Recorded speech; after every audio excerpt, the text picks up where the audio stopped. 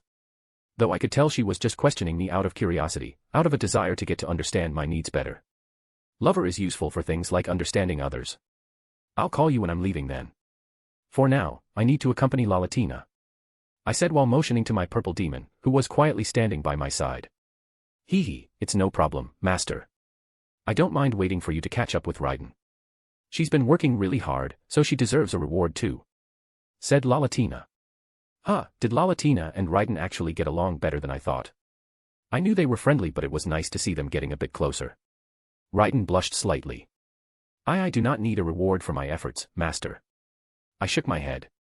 I rewarded Arcuade, Lalatina, and Megumin, so I'll also reward you when the time comes, but for now, I'm off.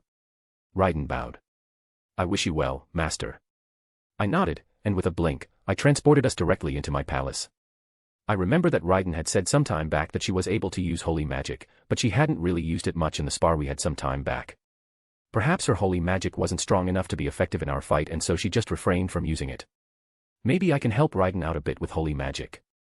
I can manipulate spirit runs at a level few can match, so I should be able to teach her some more when it comes to holy magic.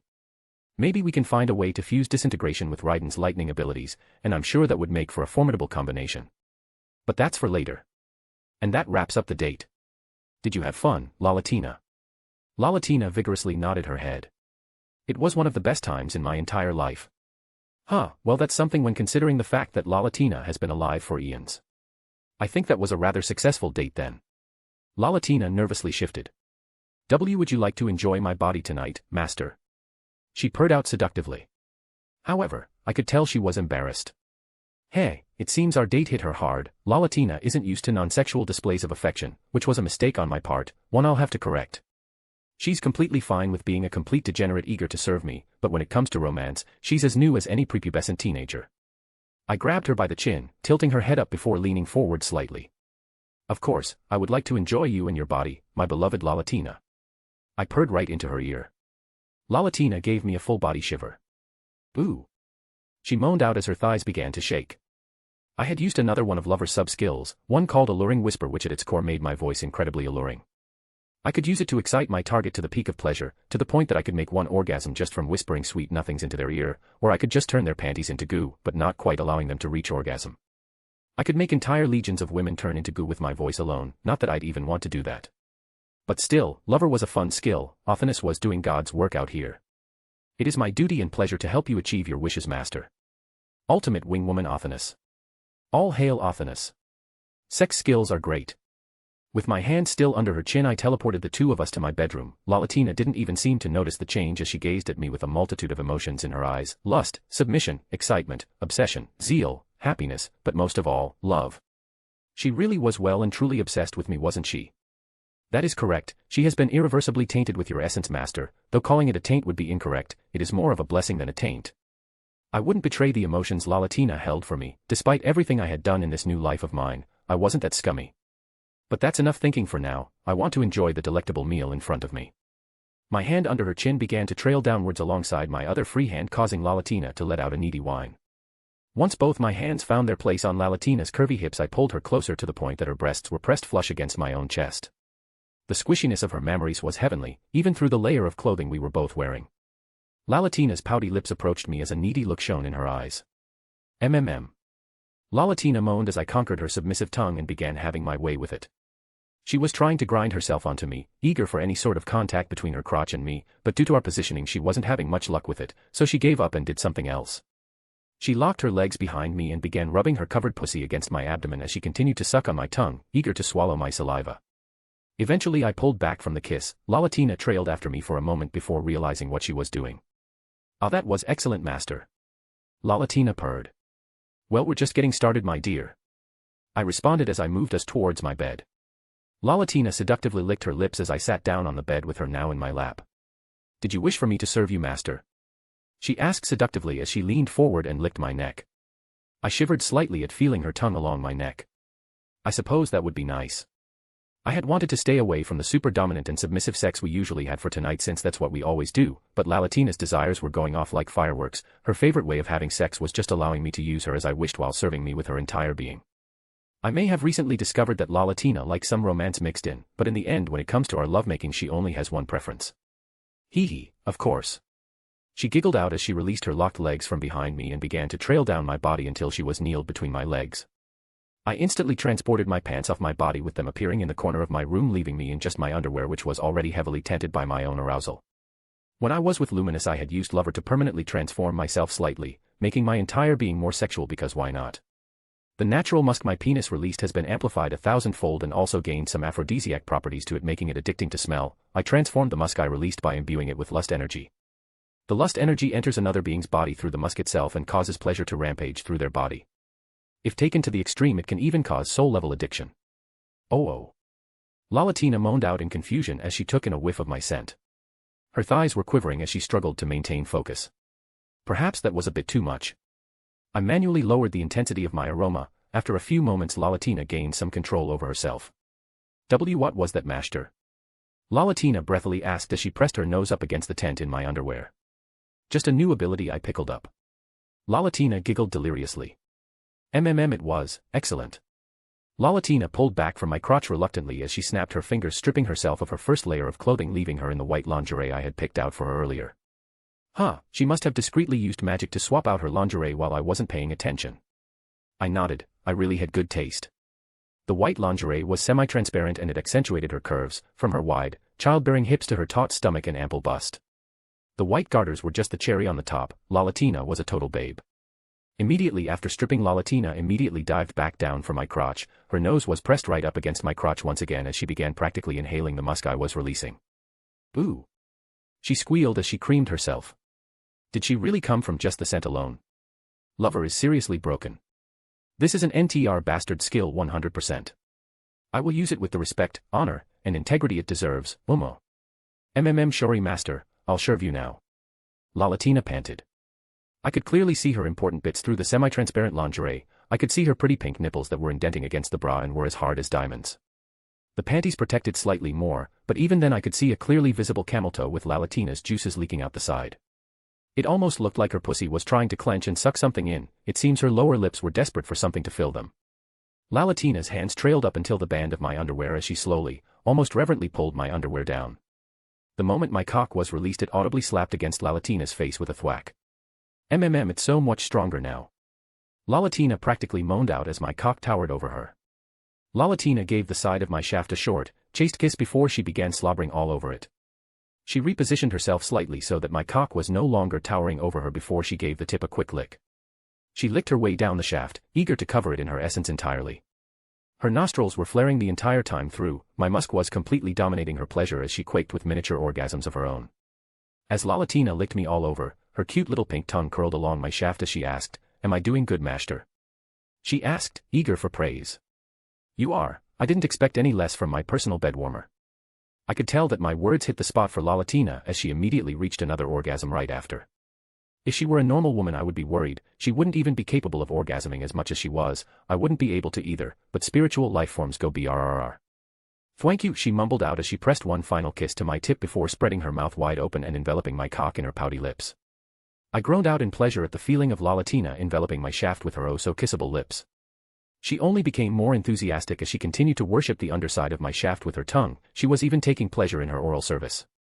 From what I was sensing from her through Lover, she really is an oral slut. The pleasure that she was feeling from orally servicing me was comparable to what sex feels like to her normally when I'm not enhancing her pleasure. I seriously broke her when it comes to reacting to pleasure, normal levels of pleasure from oral sex, and absurd mind-breaking levels of pleasure for sex between us, and that's also when I'm not enhancing her pleasure. If Lalatina wasn't a primordial demon and a spiritual life form she would have broken multiple times over. Lalatina was staring into my eyes with obsessive love and worship shining through her dilated pupils. I placed a hand on Lalatina's hair as she pushed herself further down my shaft until her lips were pressed firmly against my pelvis. She really was a throat queen. I could feel Lalatina's tongue swirl under my shaft, thoroughly licking every nick and cranny she could get to even as she moaned out in debaucherous pleasure before she started humming along my shaft as well, giving off a pleasant vibration. I smirked as I used Lover to do what I had done to Luminous. I turned up the pleasure sensors on Lalatina's tongue to the point that her tongue would now be as receptive to pleasure as Lalatina's clit was. Lalatina's dreamy eyes widened in pleasure and shock as she orgasmed once more. She moaned into my cock as she struggled to keep her eyes open and focused on me. I reduced the sensitivity of Lalatina's tongue so she could continue with my blowjob. A few moments later Lalatina slowly pulled back through sheer force of will and then shoved her face all the way back down again, roughly fucking her own face with my cock. Glack. Glack. Glack. Lalatina continued moaning as she roughly moved her face up and down. I could see the indent of my cock going down Lalatina's throat, which increased my own pleasure. Lalatina's tongue began desperately rubbing the underside of my cock as her orgasmic throat vibrated from her blissful screams. Lalatina. She continued to wetly gurgle on her master's cock, eager to enhance his pleasure in any way possible. She was his cock sheath, a thought that made her core clench in need and desire. Her tongue flicked and tasted the underside of her master's divine cock. She didn't need to breathe so she could continue her service for as long as her master desired without any sort of breaks, something she was glad for. Though part of her was curious what asphyxiation felt like, what would it feel like to fall unconscious on her master's glorious cock? She promptly came to the thought of that alone.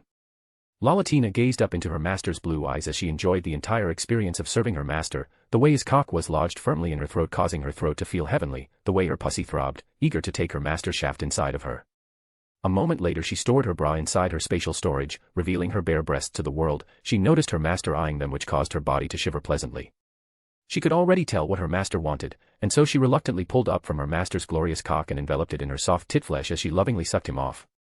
She pressed her tits against his cock firmly, grinding down on his far rod as she practically orgasmed in place. Her eyes fluttered as she felt the warmth of her master's cock press against her breasts. Her eyes grew lidded as she worked to pleasure her master. Her pussy was spasming in debaucherous pleasure as she continued to smell her master's divine scent and taste his divine rod. This was truly heaven. This must have been what she was born to do, to be her master's cock slave, his bed warmer, and his companion. Her thoughts were interrupted as she orgasmed once again. She moaned like a whore as she dirted the floor underneath her even more. Would her master make her clean her mess up? Perhaps with her tongue. Whatever ability her master was using to play her like a fiddle was truly something she had no hope of ever resisting. It was as if it was a skill designed to let her master conquer and dominate her. Saliva dribbled out of her mouth and splashed into the valley of her tits, further lubricating her master's cock. Her whole body trembled as she was racked with orgasm. Her fingers were pressed taut against the side of her breasts, squishing it further into her master's cock as she went cross-eyed. "Oh, that's good." Her master sighed. A smug look formed on his face. "Look at you, orgasming from giving me a blowjob and a tit fuck." She quivered at her master's taunting voice. "It's good that I picked you up. You'd be a menace to society without someone to keep you in check." She desperately nodded on his cock, wanting him to keep her forever and ever. The hand on her hair reached down and cupped her cheek. "And now you're mine, and you're never getting away," her master said possessively. Her pussy spasmed. "MMMM." She moaned into her master's cock. Her master's words alone were enough of a catalyst for her to reach her largest orgasm of the night, perhaps one of her largest orgasms ever. Her thighs collapsed under her as she squirted out her juices through the thong she wore for her master. And in that moment, or perhaps long before, Lalatina knew she would do anything for the men, know the god above her, her love and loyalty so great that she would even subdue her fellow primordials and bend them over a table for her master to have his way with them. If he ordered her to die she would do so with no questions asked, though she preferred if he didn't ask her to do that. She enjoyed serving her master in life more than death, even if she would reincarnate eventually. She knew she was changed irreversibly by her master when they first met. His power and energy stained her very soul in his color when he hurled that soul-level attack at her. Her master chuckled as he began pushing his cock further through the valley of her breasts and deeper into her mouth. She lavished it with her tongue as her master used her hole for its proper use. "I'm going to come, don't swallow," her master ordered. She nodded excitedly, desperate for her master's essence, for proof that her service was adequate. Her fellatio took on a far more needy and desperate measure as she tried to coax out her master's seed. Her master gently ran his hand through her hair even as he roughly fucked her face, something that secretly made her insides feel incredibly warm and giddy. She felt her master's shaft expand as his seed began pouring into her mouth, but she followed his orders and didn't swallow, causing seed to dribble out of her mouth and make a mess out of her. Her pussy spasmed as she orgasmed to her master's divine taste and smell once more. It didn't take long for her entire upper body to be covered in her master's semen. "It's always interesting to recreate hentai physics in real life," her master said as he looked at her cum-soaked form. "Good girl, now open your mouth." She quickly pulled up off his cock and spread her lips open, her tongue lolled out dripping semen over her tits as she showed her mouth full of her master's divine seed. She could feel her master's cock throb in the valley of her breasts. She could only hope that meant he was satisfied. Her master smiled at her. Good girl, you can swallow now. She gulped all of her master's seed down loudly, and once that was done she began to scoop up globs of his thick semen and drink down that too. Her master's cock twitched even further at the sight. Once she cleaned up all the visible globs of semen, she snapped her fingers, cleaning herself off fully. Now that you're cleaned up, let's continue, her master said. She couldn't hide the eager shake of her hips at her master's words. Her master smiled fondly. Get on the bed, you horny so. Hee hee, yes. She sang out. A moment later she was on all fours on her master's bed, her face pressed against his pillow and her ass high up in the air, shaking back and forth as she eagerly awaited her master's divine cock. She felt a sharp spike of pain hit her ass cheeks as she moaned out. Ooh. Normally such a thing would not be enough to hurt her, but her master was a special man and had his ways.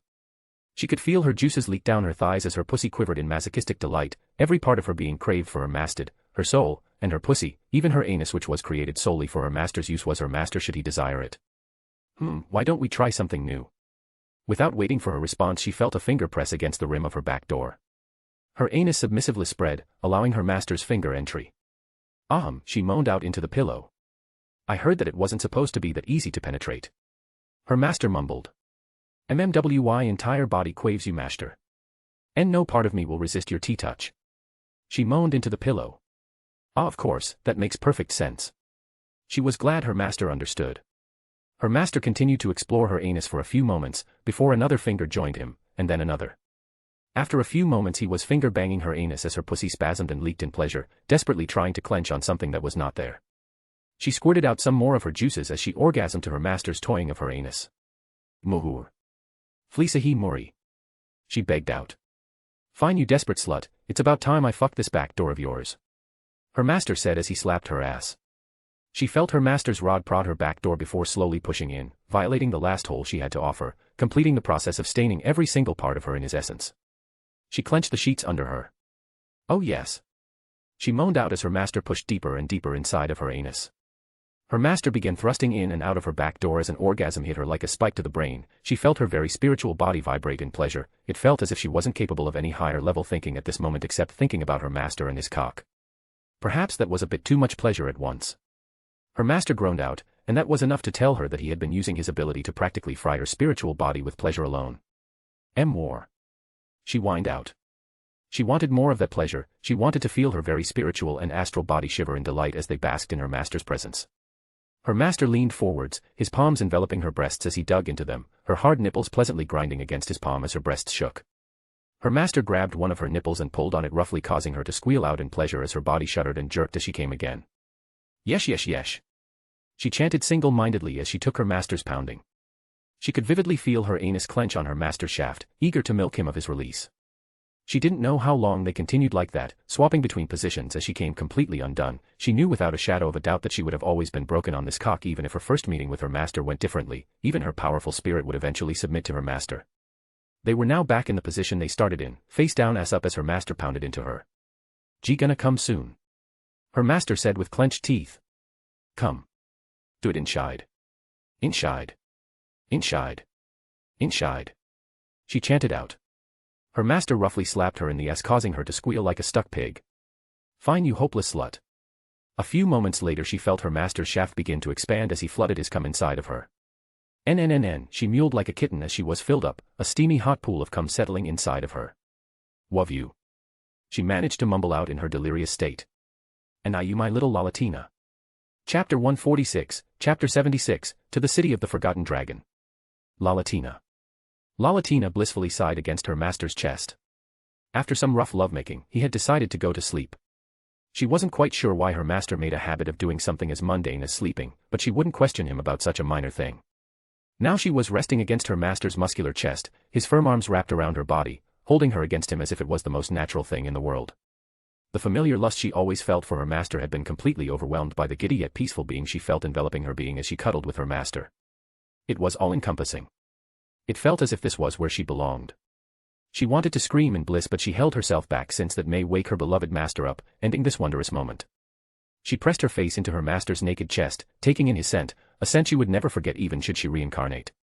She knew the love she held for her master was in no way normal, it was unnatural and deranged, but it was her love, and she would hold on to it as tightly as she possibly could. That was just who Lalatina was. She stiffened as her master moved. She had feared that she had woken him up from his slumber, but thankfully he was simply changing positions. She used this opportunity to change her own position, rising slightly so she could bury her face in the crook of her master's neck. She deeply breathed in his scent and sighed in contentment. Today was an excellent day for Lalatina. She got to go on a romantic date with her master, which satisfied some of her more well-hidden cravings, but it was expected that her master could see through her desires. She enjoyed the date immensely, and then they got to their lovemaking, which was as excellent and mind-breaking as usual, if not more so, since her master used her as his test subject for his many new sexual abilities. Truly, Arcuade coming to her territory in the demon realm and bringing her to see her master was the best thing to ever happen to her. She was never bored and she had someone to devote herself to. It was a demon's dream come true. Hinata Sakaguchi. Hinata felt herself gain consciousness, but all she saw around her was darkness. All of a sudden, it felt like her heart had stopped. Was everything that happened a dream? Was she back on the fateful night that she was killed by that clown, and everything that had happened since then was a hallucination? She didn't know how to describe what she was feeling, with that thought looming in her mind. Was seeing Felix again a hallucination? Was seeing Luminous and Chloe again also a hallucination? Would she never get to tell Felix how she felt about him? All of a sudden she felt her soul reach out towards a foreign connection without her own input. She panicked for a moment before calming down. The other connection felt somewhat like Felix. She did not know what was happening, but she trusted that feeling she got from the other connection. She would have blushed if she could, since she realized that her very soul was so desperate to connect to Felix that it immediately reached out to his soul when it got the chance. Before you are lost in your thoughts any further, let me interrupt you, no matter how amusing it is to see you spiral. She felt shock flood through her being. She thought she was alone here, wherever she was. Who are you? The voice sounded feminine in nature, but Hinata couldn't be certain. I thought my master had already told you about me. Something about a person he trusted to always have his back. Hinata would have flinched if she could. She didn't show it, but it did hurt slightly that she couldn't be that person for Felix. She didn't blame him. She was too weak to subdue Felix if he ever got out of control. If Felix trusted this unknown being to keep him under control, then that likely meant that it could subdue him as well, if necessary. Subdue him? Why would I ever subdue my master? My whole being belongs to him. I exist solely to serve him as his partner. Should he wish to destroy the world, I will aid him in his goal unless he is being influenced by an outside source. If she could, she would clench her fists. Felix trusted this person to hold him back when needed, and yet this being was unwilling to do so. How adorable. I understand my master's intentions better than anyone in existence, little girl. He does not wish for someone to slay him or subdue him. He simply wishes for someone to be there for him, to be a partner he can rely on. A partner. It matters not. It seems I have already shared too much. I suppose these so-called emotions are influencing me. Could this feeling be jealousy? How intriguing for a being like myself to feel something like that. Why are you here, partner of Felix? She all but demanded. She had already come to the conclusion that she was not hallucinating. She recalled falling unconscious after Felix stopped restraining his power. She fell unconscious after she made a vow that she would catch up to Felix and become someone he could rely on in his times of need. Something she had noticed was that many people relied on Felix, his subordinates, his people, and even Remuru to a certain extent, yet it seemed like he had no one he himself could rely on. Hinata would become that for him. It was the least he deserved after all he had done for her, not to mention that even if she gained nothing out of it, she would still wish to become someone he could rely on. That was just what love did to her, she supposed. When she loved deeply. She was well aware that she was a brash woman, she had her own flaws, she was headstrong and short-sighted, which she hoped she had worked past. She had trust and intimacy issues, and yet Felix just seemed to break through all her walls and worm his way deep into her soul with his Felixness. She knew she was a sinner. She killed her father for her mother's sake in a moment of hastiness, something that led her mother to join a weird cult. It was thanks to the weight the murder of her father put on her shoulders that she likely couldn't awaken as a true hero. She was old and wise enough to realize that. Now. She tended to run away from things she was scared of, just as she had run away from Shizu-sensei's affection due to the fear of what Shizu-sensei would think of her if she knew the truth about what type of woman Hinata was. In fact, she was glad she appeared in another world, or else she didn't know how she would live in her original world. Her relationship with her mother became strained after everything after all. Looking back at everything, she could see that the reason she sometimes acted hostile with Felix, or tsundere as Felix called it, was due to her intimacy issues. But she hoped that she had worked past her issues and had become a woman Felix could be proud of. In the end she had even opened up about her fears and insecurities to Felix, and he still accepted her for who she was. In fact, he wanted her to grow stronger, he wanted her to achieve her goal, and she was sure that Felix would support her in any other dream she wanted to accomplish. Something that caused her to feel a bunch of good emotions flood through her being. It made her feel like her heart would burst from her chest, and she now knew that she could do anything for that man. He had truly cursed her with his wicked ways, he bestowed upon her a curse of love, the most wicked of all. He really was a demon, doing something so cruel to her. I suppose that is good enough. I can tell you won't turn against my master, so I see nothing wrong with assisting you further. The more powerful you become, the more useful you become to master. The weird voice said. She had given up getting a straight answer about this entity's identity, though she did have her suspicions. What is happening to me? You are undergoing an evolution. You have reached enlightenment after witnessing my master's true glory and are currently undergoing the process of acquiring divinity of your own. I have been sent to assist you in your evolution. So she was evolving. She wasn't sure how she could acquire divinity now that she was back in her original body. She had access to Chloe's divinity back when she would pilot her body, and Chloe achieved divinity by hatching her hero's egg and becoming a true hero sometime after they sealed Veldora. It seems that becoming a true hero wasn't the only way to acquire divinity. That is correct. Now let me see what I am working with here. Do you give me permission to modify your skills? First answer this question. You said you were sent to assist me, were you sent by Felix? Quite courageous are you. Demanding an answer from one such as I when I am here to assist you. The voice then sighed. Fine then, Master would be displeased if I was unable to assist you in becoming far more formidable. As such, if you must know, I was sent by my master, Felix, to assist you in your evolution. If this entity was sent by Felix, then she would give it her trust. She had complete faith in Felix and knew that he wouldn't send someone he didn't trust to help her with something so important. Yes, I give you my permission to modify my skills. Good. I did not need your permission, but having it costs me less energy. It seems this being also shares some other qualities with Felix, like wanting to get the last word in. The voice didn't deem to answer her internal comment. She sat there in silence for what felt like hours. She wasn't sure how much time truly passed, but when one was trapped in a dark void, time lost its meaning. And complete. I did put some work into the new skill I helped create for you. You should be capable of assisting my master to a greater extent now. If Hinata could roll her eyes, she would. This being really was solely focused on Felix, wasn't it? I am not in it. I am a she. The being responded in annoyance. With your evolution, you would have naturally evolved your unique skill, mathematician, into an ultimate skill as your willpower was sufficient, but with my assistance, it has become far more optimized than it should have been. The being said casually, as if what she had done was easy.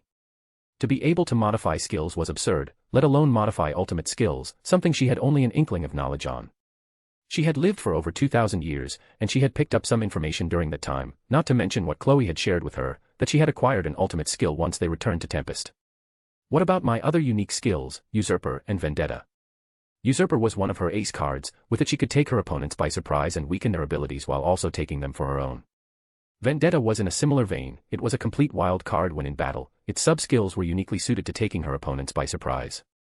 It was quite odd to consider the fact that she had manifested an entirely brand new unique skill solely out of her desire to reach Felix. Perhaps she was a little too obsessed with Felix. No, she was fine, she wasn't obsessed. You are not ready for those unique skills to evolve yet. If I were to force it, then they would be a weaker version of what they have the potential to become, and you would be less useful to my master that way. So she still wasn't ready. Well, she already knew that if she wanted to stand beside Felix and become someone he could rely on, she would have a long way to go. Your goal is pointless, but I know that my words will not stop you from pursuing this path.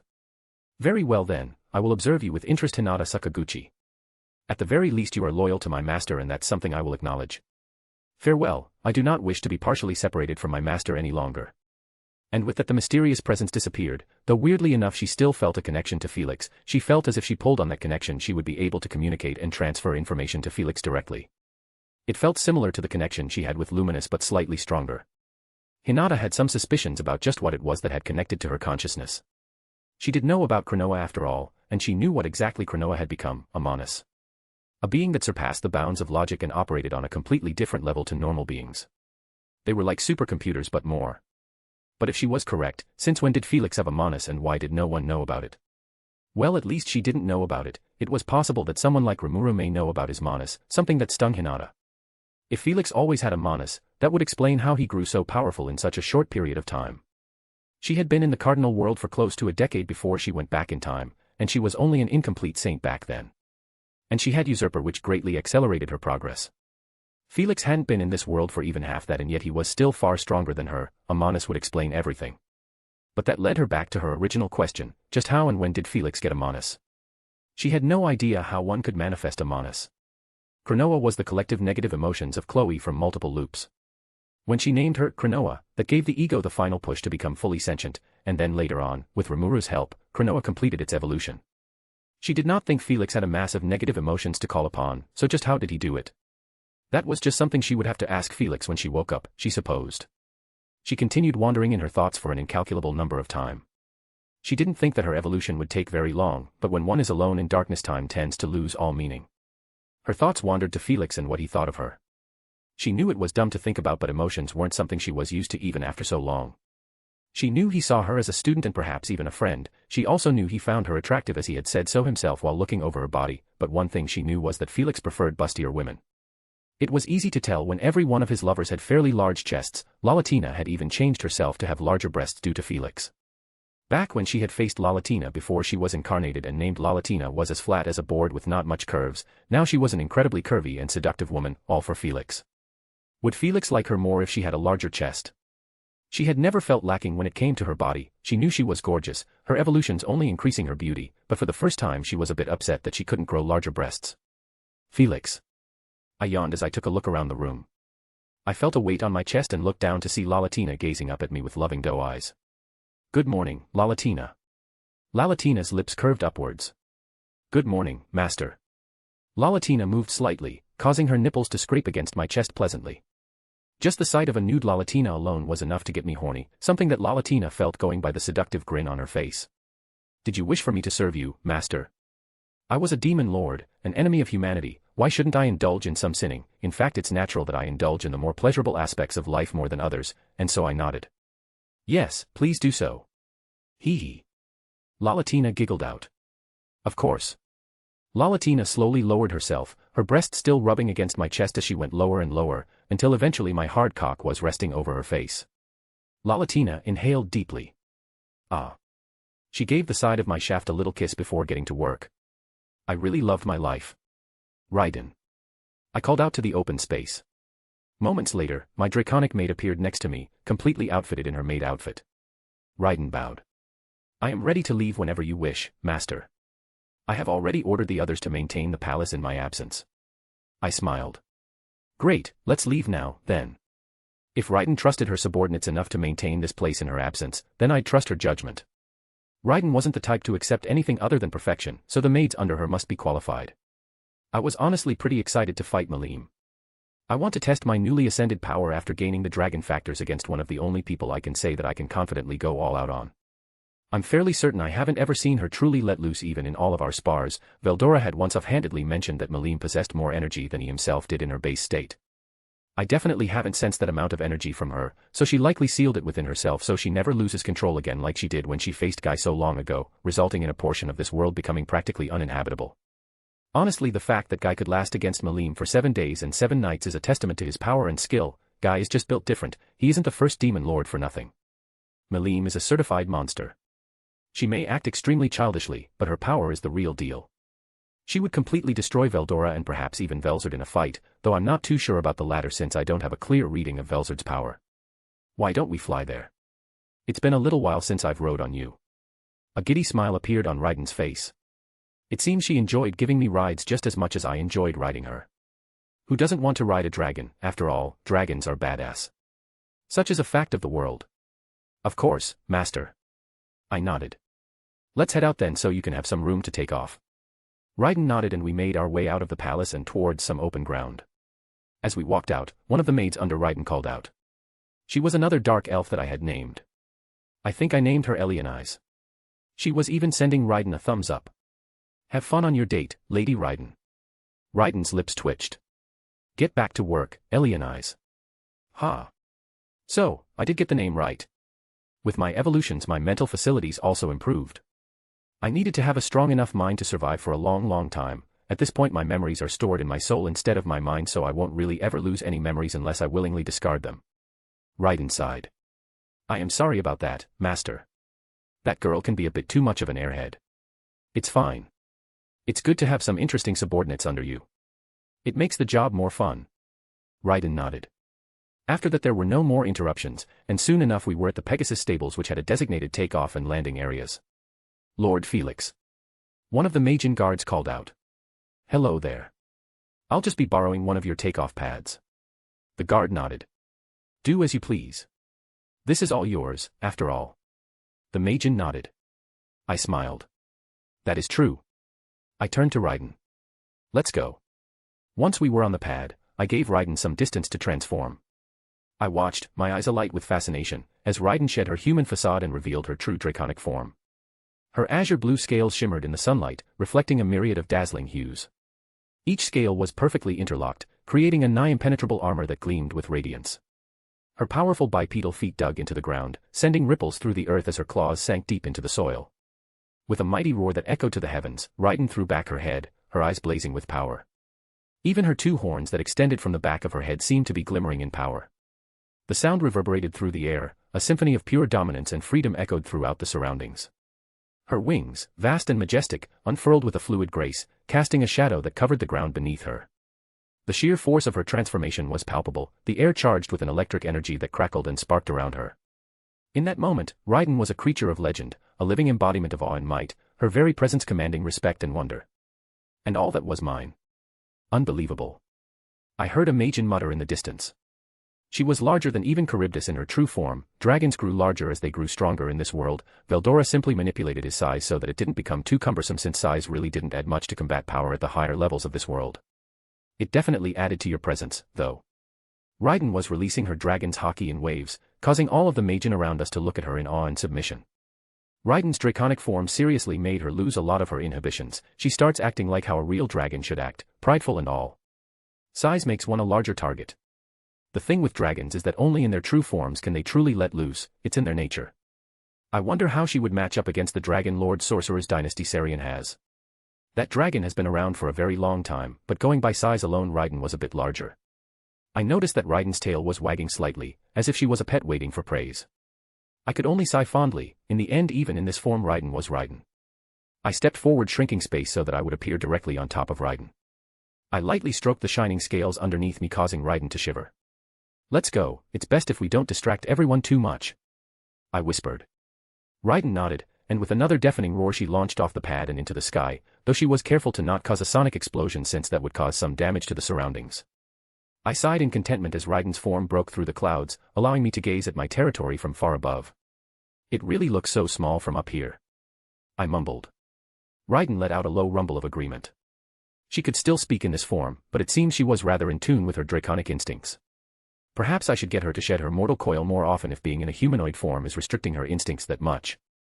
I don't think repressing her true self is really good for Raiden, even if she is my maid and is loyal to me. In the end she is still a dragon, and dragons are known for their pride. Hell, when I was visiting Gaia I met one such prideful dragon. It's simply in their nature as the domineering creatures that they are. I laid on my back as Raiden flew us towards Malim's territory at a brisk pace. Even if Raiden wasn't flying at max speed it shouldn't take too long to arrive at Malim's territory since we are kind of neighbors. Raiden and I flew towards Malim's former palace. She had gotten a new one made with Remuru's help and the construction for it had been recently finished. I patted Raiden's scales signaling for her to slow down. Once she did so I lightly hopped off her back and extended my own wings behind me. It's probably best if you assume your humanoid form. We're probably causing a pretty big scene right now. In fact I'm surprised that no one has come to stop us. A massive dragon flying in was bound to get attention, but I knew Malim would be fine with it. Raiden nodded and began shrinking. Her draconic features slowly vanished as her form shrunk. Before long she was back to how I knew her, though she did have her draconic wings extended behind her, allowing her to float in place with minimal effort. Raiden lightly stretched as she sighed. That was an enjoyable trip, Master. I nodded.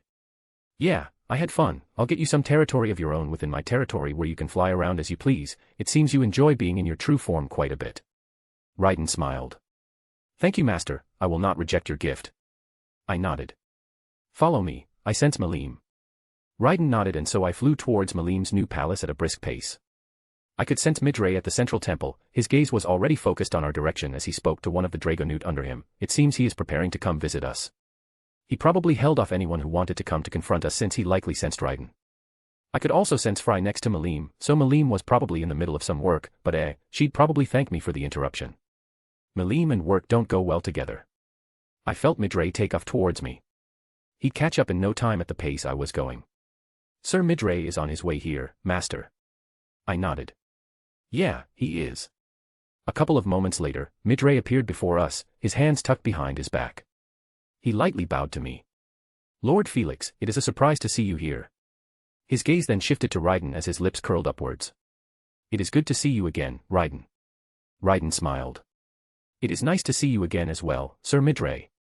She said with genuine admiration in her tone. She really looked up to Midray, huh?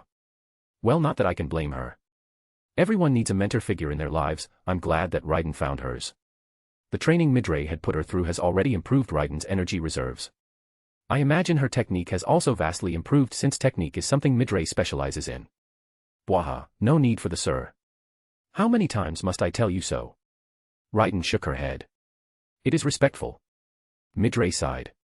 I can tell I will not be able to win against you concerning this. I looked on in amusement. It seems you two are rather close. Raiden nodded. I appreciate Sir Midray's teachings immensely. Raiden is a good student who is eager to learn more, my favorite type of student. Midray said with a smile. Unlike Hermes, damn brat. He whispered to the side before focusing back on me. I am sure she will go far under your care, Lord Felix. You don't need to tell me, I already know how amazing she is. She'll definitely go far. I had no doubt that in time, Raiden would get an ultimate skill of her own, and to the majority of this world, acquiring an ultimate skill was the very peak one could reach, and I could even agree with that sentiment. A hint of red appeared on Raiden's cheeks at my words as she fidgeted with her hands. How cute, she was embarrassed at the praise. As for why I'm here, I wanted to fight with Malim. Midray nodded in understanding. I can sense that your nature has changed, and my instincts have told me that you have become far stronger. I can tell that I have no hope of even rustling your clothing should we battle. Fighting someone you can go all out is needed to truly understand one's own power. Midray said with an approving smile. I am capable of perfectly controlling your power, Master. Athena said in a pouty tone. I know, even if you transcribe my power into data and transfer that information to me, it would still be different from actually feeling and using my power. I suppose I can see your point. Athanas relented. I'm sure Malim is glad to have such a reliable subordinate. I still have a long way to go to reach Lady Malim's level, but it seems you are well on your way there, Lord Felix. The amount of progress you have made in such a short period of time is tremendous. It seems that you are a man built to become a legend, just like Lady Malim. Midray said with genuine admiration. Raiden was smiling proudly for some reason, though I knew the truth. I knew that without Odin, or rather Athanas as she was now, I wouldn't be where I am now. I am your power, Master, so think of it as if you helped yourself. No need to console me, Athanas. I know why I'm so strong very well, but that doesn't mean I won't take pride in my strength, nor does that mean I won't take advantage of the abilities you provide. I know well enough that you are the one that has helped me become so powerful, but that doesn't mean that this power isn't mine. Just because Odin and Athanas helped me didn't mean that I didn't deserve my power. The only one who has the right to say if I deserve my power or not is me, no one else. I was the one to fight off the wills of all the souls that were consumed in my harvest festival. I'm the one who awakened Odin in the first place. I'm the one who practically fought for my life in the demon realm. If I didn't use my power to take every single advantage I could get due to a misplaced sense of pride, then I'd just be an idiot. My lips curled upwards. Thanks Midray, but don't sell yourself short. You're a legend yourself and can mop the floor against many awakened beings. When I first met Midray, I genuinely admired the guy, and I still do. He was a man of sheer will and dedication. He had been training for over 2,000 years, a period of time I couldn't even imagine living, let alone dedicating to a single goal. Hearing that man say that to me was a pretty interesting experience. Ho ho ho, thank you for the compliment, Lord Felix, but my training is far from over. Midray boasted. He was a man who could fight at the ultimate level, and he says his training is far from over. Midray is a really special guy. I'm sure Lady Malim must be quite happy right now. I am sure she has sensed your arrival just as I had. Lady Fry had been encouraging her to work. Midray said with a straight face. I raised a brow. Encouraging her, huh? Midray nodded. Yes. Then let's go save her from her encouragement. Midray nodded. I will guide you. I am quite interested in witnessing this spar between you and Lady Malim myself, if that is all right. I tilted my head. Sure, I don't mind. I was already going to have Raiden watch to broaden her horizons, adding Midray in won't hurt. He may even be able to explain what exactly is happening in the fight since Raiden isn't capable of understanding the laws of the world to the level Malim and I are, so many abilities we use she just won't be able to understand. I'll have to protect the two of them in some barriers, but that shouldn't be an issue. Midray's lips curled up in an excited grin. Excellent. Please follow me then. Both Raiden and I flew a couple of feet behind Midray as we flew to Malim's new palace. As I admired the palace, all I could think was that the orcs under Remuru really did some good work. The people who did construction in my territory had learned from the orcs, but they were mostly working on expanding the capital city of Azeroth. Before I took over, there was no city above land, so I had to do some terraforming to make it possible to have a city above ground. Though I think it all paid off, now I have a beautiful city to look at from outside my palace windows, and we have more room for people to live in. After a few moments of high-speed flying, we touched down on the ground in front of Malim's new palace. I couldn't sense Gaia, maybe Malim sent Gaia to the dungeon to train a bit more then. One of the Dragonutes holding a spear greeted Midray. Sir Midray, I was not expecting you. I heard you were teaching a lesson at the church. Midray nodded. I was, but I decided to escort our guests to Lady Malim. The Dragonute looked at me and bowed. Welcome, Lord Felix. He then looked to Raiden, and his eyes widened. This power, how tremendous. Raiden's eyes widened at hearing the Dragonute. I appreciate the praise. She thanked him with grace. Raiden wasn't suppressing her power completely, so some of her aura was sensed by the Dragonute, and that meager amount of aura was enough to shock the Dragonute. The Dragonute smiled. It has been a long time since I have sensed a dragon magen of your power appear. Raiden tilted her head. But I am a dragon. I suppose we all are. The guard shook his head. I apologize, I got distracted. You are free to go, Sir Midray. Midray nodded. Thank you, Klain. It is pretty abnormal for dragons to take on a humanoid form. In fact, the only reason I think Raiden was able to write after I named her was due to my vision of Raiden when I named her. I was thinking of Raiden Shogun, so Raiden the dragon was somehow influenced by my wish and assumed a humanoid form right off the bat, though I doubt she's the first to do so. The Dragonutes are a race that was formed due to dragons breeding with humans, after all. I don't think that the dragons bred with humans in their massive draconic form. For some reason, I don't think that would end up turning out well. The picture of a massive dragon mating with a tiny human was honestly pretty off-putting. The most likely possibility was that they were able to take on a humanoid form to breed. Raiden just always assumes her humanoid form unless she is going all out in combat, well, that or giving me a ride. We walked through the palace halls, various Dragonute guards were stationed all around. It seems like Friar Midray, probably Friar taking everything super seriously. Before, Malim didn't really need any guards, she was Malim fucking Nava. Why would she need protection? But having guards was more of a status thing for demon lords. All of the demon lords, bar Ramiris, were vastly stronger than their guards, but it would look bad if a demon lord had to deal with some no-name fodder themselves. The fodder should be taken care of by a demon lord's subordinates. Things have changed quite a bit around here. I voiced out. Midray nodded. Lady Fry has caused quite a bit of change in these lands. Lady Malim is even doing actual work now, a sight I didn't think I would ever see in my entire lifetime. My lips curled up. I couldn't believe it at first either, Malim doing work, the same Malim that would come to me for candy. Who knew? Malim had character development. Though I guess she was always like that. Midray smiled. She may not show it, but she does care for her worshippers. Lady Fry pointed out that we would thrive more if she took responsibility. Even if Lady Malim complains, in the end, she does it for us. It is why so many of us are so loyal to her. Lady Malim is a goddess-given form. Midray stated with dreamy eyes. I nodded. I could see their point of view. Malim was just a good person, she cared for those under her even if she didn't show it, and she was very empathetic. Yeah, Malim is a kind woman. At least to those she cares for. It didn't take us long to reach Malim's office. I could sense both Malim and Fry within. Here we are, announced Midray. He took a step forward and knocked on the door. It is Midray, Lady Malim, I have brought some guests. Finally, I've been waiting for so long. Malim whined through the door. Taking that as the approval to enter, Midray opened the door. I was met with the sight of an exasperated Fry and an excited Malim. Malim jumped up off her seat and ran up to me. She clung onto me for dear life. Finally. You're here to save me, aren't you, Felix? Fry is making me do so much work. It's not fair. Malim whined into my chest. I patted her head. There, I'm sure it's not too bad. I know I'm one to be talking since I gave all my work to Arcuade, but hypocrisy is my middle name. Fry just looked on in amusement and resignation. Fine, you can have a break, Malim. Fry sighed out in fake reluctance. Yay.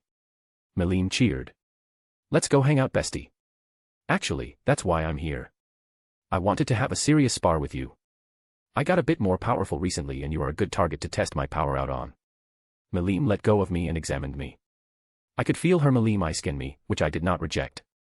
Melim's eyes widened. Whoa. You really did get a lot stronger.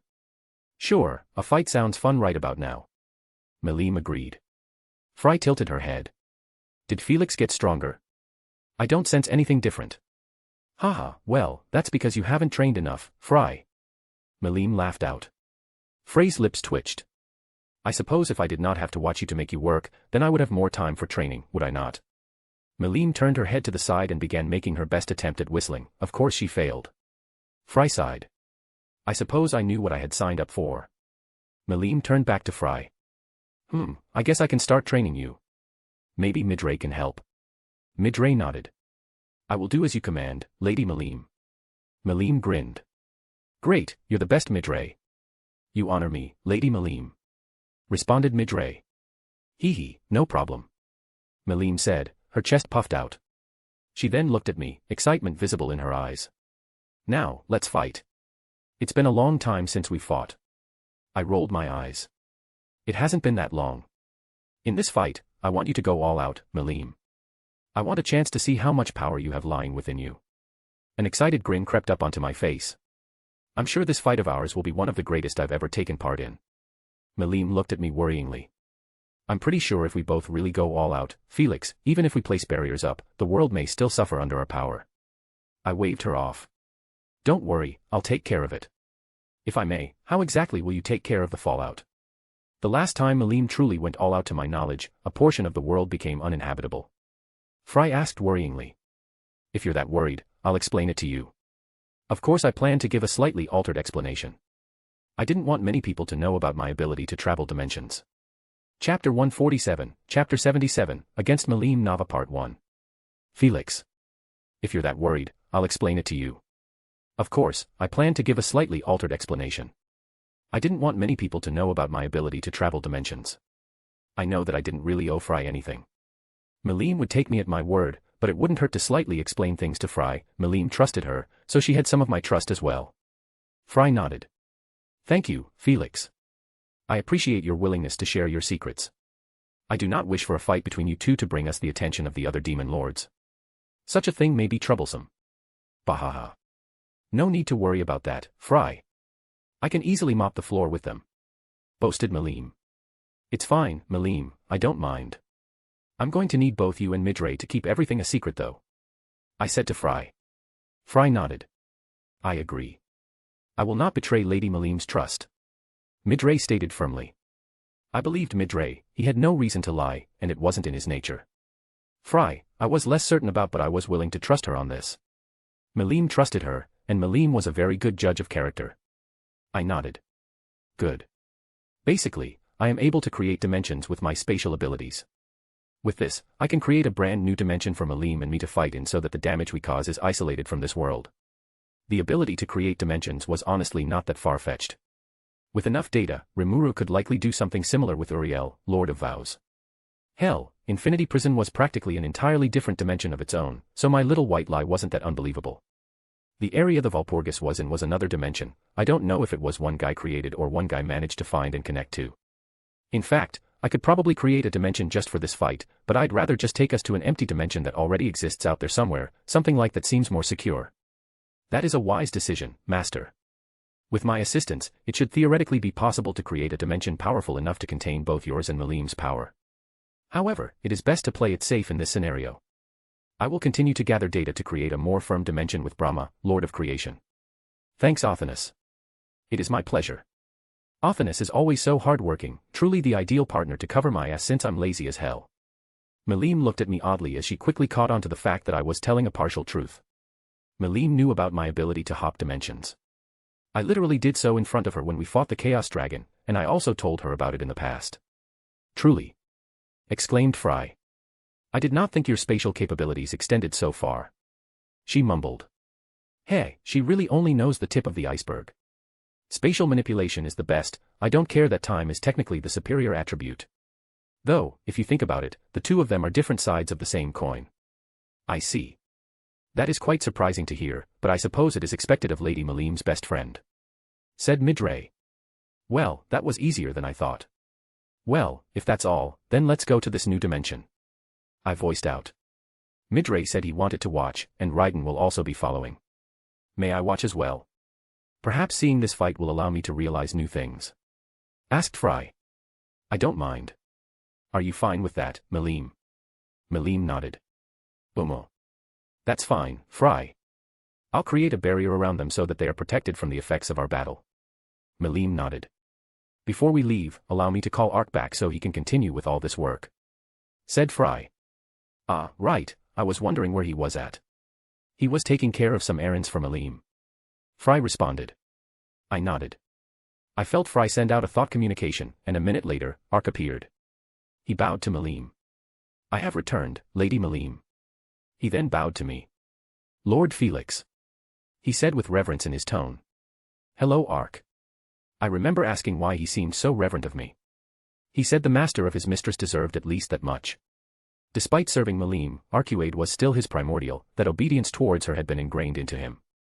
Demons and their loyalty, man. Now that he's here, let's go. Everyone nodded. See you later, Ark. Said Melim. Goodbye, Lady Melim.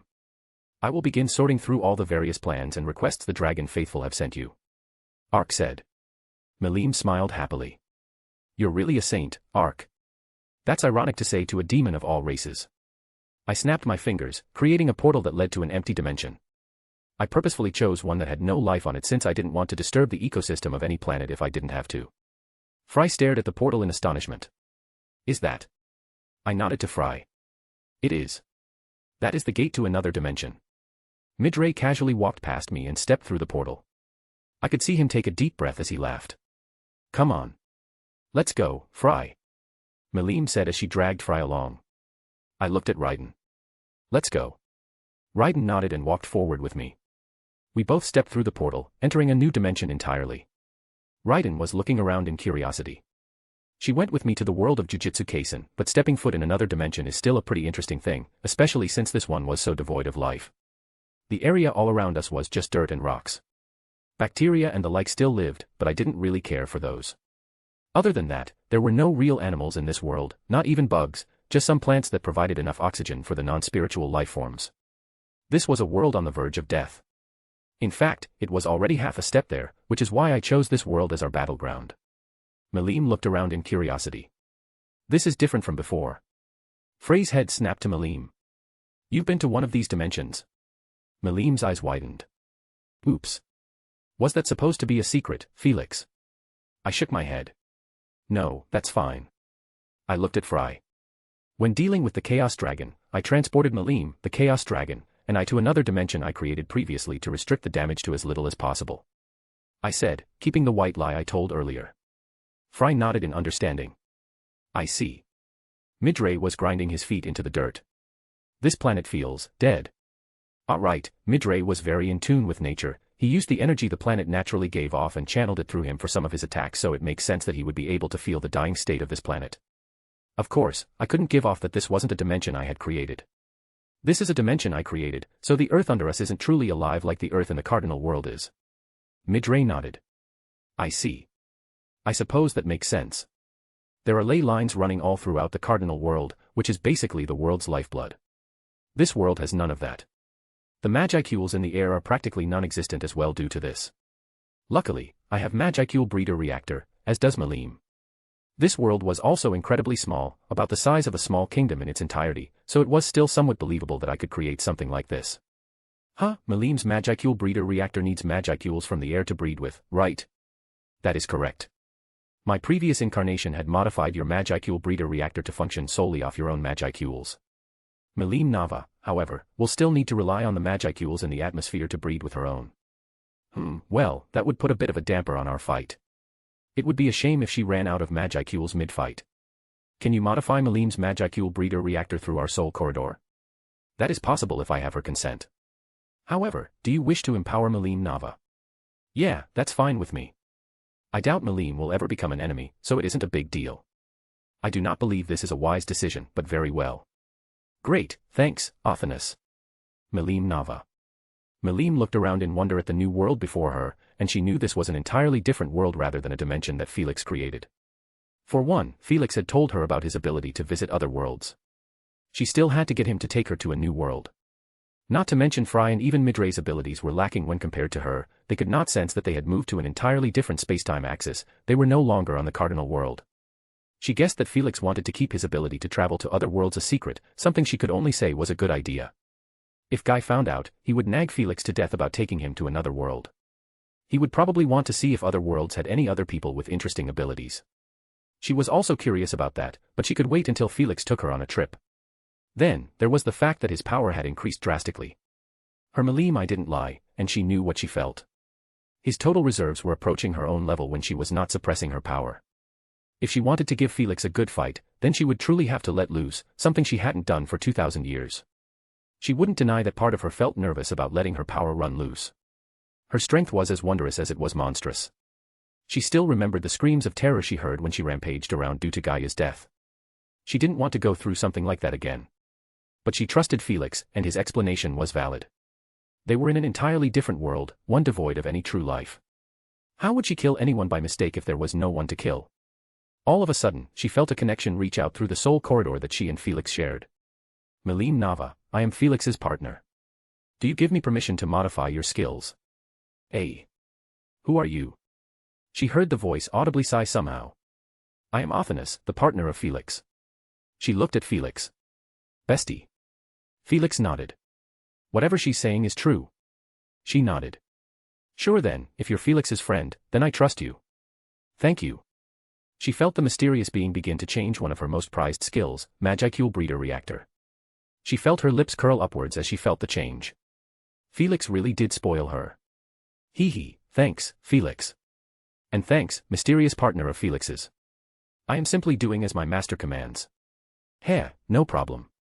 We won't be able to have a fun fight if one of your greatest assets isn't as effective. She no longer needed Magicules from the atmosphere to breed with her own for Magicle Breeder Reactor to function. Instead, now her own Magicules would breed with each other to create more Magicules, which cut off her reliance on the Magicules in the atmosphere. Normally, that wouldn't be an issue since the atmosphere of the Cardinal World is filled with Magicules, but in this world where the Magicules were sorely lacking, this modification helped her out greatly. Felix.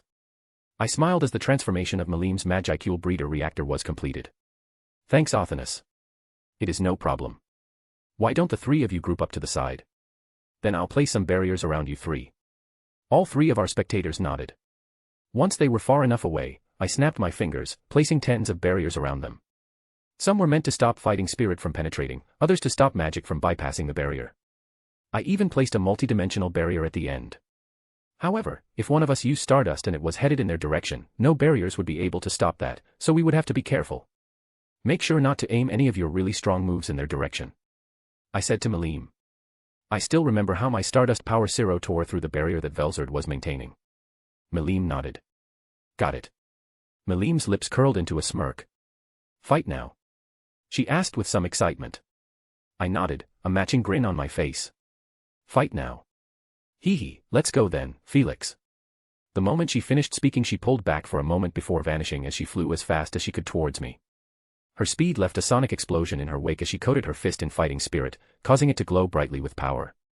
She was almost like a meteor heading straight towards my face, yet I didn't even bother dodging. There was no need. I was confident that infinity would stop her. Even if she had coated her fist in pure spirit rons, she wouldn't be able to reach me now. Just like I expected, Melim began to slow down the closer she got to me until her fist completely stopped some distance from my face. Seeing Melim's annoyed expression caused me to let out a chuckle. But you didn't think that would work this time, did you? How many times have you done the same thing? Tisk.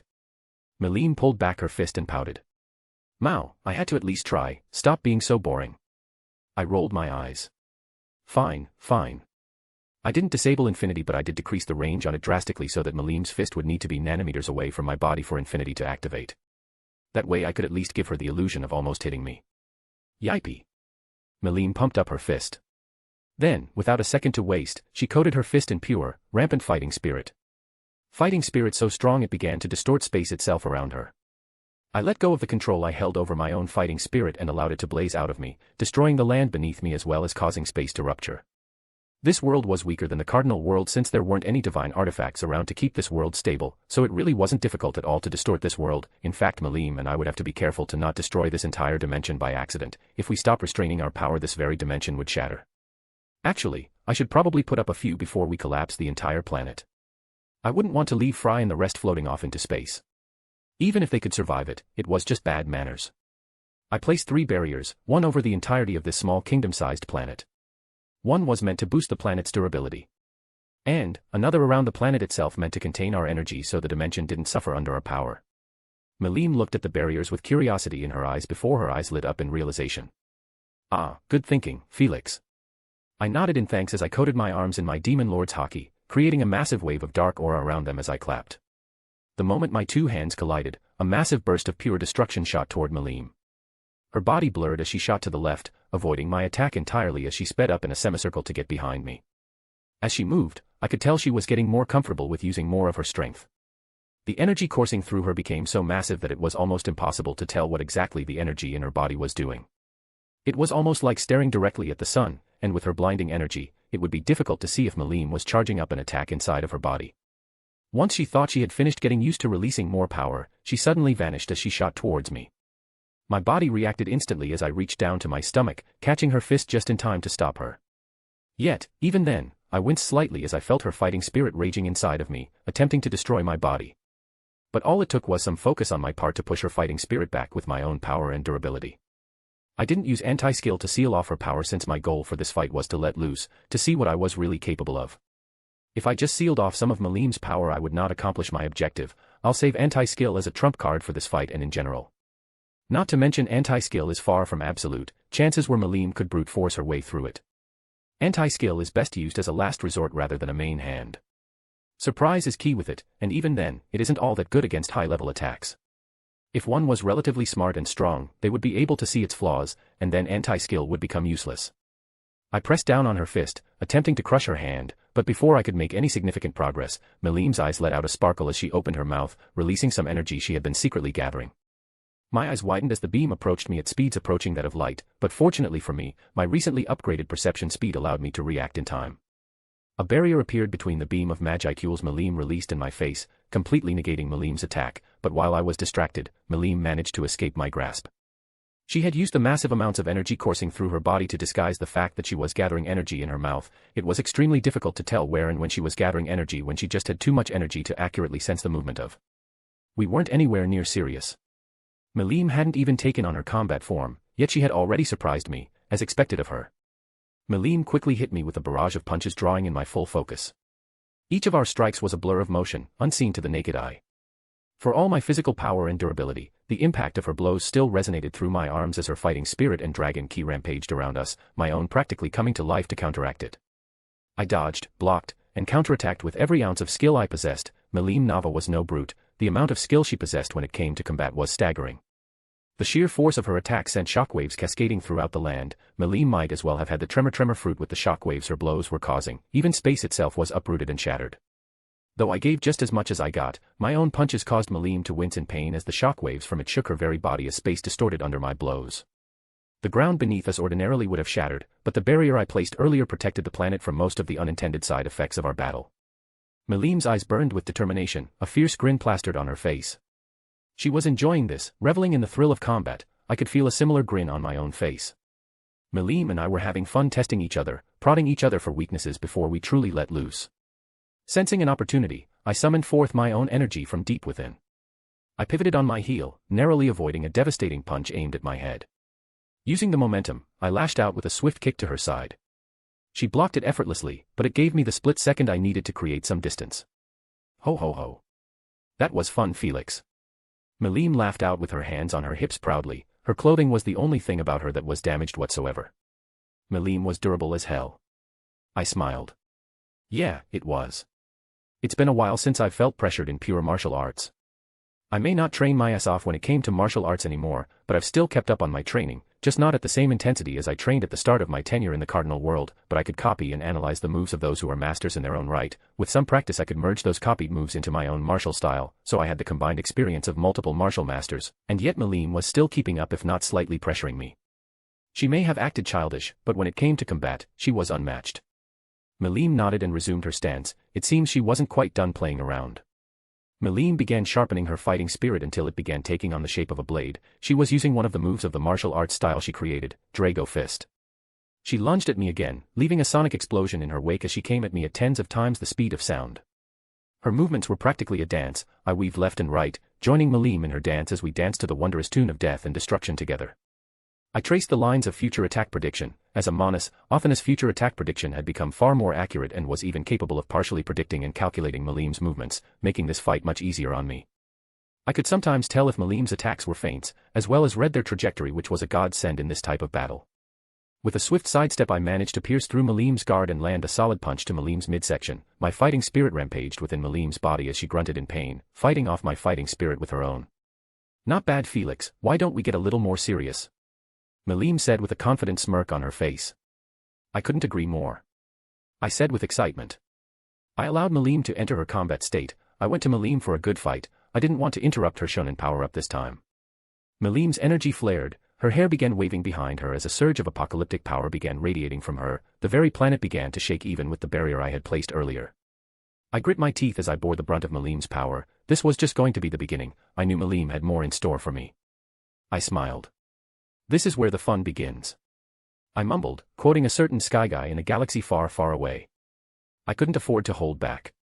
"Oftenus, you said you had developed a combat mode for me based on Melim's own." "Correct. Did you wish to don this new combat mode?" "Yeah, I need all the power I can get." I felt Oftenus' agreement as I felt my own power begin to radiate around me. The intensity was far greater than anything I had ever released before.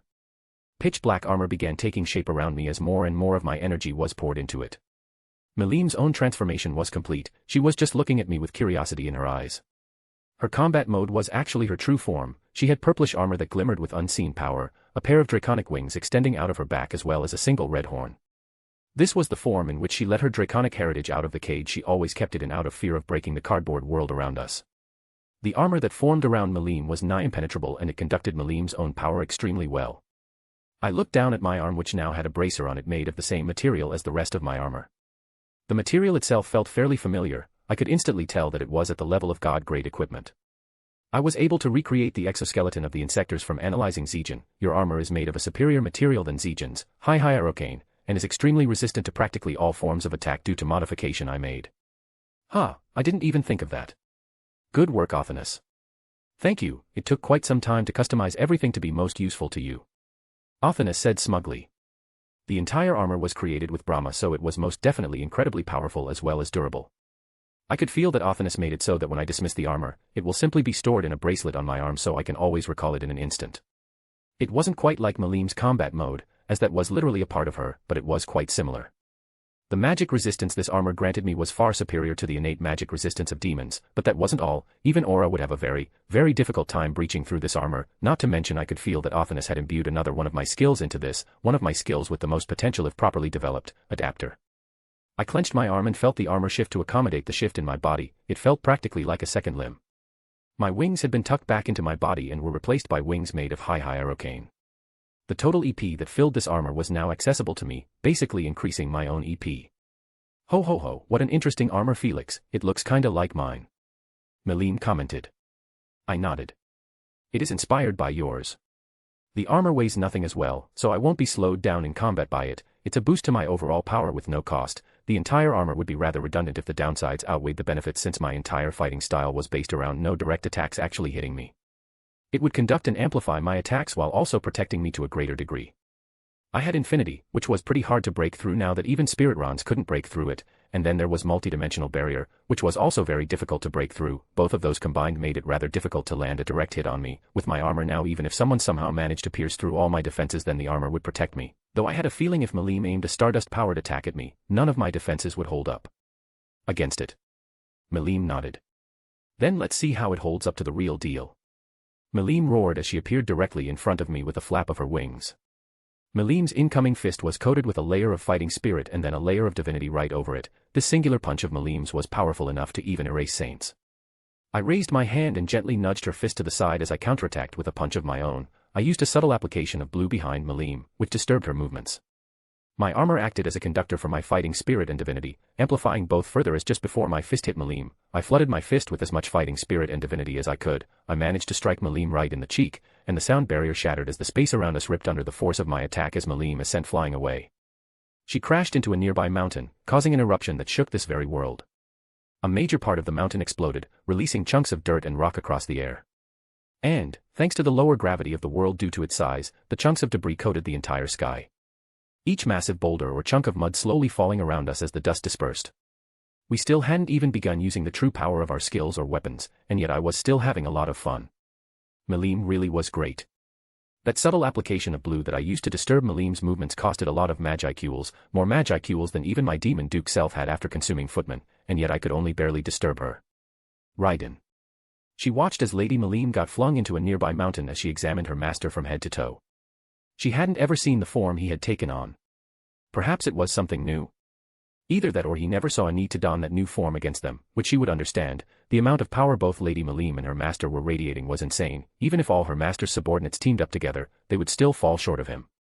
After watching the short bout between her master and Lady Melim, she truly understood the gap between the ordinary and the extraordinary. She had thought she was strong, especially after her training with Sir Midray, which improved her foundations many-fold, and yet now she knew she was nothing compared to the true monsters. She could barely even track their movements as they exchanged blows, only occasionally seeing a blur of movement, and she could perceive incredibly fast speeds. Even something at the speed of sound was mediocre to her. The only way she could keep track of what was happening was due to the laughter she would hear as well as the sonic explosions their movements left behind. Extraordinary. She heard Midray mutter. She could only smile smugly at his reaction to the greatness of her master. I had sensed the change in him, but to see him truly entertain Lady Melim in a fight is quite special. Lady Melim has never laughed like that when fighting me. Midray said sadly. I still have a long way to go. He said, a hint of defiance in his eyes. Fry was still staring ahead blankly. I knew Melim was strong, but I cannot even see her moving, nor can I see Felix moving. Does awakening increase one's strength that much? The amount of power both of them are releasing seems infinitely greater than my own. Midray shook his head. As if merely awakening can allow one to reach the levels of Lady Melim. No, those two are far above mere true demon lords. Fry clenched her fists. I see, so even should I awaken, I will still be prey to the strong. Midray nodded. That is simply how the world works. All that we can do is train to attempt to catch up. Midray said in a mentoring tone of voice. Fry nodded with clenched fists. Ha ha ha ha. That was a good one, Felix. Lady Melim yelled as the mountain she was buried under exploded outwards. Her master tilted his head, an easy-going smirk on his face. Thanks, but I hope that's not all you got. Of course not. Lady Melim roared as she flapped her wings and appeared directly behind her master, her fist already aimed at her master's face. Her master had already begun to move to block the moment Lady Melim's form had vanished from her view. He only just barely managed to raise his arm and block with his bracers at the last moment, but even then, her master was sent flying backwards through the air. He did not crash into anything, so he was able to quickly steady himself in the air, but Lady Melim did not waste the opportunity she had created. She appeared directly on top of her master and began sending punch after punch, putting her master on the defensive as he worked to block each of Lady Melim's attacks. Felix. It felt as if my body was automatically reacting to each of Melim's movements, an intricate dance of instinct and precision, allowing me to block and counter her strikes without much conscious thought. Is this the power of Ultra Instinct? I thought as my body moved once again to block another attack. Each of Melim's powerful blows was quickly intercepted by an armored palm or deflected by my bracers, allowing me a casual grace in my defensive stance. Each individual piece of this armor was filled with millions of EP, making it barely strong enough to ward off some of Melim's strikes. But despite the armor's strength, each of Melim's blows reverberated through my armor, just not piercing it. Eventually, I had enough of Melim's never-ending barrage of attacks. It's about time I shift the momentum of this battle. Warping space, I appeared on top of Melim and hit her with a crushing elbow strike that sent her crashing into the ground with explosive force. The barriers I had erected prevented her from plowing through the planet's surface, containing the devastation. Melim quickly picked herself up after a moment and held her hand out. I raised a brow. Getting more serious, huh? Melim nodded with an excited grin. Hee hee, let's finally kick this up a notch, Felix. Melim yelled excitedly as her scimitar took form in her hand. Melim had told me about her choice weapon. It was a weapon created by Veldanava and was once Guy's own weapon before he gifted it to Melim. It was created by Veldanava, so of course it had an absurd amount of energy in it and was also durable as hell. The amount of energy radiating from it was honestly absurd. It was far greater than Yamato, to the point that it should be in its own class. I'd have to coat Yamato in enough of my own energy to allow it to clash against Melim's scimitar without shattering. Whenever I tried to analyze it to get a precise read, it somehow rejected me. Even with Othinus, I couldn't get a read on that bullshit weapon. I held my palm out as Yamato took form in my palm. It was always absorbing my energy in my infinity space, allowing it to ceaselessly grow stronger. It most definitely wasn't as strong as either Malim's, it wasn't even close really, but it would get there eventually. Until then, I'd reinforce the shit out of it with my own energy so that it doesn't shatter against those monstrous weapons. I could in theory create a stronger weapon with Brahma, but I had taken a bit of a liking to Yamato. I wasn't going to replace it just like that, I knew it would reach that level eventually, no matter what. I could feel a faint feeling of approval emanate from the weapon in my hand. Yamato's aura began distorting space itself due to its own nature. Every single slight movement of my weapon would cut and tear apart space, allowing it to do a tremendous amount of damage. Every attack. I channeled enough of my own energy into Yamato ceaselessly, powering it up further for the remainder of this fight. I pointed the blade towards Malim, compressing space at the tip. In an instant, I released the compressed space, unleashing a devastating beam of destruction, a pure manifestation of space that obliterated everything in its path at a molecular level. The beam streaked towards Malim, but despite its speed, she didn't look bothered at all. With a precise downward slash, Malim cleaved the beam in half, the split sections veering harmlessly past her. I expected Malim to deal with that attack pretty easily, but she still chose a pretty dramatic method to do so. What a showboat. In a burst of speed, she appeared before me, scimitar raised. I raised Yamato, blocking her strike before attempting to knee Malim in the abdomen. Malim blocked my knee with the hilt of her blade before clenching her free hand and throwing a fighting spirit-fueled punch at me. With a flap of my wings I flew upwards, instantly dodging her punch and putting some distance between us. Aerial combat had a lot of variables to consider. Rather than just having to accommodate for front, back, and side to side, you also had to consider the fact that your opponent can move up and down, as can you. Malim was an incredibly difficult opponent. Most of my sword arts just won't be very effective on her due to her durability as well as her perception speed. She should be able to spot my moves and then accommodate her stance to deal with them appropriately. Malim might not have the same absurd levels of thought acceleration that I have, but she can still perceive a lot. Before Othinus was born, I wouldn't be surprised if her perception vastly outstripped my own even with Odin. This fight would not be easy. I slashed downwards with Yamato from a distance, manipulating space so that the attack would bypass conventional trajectories and strike Malim directly. Her eyes widened in realization in the last nanosecond as she realized what I was attempting to do. She may not be a master of space, but she could still pick up the subtle shifts in reality.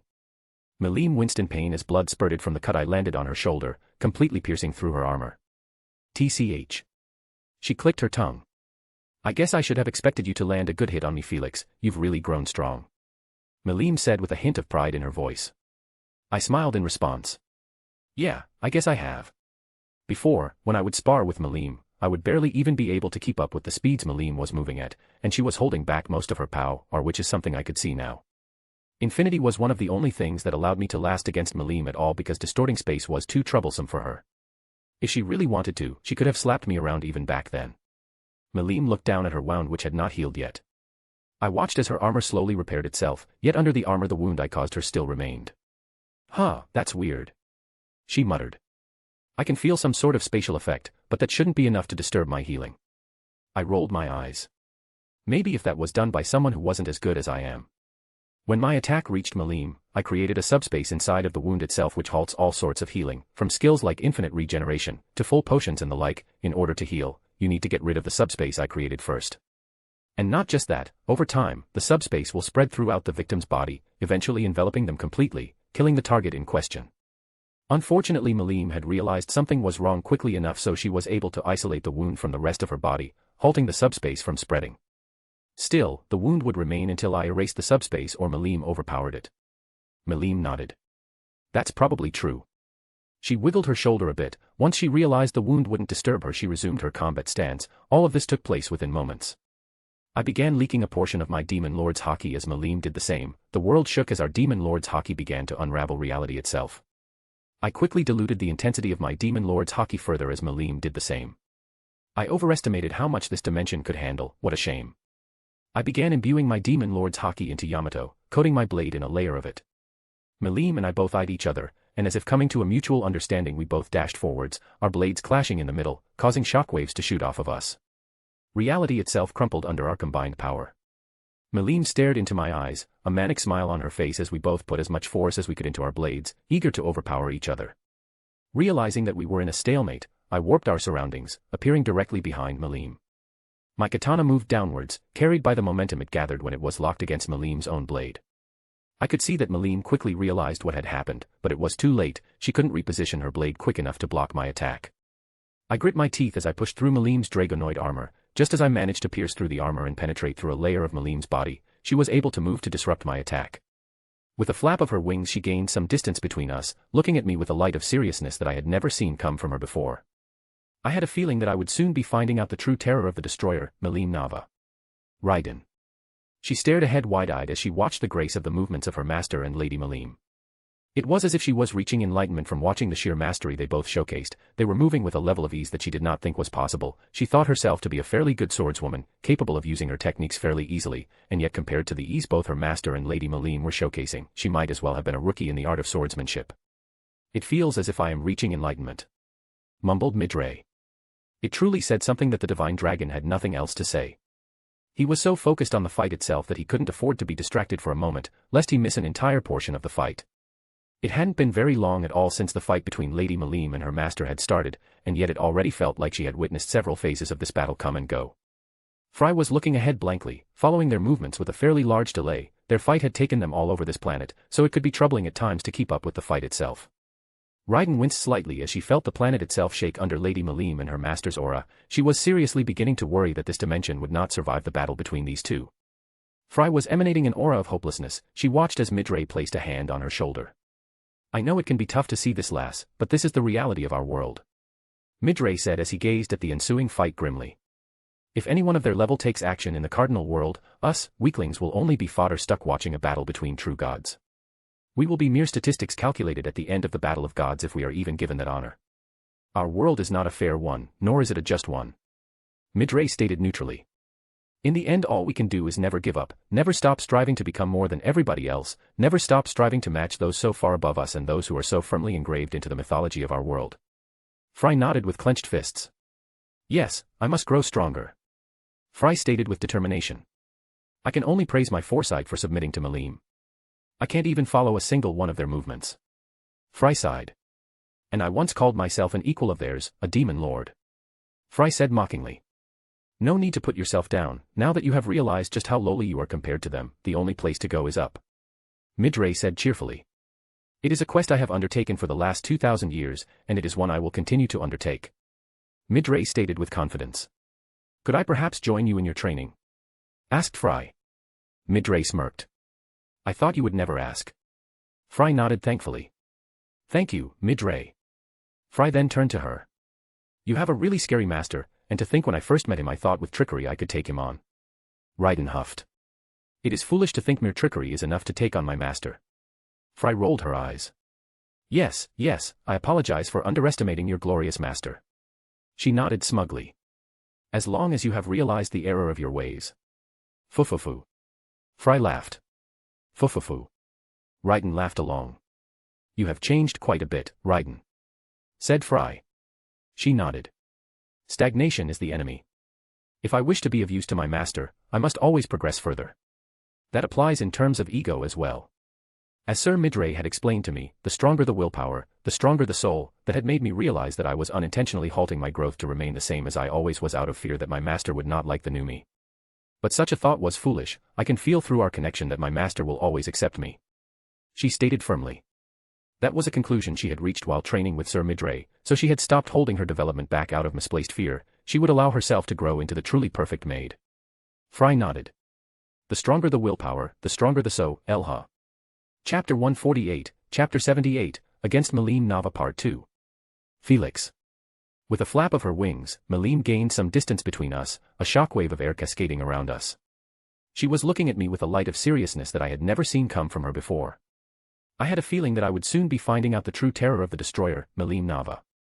Even now, despite the dimension-rendering power we had hit each other with, I could tell that Melim was still holding something back, and I knew exactly what that was. She had yet to use Satinel after all. It was horrifying to consider that Melim was easily keeping up with me and she hadn't even used her biggest strength multiplier, nor had she used Stardust. Melim is a Nepo baby. I could feel a wrathful aura begin to release off Melim as she began drawing on Satinel's power. I'd be worried about her going berserk, but I trust her enough to know when to stop. Melim's smile became more and more wild as she grew stronger and stronger. The way Satinel's stampede worked was that the wrath energy fuels the user and increases their overall stats. It was just the nature of wrath energy to do so, just like how love energy's main function dealt with life force. I watched as Melim's armor began to change, infused with wrath energy. Her previously sleek armor started to thicken, its surface becoming more rugged and menacing. Dark, intricate markings appeared under her eyes. Her armor, which was already impressive, now looked nearly indestructible. Its durability was clearly greatly enhanced by the wrath energy. The black and red hues of her armor deepened, and crimson veins of energy pulsed through it, giving it a dynamic, almost living appearance. Maleem's horn grew longer, its sharpness gleaming with an off-putting sheen.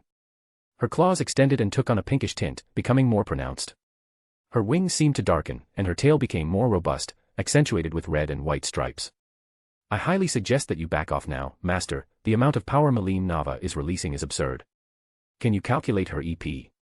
Not precisely, but it is easily over 100 million. Well, damn, but I'm not backing off now. I wanted a good fight, and now I'm getting it. Ugh, idiot. Hey. Othinus. She already knew what her master would say in response to her suggestion. He was far too prideful and stubborn to back off now, but she at least wished to try warning her master off.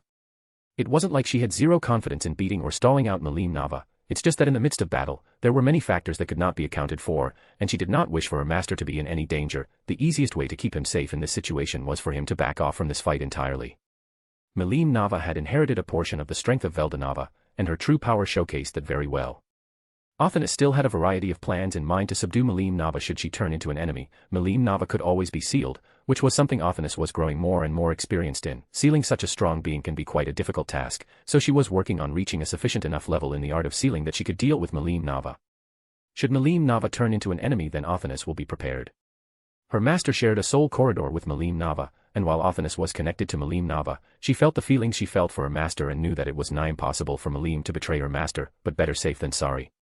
She had installed a backup plan as well when she was modifying Satinel to allow Magicle Breeder Reactor more freedom. She had installed a limitation into the skill, which was only possible due to Maleem Nava consenting to the skill modification, or else Othinus would not have had enough energy to forcefully install such a thing.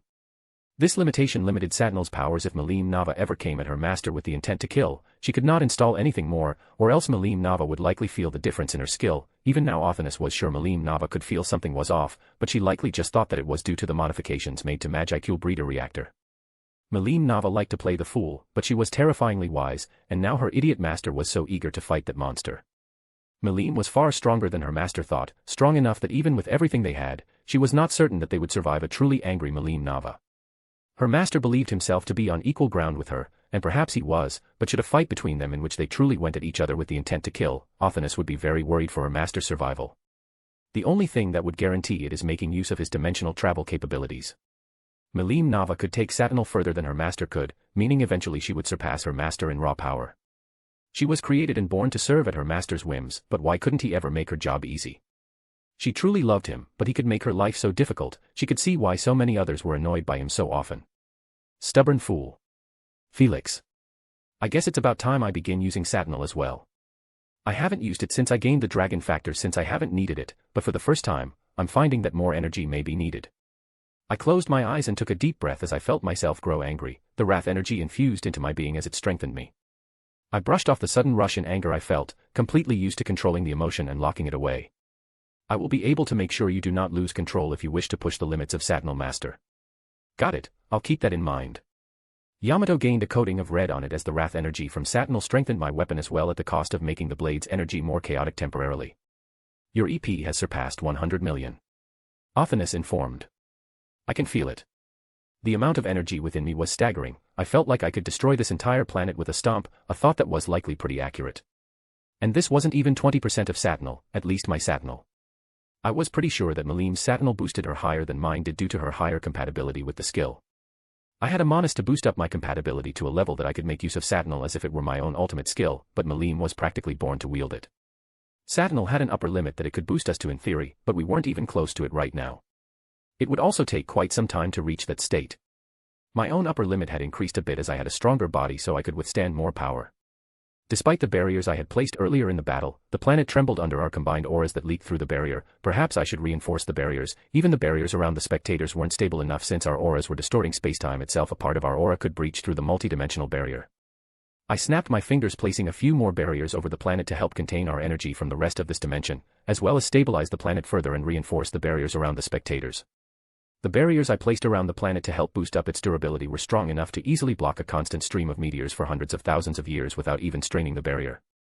That should hopefully be enough to make sure the planet doesn't blow up.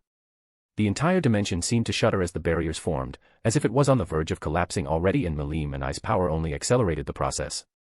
It's a damn good thing there isn't any intelligent life in this dimension, and that it's a small one. Ha ha ha, let's go Felix.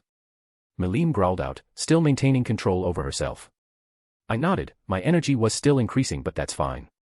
105 million. Now that we both had our power-ups, we could resume our fight. Of course, the reason we let each other power up is for the rule of cool. You can't interrupt someone's power-up, that's just disrespectful. Well, unless they're an enemy, fuck the rules when you're dealing with an enemy. I'm looking at you, Yuki. I focused back on Melim. Her energy was still steadily rising to very, very worrisome levels. Thankfully my own was also rising to match hers. I had a feeling that this dimension may not survive this fight of ours. Both Melim and IZP were over 100 million, our respective outputs also growing. The only reason this dimension was still standing was due to me diverting some of my power to maintain the barriers, or else this dimension would have long gone poof. Weaker universes couldn't even survive the aura released by stronger beings, let alone Melim and I. Get ready then Melim, I'm going to stop holding back a bit. I intoned softly. Melim smirked with confidence. Oh yeah. Let's see what you got then Felix. She roared out in challenge. Throughout this entire fight I hadn't been using one of my greatest strengths and resources, my skills and the various magics that I knew. We had been using our fists and now we were using our weapons, but magic and skills was where I truly shined. I didn't have a literal armory of ultimate skills to choose from for nothing. Raiden. Is Lady Melim truly going to go to this extent? Midray muttered worryingly. All three of them shuddered as they felt a minuscule wave of power penetrate through the barrier her master had placed around them before her master further reinforced the barrier, isolating them from the outside world completely. She knew for a fact that they had felt only a fraction of the aura present in the outside world. Her instincts warned her that if she stepped outside of this barrier for even a millisecond, she would be erased by the aura alone.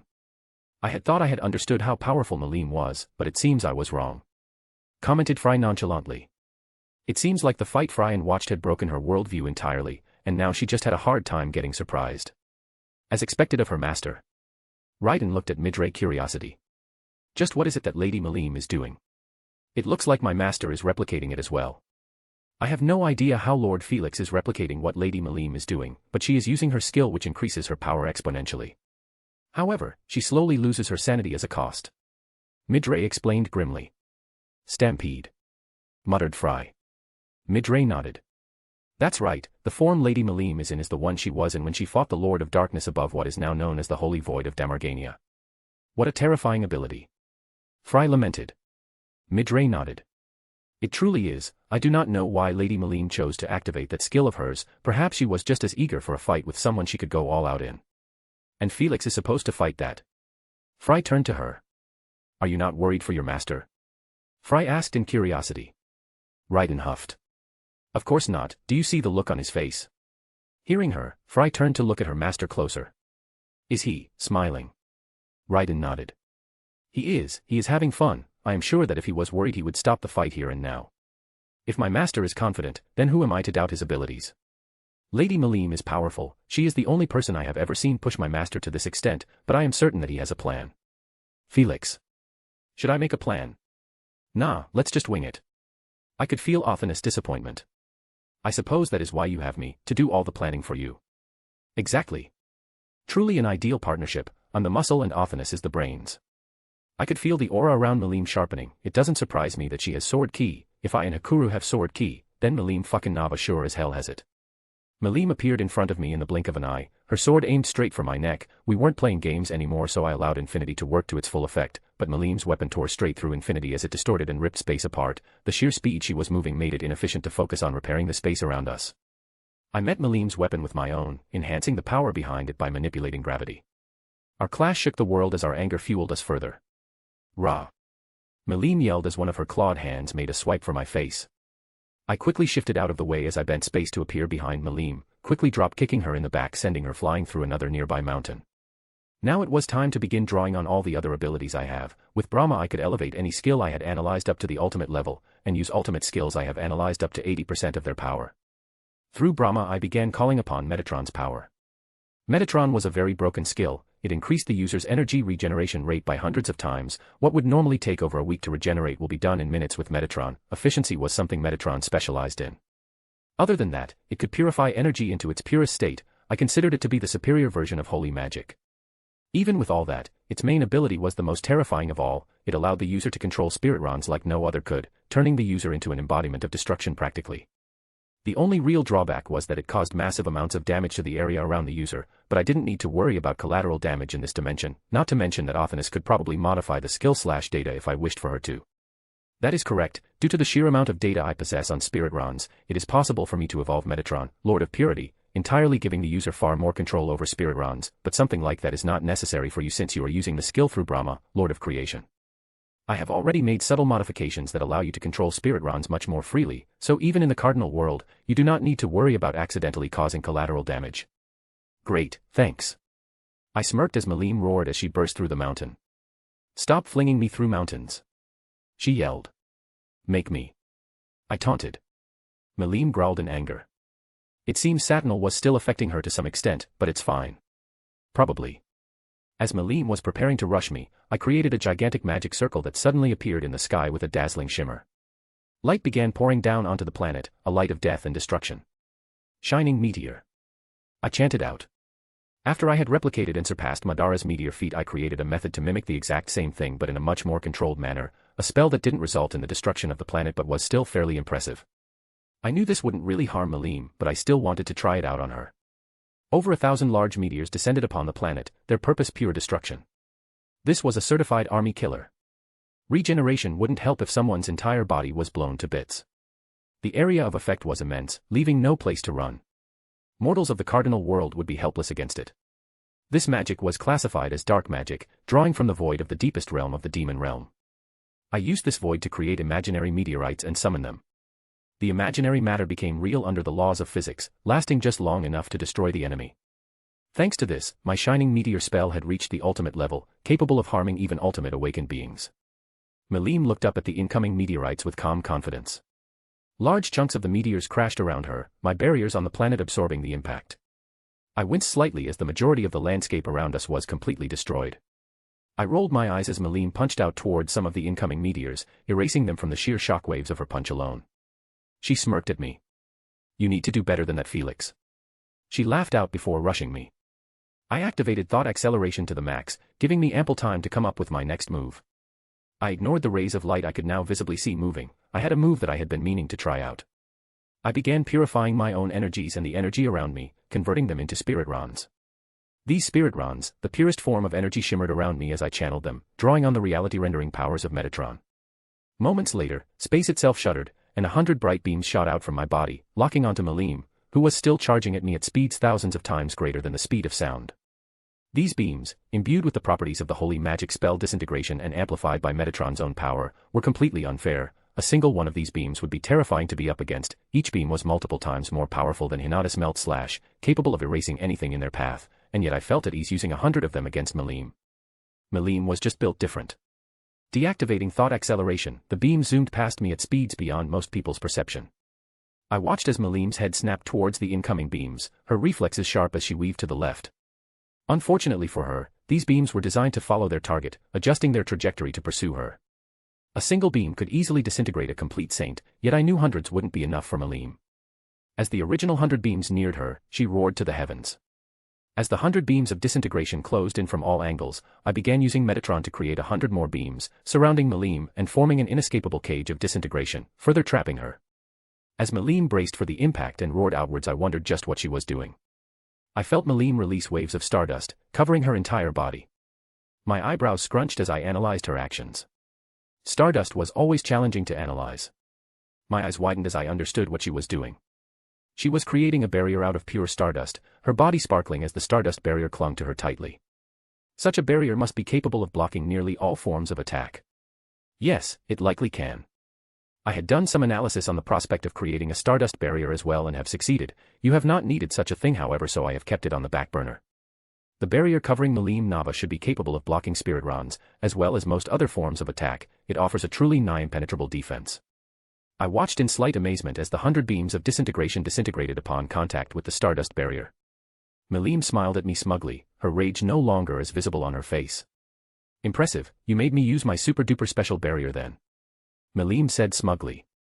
I raised a brow. Your super-duper special barrier? Melim nodded. Yup. I haven't had to use it since the Heian era, I looked at her with half-lidded eyes. Maybe giving her manga to read wasn't the best idea. Still, I believed her. Her Stardust barrier was just straight up broken according to my analysis. I doubt much could get past it, though I did have a good idea as to how to penetrate through it. I could always use Brahma, Lord of Creation, to create a skill specifically specialized in breaking through Malim's Stardust barrier as long as my desires align with that wish. At least that should be possible in theory. I can't use Brahma to create completely new ultimate skills or anything since I don't have the energy needed for that, but unique skills are somewhat possible, but I didn't even need to do that. After all, Hinata had a skill almost perfectly designed to break through barriers, a skill that she willed into existence through sheer spite. Whether that would work on Malim's barrier was the main concern though. I clapped. That was amazing, Malim. Malim preened under my praise, completely suppressing Satinel's wrathfulness. But can you handle this? I asked with a smirk. I had just gotten the idea for a neat little move using Medatron. So far from what I understood, Medatron was bullshit. It seriously turned someone into a walking god of destruction, and even 1% of its true power could easily allow Leon to contest against some of the top fighters of the Cardinal World. I know for a fact that if Leon has true mastery over Medatron, then 1% of his power will be more than sufficient to defeat and kill Arcuade, Megumin, or Lalatina. This skill was just that broken. I had just sent over 100 beams of disintegration at Malim, each of those beams far stronger than Hinata's Melt Slash. A single one of those beams would likely make even Veldora worried. And yet I had only really scratched the surface of the potential of this ultimate skill. I could literally turn myself into a living font of disintegration if I wanted to, turning anything and everything I touch into nothingness. I had no doubts that if Leon went all out in the midst of Tempest he would be handled, but the damage and death would be catastrophic and it would be practically impossible for Tempest to discover what it had lost. Medatron was just that dangerous. Even I was wary of Leon even though my combat prowess should be above him. In a fight against Leon there were no victors if he got a chance to go all out, though of course that changed if the fight was isolated. Though there was the fact that Leon was time-stop fodder, so as long as he was a digital lifeform I would be careful of him but I wouldn't be that bothered about him all in all. Malim stood a fair distance away from me smugly, seemingly giving me a moment to prepare my next move. Did Satinel make her much more cocky? Though Malim was always naturally pretty cocky, perhaps she was just letting herself act more freely than she usually would now. It makes sense for her to be confident in her power. Oh well, it's my gain. I get to try out some fancy new moves and Malim gets to show off, a win-win. With a flick of my wrist an array of magic circles appeared in the sky above us, each one emanating a fearsome aura that would kill lesser life forms. One of my ideas was to create a bunch of magic circles in the sky above an enemy and then have beams of amped-up disintegration rain down like the wrath of God, but something like that wouldn't even scratch Malim if my earlier attack didn't, so instead I decided to do something different. I willed the magic circles to fuse together. Normally something like that would need an absurd amount of calculations, but I had Othinus here to do that. Truly have I ever told you how amazing you are, Othinus? You have, but feel free to tell me again, in fact tell me daily. As my queen demands. Truly, Othinus could be rather cute now that she was a real living being. I cannot be cute, I do not have a physical body master. Ah, it seems you are not enlightened enough, Othinus. Cuteness surpasses mere physical form. Cuteness is not something that can be merely constricted to physical appearance, it also relates to voice and personality. I see. Besides, it's not like you can't make a physical body. You've piloted a split body of mine in the past. Realistically you could give yourself whatever body you wanted. That is true, I know your tastes quite clearly as well, so perhaps. Perhaps. Nothing, focus on the fight in front of you, master. Othinus said in a chiding tone. Alright then, keep your secrets. I could feel Othinus' exasperation at my Lord of the Rings reference. Brushing off the thought that perhaps flirting with my Monas wasn't the best idea, I focused back on the spell I was weaving. With all the magic circle's power focused into a singular massive magic circle, I raised my arm into the air and then quickly lowered it as the magic circle practically came to life above Malim. The sky lit up with a blinding radiance as the beam of disintegration descended upon Malim, its power far more concentrated than Metatron's previous attacks. The massive beam was large enough to engulf a true dragon and was more than potent enough to erase a true dragon in their entirety. If a true dragon was hit by this, I have no doubt that they would die if their defenses aren't powerful enough. Metatron's sheer output could rival or surpass the output of a true dragon in the right hands. I watched as Malim was completely engulfed by the beam. She had made no move to block or dodge. No, she was confident. The beam continued past Malim and would have normally hit the earth below, completely bursting through this planet, but I had already planned for that and had the disintegration beam disperse itself after hitting its main target. As the light faded, I wasn't surprised to see Malim flying in the same place as she was before she got hit, and not looking worse for wear. Malim looked at me, her eyes filled with respect. I hadn't expected this attack to do any real damage to Malim, but I still wanted to try it out since I had the chance. Whoa, that was super strong, Felix. If I didn't have my Stardust barrier and got hit by that, I'd be a goner. I nodded. Yeah, it's definitely powerful. I sighed. With Malim's nigh invincible barrier, a lot of my abilities just wouldn't be useful against Malim. Sure, I could try them out anyway for fun like I had with Medatron, but in the end that would be pointless. Was this how it felt to go up against me? To know that practically none of your attacks can bypass a nigh unbreakable barrier? Infinity was different of course, but I can see what kind of feelings it may inspire in my opponents. I can sorta see how Hinata developed a new unique skill entirely out of spite. It was quite amusing that very same unique skill could theoretically allow me to pierce through Malim's barrier in the proper circumstances, but I wanted to save that in my back pocket for now. Malim flexed her scimitar. Now, let's go again. I nodded with a smirk. I wasn't going to say no to a sword fight with Malim. We both dashed forward, our blades meeting in the middle of our path, causing a sonic explosion to boom off of us. Raiden. Those meteors, if someone were to use that spell above Fulbrosia, my people would perish and those that do not would lose their homes. Fry muttered. Midray nodded. I recall hearing about a similar spell in the past. Many renowned mages attempted to use something similar to wipe out an enemy kingdom but failed in its casting due to how difficult it is to control as well as the high Magicle requirement. And Malim just punched straight through it. Fry sighed. Of course, something such as that could not harm Lady Malim. Midray boasted. They continued to watch as beams of light shot out towards Malim. Raiden's eyes widened as she understood the nature of those beams. She was fairly well experienced in holy magic and could even cast disintegration herself, but to do what her master did would be impossible for her. She wouldn't even imagine something like what he was doing. A single one of those disintegration beams would erase her from existence, and yet her master had sent 100 at Lady Malim and didn't seem to be worried for her safety. It didn't take long for Raiden to understand why. Lord Felix is truly pushing Lady Malim. Midray commented. What is that barrier, Midray? A single one of those beams would kill me, I have no doubts about that, and yet that barrier of Malim's managed to withstand them. Fry asked in shock. That is a unique barrier art that Lady Malim has developed, though she has not used it in a very, very long time. It boasts a foolproof defense, not even Spiritron-related attacks can bypass it. Midray informed in a mentoring tone. Fry nodded with twitching lips. I see, it seems that I do not know nearly as much about Malim as I thought. She really is one scary girl, and Felix is just as scary for going up against that while protecting us in barriers. Raiden puffed up her chest. Of course, my master is the greatest. Fry rolled her eyes. Yes, of course. Fry responded, but Raiden could tell there was an undercurrent of fear and respect in Frey's voice.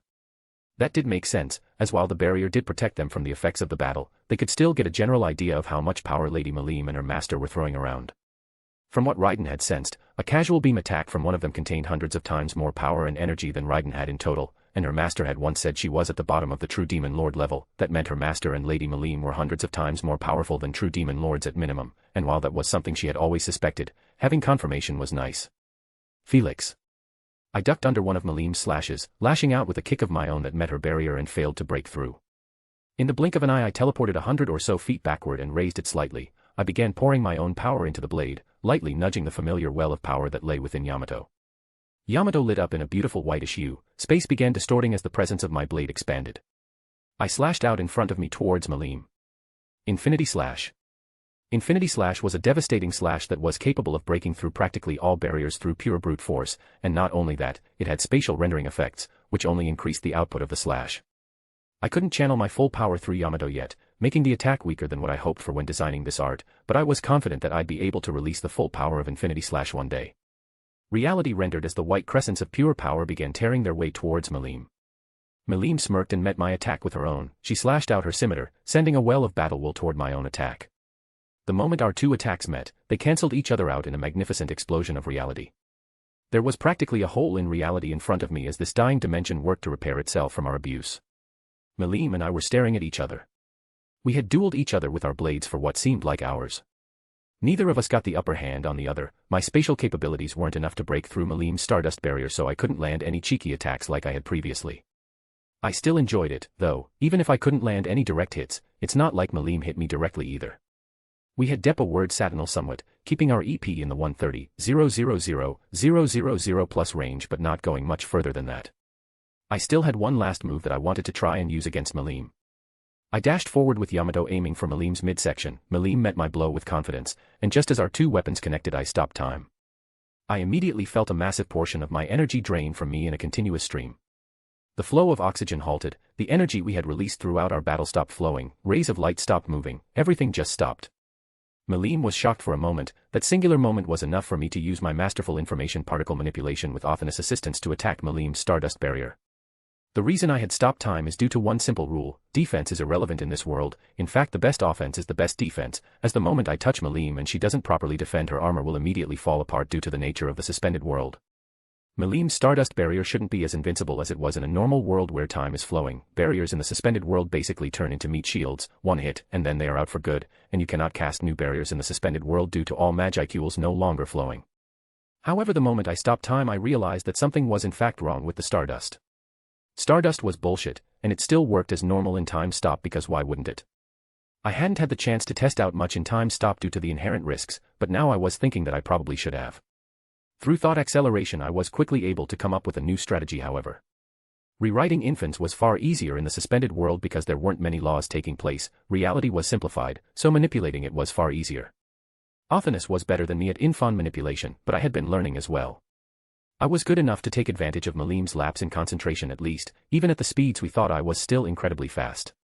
I quickly rewrote the infants of Melim's Stardust barrier before she had the chance to react, shattering it. She would have been able to prevent it if she could react in time, but thankfully everything lined up for me in this scenario. This was one of the only ways I could think of to break through Melim's absurd barrier. Even anti-skill wouldn't be enough since anti-skill was only really capable of negating a single law, so if an attack makes use of multiple laws you can pick and choose which law to negate, but in the end that won't do much to negate the attack altogether. So attacks that make use of multiple laws are basically immune to anti-skill entirely, and Stardust functions on multiple different laws. Even Hollow Purple makes use of multiple different laws, so I could have easily wiped Yuki out with that if I wanted to. In the end, though, anti-skill isn't all that it's cracked up to be. It'll only be useful when taking out some barriers and lower-tier attacks. But that's enough monologuing. Melim looked around with widened eyes. Time stop. Melim projected out as her Stardust barrier got completely destroyed. I imbued my own response within the surrounding infants before flinging them at Melim.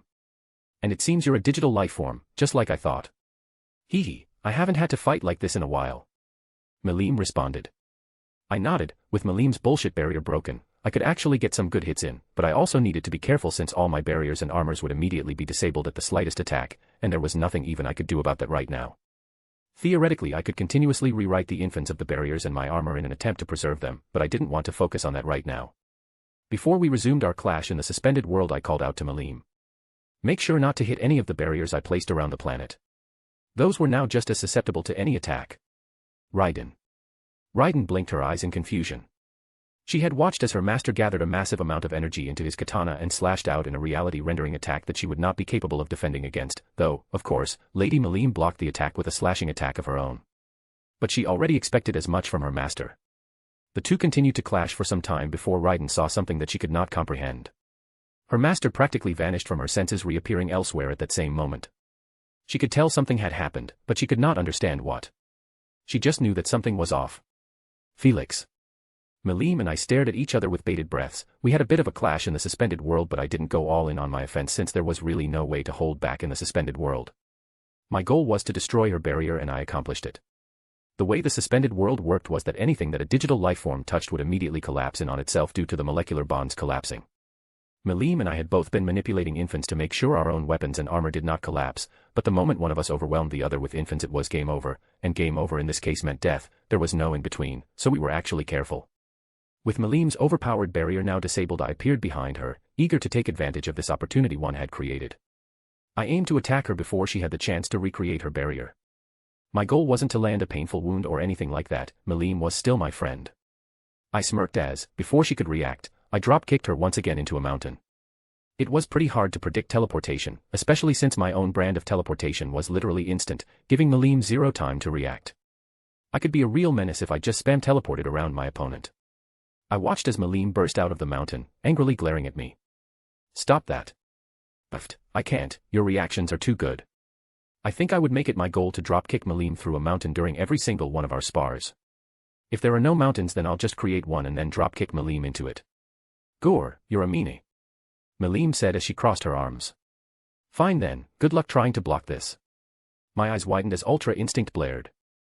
I looked into the future with Seer. Its foresight abilities had strengthened since I was using it through Brahma, but even then I still couldn't see that far into the future. But even seeing a few seconds into the future was a great help, something that I abused when dueling Melim with my Yamato. Seriously, Melim. I yelled as I saw what she had planned. I knew she wouldn't use something that she didn't think I could survive, but this was a bit much. Well, I guess I did send 200 disintegration beams at Melim and try to hit her with a ton of meteors. I sensed Melim gathering an absurd amount of energy between her hands. It was already too late for me to stop Melim. If I tried to interrupt her now, the ball of Stardust would just blow up on us, which didn't sound fun. All I could do now was come up with a plan to deal with Melim's Stardust beam. Stardust could not be conventionally blocked. It would tear through practically all barriers, including multidimensional barrier. Perhaps I need to come up with a better barrier art. I have already begun the process, however I do not possess enough data to create a barrier that has a valid improvement. I see, thanks Othinus. But I could think about barrier arts later. Now I had to deal with Melim and her beams of Stardust. I could always just dodge, and that is my primary plan, but a beam clash would be pretty cool too, no. I wanted to fight Melim to test my limits, which I had already done, and have some fun, so beam clash it is. Now, what kind of beam should I use? Just plain old Magicules concentrated to the max. But even then, I'd have a hard time beating Melim in a beam clash. Stardust was just that broken. Ah, I know. Master Y, Othinus tried to interrupt me, but it was already too late. Ugh. It's fine Othinus, worst case if our beam clash causes too much destruction, we can just leave this dimension to its fate. It's not like there is any other life here. This dimension is rather small and is reaching the end of its lifespan. All civilizations had already passed away eons ago. This dimension was already on life support before we arrived. I laughed out as I held my palms together. I began gathering a massive amount of Magicules while imbuing a minuscule amount of Stardust within it, diluting the energy. Without being diluted, a beam of pure Stardust alone would shatter this dimension entirely from its sheer aura alone, so diluting it was a must. Melim was doing the same whenever she used Stardust. Reality shuddered as if sensing the coming catastrophe. Melim and I both laughed as we released the energy we had been gathering towards each other. Drago Nova. We both yelled. Master, there is a very high likelihood that when the two beams of Stardust collide, the resulting explosion will completely burst through all the barriers placed and destroy this dimension. I recommend leaving. Yeah, that's about what I expected. Good thing I'm prepared. I went through with it, of course, because this was a once-in-a-lifetime opportunity to momentarily witness a beam clash between two Drago Novas. I immediately teleported to Melim, who looked at me in surprise. She quickly reacted and slashed out towards me, expecting some kind of attack. Not now, Melim. Melim stopped and allowed me to grab her. I snapped my fingers and created a portal under Raiden, Midray, and Fry before using blue to draw them through the portal. Once that was done, just as our two Drago Novas collided, I teleported myself and Melim back to the Cardinal World. From the corner of my eyes, I saw the supernova that our beam clash had become before vanishing, only to see the dimension flooded by the mysterious energy that inhabited the space between dimensions. Well, rest in peace, random dimension. Chapter 149, Chapter 79, Return of the Chaos Dragon. Felix. Melim and I both laughed as we released the energy we had been gathering towards each other. Drago Nova. We both yelled. Master, there is a very high likelihood that when the two beams of Stardust collide, the resulting explosion will completely burst through all the barriers placed and destroy this dimension. I recommend leaving. Yeah, that's about what I expected. Good thing I'm prepared. I immediately teleported to Melim, who looked at me in surprise. She quickly reacted and slashed out towards me, expecting some kind of attack. Not now, Melim. Melim stopped and allowed me to grab her. I snapped my fingers and created a portal under Raiden, Midray, and Fry before using blue to draw them through the portal. Once that was done, just as our two Drago Novas collided, I teleported myself and Melim back to the Cardinal World. From the corner of my eyes I saw the supernova that our beam clash had become before vanishing, only to see the dimension flooded by the mysterious energy that inhabited the space between dimensions. Well, rest in peace, random dimension. Whoa. That was fun, Felix. Melim yelled as she appeared in front of me, already out of her combat mode, with Satinel disabled and her aura back under perfect control. We appeared right where we left, in Melim's office. As expected of you, Master. Raiden stated. Midray was looking at me with approval in his eyes. It seems that I have not been training enough. He muttered to himself. I shot him a thumbs up. Yeah, go plus ultra. Midray tilted his head. Plus ultra. Right, he wouldn't get that reference, stupid uncultured world. The fandom of My Hero Academia may have been shit, but the series itself was alright, though I heard it got worse later on. Ah, it's nothing, just a saying from my previous world, one that basically means to push further beyond your limits. Midray nodded. Plus ultra. I like this saying, yes, I must go plus ultra. Midray said as he raised one of his clenched fists into the air. Whoa, he just emanated some all-might energy, truly Midray is a Chad. Melim clapped. Awesome. I want to go plus ultra too. Midray laughed. That is the spirit, Lady Melim. We are never at our limits until we believe we are at our limits. Even you can grow further, I am sure of it. A stronger Melim makes me shiver. Even current Melim is someone that I wouldn't be sure about taking on when she's serious. Do not worry, with my assistance no foe is unbeatable. And people call me arrogant. It is not arrogance if it is true, it is confidence. Sure then, I'll be counting on you the day I face a foe I have no chance of beating. I noticed that Fry was looking at me cautiously. Very impressive showing, Felix. She stated in a clipped tone. I didn't really blame Fry for her coldness at this moment. We weren't super close to begin with and she just had her mind blown with how strong some people in this world are. If I was her, I'd be panicking too. I watched as Yamato faded into motes of light and appeared back in my infinity space before dissipating my armor as well. I looked at my right arm, where a simple black bracelet was now adorned, before looking back to Melim. Yeah, I had fun too. I got to test out some moves I wouldn't use on others. I got to have fun with a handful of the ultimate skills I have data on. I used Faust's probability manipulation, Metatron's absolute Spiritron control, my own Ouroboros and Satinel. I also used some of Asmodeus' life force sucking abilities in between by coding Yamato in Asmodeus energy. Even the magic I used was fairly interesting to finally put into practice. I couldn't just summon a ton of meteors anywhere after all. I thought back to Medatron, perhaps one of my skills with the most potential. I had literally fired off 200 amped up beams of disintegration in less than 3 seconds, which was practically a surekill technique. Melim was just abnormal. Medatron would literally sink continents in the Cardinal World, which was practically a star-level feat due to just how durable the planet was. Leon could very likely completely break through my multidimensional barrier, though I don't think he has the precision and control needed to do that with Medatron. The only reason I am able to control the skill so perfectly is due to all the data Othinus has, which has basically optimized the skill that I use through Brahma. Medatron on its own is very difficult to control very precisely, so if you use it the user has to expect massive amounts of destruction as collateral. Metatron's energy optimization was also pretty huge. Theoretically it should even be possible to optimize your energy so much that your EP basically goes up as you are using far less than what you should be, therefore conserving more energy than others.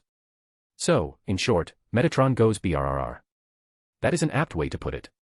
If even my super smart Monas agrees, then I can only be right.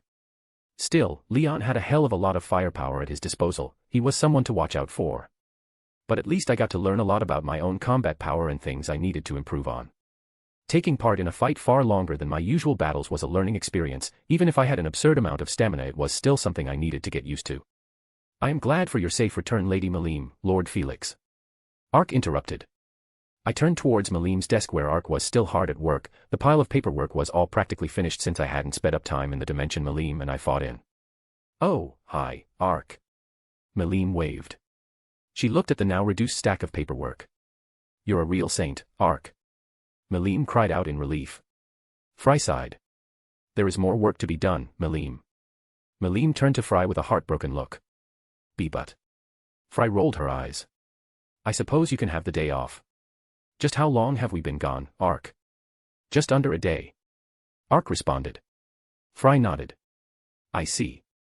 I thought we'd be gone longer, but then again Melim and I had been fighting for almost a day non-stop. I've never fought for such a long period of time before.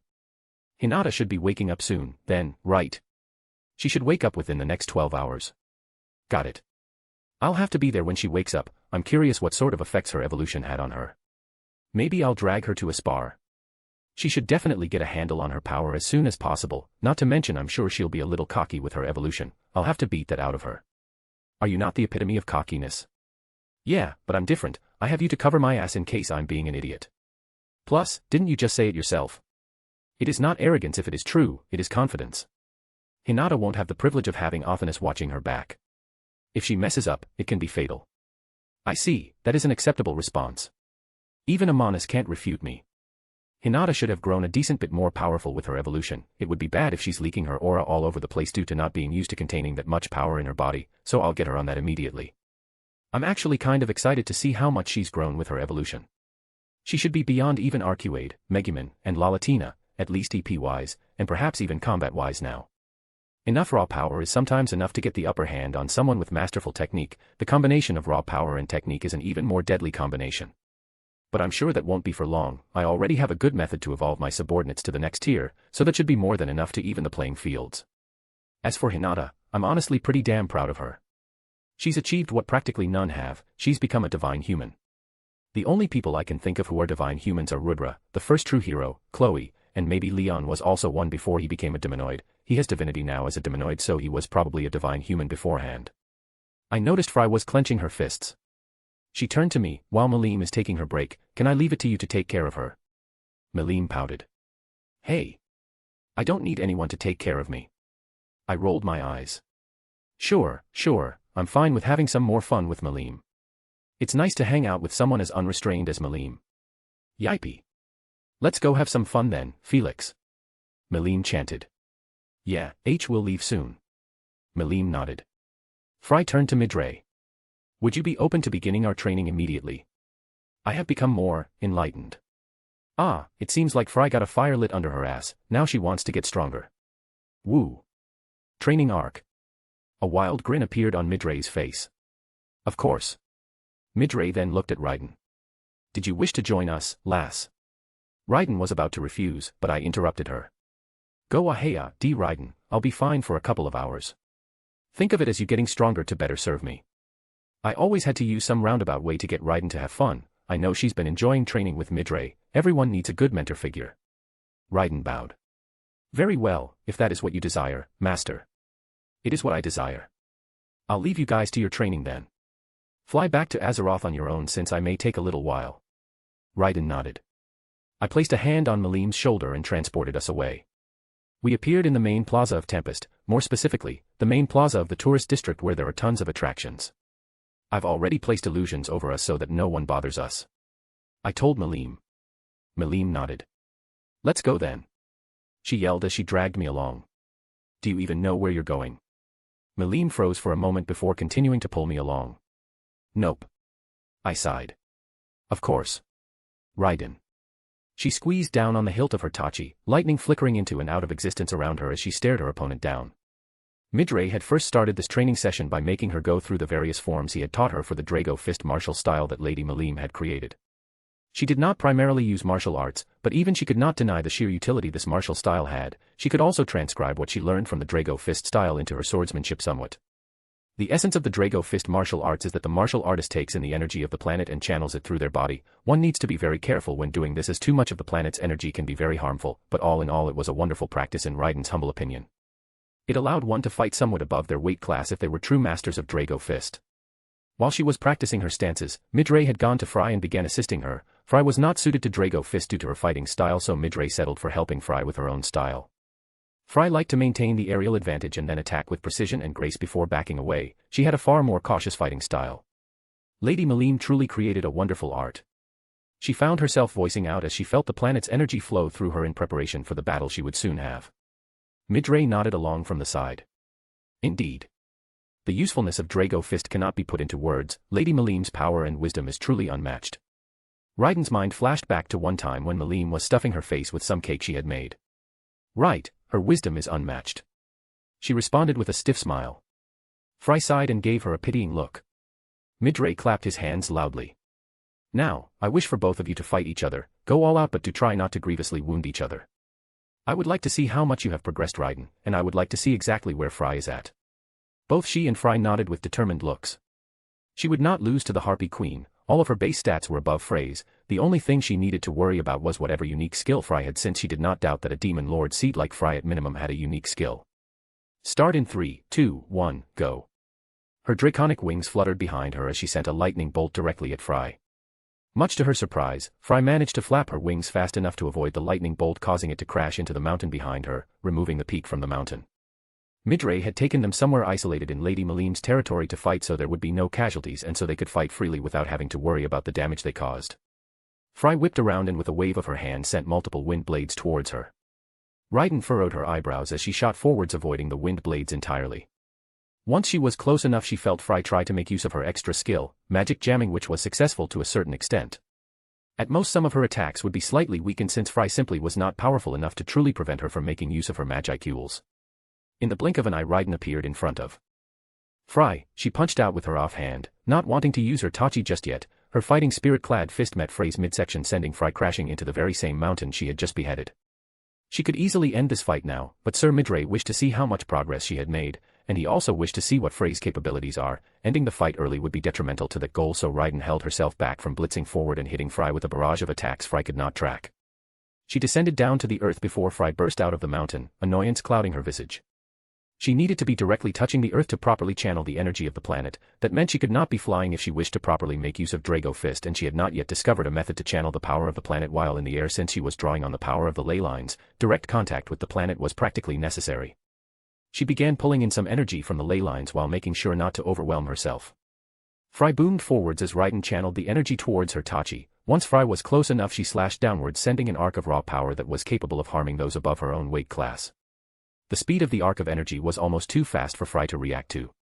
Frey's eyes widened as she quickly dove out of the way, but she didn't avoid her attack entirely as the arc grazed Frey's leg, cutting a portion of it off. Gah! Fry screamed in pain even as the wound slowly regenerated from Frey's self-regeneration. Raiden winced slightly, but the wound itself wasn't deep, and it wasn't like she chopped off Frey's entire leg. Fry quickly got a hold of herself. She flew towards Raiden at speeds far faster than previously.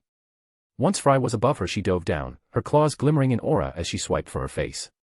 Raiden casually raised her now scaled arm to block Frey's claws. The moment Frey's claws struck her scales, a small boom resonated off of them as sparks appeared from the clash of scales and claws.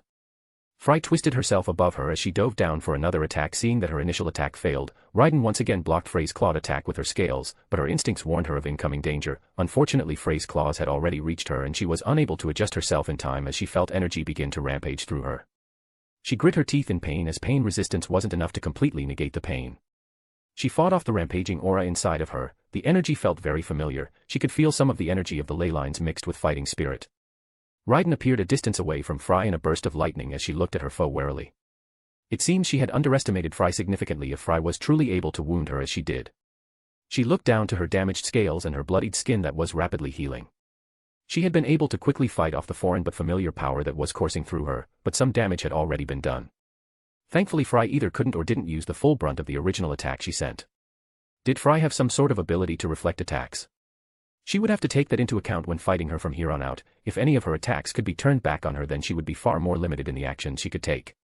She activated Thought Acceleration and began analyzing everything that happened with her unique skill, Thunder. Her master had added some sub-skills that increased her own analytical ability, something that was coming in handy now. Fry was no true demon lord, so she did not have much raw power. Even Raiden was no true demon lord, however she had the benefit of being named by her master, which granted her a significant boost in power, and the gifting from her master's own harvest festival further increased her strength. Frey's combat style centered around speed and decisive strikes. She had Fry beaten when it came to speed, and yet Fry had still managed to harm her.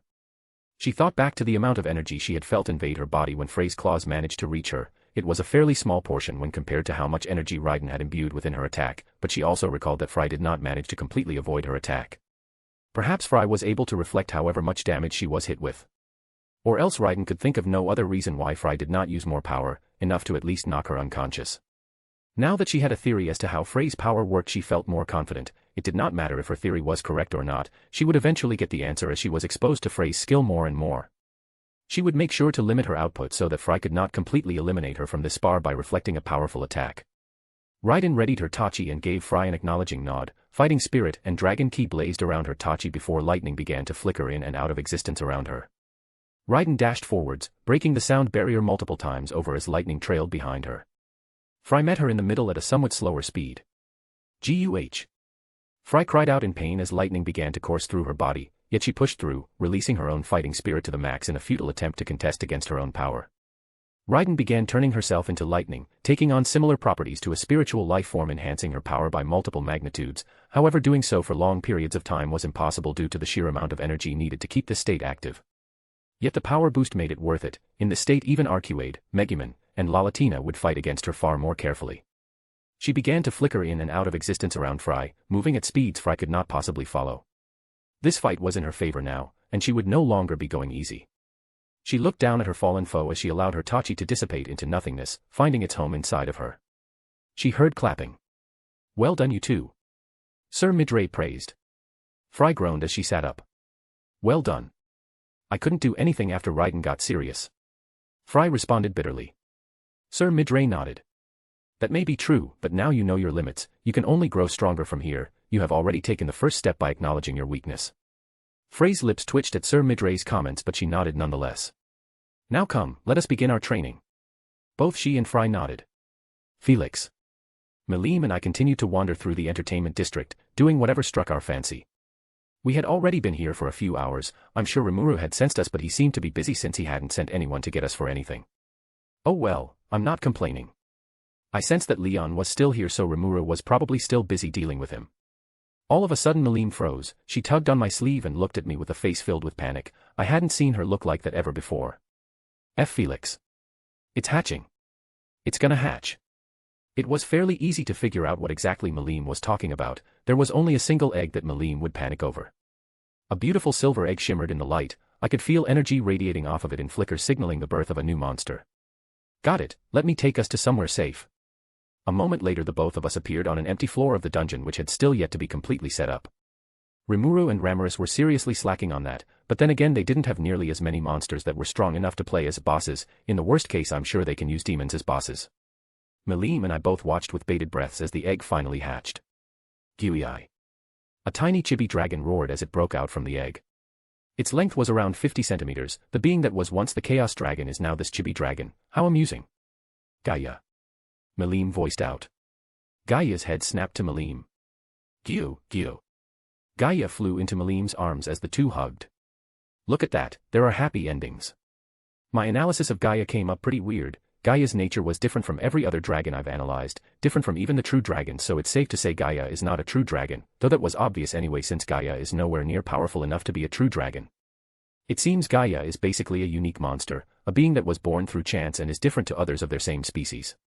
Gaia was nowhere near as powerful as the Chaos Dragon was. They are practically different entities, so that does make sense. After a few minutes Melim ran up to me and hugged me tightly. Thank you, Felix. Even Gaia flew behind my head and hugged me. No problem Melim, what are best friends for? Melim nodded. Bomo. Best friends for life. Gyu. Gaia agreed. It's weird that I can understand the chibi dragon. Come on Felix, let's have some fun. This is Gaia's birth, we have to celebrate it. I nodded. Sure, what do you want to do? Melim smirked. Let's go have fun in the dungeon. Gaia needs to learn how to hunt and stuff, dragons need to know at least that much. I'm sure Remuru won't be happy if we kill all the monsters, so let's just be careful. Melim nodded as she grabbed Gaia. Onwards. I rolled my eyes. I guess I'll be power leveling a dragon today. Good job Gaia. Melim complimented as the chibi dragon finished off an A-ranked greater demon. It seems like Remuru did in fact introduce some demons into the dungeon. Once I expanded my senses I could sense a couple archdemons around acting as floor bosses as well. However, towards the lower end of the dungeon there were still some empty floors that Remuru had yet to fill up. Go! Gaia roared in victory, though it came out more as a squeak of victory. Even though Gaia no longer had the power of the Chaos Dragon, that didn't mean Gaia had nothing. Gaia could of course fly, which was useful, but along with that it seems Gaia had a natural inclination towards gravity manipulation and had made quick work of various enemies with it. Of course, as a Drago, and it even had a breath attack which was very reminiscent of the Chaos Dragon's own breath attack. Chaotic breath was what I called Gaia's breath attack. It is a highly concentrated miasma with a curse that corroded any substance it touched. Its effect was similar to the corrosion of Beelzebub, Lord of Gluttony, and it is damn powerful too, not at the Chaos Dragon's level, but even A-ranked monsters were easily erased by this breath attack. Along with that, Gaia had an affinity with Earth, which is likely what gave Gaia an affinity over gravity since the two elements are somewhat related. Gaia was a fearsome foe once it had time to grow. Gaia had intelligence now, after all. Gaia had some mad combat instincts that, in combination with abilities like chaotic breath and the supergravitational waves Gaia was throwing around, I'm sure Gaia will grow into someone powerful. I swiped my hand out towards the last demon of the group, slicing it to pieces with dismantle. I clapped my hands. Alright, we should leave now, we've already lowered the concentration of monsters in the dungeon enough. Thankfully the demons and intelligent monsters would all respawn with Remuru's help, so they'd be back soon enough, but I didn't want to make things too easy, that would be bad for Remuru's business. Melim nodded with a pout. Fine. Gaia chirped and flew around Melim's head. Melim nodded. Okay. Hey Felix, Gaia wants to see my territory, so let's go back to the city of the Forgotten Dragon. I shook my head. There's someone I'm waiting for here in Tempest, but I'll send you two back. Melim pouted. Fine, but you owe me candy for cutting this bestie day short. I rolled my eyes. Sure. I snapped my fingers, teleporting both Melim and Gaia back to Melim's territory. Melim herself is more than capable of teleporting, but she dislikes doing so due to all the calculations needed. I don't need to do any calculations since Othinus has me covered on that front. Othinus for the win. Hee. I had placed some barriers around Hinata just in case she woke up and immediately lost control of her aura. Through those very same barriers I could tell that she was not awake just yet. I guess I'll just wander around then. Lord Felix. I sighed as I turned around. Hello Sui, did Remuru need something? Sui nodded. I have been ordered to request your presence at whatever time is convenient for you. Well, it seems I've just found something to do. I'll go now. I have nothing else to do. Sui nodded. I felt the pull of his shadow motion and allowed it to drag me in. We were in the shadow realm for a moment before appearing inside the conference room in the Chancellor's building. I raised a brow as I looked around the table. Remuru looked dead inside, Chloe was staring at Remuru with doe eyes, and Leon was trying and failing miserably to get Chloe's attention. It seems you guys have been having a fun time. Remuru groaned. Don't even start. We took a break and reconvened and we still ended up like this. I nodded and took a seat on the table. Chloe waved to me. Hi Felix and I waved back. Hello Chloe. Leon glared in my direction. Stop that. I tilted my head. Stop what? Don't talk to her. I rolled my eyes. Ugh, you have the worst tendencies of a Yandere, get a life, loser. Some Yanderes are good, but the ones that don't want you to speak with anyone other than them are troublesome. Gee, get a life. Leon exclaimed. I nodded. Exactly, seek character development. Pfft. I haven't heard that one before. Remuru laughed. Chloe giggled. Seek character development, saying that is just like you Felix and I. Leon looked like he took a critical hit from Chloe's giggles. So what have you guys been talking about? I asked as I lounged back in my seat. Well, we explained everything about Cronoa and her situation. I raised a brow. Even the whole time stuff? Remuru nodded. Even the time loops? I shrugged my shoulders. Well, it seems Leon seems to be closely related to Chrono, so it's up to you. Remuru nodded. Thanks for trusting me, Felix. Now the reason I wanted to talk to you is that in most of the previous timelines, Cronoa is killed. I nodded. She dies to Guy. Remuru nodded. Right. Leon said that was most likely because she was a threat to the safety of the world, so Guy fulfilled his duties as the mediator. I looked at Leon with a raised brow. I'm guessing he found out about that whole mediator business from you. Leon nodded. Indeed, I had learned of Guy's role in this world after he had told me after a fight of ours, something about saying he'd kill me if I decided to let loose. I shrugged my shoulders. I see, I wasn't sure if Guy wanted that being known so I never shared, but you got the gist right, Remuru. Remuru nodded. Yeah, I understood that Guy had to protect the world for some reason so it doesn't matter. I nodded. So, what is it you want me to do again? Alright, I was wondering if you could maybe speak to Guy about everything that has happened and will happen soon. Just so that we make sure he doesn't interfere and see Chloe as a threat to the world for whatever reason. Remuru requested. I tilted my head and nodded. Yeah, I guess I can go see him. I've been meaning to ask him for something too. I looked at Leon for a moment before continuing. I guess I can trust him. I'll also tell him to stay out of the attack on Ruberius. It's something that will catch his attention since Ruberius is a stabilizing factor for all of the Western nations. He'd rather nothing disturb the relative order present, but I'm sure I can convince him to leave it to me. No matter what, there will be chaos after the Holy Kingdom is attacked. Ruberius has a presence in every single kingdom in the Western nations in the form of their churches. Luminous was widely worshipped by practically all in the West. An attack on her domain will cause many kingdoms to be upset, while others will attempt to take advantage of the opportunity to gain some more status. Remuru sighed in relief. That would be great, thanks, Felix. What attack on Ruberius? Leon questioned with a frown. I waved him off. It's nothing to worry about, just some of Luminous subordinates getting a big head. Speaking of Luminous, I should visit her sometime soon. I'm not the pump and dump kind of guy, and while it hasn't even been a week since our relationship advanced, it is still probably a good idea to visit her. I'll do that later. Leon nodded. I see. I could tell he wanted to know more, but he was politically inclined enough to know when to fuck off. It seems he doesn't rule an entire continent for nothing. So when is your meeting to join the Council of the West? I asked Remuru. It's been a little while since he was sent the invitation. Oh, that's in a few weeks. Remuru responded nonchalantly. I frowned. That's in quite some time. I said, not quite hiding my suspicion. There is a very high chance that Grandbell still retains some control over the council. It wouldn't be crazy to think he scheduled Remuru's meeting to be when he plans his attack so that we have fewer resources to call on. In fact, something like that is only normal. Remuru nodded. Yeah, it is a bit suspicious. I sighed. We can talk more about that later. I said while motioning to Leon. Leon looked at me with a frown. I am still here, you know. I ignored the wannabe Yandere as Remuru nodded. Yeah, now that I think about it, I do have a bad feeling about it all. Remuru sighed. Why can these things never be easy? I shrugged my shoulders. Because humans are idiots. Hey. That's not completely true. Remuru protested. No, it is. Chloe rebuked. Leon nodded. Indeed, humanity can be quite foolish. Remuru looked at the two speechless. What could he say to defend humans against a true hero and a former true hero, two beings that once protected humanity themselves? Remuru shook his head before turning back to me. Fine then. Is Hinata awake yet? Those barriers of yours are blocking me from sensing inside your house. I shook my head.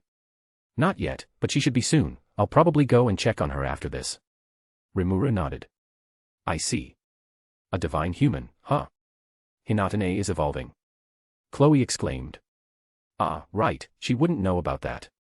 I thought she was just laying low for now or something. Chloe added. I nodded to Chloe. After our spar, Hinata seemed to have reached enlightenment and began developing divinity, so she should be a divine human when she wakes up. Chloe nodded excitedly. I see. I'll need to spar with her. I wonder how strong she is now. I shrugged my shoulders. Who knows, but I don't think you should spar with her until you have full control over your power, Chloe. Chloe has a lot of energy to work with.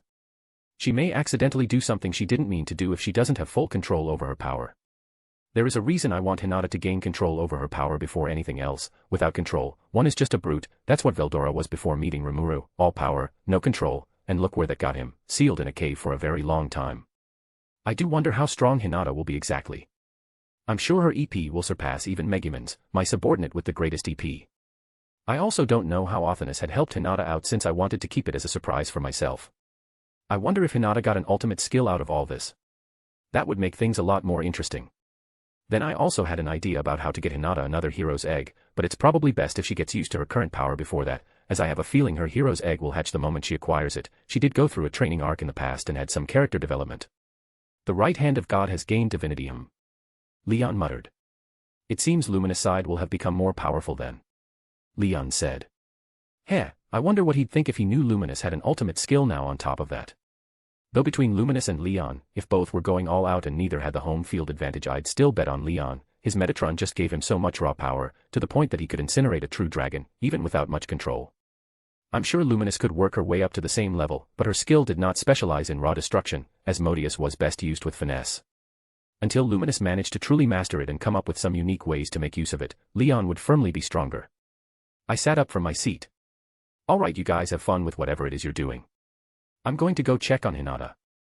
Both Remuru and Chloe nodded while Leon just gave me a neutral stare. I don't think he likes me. I wonder why. Perhaps it is because of your earlier comments. Othinus said with exasperation. I just told him to seek character development and to get a life. That's some of the most basic shit talk I've ever heard. If Leon was offended by that, he would not survive a day in a Call of Duty lobby. Alright, see ya. I waved. Moments later I appeared in my residence in Tempest. The barriers were still up, and Hinata was still in her evolutionary state. I entered the room I had put Hinata to rest in and began observing her body. It was pretty interesting to see how her body was changing. Hinata was already a spiritual life form, so it wasn't like her body was completely remaking itself to be made of energy, but the quality of her energy was increasing, her soul was growing stronger, she was transforming into something else entirely, similar yet different to a spiritual life form. My own ascendance to divinity was pretty different from Hinata's. I seemingly fulfilled whatever mysterious conditions there are to ascend to divinity during my own harvest festival, as did Remuru. Hinata should be waking up very soon, right? Yes. Why don't I tease her a bit then? Hinata Sakaguchi. She felt herself come back into awareness. She sighed in pleasure as a pleasant feeling enveloped her body. Her head seemed to be lying on something as it was elevated slightly above her body. Her eyes fluttered open. The first thing she saw was Felix's smirking face above her. Was he giving her a lap pillow? Ah, is this a dream? She mumbled. She was still feeling somewhat out of it. Felix looked at her in amusement. A dream? Are you dreaming about me now, Hinata? Felix teased as his fingers stroked her head as if she was a child. She loved it. Her eyes widened as she jumped up, rising up off of Felix's lap, no matter how much she wanted to stay there. All her memories had come back to her. Felix.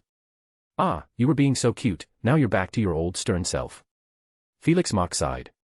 She was about to argue with Felix before he interrupted her. Now before you get your panties in a twist, you should get your aura under control. If it weren't for these barriers and my own interference, you would have already torn my poor house apart. Her eyes widened as she focused on her power. She hadn't even noticed that she was leaking some of her aura. She blamed Felix's lap pillow for her oversight. She closed her eyes and began drawing her aura back inside of her. However, unlike usual, she was having a somewhat difficult time coaxing her aura inside of her. She could feel the potency and power of her aura had increased dramatically. A simple magic bullet imbued with her divinity could erase a saint if used at the right moment. Her power had undergone a qualitative change, similar to when she became a saint from an enlightened. This was the kind of power Felix had for who knows how long. It was no wonder he was able to brush her off so easily. Everything about her was just better. Is it me, or did your breasts get bigger? Felix asked curiously. Her lips twitched as she ignored Felix. Her breasts did not grow bigger at all. No, they did not. They definitely didn't seem to be bigger due to her thinking that was what Felix preferred. That would be insane. It seems that you'll need to practice controlling your newfound power a bit. She opened her eyes and nodded. She was able to get her aura under control, but it required more effort than she was happy with, and even now some of her aura was still leaking out of her. Being unable to fully control her power would likely cause issues later down the line. Felix smirked at her. Well, why don't we see how much you've improved? She could feel her lips curl up. She'd like to see how she matched up to Felix now, especially with the new power she could feel lying within her, waiting for her to call upon it. Felix offered his hand to her. Let's go then. She took his hand, and they vanished. Chapter 150, Chapter 80, Rematch. Hinata Sakaguchi. It seems that you'll need to practice controlling your newfound power a bit. She opened her eyes and nodded. She was able to get her aura under control, but it required more effort than she was happy with, and even now, some of her aura was still leaking out of her.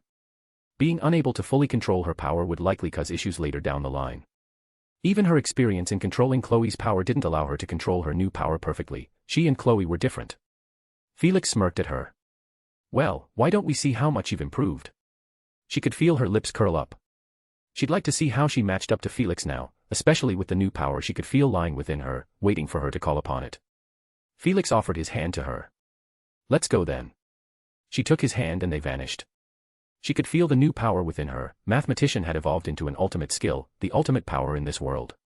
The sheer knowledge she now possessed when it came to manipulating the laws of the world was immense, and even though Usurper and Vendetta were still unique skills, using what she knew about her new ultimate skill she should be able to potentially elevate her unique skills abilities to the ultimate tier if she pushed herself, though she doubted they would be as strong as a true ultimate skill, merely one step into the ultimate tier which was still useful in of itself.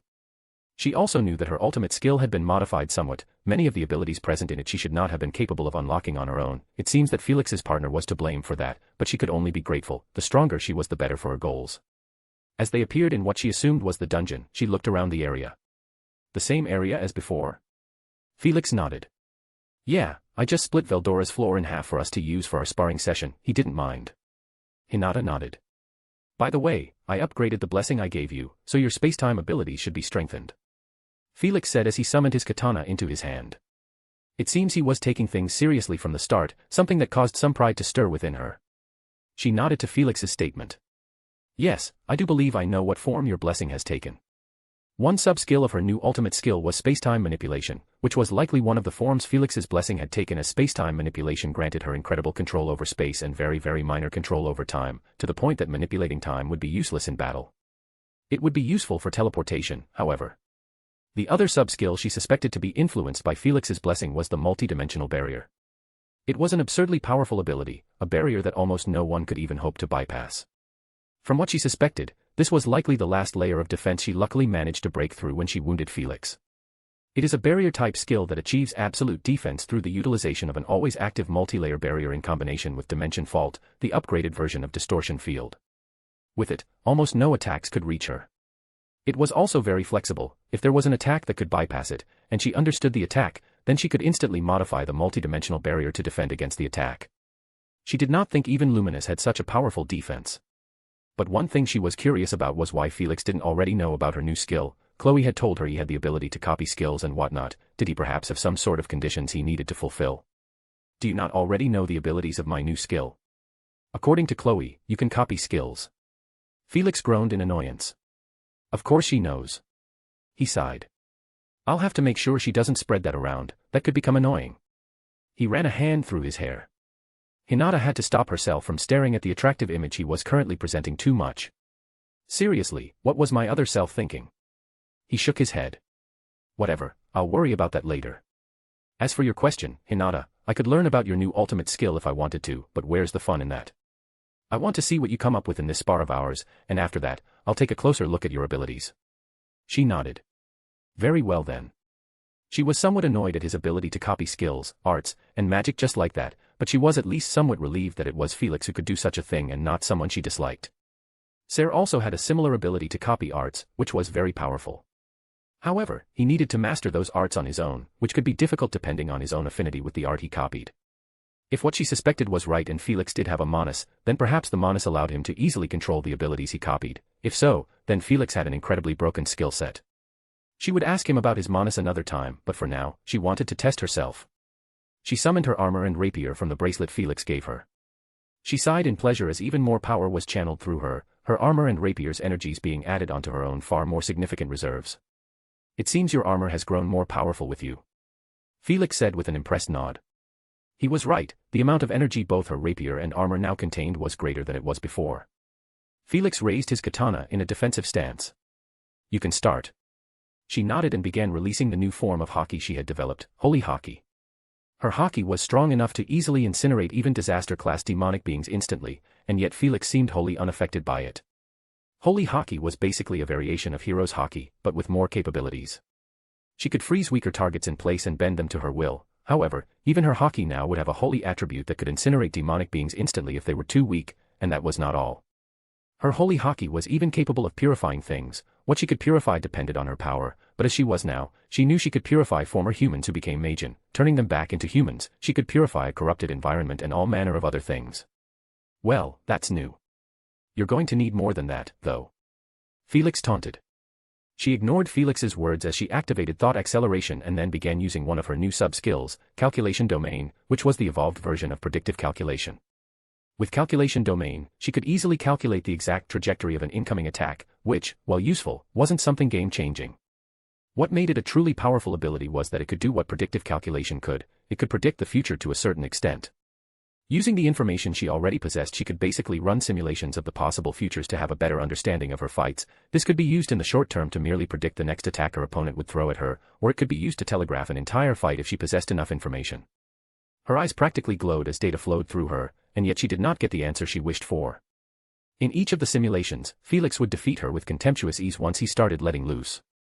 The power he showcased that caused her entire evolution was still multiple times greater than her own power, and his swordsmanship was able to match hers.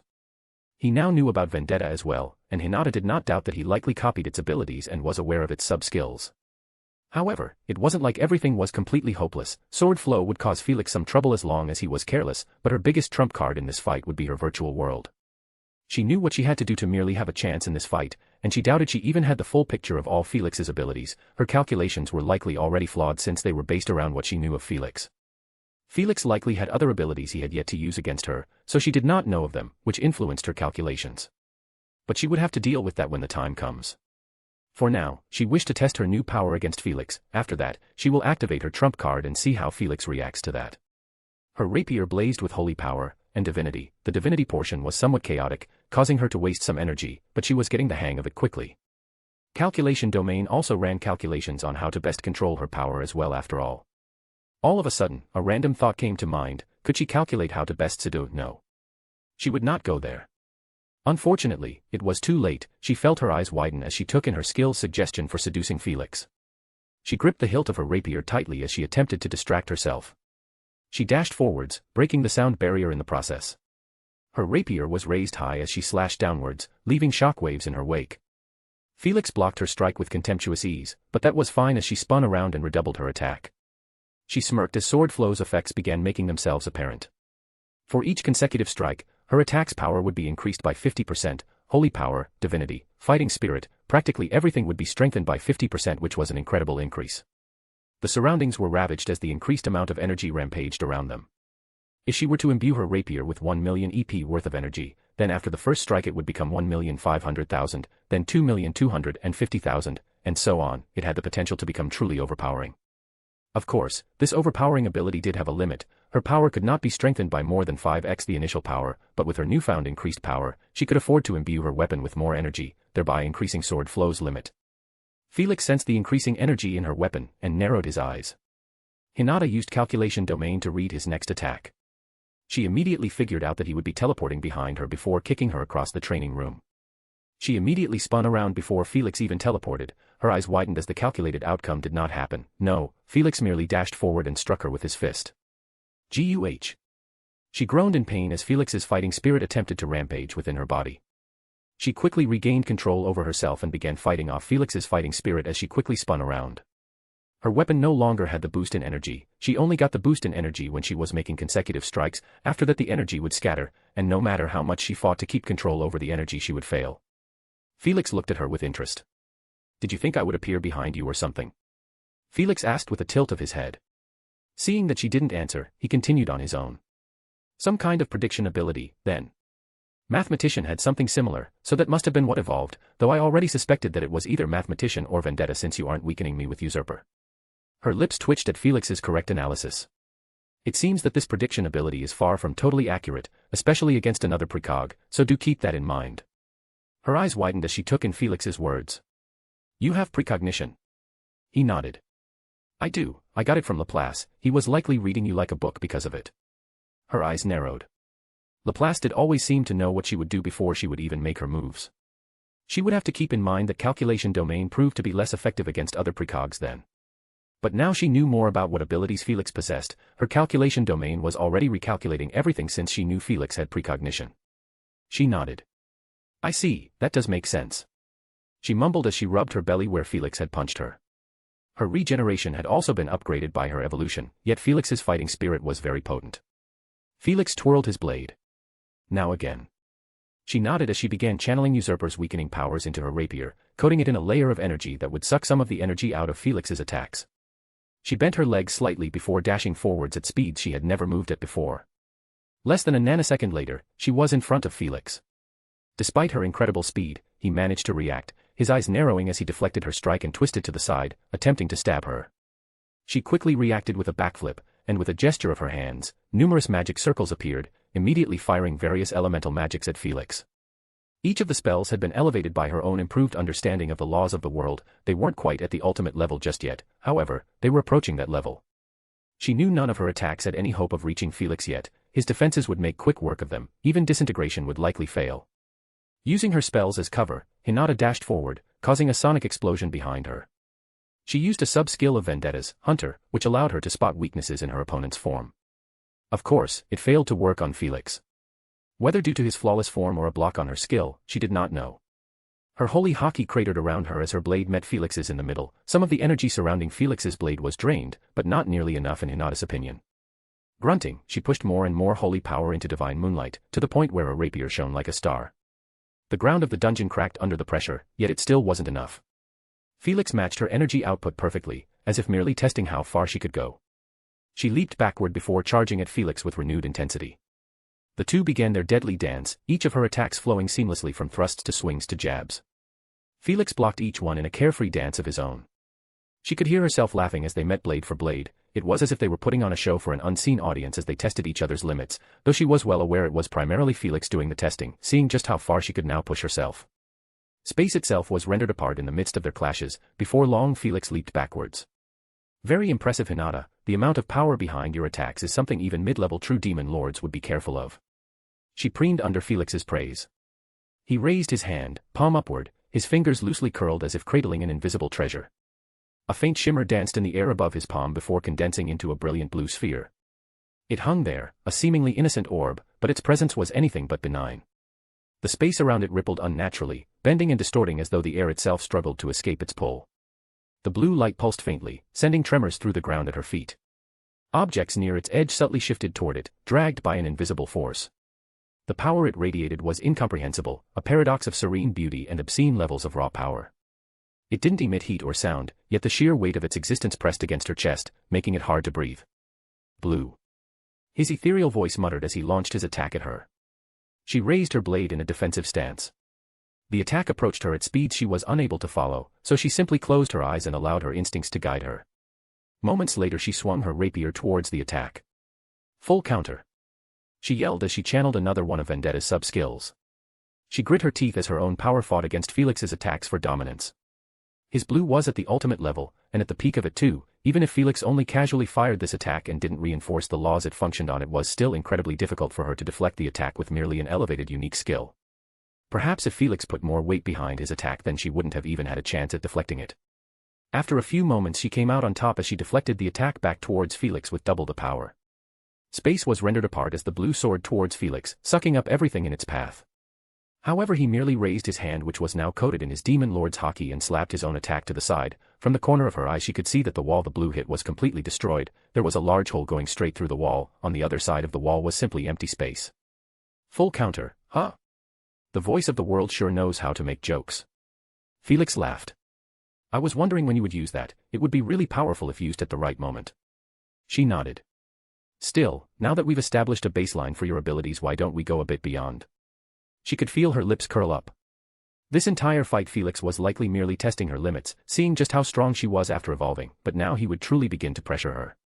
She nodded decisively as her rapier lit up in a new layer of divinity, further reinforcing it before releasing the floodgates on her holy power that she had been containing. Her evolution to divine human increased the quality and quantity of her holy power. Now the mere release of her holy power could incinerate stronger demonic beings. Very well then, she replied. The moment after she spoke, Felix dashed forwards, leaving multiple sonic explosions in his wake.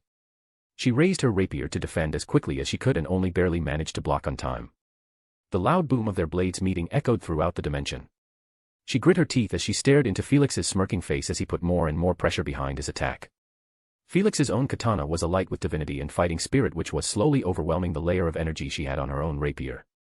Felix's was of higher quality and density, and yet she still doubted that he was going all out. Perhaps she had mythologized Felix in her head, but with the amount of power she felt him release she knew she was right. She attempted to warp space to teleport a distance away, however Felix locked the surrounding space, making it so only he could manipulate the local space. He practically became the administrator of space itself. She grit her teeth as she leaped backwards, putting some distance between the two of them. Gore asshole. Felix shot her a smug smile. I live to please, he said as he slashed his katana in her direction. Her calculation domain told her that he would be using an aura slash, but she had quickly learned that the calculation domain was unreliable against Felix. She just lacked the proper information. She blinked as Felix sent multiple divinity-imbued aura slashes her way at speeds multiple times greater than that of sound. It seems calculation domain was right this time. In a burst of agility she quickly dodged the speeding aura slashes. She winced as she heard the dungeon wall behind her collapse. Those aura slashes packed a punch. Why don't I make this a bit harder now? Felix said as he snapped his fingers. Hinata winced as she felt gravity's hold over her intensify hundreds if not thousands of times over. Felix had increased the gravity in the surrounding area. I made it fair this time, so my own gravity has been increased as well. Her lips twitched at Felix's remark. Instead of responding she merely dashed forwards. Her speed was still blinding, however it was far slower than her peak. She grunted as she swung her rapier down. The amount of force she had to put through was significant. Felix blocked her strike before counterattacking with his own. She had a feeling this fight would become rather annoying. She groaned in exhaustion. She wasn't truly capable of sweating or anything similar, but she did not have unlimited stamina or energy. It would take her time to regenerate her reserves again. They had been fighting under the enhanced gravity for who knows how long. She was sure the increase in gravity would make for a very good training booster, but now it was just plain annoying. Fine, she mumbled. If Felix wanted to be annoying, then she would be annoying. She gripped Divine Moonlight tightly. Virtual world. She gasped as a significant portion of her energy was used to materialize her virtual world into reality. Felix's eyes widened. A world system skill. She felt her authority surrounded the area around them, overriding the texture of Remuru Labyrinth with her own personal world. The surroundings had shifted into a digital space of sorts. They were no longer in the dungeon, they were in her own personal world that she had overlaid with reality. She knew it was possible to contest the authority she held over the world, however to do so one would need greater power than the one who deployed the world system skill and enough willpower to contest against her own authority. She was sure if Felix wanted he could do so, which would turn this into a contest of willpower, but he seemed to be content to see what she would do. Her eyes narrowed as she exerted her authority over the world. She was able to alter reality by exchanging virtual information for real information and vice versa. The first thing she did was make it so Felix's gravity alteration no longer applied to her. She winced as more energy was drained from her due to her alteration of this reality. She couldn't do anything like change reality so that Felix was unconscious or anything like that. If someone weaker than her was caught in her virtual world, then they had already practically lost. However, if someone was much more powerful than her, then they could resist the effects of the virtual world. She was sure if she exerted her authority to make Felix lose the fight in some way, he would fight against her. Not to mention she likely didn't even have enough energy to create such a large alteration in reality. The more probable something was, the easier time she would have with changing virtual reality with real reality, or if she was stronger than her opponent, it also wouldn't be as draining to change their reality. However, one thing she could do was change her own reality. She couldn't give herself monstrous strength like Felix, but with only a thought she got rid of any exhaustion she was feeling. She increased the regeneration rate of her own energy. She could easily introduce various elemental effects, however she was sure that wouldn't hinder Felix. Theoretically it was possible to make it so that Felix's various resist skills were no longer effective, however she lacked the power to do that at this moment. However, she already had a few ideas as to how best to use the virtual world in this case. She used her authority over the world to create a perfect illusion of herself, one that was even radiating the same holy power she was while she vanished from sight as she changed reality so her presence was completely hidden. No form of detection should be effective on her anymore. Felix's precognition would still theoretically work, however hopefully the illusionary version of her would throw him off slightly. Felix's senses would be muddled due to the nature of the virtual world. Felix's spatial lock no longer applied in this world of hers, so she appeared right behind Felix as her illusionary form approached from the front. All of a sudden Felix kicked backwards while also throwing a spatial construct towards her illusion. Tisk. She clicked her tongue as she dodged his kick. "Is it your precognition?" she asked, her voice coming from all directions to keep her current location hidden. That was super trippy. And yes, I could tell I would be attacked from behind due to my precognition, but I also wasn't sure what was up with that other you. I couldn't tell if it was real or not, so I attacked it as well just in case. I see. If she wanted to harm Felix she would need to find a way to deal with his precognition, either that or just grow strong enough that his precognition didn't matter. Felix knowing where and when she would attack wouldn't matter if he just couldn't keep up with her. But against a weaker foe, it was practically impossible to take him off guard when he could literally see what moves she would be making ahead of time. That was a large reason Laplace managed to do what he did. It was like calculation domain but more absolute, likely due to only allowing Felix to see a few short seconds into the future. What she could also do is launch an attack that Felix was incapable of dodging with the few seconds notice he will get, but she did not currently have such an attack in her arsenal. She grit her teeth as she decided to go all out. She would use all her remaining power on this last charge. She used her authority over virtual world to increase all of her attributes, giving her a home field advantage of sorts. While it wouldn't be enough to put her on Felix's own level, every little bit of extra power helped. Once she finished the last of her commands she dashed forwards at speeds she wasn't normally capable of. Felix's eyes widened at the sheer speed she was approaching at, her speed enough to cause him to begin taking things far more seriously. Due to her authority over the virtual world she was able to manipulate different aspects of the world as long as it was part of her domain. She could even manipulate time to a certain extent. Normally such a thing would be impossible for her to do in the real world, however in the virtual world, what is virtual can become her own reality. The rules binding reality were far weaker in her world and so she was able to increase her own time, which increased her own speed many times over. Of course she had to pay a steep cost in energy. However, a new use of virtual world she had just come up with was to gather energy from outside the virtual world and suck it into the virtual world, at which point using her authority Hinata would instantly absorb all the energy. It was far from enough to compensate for all the energy she had drained to make these changes to virtual world, but it was something. Felix just barely managed to raise his katana to defend in time, but she wasn't finished. She was relentless in her barrage of attacks. She had increased the force behind her own attacks further through altering gravity, and for once Felix was on the back foot, whether it was due to her unexpected speed or something else she did not know, but she would take advantage of it. The effects of sword flow increased the power behind her attacks to the point that each time her rapier and Felix's katana met, space would shatter around them. She spotted a slowly growing grin on Felix's face. He was enjoying this. "Haha, good, good. Show me more, Hinata," Felix yelled out. She grit her teeth and used her authority over the virtual world to alter reality further. She warped the perception of space, making both distance and direction ambiguous as space was always changing. She could easily maneuver through the virtual world thanks to her nigh omniscience within it. She would know everything that happens inside of it.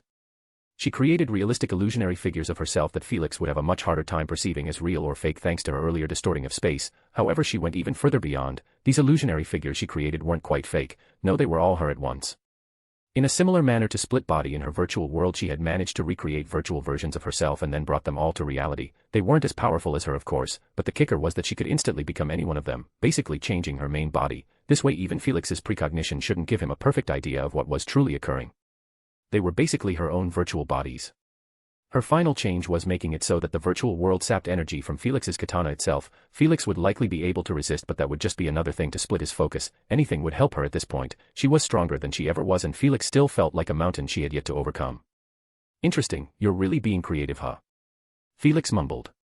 Before he could continue, her onslaught of attacks continued. With each consecutive strike her blows became 50% more powerful. With each moment that passed more and more of her own energy was drained. She couldn't do this for long. She knew she had to do something if she wanted to gain more ground on Felix. She activated thought acceleration to the max as she considered her options until she landed on a single thing that may give her a chance. She didn't know if it was possible, but if it wasn't possible then she would just make it possible. Virtual World worked by exchanging the virtual information that she coded into reality with the real information already present in reality while also weakening the rules over reality in general within her personal world to allow her modifications. She grit her teeth as she thought back to everything she had experienced so far. She knew she still had more of her journey left in front of her, and so she would not fail now. She used her very divinity to will one change into the reality of the virtual world. All futures are real. She coughed out some of her lifeblood due to overextending herself, but she had gotten this far, she wouldn't give up now. One thing was certain though, she couldn't overlay her own rules onto reality willy-nilly, and she had very strict restrictions. What? Felix yelled in surprise. Felix quickly ducked under the slash of one of her virtual versions just as she jabbed her rapier forward. However, something he wasn't expecting happened. An illusionary form of her appeared behind Felix and punched forwards, yet in an absurd show of speed Felix's movements turned into a blur in her eyes, and her eyes were capable of perceiving someone moving at multiple times the speed of sound as if they were in slow motion. For Felix to blur in her own vision told her that speed-wise she had no chance of keeping up without accelerating her own time like she had been. The illusionary form of her was one of her futures brought to reality. Normally in reality there is one single future that happens. What she had done was make it so that there were multiple futures, all of them happening in this one moment. The future was practically limitless when it came to the possibilities, and so she brought some of those possibilities to this reality. And yet Felix had still managed to avoid her attacks, for now that is. Tisk. She clicked her tongue as she paired Felix's slash before counterattacking with her own. What she had done by making all futures real was basically disable his precognition. Thanks to calculation domain she knew that it was equally likely that in some future she may jab her rapier, in another she may slash forward, while in another she may throw a punch and so on. Felix couldn't tell what was real or fake, because all of them were technically real. For a few moments she attacked Felix in cohesion with her alternates, yet Felix managed to weave in between all of their attacks perfectly. She noticed his eyes were narrowed in focus. Felix worked overtime to block, parry, and dodge all of her attacks, all of them equally as real as the next. Without his future sight to rely on, he had to rely on his instincts now, which while not as absolute as precognition was still more than enough to deal with all of her attacks. A moment later she swapped with one of her virtual bodies that was coming at Felix from behind. Her virtual bodies weren't dispelled after all. She blinked as she appeared literal centimeters away from Felix, and she knew this would be her opportunity. With Felix's precognition unreliable, she may have a chance here. The one rule of this world was that there were no absolutes. She refused to believe that Felix's precognition was as perfect as it seemed. In a burst of speed Felix shouldn't have expected from a mere copy, she boosted forwards, with her rapier aimed straight at Felix's chest. She knew that Vendetta's guaranteed strike would make sure she pierced through all of Felix's barriers. Felix was still distracted dealing with the virtual body that she used to be. Not even a millisecond had passed since she swapped into her virtual body, thereby making the virtual body the new real her. Just as she thought she was going to hit him, she felt something change in Felix. All of a sudden she felt pressure like no other. She almost crumpled to the ground as Felix's Demon Lord's Haki raged around them. All of her virtual bodies were instantly erased, unable to handle the sheer pressure of Felix's Demon Lord's Haki. All of the futures she had brought to reality ceased to exist under Felix's unrelenting power. Her virtual world was tearing apart at the seams, almost unable to handle Felix's reality rendering Demon Lord's Haki. If she wasn't actively supporting the virtual world then it would have already collapsed, though she couldn't do so for much longer. Her reserves were drained due to the previous fight, then establishing the virtual world and the various modifications to reality she made. She grit her teeth and let her holy Haki rage against Felix's Demon Lord's Haki, and while that somewhat eased the pressure it was nowhere near equal to Felix's own pressure. She groaned as she was crushed into the ground. Her bones would have been torn to bits if she wasn't made of energy. She felt as slowly but surely the rules she set onto reality and the changes she made to reality all faded away as the virtual world collapsed in on itself due to Felix's rampaging Demon Lord's Haki. She sighed in relief as she felt Felix slowly leash his Demon Lord's Haki back into himself. She groaned as she flipped over onto her back. Truthfully, she knew she did incredibly well against Felix. According to her calculation domain she was hundreds of times greater than her previous saint self, so it wasn't like she hadn't made progress, it was just that Felix was monstrously strong. Greatness wasn't made in one day, and so she shouldn't expect to immediately come to match Felix after evolving into a divine human. Honestly, she was rather proud of herself. Even if she was disappointed that she never got that last hit in, she would always look forward to punching that smug face. She had genuinely made Felix try. That was an accomplishment she could be proud of, especially with how overwhelmingly powerful Felix himself is. Her virtual world truly was a game changer. She heard Felix walk over to her and sit down next to her. That was a damn good showing, Hinata. Felix groaned as he laid down next to her.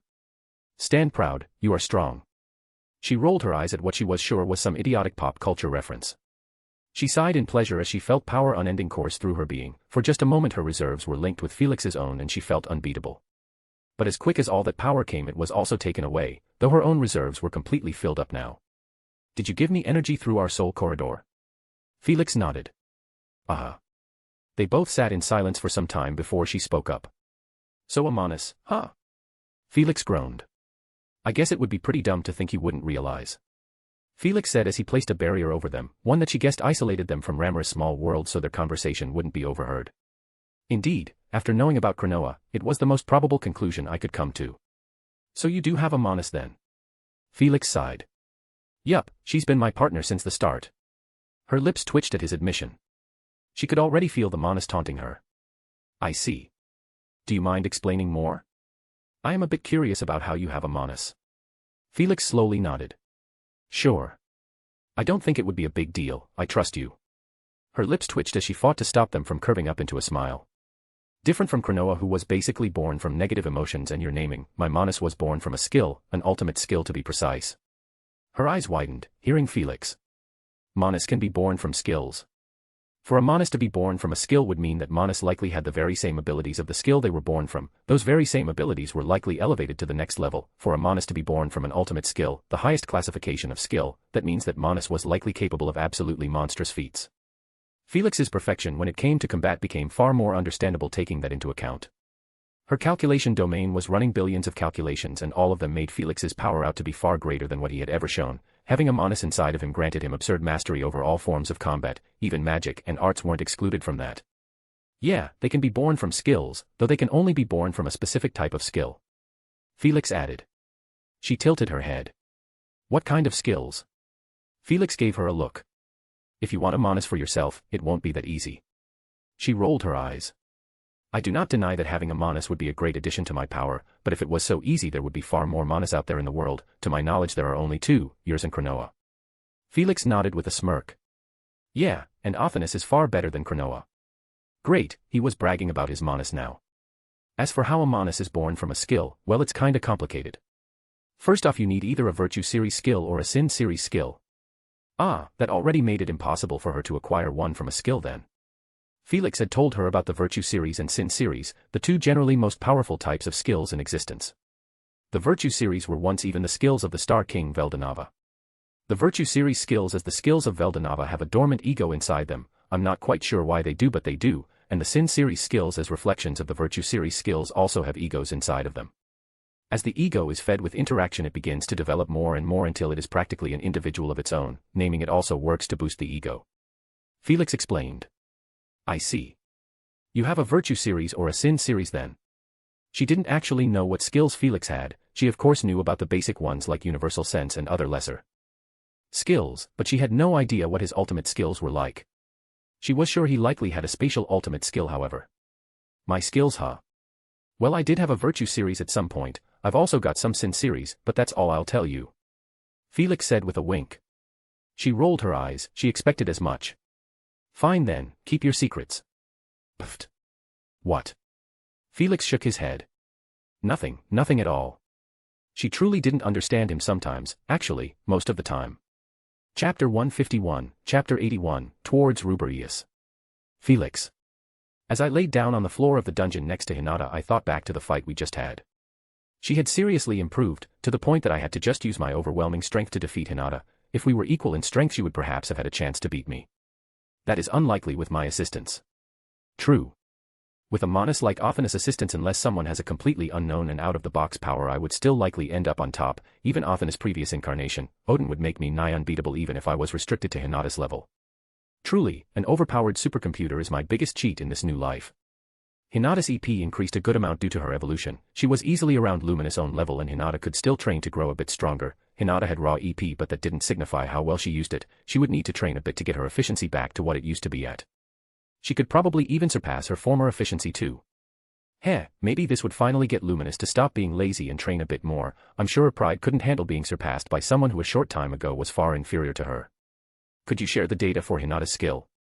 Athanas had helped develop Hinata's ultimate skill even if Hinata's willpower and desire in the end is what formed it, so Athanas already knew of all the abilities of Hinata's new ultimate skill, but I wanted to keep that as a bit of a surprise for me for our spar, and I was indeed quite surprised. Hinata's virtual world as she called it was a game changer, and she used it quite creatively as well in my opinion. There were likely restrictions as well, and yet she still managed to do quite well with her virtual world. Very well, unrestricting data on the ultimate skill, Fortuna, Lord of Odds. Damn, that is one powerful skill. Thought acceleration, universal sense, holy hockey, space-time manipulation, multi-dimensional barrier, all of creation, calculation domain, virtual world. Each of those were incredibly useful and in some cases downright broken abilities individually. I'm guessing multi-dimensional barrier and space-time manipulation are due to my blessing imbuing itself in Hinata's ultimate skill. I didn't even know it was possible to bless a skill in general, but it seems anything is possible. Fortuna's essence seemed to be future foresight, just like how Satinel's essence was wrath, Uriel's was the loyalty of one's followers or the believer system, and spatial management, and so on. Calculation domain basically allowed Hinata to perfectly see the future as long as she had enough information on hand. Unfortunately for her, this ability of hers just wasn't suited to be used against me. Whatever future she saw, I would see whatever action she would take according to her calculations. Basically, she would see the future through calculation, then she would attempt to take advantage of the future, but I would see her try to take advantage of whatever future she saw and then counteract her. It would basically be a game of cat and mouse with both of us trying to one-up each other. Two individuals with their own precognition fighting each other really just depends on whose precognition is more accurate, which in this case would be mine since Hinata doesn't have enough data on me to accurately predict any of my actions, though now that she knows I have seer that may change in the future. She was able to disable my precognition to some extent, which on its own was impressive. Virtual world was what she used to accomplish this feat, though there were other ways to disable seer. It was far from perfect after all. There were no absolutes in this world. One theory I had as to how to disable it was something similar to what Shanks did in One Piece. Observation Hockey's future sight worked by reading someone's intent to predict their actions, basically constructing the most likely future based on their intent. Shanks just hid his intent perfectly, so that didn't work on him.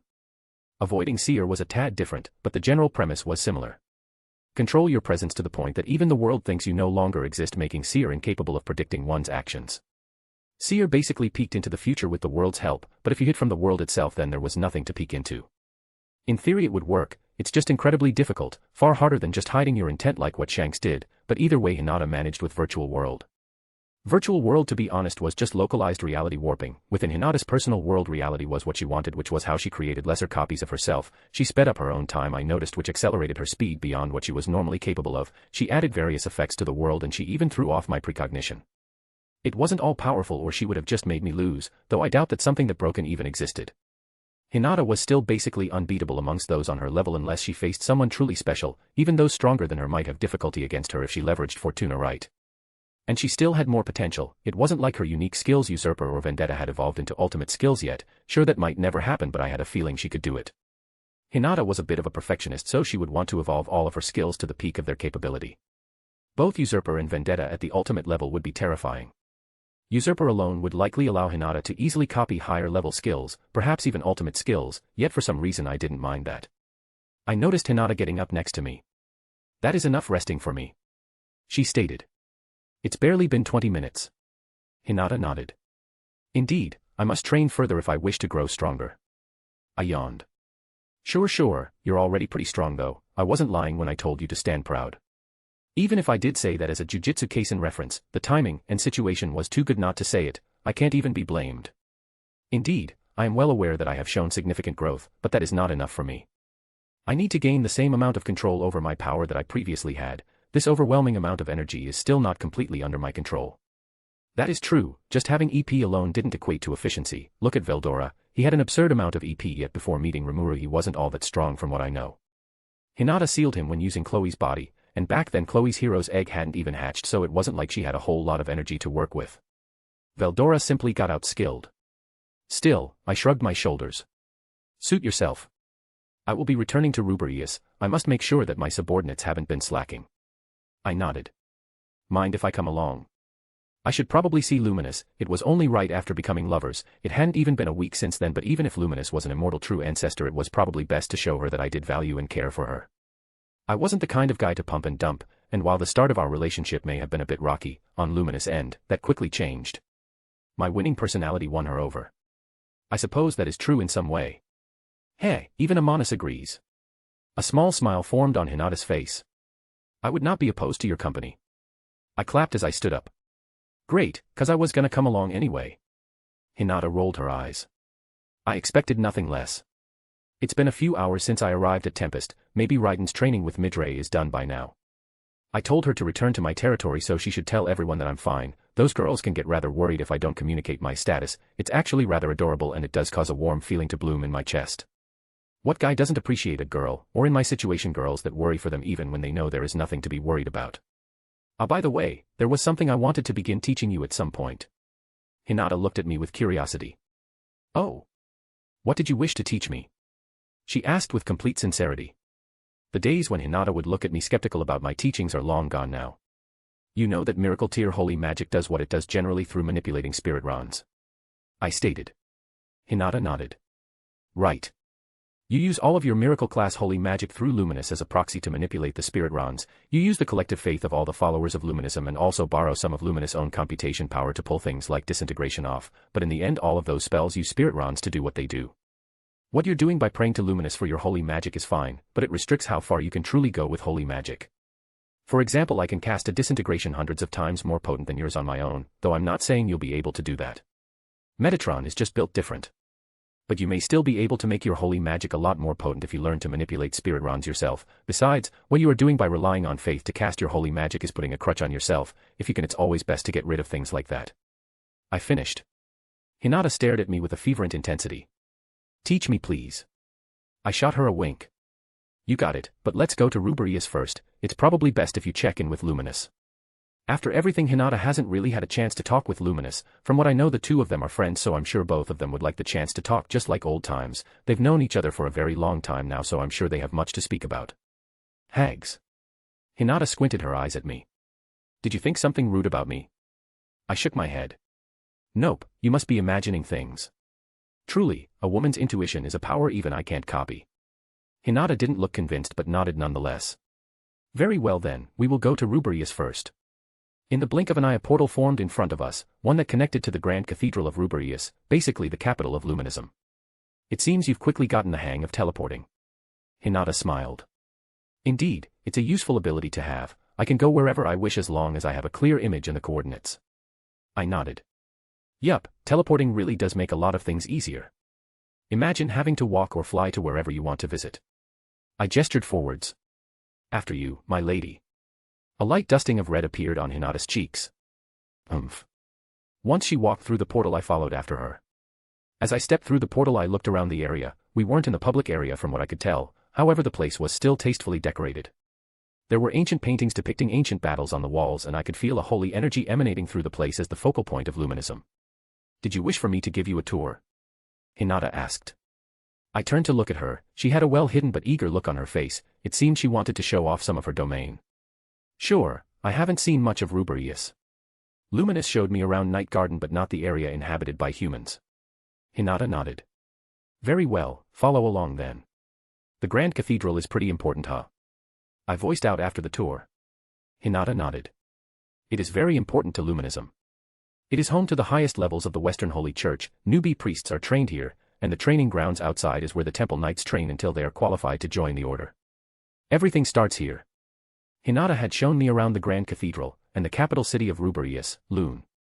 We were interrupted numerous times by people who fretted Hinata. All of them were relieved that she had returned to Ruberius, which I'm pretty sure only steeled her resolve to continue protecting this kingdom. I didn't care either way, it was her life, but I wouldn't have been surprised if she decided to switch things up. She basically went through some character development, so change was expected, but I guess some things will stay the same. As I suspected, the capital city of Lune was rather dull in my opinion. I hadn't ever visited the human half of Luminous territory, but the humans did live decent lives. There was no famish, no homelessness, monster attacks were dealt with, and everyone had something to do. But the cost of that was that humanity was limited. All of the humans in Ruberius were subservient to Luminism, so none protested their situation all that much. Those that did, I'm sure, were taken care of, but due to this no humans got creative. None of them wanted to try new things out, which in my opinion limits their potential. If they wanted to live like that, it was fine. But in the end, it's none of my business. This was Luminous territory, so she could do what she wants. It's not like she was abusing her people or anything. Perhaps it was almost evil of me to brush something like this off, but what can I say? At this point I really only cared about those close to me and those I was responsible for. Lune did have some interesting technology and magic employed to keep it how it is. There was magic that maintained the temperature, magic that created the ideal conditions for crop growth. It was really an ideal city to live in if you don't mind giving up the majority of your independence. There was also a large city-encompassing barrier that repelled monsters, elementals, demons, and magen that attempted to enter the city without permission. I was able to enter quite easily due to my means, manipulating the laws the barrier functioned on was child's play to me. Though I'm sure Luminous still sensed my intrusion, I'm sure she's waiting for Hinata and I in her little NEET mountain. As Hinata and I continued to walk around we were interrupted. Lady Hinata. I noticed a small smile appear on Hinata's face once she heard the voice. This must be someone important to her then. We both turned around. I was met with a light brown-haired man. He quickly kneeled down in front of Hinata. It is a relief to see you without injury, Lady Hinata. Hinata's lips twitched. It is nice to see you as well, Nikolaus. Stand up, I wish to introduce you to someone. My eyes lit up in realization. Hinata had told me about Nikolaus in the past. He was basically her biggest simp, though he was quite strong as an enlightened. He was looking at Hinata with a worshipful gaze. Yup, he's her biggest simp all right. As Nikolaus stood up, Hinata gestured to me. This is Felix, he's my friend, teacher. I shrugged my shoulders. Right now let's go with friend. Hinata nodded. Right, friend then. Nikolaus bowed to me. It is a pleasure to meet you, Lord Felix. I thank you for passing on your teachings to Lady Hinata. I waved him off. It's no problem, I had my own fun. I grinned as I thought back to beating Hinata into the ground. Hinata glared at me from the side of her eyes before looking back at Nikolaus. It was pretty amusing that he was barely paying me any attention, even though he likely knew who I was. I definitely wasn't used to it, but it was nice. My ego could use a break sometimes. Nikolaus nodded and turned back to Hinata. It seems this journey of yours has done you some good, Lady Hinata. Your presence feels more powerful and you look far more ethereal, almost divine. Hinata's lips twitched after hearing Nikolaus. Yes, I have grown through this journey of mine. Nikolaus nodded. I see. I wish to inform you of some matters now that you have returned if you have time. Hinata looked at me with a questioning look. I don't mind. Hinata nodded and turned to Nikolaus. Very well then, do make it quick though. Nikolaus nodded. As you wish. First off, the Rook geniuses have been slacking without your command, Lady Hinata, as have the 10 great saints. Each group has grown, lax without your supervision. Hinata's lips curled downwards. I see, I will have to make sure to correct this mistake then. Speaking of the Rook geniuses, the military of Ruberius was pretty damn strong, at least within the bounds of the Western nations. There were tens of thousands of temple knights, each of them were fairly strong as well, going by the free guilds ranking system they were around the B+ rank on average. Then there were the Crusaders who were all at rank A at minimum, of which there were 100. And then the Rook geniuses, a pretty dumb name if you ask me, but they were pretty strong. There are 33 Rook geniuses. They were led by the 3 Battlesages who were the stronger ones among the 10 great saints, which is also a dumb title. Only 2 of the 10 great saints were saints in the first place. In fact, it should be 9 great saints since I kinda yoinked Glenda from Luminous. Still, each of the Rook geniuses were at a rank minimum, but most if not all exceeded that level. A group of the Rook geniuses could take down Calamity class threats, which was around a small kingdom level threat, so they were somewhat strong. There was of course also a common army filled with less powerful beings. They were the ones who basically acted as the police force. They took care of rule breakers and made sure the order was not disrupted. Then there were the vampires hidden beneath Ruberius, who were all also pretty strong. The Bloody Knights under Luminous were basically Luminous Secret Service, which was filled with strong vampires and some surmounters. The surmounters under Luminous and Lewis alone who had conquered their weakness to the sun and were all around Calamity class at minimum. All in all, Luminous had developed a pretty strong force under her over the years, and that's not even considering the massive leg up she had on anyone who attempted to attack her in Ruberius due to the various defenses in place, not to mention Luminous herself who had an ultimate skill, and now Hinata who also had an ultimate skill. Even I would be worried about sending my subordinates up against Luminous forces, as Hinata alone would likely body most of my subordinates with her bullshit ultimate skill. It's a good thing everyone on my side is in the process of undergoing a training arc. Nikolaus went on to inform Hinata of a few more matters before finishing. I am satisfied to have seen you with no harm done to you, Lady Hinata. I will leave you to your activities with your friend. Nikolaus bowed. Hinata nodded. Thank you, Nikolaus. I waved. See ya. Once Nikolaus was gone, Hinata turned to me. Let us go see Luminous now. After that it seems I need to teach my subordinates a lesson. I do not envy her underlings. I nodded. Sounds good. Hinata led us towards a corner of the Grand Cathedral before tapping certain places on the wall. I watched with interest as the wall opened up. That reminds me of the entrance to Diagon Alley. Diagon Alley? What is that? Hinata asked. Oh, you poor soul, I'll have to project the Harry Potter movies for you sometime. I sighed. Harry Potter definitely wasn't the greatest piece of literature I'd ever read, but the movies were entertaining at least. Hinata nodded. Very well, I will hold you to that promise. Sure, we can make it a date. I added with a wink. What?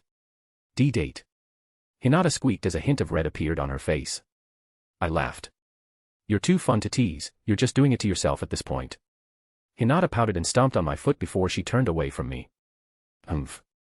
I narrowed my eyes at her. I wasn't going to take that unprovoked. I may have allowed her to bypass infinity in that moment, but that doesn't matter. I will have my revenge. I raised my foot and stepped downwards. I smirked as I hit Hinata's foot. Spatial manipulation allowed me many wonders, one of which was touching other people from a distance through distorting space. Hinata's head snapped to me as she looked at me with a competitive light, and so began our war of footsies as we stood still in the middle of a hallway. Ah, Lady Hinata. Hinata froze just as she was about to attempt to step on my foot once more. I bet that'll teach her to use her universal sense more often. I myself always know what's going on in my general surroundings. She slowly turned around, as did I. Ah, I know you. Hello, Leonard. He's gotten a bit stronger, his EP was around the 360,000 level mark, good on him. Leonard bowed.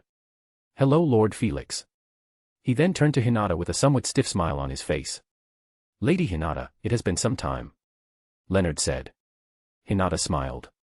Leonard, it is nice to see you again. Her eyes then narrowed. You will not mention anything you may have seen. She ordered. Leonard's back straightened. Yes. Hinata nodded with a satisfied smile. Good. Were you also heading to the Sacred Mountain? Hinata asked. Leonard shook his head. No, Lady Luminous does not wish to be disturbed by us unless necessary. I had simply heard from Nikolaus that you had returned and wished to greet you. One of the priests said you came in the direction of the hidden room. Hinata nodded. I see, very well then. I will be calling a meeting for the 10 great saints at a later date, so do be prepared. Leonard nodded before leaving. She then turned to me. Come Felix, we have dawdled for long enough. You started it. I said with a shrug of my shoulders. You started it by teasing me. Hinata responded with a pout. Sure, whatever you say. I said as I stepped into the hidden room. I heard the wall close behind us as I stepped through the portal I formed. Once Hinata stepped through, I closed the portal behind us. I took a deep breath as I took in the chilly air. Luminous liked to stay in her sacred mountain, which was a bit deeper into her territory. Of course it was located on top of a mountain that reached up above even the clouds. She really didn't want to be bothered. What a NEET. I could sense some vampires around, most of which already noticed our presence due to Hinata, who couldn't perfectly conceal her aura yet. Unlike the palace in Night Garden, Luminous' inner sanctum was where she was usually lazing about. I'm pretty sure she just doesn't want to be disturbed by her vampire minions, so she has her main residence as far away from Night Garden as reasonably possible. Yet the Holy Ark was still located in Night Garden. I wonder why Luminous didn't have Cronoa sealed in her inner sanctum where she usually is. Night Garden is a bit more secure, I'm guessing that's probably why, not like it matters anymore. A few moments after we appeared, multiple vampires appeared surrounding us from all sides. I rolled my eyes as Hinata sighed. Please inform Luminous of my arrival. She told the one in the lead. The man had red eyes, brown hair, and was overall a very attractive individual, as all powerful supernatural beings are. It's practically a rule. The man gave us a short bow. I apologize, your energy signature has changed somewhat, so I had a hard time recognizing who it was that appeared, Lady Hinata. He then turned to me. And you must be Demon Lord Felix. He said with a bow. It is a pleasure to finally meet you. Lady Luminous has had much to say about you. Haha, I'm sure she does. I laughed. He then looked at the surrounding vampires, seemingly sending them a signal with his eyes alone as they all vanished. Lady Luminous is already aware of both of your presences. She is waiting for you in the lounge. Hinata nodded. Very well, thank you, Luther. The vampire I now knew was named Luther bowed again before disappearing into the shadows. That was wholly unnecessary. Hinata nodded. Indeed, but they do take the security of the inner sanctum very seriously. It is only right for them to investigate an unknown being who appeared. Sure, so who were they anyway? Each of them were pretty strong even among the vampires.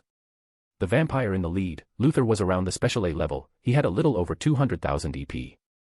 They are Luminous' personal guard. They make sure the sacred mountain is not breached while also fulfilling any tasks that Luminous requires of them. Luther is a surmounter as well and a very highly regarded vampire due to his strength. Hinata answered. I see. It didn't take us long to enter Luminous' inner sanctum. I noticed Hinata looking at the entrance with a fond smile. Did something happen here? Hinata nodded. This is where I first confronted Luminous and defeated Roy and Lewis.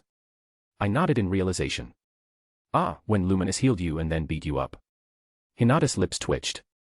Indeed, did she inform you about that? Yup, she did. Hinata clicked her tongue and walked forward. The double doors in front of us opened on their own. I rolled my eyes when I could spot Luminous laying on her couch as she lazily looked at us. I sighed as I walked through the doors. Stop being so lazy, you neet. Luminous gave me a lazy smirk as she patted the open spot on the couch.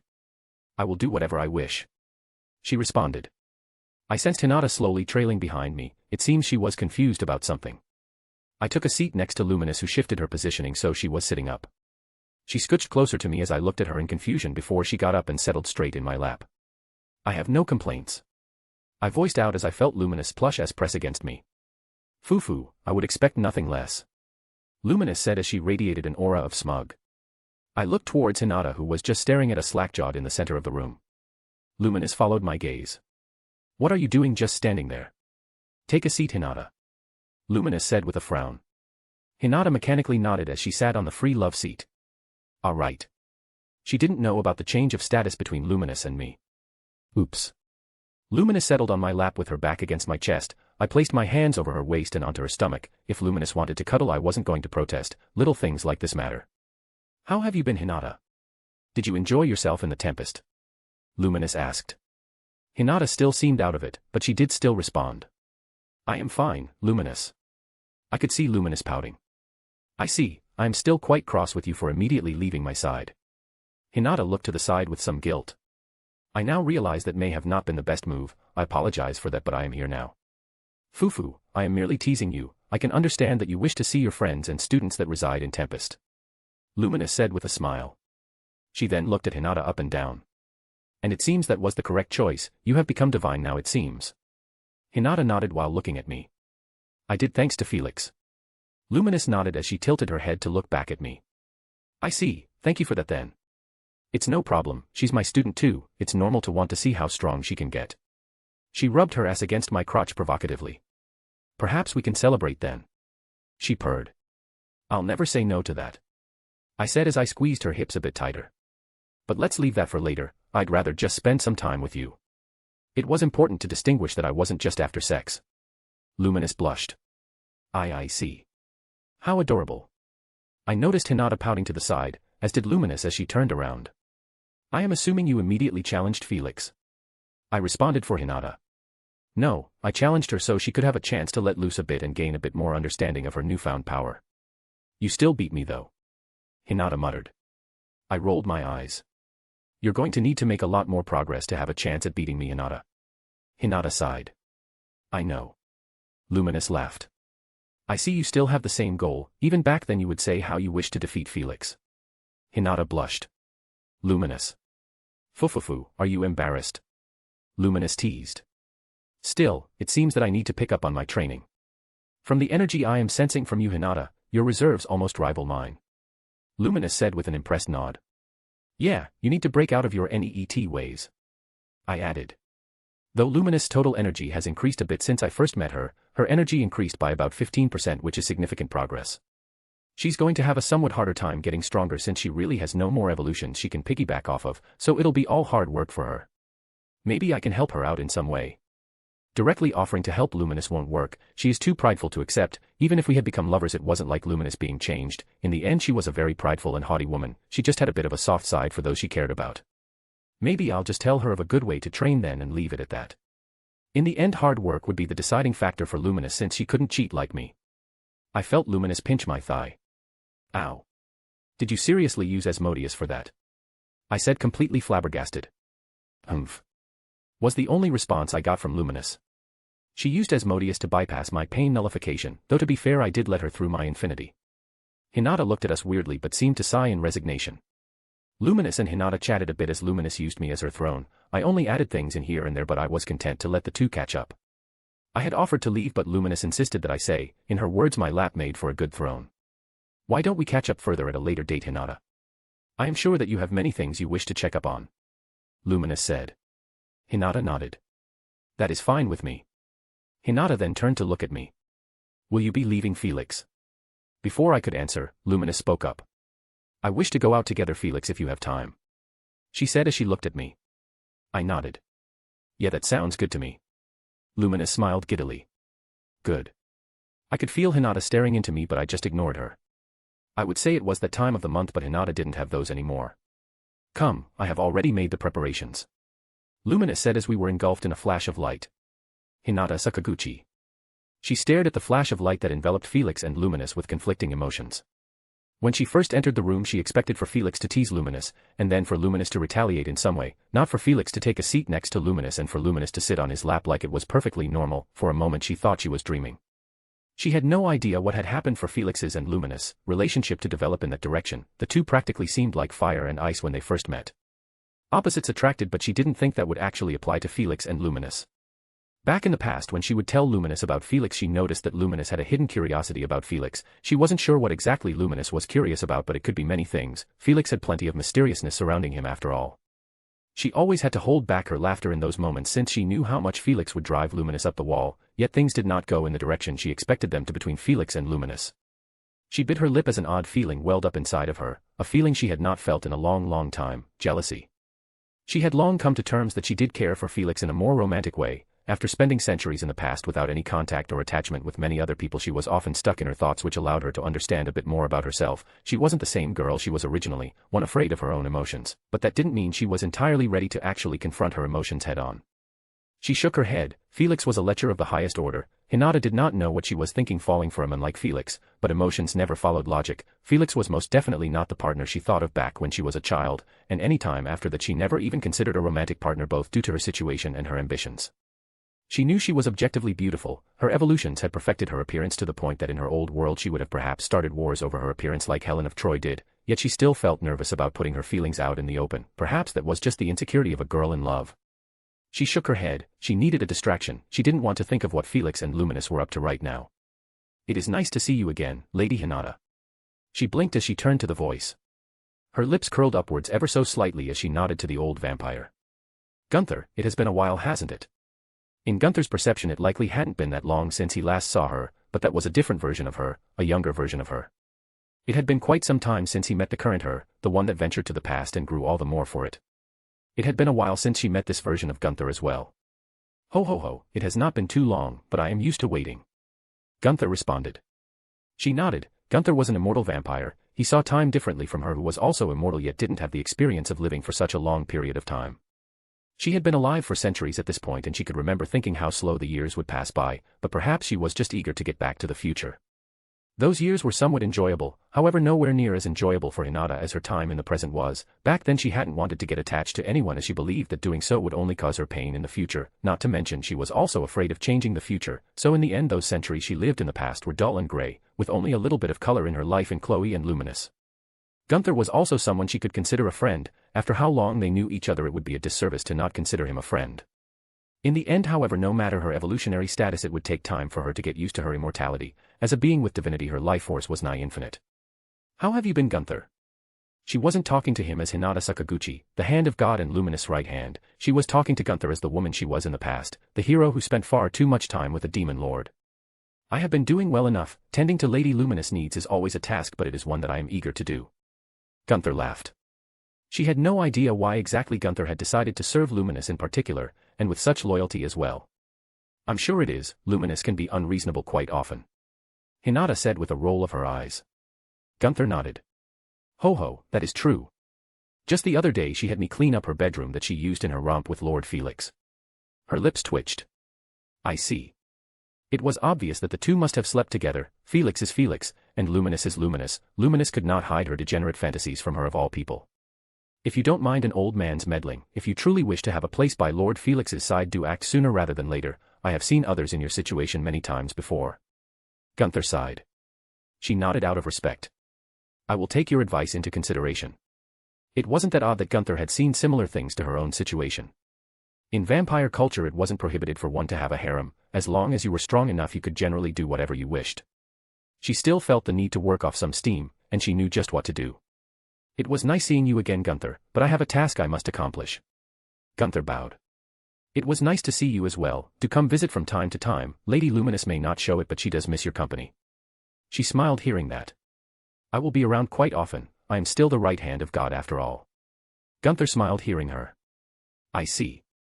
It will be enjoyable company with this version of you.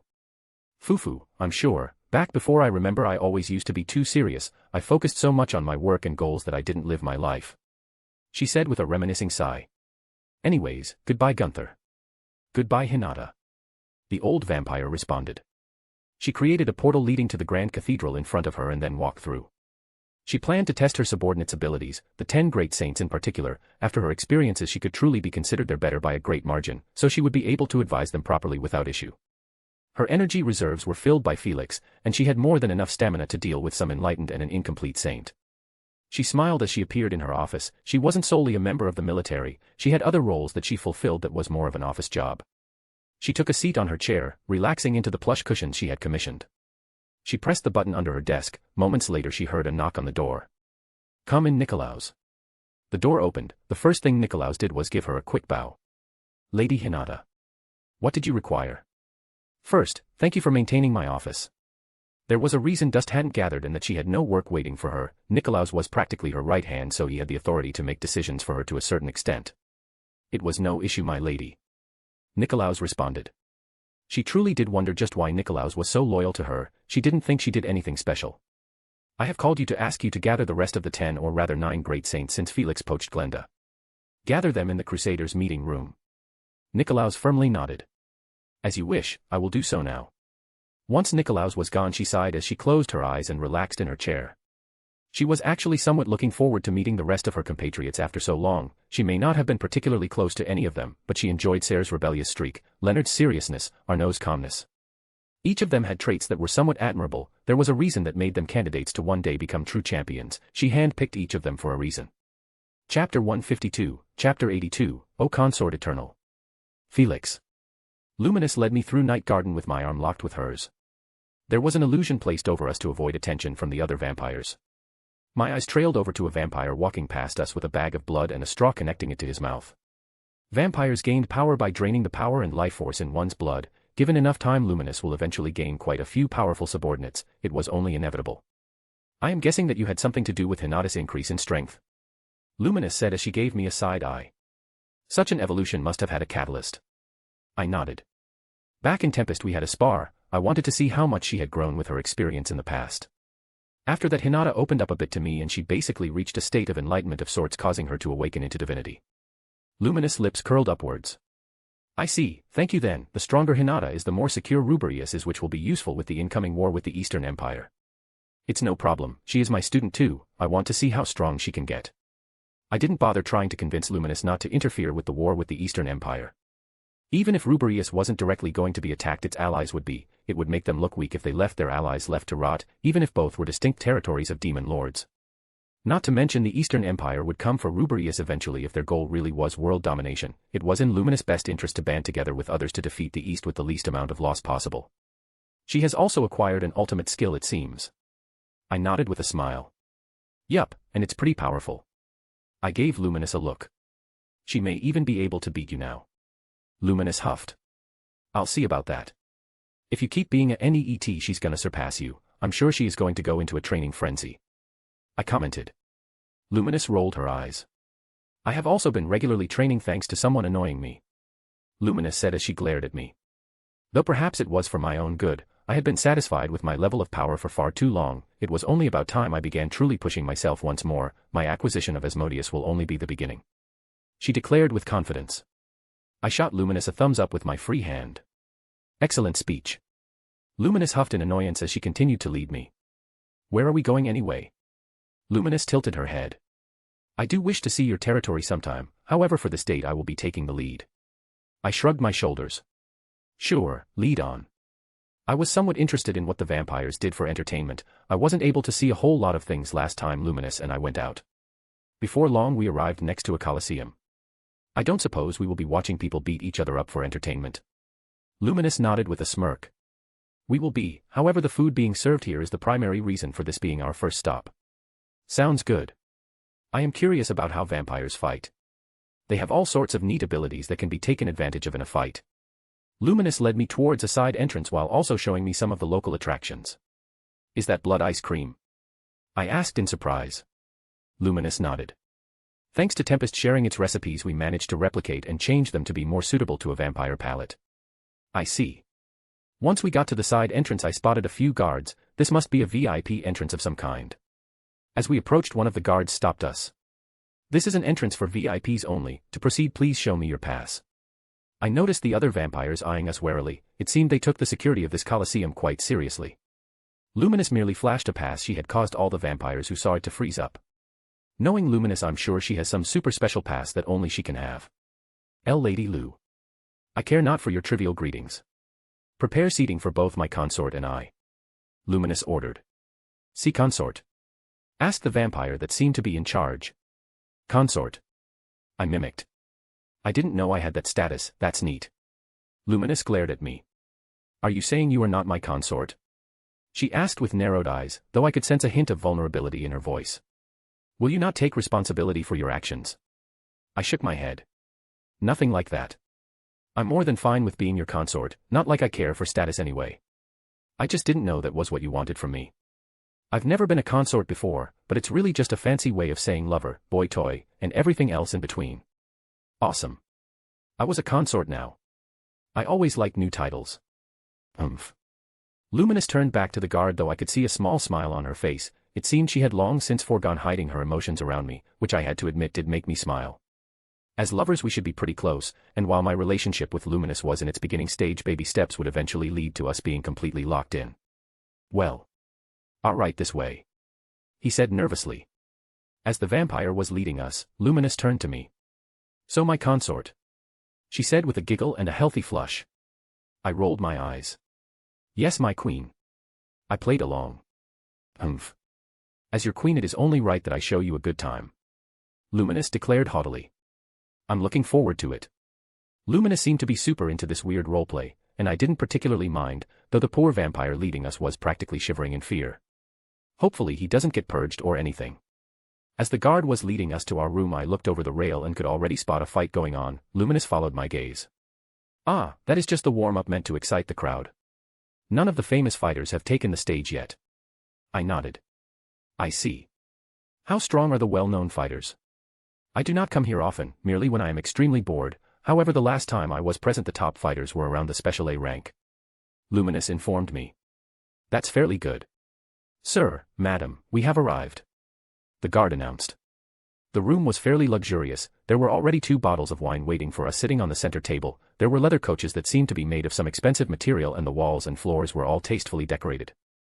Luminous turned to the room and nodded in satisfaction before grabbing the guard by the head and forcing him to look into her eyes. I felt her magicules fluctuate slightly. Forget. She ordered. The eyes of the vampire glazed over before he blinked in confusion. He quickly looked around. Ah, we have arrived. A waiter will come by shortly to receive your order and serve you for the duration of your stay. Luminous nodded. Very well.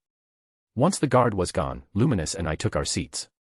I relaxed against the cushion of the couch as Luminous sat next to me. Earlier you had said you would make an effort to gain an alliance with Daggerel. How has that been going? Luminous asked as she poured herself and me a glass of wine. I took a sip of wine before answering. I told RQA to get on it. I'm sure she's finished drafting the contract with how hardworking she is, so I'll give that a look over before contacting Daggerel. That is good. The hostilities between me and Daggerel have lasted for quite some time. It would be nice to no longer have to always be wary of his forces. Luminous stated. I felt I knew a fair amount about Luminous, and I'm sure she knew quite a bit about me. But when it comes to romantic partners, sometimes more personal details need to be shared to establish a deeper trust. The relationships I've had before are quite different to the one I have with Luminous. With Seiko, Raiden, Lalatina, and Arcuade, no matter my wishes, the hierarchy is rather clear, which can work in a relationship. However, it will twist the nature of the relationship. With Luminous it's a bit different. I may be stronger than her, but we were politically equal and I had no need to establish my dominance like some baboon. I was fine with an equal relationship of partners with Luminous. In fact, I was a bit eager for it. It would be a nice change of pace. Why don't you tell me a bit about your past, Luminous? I'll share some of my own as well. I know a good deal about you, but not enough to feel like I know your ins and outs. Since we have started a relationship, I think we should work on establishing more trust with each other romantically while also learning to depend on each other in ways neither of us are used to. I suggested. Luminous nodded with a small smile on her face. That is true. I planned to bring such a thing up during our meal. However, it is a relief to know that you feel the same way. Now that I have started something, I would not be Luminous Valentine if I do not put my all into it. She said with pride. I swirled my glass of wine as I waited for Luminous to continue. I will begin then. I am over 20,000 years old, so there is quite a lot about me you do not know. I suppose I will start with my history. Luminous began. Hey, hag. What was that? Luminous said as she glared at me. I shot her 2 thumbs up as my glass of wine floated in front of me. Don't worry. Older women are just my type. Luminous Valentine. She glared at Felix as he cheekily brought up the age difference between them. What was that? She demanded, her eyes narrowing with a sharp intensity. Felix gave her 2 thumbs up as he levitated his glass of wine. Don't worry. Older women are just my type. She knew she shouldn't, yet she felt herself blush. She could have easily controlled herself, but why live in constant control? If she couldn't allow her natural reactions to show themselves with those she cared for, she would have led a far duller life. She didn't have any blood flowing through her to blush, but her body was modeled after the standard mortal body, as were the bodies of most spiritual life forms, and so the effects of a blush were universal. As for Felix wanting to know more about her, she thought it only natural. She was physically attracted to him, and his personality, though sometimes insufferable, intrigued her. She could admit to herself that she enjoyed his teasing, even if she would never say so aloud. After all, she had plans to mold him into her ideal consort. His personality could be overlooked, though, if she were honest, it might just be what attracted her most. She could fix him. She wasn't blind to her own submissive tendencies. She had once toyed with herself while grinding against a seal made of spirit rons, the searing pain adding to her pleasure. So yes, she enjoyed a bit of pain and dominance, as long as it was tempered with respect, a balance Felix seemed capable of maintaining. So yes, she did enjoy a little bit of pain and dominance when it came to her own pleasure, she knew herself well enough to admit that. Not to mention that Luminous was fairly certain that Hinata held certain feelings for the demon in front of her. Luminous had realized that perhaps Chloe may be out of her reach, but the same could not be said for Hinata. As long as she played her cards right, perhaps she could end up with both of the people she loved, but she would let Hinata make her moves without disturbance, for now. The most damning fact of all was how her very spirit seemed to vibrate in need whenever Felix was near. Before their night together, the urge had been manageable, easy to brush off. But afterward, something had changed. Her spiritual body craved his presence, rebelling against her attempts to maintain control. She had no idea what he had done to her, but she found that she didn't particularly mind. She had made more fond memories with him in the present than she had in the past few millennia. Luminous cleared her throat, taking a sip of her blood wine to steady herself. Very well, I will begin then. Once she knew Felix was paying attention, she began recounting a bit of her past. She was certain Felix likely knew most of what she would be sharing, however it was good to establish a base for their future talks today. As you know, I was created by Twilight Valentine, though he considered me his daughter. I was their other half, their alter ego, born through a complicated process that made me the only other high blood in existence. She began. Right. Felix nodded. Twilight was responsible for creating the original races that populated this world. At first Twilight was a truly enjoyable person to be around. She said, a small smile growing on her face as she thought back to when that being acted like a true parent. Felix blinked in confusion, which was natural. She normally only ever told people what a vile individual Twilight was, but they weren't always like that. Once upon a time, there was a side to Twilight that was truly lovable, yet one day Twilight changed all of a sudden. It was as if that former being was a mere illusion. Twilight began holding little to no regard for life. If an experiment of his was a failure, they would abandon them to the wilds, leaving them to fend for themselves. Failures did not deserve their attention in their own words. She said casually. Felix raised a brow. He already seems like a dickhead. He shouldn't create life if he wasn't prepared to take responsibility for it in some way. Though I do wonder why he would have changed. Luminous shrugged her shoulders. I do not know what happened to him, but after that, that is just the way he was, irresponsible to a fault. Eventually I got fed up at his constant violation of life and his blatant desire to use me in his experiments, so I erased him. Felix clapped. Sounds reasonable enough to me. She raised a brow. Not many would think the same. They were the being that kick-started life in this world and beyond. That is the reason DeGruel and I do not get along as well. He was quite close to Twilight and did not take Twilight's death well, even though he was beginning to get worried about Twilight's change, yet DeGruel would not abandon him. Ah, so that's why you said he was hostile to you, your fertile lands on top of killing his friend. Felix said in realization. She nodded. Correct. If you ever need help against him, just let me know. Don't let your pride prevent you from asking me for help. We're partners now, right? If we can't ask each other for help, then this relationship is doomed from the start. Her lips curled upwards at Felix's support as she internally agreed with his words. She could put her pride aside and rely on Felix alone at least. Well, Felix and Hinata. I have made as many preparations as I can in the case that he does attack me, however I will inform you if I need your assistance. Felix nodded in satisfaction. Good, from the amount of power I sense from his back at the Valpurgis he is strong, incredibly strong. She nodded. I am well aware of his strength. He is 1/3 of the Mad Titan who once rampaged through the world. He retains a portion of his power still and is not to be underestimated. Continuing on, after that I subdued Valentine, one of the vampire true ancestors, and split him into Roy and Lewis. After some time I encountered Gunther, who wished to serve me, and he has continued to do so ever since then. You likely know all of this, so I will summarize. I ended up establishing my own territory, Night Rose, which was the domain of the vampires under me. I joined the Demon Lord Council and continued to do as I wished for thousands of years, that is until Chrono arrived. Afterwards, as you know, the filthy lizard attacked. I established Luminism and Night Garden in the bowels of Luminism, leading to today. She finished. Felix sighed. I seriously have a hard time picturing the amount of time that passed for you. He shrugged his shoulders. Guess I'm just not used to immortality. She nodded. As a former human, I suppose that does make sense, but you will grow into it. I am certain you will not even notice the years passing. It is that way for me as well. Felix nodded. Perhaps. So what did you do for entertainment back then? You couldn't have just continued with your NEET ways for 20,000 years. She scoffed, her lips curving into a smirk. I've had my share of distractions over the millennia. But perhaps I'll share those stories another time, if you wish to hear them. Felix raised an eyebrow. Oh. Now you've piqued my interest. She chuckled softly, swirling her wine in her glass. It's good to keep some things a mystery, don't you think? After all, where's the fun in revealing all my secrets at once? I might let a few slip if you're particularly charming. Felix grinned. Challenge accepted. Luminous smiled, a hint of mischief dancing in her eyes.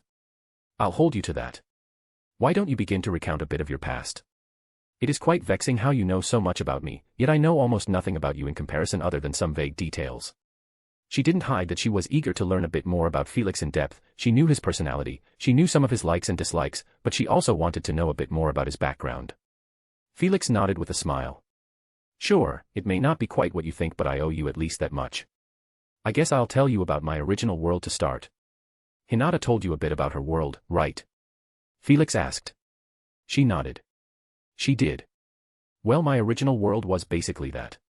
Perhaps there were supernatural elements in the background, I'm not sure, but all in all, at least to me it was a normal world.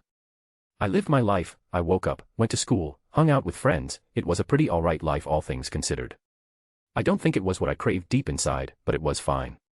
Felix said in reminiscence. She raised a brow. I did not think you would live such a life. Felix shrugged his shoulders. I was different back then, less confident, more normal, more average. Fufufu, to hear you call yourself average is truly a wonder. I did not think your ego would allow such a thing. I will remember this memory fondly. Felix rolled his eyes. Oh, shove it. Continuing on, I ended up dying at about 16 years old. As for how, that doesn't matter in this story. After dying, I reincarnated as a human in another world. Her lips twitched as she took in what Felix had said. He died when he was 16. She did not know how long Felix spent in the demon realm. Even he himself likely had no idea how long he spent there, so for all she knows he could be less than 20 years old. He looked to be in his mid-20s going by human age, however appearance was not a good indicator of age. There was Gunther, who looked like an old man, while she herself looked to be in her mid-20s, even though her and Gunther were of similar age. Guy himself was Ian's old and looked to be in his prime as well. Safe to say appearance was not reliable when it came to figuring out someone's age. Had she robbed the cradle, as the mortals say? Her eyes widened. That was not when you reincarnated as a demon. Felix shook his head. Nope, that was after I died a second time. She didn't know Felix was incredibly unlucky, or lucky. In my second life it was much the same. I had a good mother, but she passed away. Felix sighed in sadness.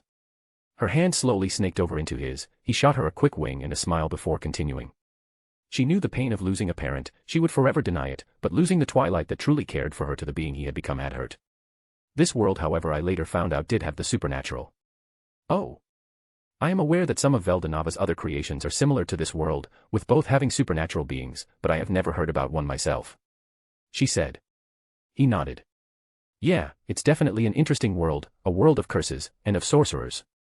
Felix went on to explain the world that he called Jujutsu Kaisen. She became more and more interested the more she learned.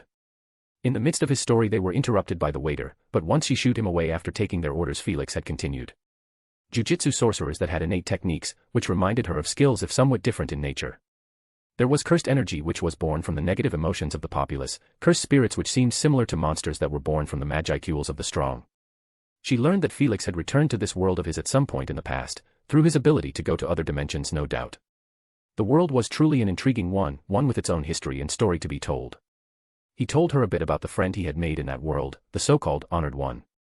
He told her about Sukuna. She had known about the butler that Felix had gotten, a demon of extreme levels of power, however she had not known of his origins until now.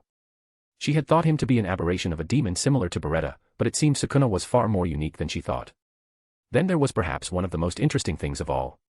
Domain expansions. The pinnacle of jujitsu sorcery, and she could understand why it was called such. It was truly a marvel to hear about, and she couldn't help but consider how to go about recreating such an ability in this world. It would require much experimenting and patience, but she was Luminous Valentine. She listened as Felix described his death in his second life, and she couldn't help but laugh. Fufufu, my Felix dying as a hero, who would have known? Felix raised a brow. You're Felix? He said with an amused smile. Her eyes widened in alarm as she realized what she had said. Forget that. She demanded. Hee, whatever you say, I'll remember the cute blush on your face and that's more than enough for me. Felix laughed. Do what you will. She huffed, even as a small smile graced her face. She took a sip of her wine as Felix continued. After dying to Trukuin. She raised a brow at how Felix referred to the cause of his death. Trukuin. What does that mean? She asked, assuming it was some obscure reference from his past life. Felix chuckled at her confusion. Ah, Trukuin. You see, in my past life, there's this running joke. Whenever someone in a story gets hit by a truck and then wakes up in some crazy new world, we blame it on Trukuin. It's like this mysterious, all-powerful entity disguised as an ordinary truck, whose sole mission is to transport people to their next life, usually one filled with magic, swords, and over-the-top adventures. He leaned in, grinning. So when I say I died to Trukuin, I'm not just saying I got hit by a truck. I'm saying that was my ticket out of my boring old life and into this one. I may have had good times, but in the end I wouldn't change a thing that happened, and Trukuin played a factor in my appearance in this world. She raised a brow. Truly Felix's previous world had the oddest things. I see, then if the opportunity presents itself I will have to thank this Trukuin. Ha ha ha, you and me both. Felix responded. Anyways, after that I ended up reincarnating as a demon in the demon realm. I was a mere lesser demon at first. A lesser demon. To progress from a meager lesser demon to what Felix had become now was incredibly impressive. No matter what Felix thought of himself, he was by no means average as he had said he was. I was blessed with some incredible skills to start out with. It turns out that I was from one of the big clans I talked about when telling you about the world of Jujutsu Kaisen. I was from the Gojo clan, and the limitless innate technique was laying dormant within me. The voice of the world brought out my potential, which allowed me to stand a chance in the demon realm. Limitless. The same technique as that Satoruman then. Limitless, from what Felix described, offered impressive levels of spatial manipulation. Nothing she hadn't heard of before, but it was still impressive. Felix had managed to grow the capabilities of Limitless into what he had now, making him in her eyes unmatched when it came to spatial manipulation. Yeah, Limitless was incredible, but that wasn't my only skill. I also had a skill that increased my comprehension at the beginning.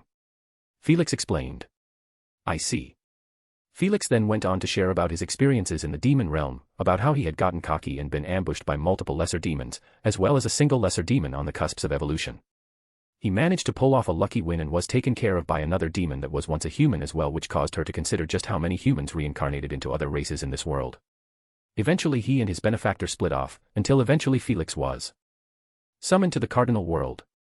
That is quite the origin story as you put it. Felix nodded. It's not the most impressive, but it's mine. She nodded. Thank you for sharing it with me. Felix nodded at her thanks. She turned towards the viewing panel. The main fights had not started yet, so there was still time. What do you think Hinata is doing? Felix asked. Knowing that girl, I'm sure she is catching up on everything she has missed. Luminous guessed. Hinata Sakaguchi. She folded her hands on the table in front of her as she waited for the last member of the newly renamed 9 Great Saints to take their seats. She sat at the head of the table. To her left sat Ser and Grigori. Previously Glenda sat next to Grigori before Felix got his hands on her. She knew very well how Felix ended up acquiring Glenda as a subordinate. Glenda wasn't as slick as she thought she was. Hinata had long known that she had other motives for joining the 10 Great Saints back then. She just didn't care as long as it didn't impact Glenda's duties. She hadn't imagined that Glenda was under Grandbell's thumb, however, and that she was practically enslaved by him. She bore no ill will to Glenda, so she could only be happy for her former subordinate's freedom. On her right row was Leonard, followed by Arnaud, Lytus, Fritz, Guard, and Bacchus.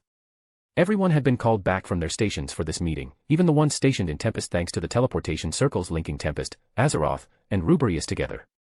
She noticed Ser looking at her with an ashen expression for some reason. Curious, she would have to inquire as to why he looked like that. She felt Ser's unique skill attempt to analyze her multidimensional barrier and just raised a brow as she simply willed for his skill to fail. As an ultimate awakened, her understanding of the laws of the world allowed her to easily brush off the effects of skills as long as they didn't reach close to the ultimate level. She knew that Ser's skill specialized in copying arts, however he didn't master them instantly, he merely gained an understanding of the art in question. To truly master an art would depend on his affinity for the art and his own efforts. She guessed that Ser was attempting to analyze the dimension fault aspects of multidimensional barrier. "Hello everyone, it has been quite some time," she began. "Indeed it has been some time, Lady Hinata," Leonard responded.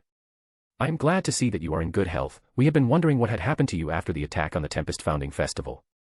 She already had an excuse prepared, and while she disliked lying she would do so if she had to. "I was dealing with an enemy that had caused me some injuries that I needed time to recover from. For even holy magic to fail, you must have truly faced someone incredibly," Arnaud said. "And it seems you came out on top as well." Her lips twitched hearing Arnaud. She wasn't one to take credit for something she didn't do, so she shook her head. "I did not defeat my foe, Felix had saved me." "The Demon Lord?" Guard shouted. "He was always one of the ones most against Ruberius' alliance with Tempest and Azeroth." She nodded. "Yes, Demon Lord Felix White has become a rather close ally of mine." But he's a Demon Lord." Guard objected. She noticed quite a few people turn away from Guard, the ones who knew who the god Luminous truly was. Not every member of the 9 Great Saints could be trusted with that information. Due to Guard's impatience and his clear revulsion for Demon Lords, Luminous decided not to inform him of her identity as she had others. "Indeed he is the Demon Lord who saved my life," she stated with conviction. "I don't know Demon Lord Felix all that well, but he seemed like an alright guy to me. Looking back on my first encounter with him, I would expect one of his nature to immediately kill me. However, he sought to teach me a lesson so as to preserve my life in the future," Bacchus added. Arnaud nodded. "Indeed, he may be a demon and a demon lord, but I do not think he is inherently malevolent and demonic. He seems to be a rather chaotic being instead." "Chaotic is one way to call Felix." Guard looked at the two with a flabbergasted expression on his face before crossing his arms and leaning back in his chair. "Fine, I can see that I'm outnumbered here. Besides, this meeting isn't about the Demon Lord Felix or anything, is it?" Guard asked as he looked at her. She shook her head. "It is not. I heard from someone." Before she could continue, she heard Ser speak up. "Why, you did it, didn't you?" he whispered with awe coloring his face. She looked at him in confusion. "Did what?" "You've become a complete saint," Ser voiced out with certainty. Hinata raised a brow at Ser's incorrect assessment, though she couldn't blame Ser for that. Thanks to her spar with Felix, she had managed to rein her divinity in so that she didn't accidentally kill any weaker life form around her. Though she didn't have perfect control of her power, and she doubted she would for a long time, she was releasing some of her power, which must have been enough for Ser to feel the difference to her nature and come to an incorrect conclusion. Her energy hadn't completely stabilized either yet, it was still slowly increasing. Felix had said he expected her EP to stabilize at around 3,400,000, and that is without the added-on energy from her equipment. Her EP would have been even higher, however forming an ultimate skill of her own reduced her own energy considerably. "What? Truly? As expected of Lady Hinata. That's enough," she interrupted before things could get out of hand. She then turned to look at Ser and nodded. "I have evolved past my previous state," she stated, not wanting to tell another lie. Ser sighed. "I see, it seems you have truly surpassed me then." She didn't respond. She knew Ser's goal of eventually challenging her and taking back his position of leader. Ser was fairly powerful, especially for his age. He was one of the youngest saints in history. If he had time to grow, he could become a fearsome fighter. She just had an unfair advantage. She had one of the strongest demon lords in existence as her teacher, and she had centuries of experiences as a hero. They just could not be compared anymore, but she wasn't going to leave Ser with nothing. Her entire purpose for this meeting was to establish some new training norms among the 9 great saints while simultaneously testing all of them. "The reason I called for this meeting is to test you all." "Test us?" Fritz asked. She nodded. "Yes. I have heard that you all have been slacking in your training somewhat. I will be correcting that all while seeing how far all of you have progressed." Ser clicked his tongue. "Tisk, fine then, I'm not dumb enough to see that fighting you would be good for my own growth." She nodded with an approving smile. Her and Ser may never truly get along, but he was a good subordinate and he could be reasonable most of the time. He didn't let his wounded pride get in the way of his objectives, which was something to be admired. "It has been a long time since I have dueled you, Lady Hinata. I am eager to learn under you once more," Leonard said. Once she got everyone's agreement, she stood up. "Excellent, we can discuss other things after our spar. Come, follow me," she said as she created a portal leading to their exclusive training ground. No one was all that impressed with the portal, but she didn't expect them to be. Short-range teleportation was fairly easy to do after all, it was the longer ranges that made teleportation truly difficult. Once everyone had walked through the portal, she closed it behind them. She took her spot on the other side of the training field. The 8 others stood across from her. "In what order did you wish for us to fight?" Arnaud asked. She stifled a smirk. "You can all come at me at once," she said with confidence. "It seems someone has gotten too confident," Ser said as he narrowed his eyes. His elemental armament, an inferior version of the holy armament she used, formed on his torso. The elemental armament allowed the user to bring out nearly 100% of their contracted elemental's power when in use. Along with that, the elemental armament also imbued the user's weapon with holy power, which allows the user to bypass most resist skills, making the users of the elemental armament the natural enemy of anything non-human. In exchange for the boost in strength, the elemental armament cost a significant amount of energy to maintain, so it was not suited for drawn-out battles. Due to Ser's nature as an incomplete saint, he could maintain the elemental armament's power longer than most. However, even that didn't make him immune to its draining effects. Ser drew his blade as he stood at the ready. The rest of the 9 great saints also followed after Ser and equipped their armor and weapons. "We will not go easy on your Lady Hinata," Bacchus warned. "Good, you will need to do your best," she goaded.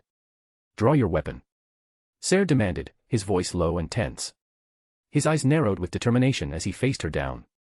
With a flick of her wrist, Hinata extended her hand, and the hilt of her divine moonlight rapier materialized in her palm, its ethereal glow casting an otherworldly light around her.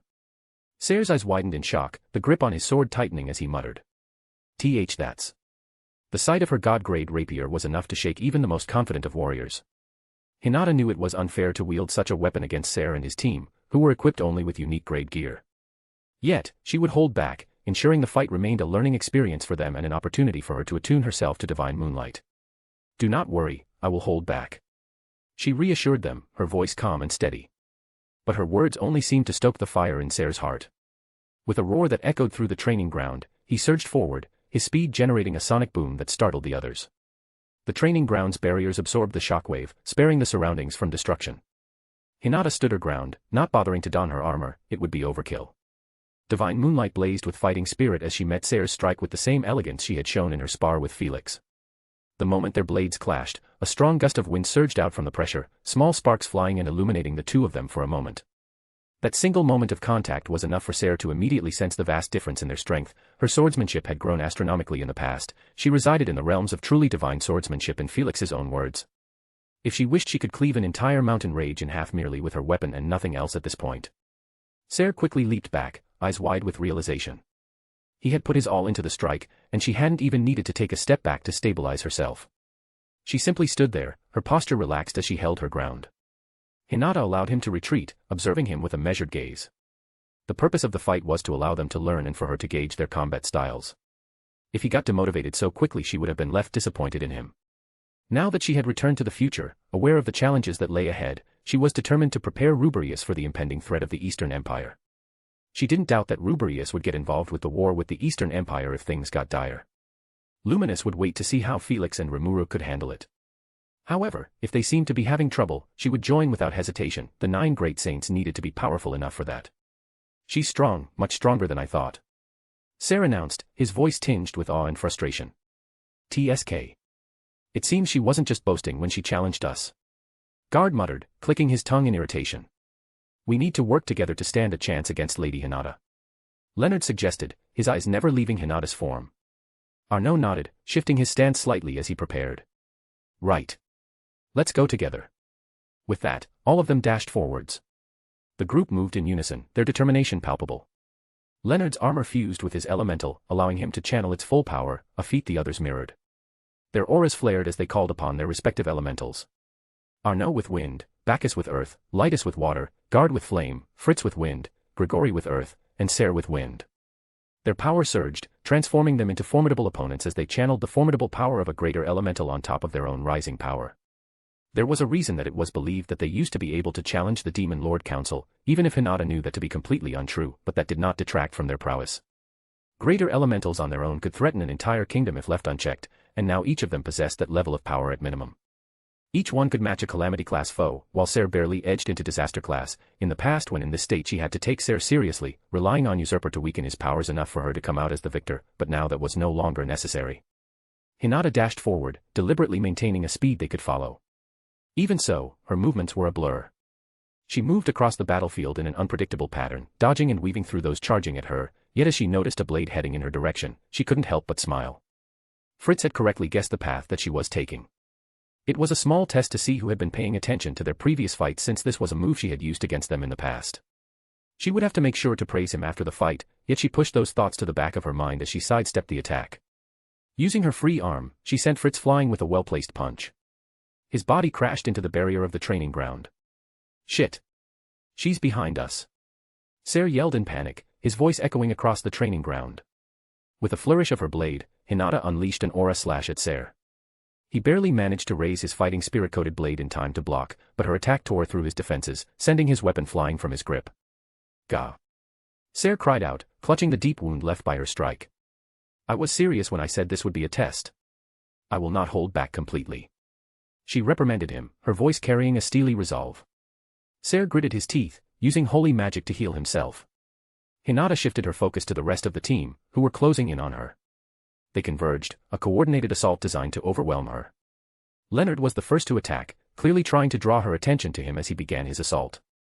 His attacks were all strong and precise, yet the subtle glances he let escape betrayed his true intentions. Taking a mental note for later, she saw him conjure spears of light, only for her to dispel them with a simple breath, a trick she had learned from Felix. It infuriated Leonard just as much as it had her when she first encountered it. Even without Leonard's accidental slip-up, she could hear the subtle sounds of the ground being disturbed behind her. So, with a swift movement she jumped into the air, spinning in the air to look down as Guard released a concentrated flame breath right where she had stood moments before. Felix had taught her the importance of caution, to focus on even the smallest of changes, why take a hit if it could be avoided. Though, right after he said to ignore that advice when showboating. The moment she began to fall, she saw Lytus leap upwards by expelling fighting spirit from the soles of her feet. The small girl was moving with surprising speed. Keeping her guard up as she continued to jump in the air in the most unpredictable pattern she could to avoid any surprise hits from Hinata.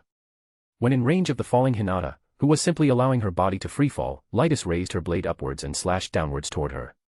Yet with a simple flick of her hand, she used her rapier to deflect Lytus' attack.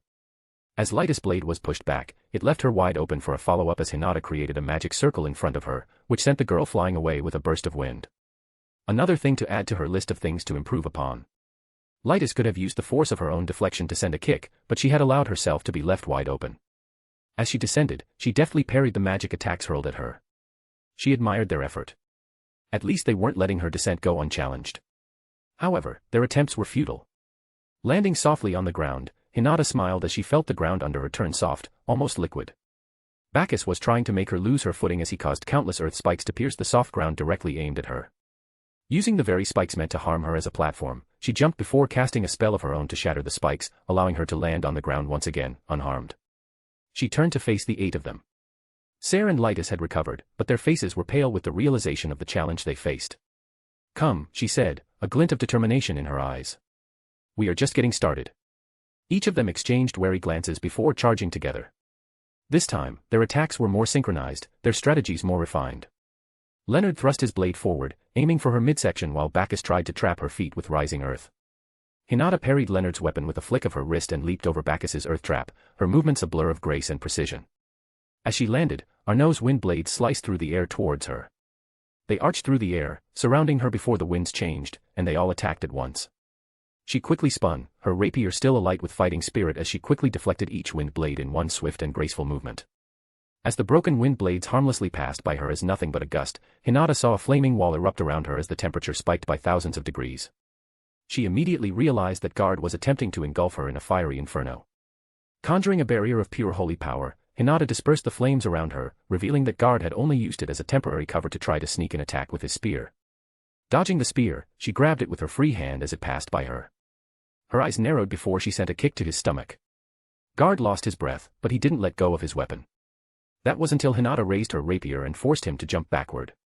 As Guard landed, he felt the back of the spear hit him in the forehead as Hinata threw it at him as if it were a javelin, sending him crashing to the ground. Using the opening when Hinata had thrown Guard's spear, Fritz and Grigori flanked her. Yet even then, Hinata's rapier danced between them, blocking and countering with such speed that they struggled to keep up. Though their attacks were coordinated, they were not exploiting the small opening she had given them as she had hoped. Taking a few more mental notes, she ducked underneath Grigori's halberd and sent a well-placed kick that sent him sprawling. Blocking Fritz's attack, she pushed him back using her own assault, sending countless feints that forced him to dodge until she finally sent a slash. Fritz's mind had been so focused on blocking the countless feints that when the real attack came, he was left wide open. She watched as Fritz staggered back from her strike. Hinata straightened, lowering her rapier slightly as her opponents caught their breath. She could see how they realized just how out of their league she was, but she could also see their desire to improve. She was glad she had such wonderful subordinates. Chapter 153, Chapter 83, Domestic Violence. Hinata Sakaguchi. Hinata straightened, lowering her rapier slightly as her opponents caught their breath. She could see how they realized just how out of their league she was, but she could also see their desire to improve. She was glad she had such wonderful subordinates. Well done all of you. She voiced out as everyone began catching their breaths. It seems you have all been putting some effort into your training. She twirled her rapier as she smiled. Now let us resume this bout. As she mentally planned the training lessons, she lunged at Ser, who had taken the moment she had granted him to regain a fraction of his strength. The fighting spirit on her rapier dulled its edge, or else Ser's weapon would shatter right on contact. As their blades met, they released a shower of sparks. Ser gritted his teeth, pouring all his strength into pushing her back. But her ability with the blade was almost unmatched. Ser at the very least couldn't contend against her before she leaped back in time, gaining far more experience, let alone now. Hinata swung her blade, putting more and more strength into each clash before sending a final combo. Rearing her blade back, she struck at him weakly, smiling as she saw him brace for the clash. Yet the moment his body relaxed from the weak attack, she struck again, disarming him with a deft twist of her wrist with minimal effort, sending his sword flying. Lytus had been using Hinata's exchange with Ser to summon a torrent of water to sweep her off her feet. Yet with Ser defeated, that left Hinata to slice through the water with her rapier, dissipating it into a fine mist. Before Lytus could react, Hinata had vanished from her view. In the blink of an eye, Hinata reappeared in front of Lytus, her blade stopping just short of Lytus's throat. Lytus froze, eyes wide with shock. Hinata lowered her rapier, nodding in approval before turning to face the remaining warriors. They attacked with renewed vigor, their desperation evident. But Hinata was relentless. She moved through them like a whirlwind, her rapier a blur of silver light. Leonard's elemental armor shattered under her assault, Bacchus's earth constructs crumbled, and Arnaud's wind attacks were rendered useless. One by one, every single one of the so-called great saints were felled, until only Ser and Arnaud remained standing. Ser's breath came in ragged gasps, his body battered and bruised. But there was a fire in his eyes, a determination that would not be extinguished. Arnaud was clenching the hilt of his blade tightly as his eyes narrowed at her. She twirled her rapier lightly in her hand, a mocking smile playing on her lips as she observed the two men before her. "Is that all?" she taunted, her voice dripping with disdain. "Have you given up already?" Ser gritted his teeth, his muscles tensing. "A little pain won't take me out." He turned his head slightly toward Arnaud. "You ready?" he growled, his voice was strained. Arnaud met his gaze with steely determination, his sword now glowing with the combined power of the elementals. "I am." Arnaud spoke as his blade began to shimmer, the air around it humming with the gathering energy of 5 elements, fire, water, wind, earth, and space, each color blending into a radiant, lethal aura. The others were content to continue to rest as she tested the final 2 remaining. She had targeted Leonard early on, causing him to be far more drained than the rest of his compatriots. Other than Arnaud and Ser, Leonard held the most potential in her opinion. The 2 of them that had not reached sainthood would reach that stage at some point, and Hinata was somewhat eager in assisting them in reaching their full potential. She had taken a particular interest in nurturing their growth, just as Felix had once guided her, urging her to reach her full potential. Is this what Felix felt? She wondered, a fleeting thought passing through her mind before she refocused her attention on the battlefield. Her senses sharpened as Ser launched himself forward with blinding speed, the air behind him erupting in a deafening sonic boom. The shockwave was instantly absorbed by the barriers surrounding the training ground, but the force of his charge was undeniable. Ser's eyes burned with resolve as he brought his blade down in a powerful arc. His voice echoed with fierce intensity, his strike seemed to be aimed to cleave through any defense that stood in his way, though he would find himself wanting even should she not defend from his attack at all. Ser was simply incapable of breaking through multidimensional barrier at this point. She arched an eyebrow, unimpressed by the raw power on display. With a fluid motion, she angled her weapon and met his strike head-on. Their swords clashed with a thunderous crash, the impact reverberating through the ground. Despite the ferocity of the blow, she remained unshaken, the power behind Ser's attack not enough to even disturb her stance. Even as she parried, she subtly controlled her own fighting spirit, reining it in so as not to instantly overwhelm Ser. She felt the immense power behind his attack, his spirit, his strength, all poured into that single strike. It was an impressive effort, one that would have undoubtedly cleaved a mountain in half. But she knew his true purpose. Ser wasn't fighting to win, he was fighting to buy time. And it was working, mostly because Hinata found herself curious as to what the two had planned.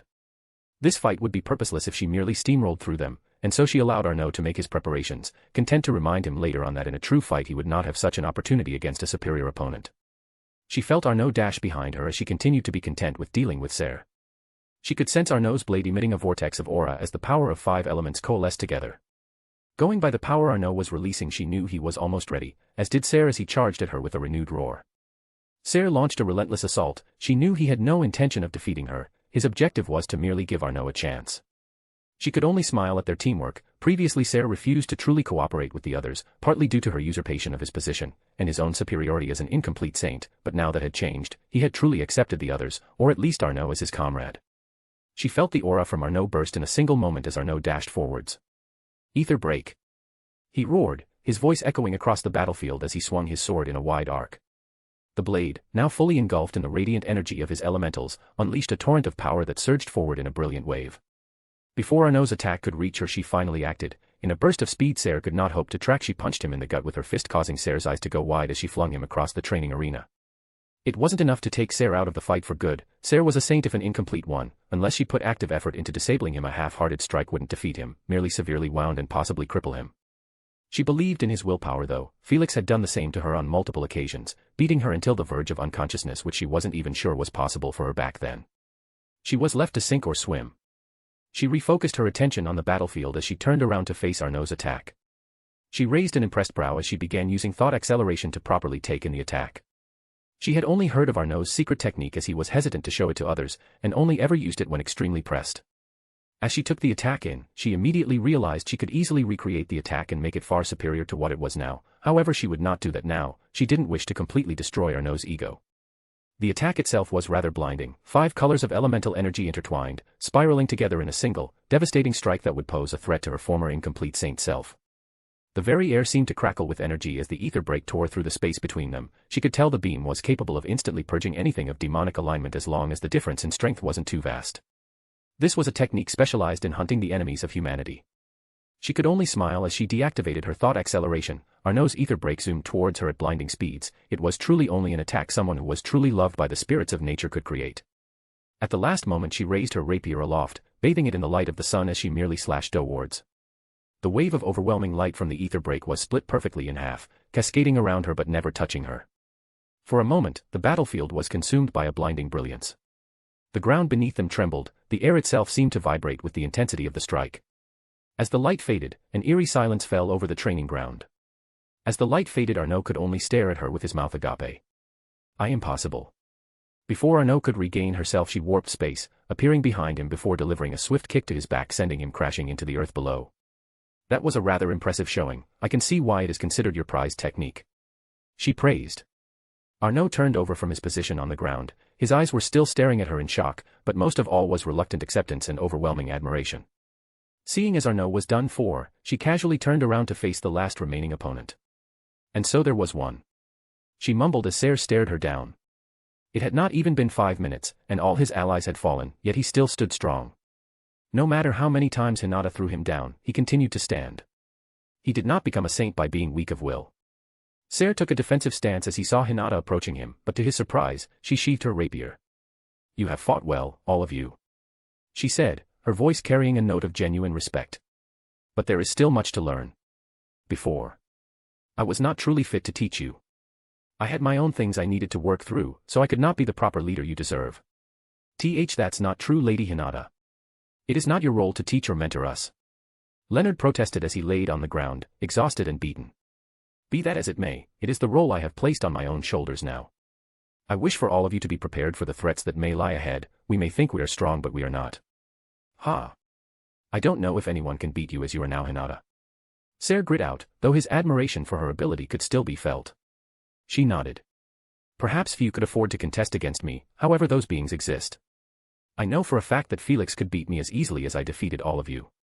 All of their eyes widened in shock. But that's..." Arnaud gaped. "Impossible." Fritz finished. She hadn't even used any of her truly powerful abilities. She had not donned her armor that enhanced her combat ability further. None of her unique skills were used. Fortuna would have been incredibly overkill, as well as her various applications of holy power and magic, and yet even when using everything she had withheld from her subordinates she still fell short to Felix. However, that wasn't something she detested. She let the small smile grow on her face as she steeled her resolve to one day become someone Felix could rely on. If she couldn't protect and help the ones she cared deeply for, then how could she hope to protect humanity? Her gaze focused back on the group. This world is far larger than either you or I believe me when I say that I still stand no chance against those at the top of the world if Felix's words are true. She said with honesty. However, perhaps with some work we can all grow a bit more competent so our people can at least survive the coming tides. Ser nodded, a grudging smile tugging at his lips. We will be ready next time, he vowed. Hinata's smile was one of approval and challenge. I look forward to it. Now, let's tend to your wounds and discuss what you can improve. The training ground was silent except for the sounds of heavy breathing and the crackling of dissipating energy. As the barriers lowered, Hinata helped her comrades to their feet, offering words of encouragement and advice. Felix. I looked down to my left hand that was locked with Luminous' own. That was a rather enjoyable date. We had watched the entire tournament, which lasted some hours, all while feasting on the food that was served to us. Luminous wasn't lying when she said they were top-notch, though my Raidens was still better. The fight itself was fairly dull. It wasn't much fun watching people who can destroy cities with ease fight when I could do far more than that. The most enjoyment I got out of it was talking to Luminous about the various flaws in their combat forms, but in the end I don't think Luminous cared much for the fight either, seeing as both of us were only paying half-hearted attention to it. We were more focused on interacting with each other, so in a way this date could be said to be a success. Are we returning back to your palace now? Luminous nodded. We are. I could feel space shift around us as Luminous transported us back to her palace. Within the blink of an eye we were back in Luminous' palace, right where we had originally left from. It seems Hinata has left. Luminous murmured. I shrugged my shoulders. Like I said, she's probably working. Luminous nodded. Most probably. Luminous and I took a seat on the love seats in her lounge, or as I like to call it, her NEET room. My lady. Gunther said as he appeared from the shadows. My lord. He said as he bowed to me. I smiled. Hello, Gunther. Luminous merely nodded. Gunther, would you serve us some wine? Gunther bowed. As you wish. Luminous and I got comfortable as we lounged on the love seat. Would you mind explaining the mechanics of those domain expansions in more detail? Luminous asked. I raised a brow. Why? You want to recreate them or something? Luminous nodded. I do. I tilted my head. I see, it won't be an easy task, but it is most definitely possible. I know someone with something similar to it after all. Luminous raised a brow. Oh. Is it Sukuna? It would make sense if his abilities from that other world were transformed when he entered this one by the voice of the world. I nodded. Sukuna is one of them, but Hinata also got one. Luminous' eyes widened. Truly. I nodded. Yeah, and it's incredibly strong. With it alone she may have a chance of troubling you in a fight, and once she rivals you in raw energy she'll likely cause you a lot more trouble. Luminous' eyes narrowed. I see. I am fairly curious about what kind of world system skill Luminous could develop if she tried. As for the domain expansions, the user is basically bringing out their innate domain into reality. An innate domain is basically one's mental landscape that embodies the mind of an individual which they are born with. Innate domains serve as the foundation of an innate curse technique, but sorcerers, non-sorcerers, and cursed spirits are born with them. These innate domains are brought into reality through a barrier that is imbued with one's innate technique. I explained.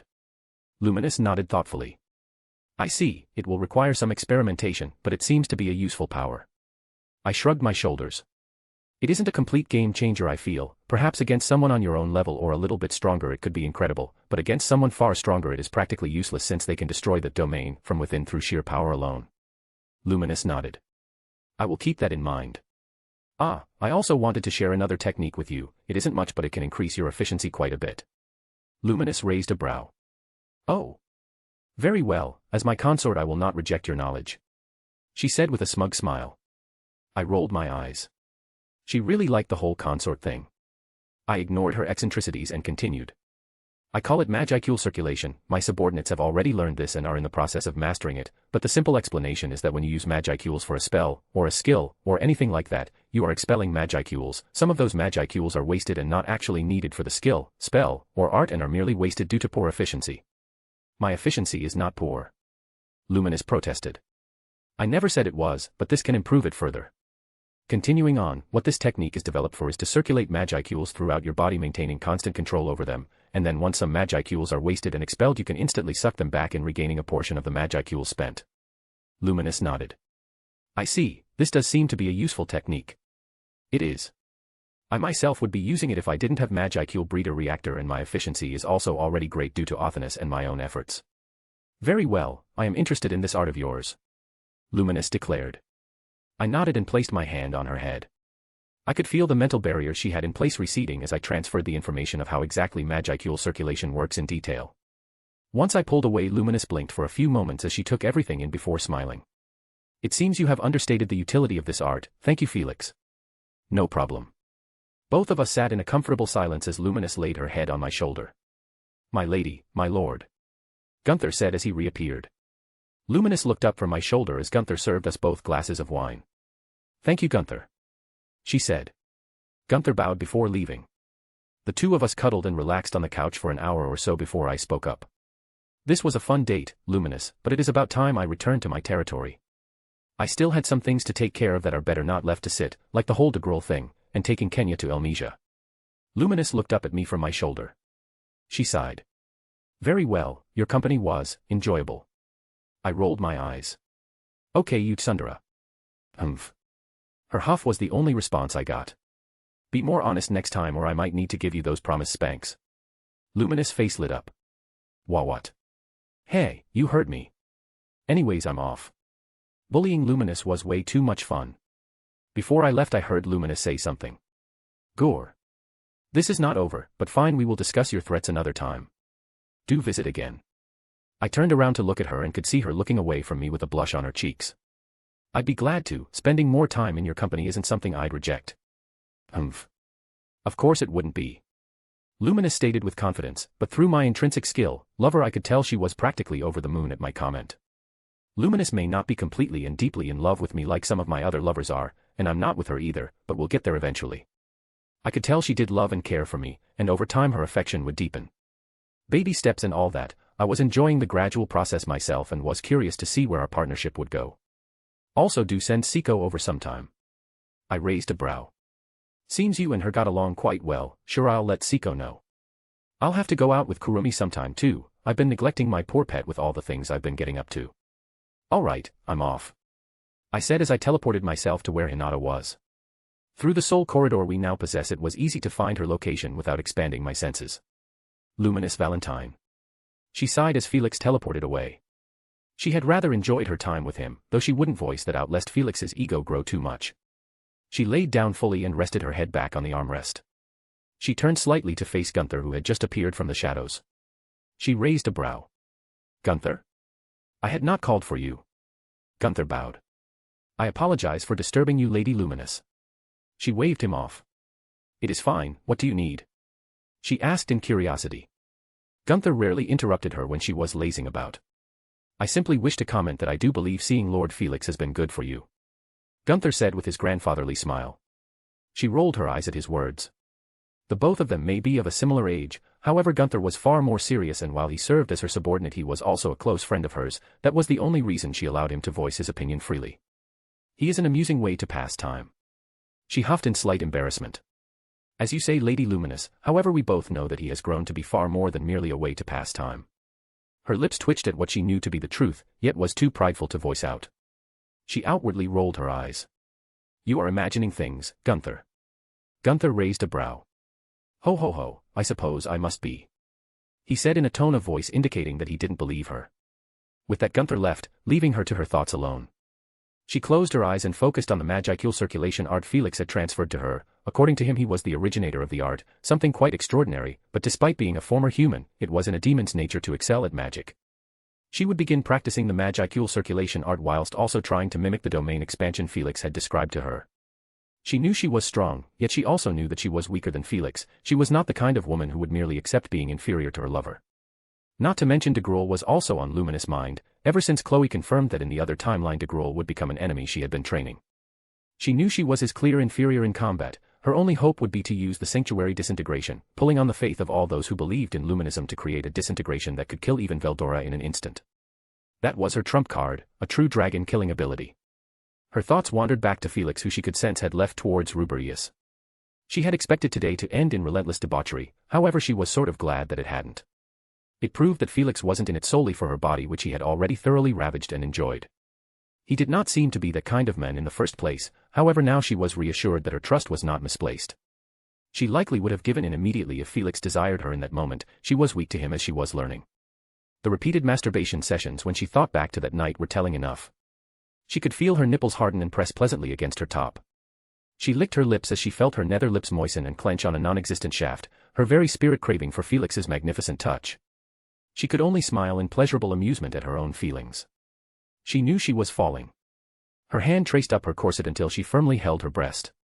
MMM. She moaned out as she gently tweaked her nipple. Felix. She cried out as she began pleasurably toying with herself. She could only blame the evil demon for her circumstances. Felix. In the blink of an eye I appeared above Hinata's location. I looked downwards and merely sighed. I recognized this place as one of the various training grounds in Ruberius. Hinata was standing in front of her minions, the 10 Great Saints, or rather 9 Great Saints since I yoinked Glenda from them. Each of the 9 Great Saints excluding Hinata looked pretty worn out. She must have beat them up recently. It seemed she was training her minions. She really didn't like relaxing. Hinata froze for a moment, seemingly sensing my presence before continuing her lecture. Aura is very versatile, as I am sure you all know. You can coat objects with it, strengthen them, and even give them certain properties like sharpness. You can enhance your speed, strength, durability, but these are just the basics. But even the basics can take you far, but I'm not going to lecture you about that. Hinata began. I raised a brow in interest. Teacher mode Hinata is something I haven't seen much of. If you are good enough you can use it for anything, which in moments where you are caught unprepared can be incredibly useful.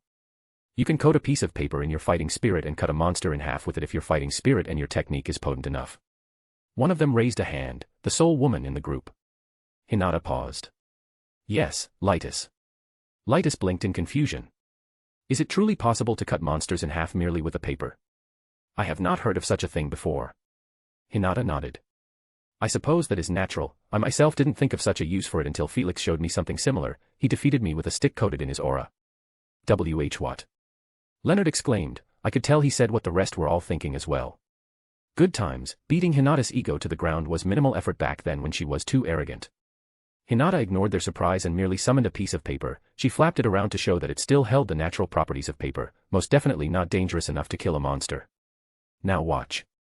She said as she coated it in her fighting spirit before throwing it at a nearby rock. The rock was split straight in half. As you can see, it is possible with enough mastery. Hinata explained. Lytus nodded wide-eyed. TSK. You all didn't know that? Sare questioned. Lytus shook her head. She knows it now, Sare. Moving on, one thing I have noticed is that many of you are lacking in the technique aspect of manipulating fighting spirit. You can all manipulate it to a sufficient extent to make use of the most basic applications of it. However, it seems none of you truly see the potential in fighting spirit and so you focus most of your attention on your elementals. That will not be enough for me from now on. Hinata stated. I want all of you to reach a level where you can imbue your fighting spirit into your opponent's bodies and destroy them from within. She demanded. Fighting spirit can allow you to accomplish truly extraordinary feats. It is possible to coat yourself in a layer of fighting spirit so thick and so potent that even disintegration cannot penetrate through it.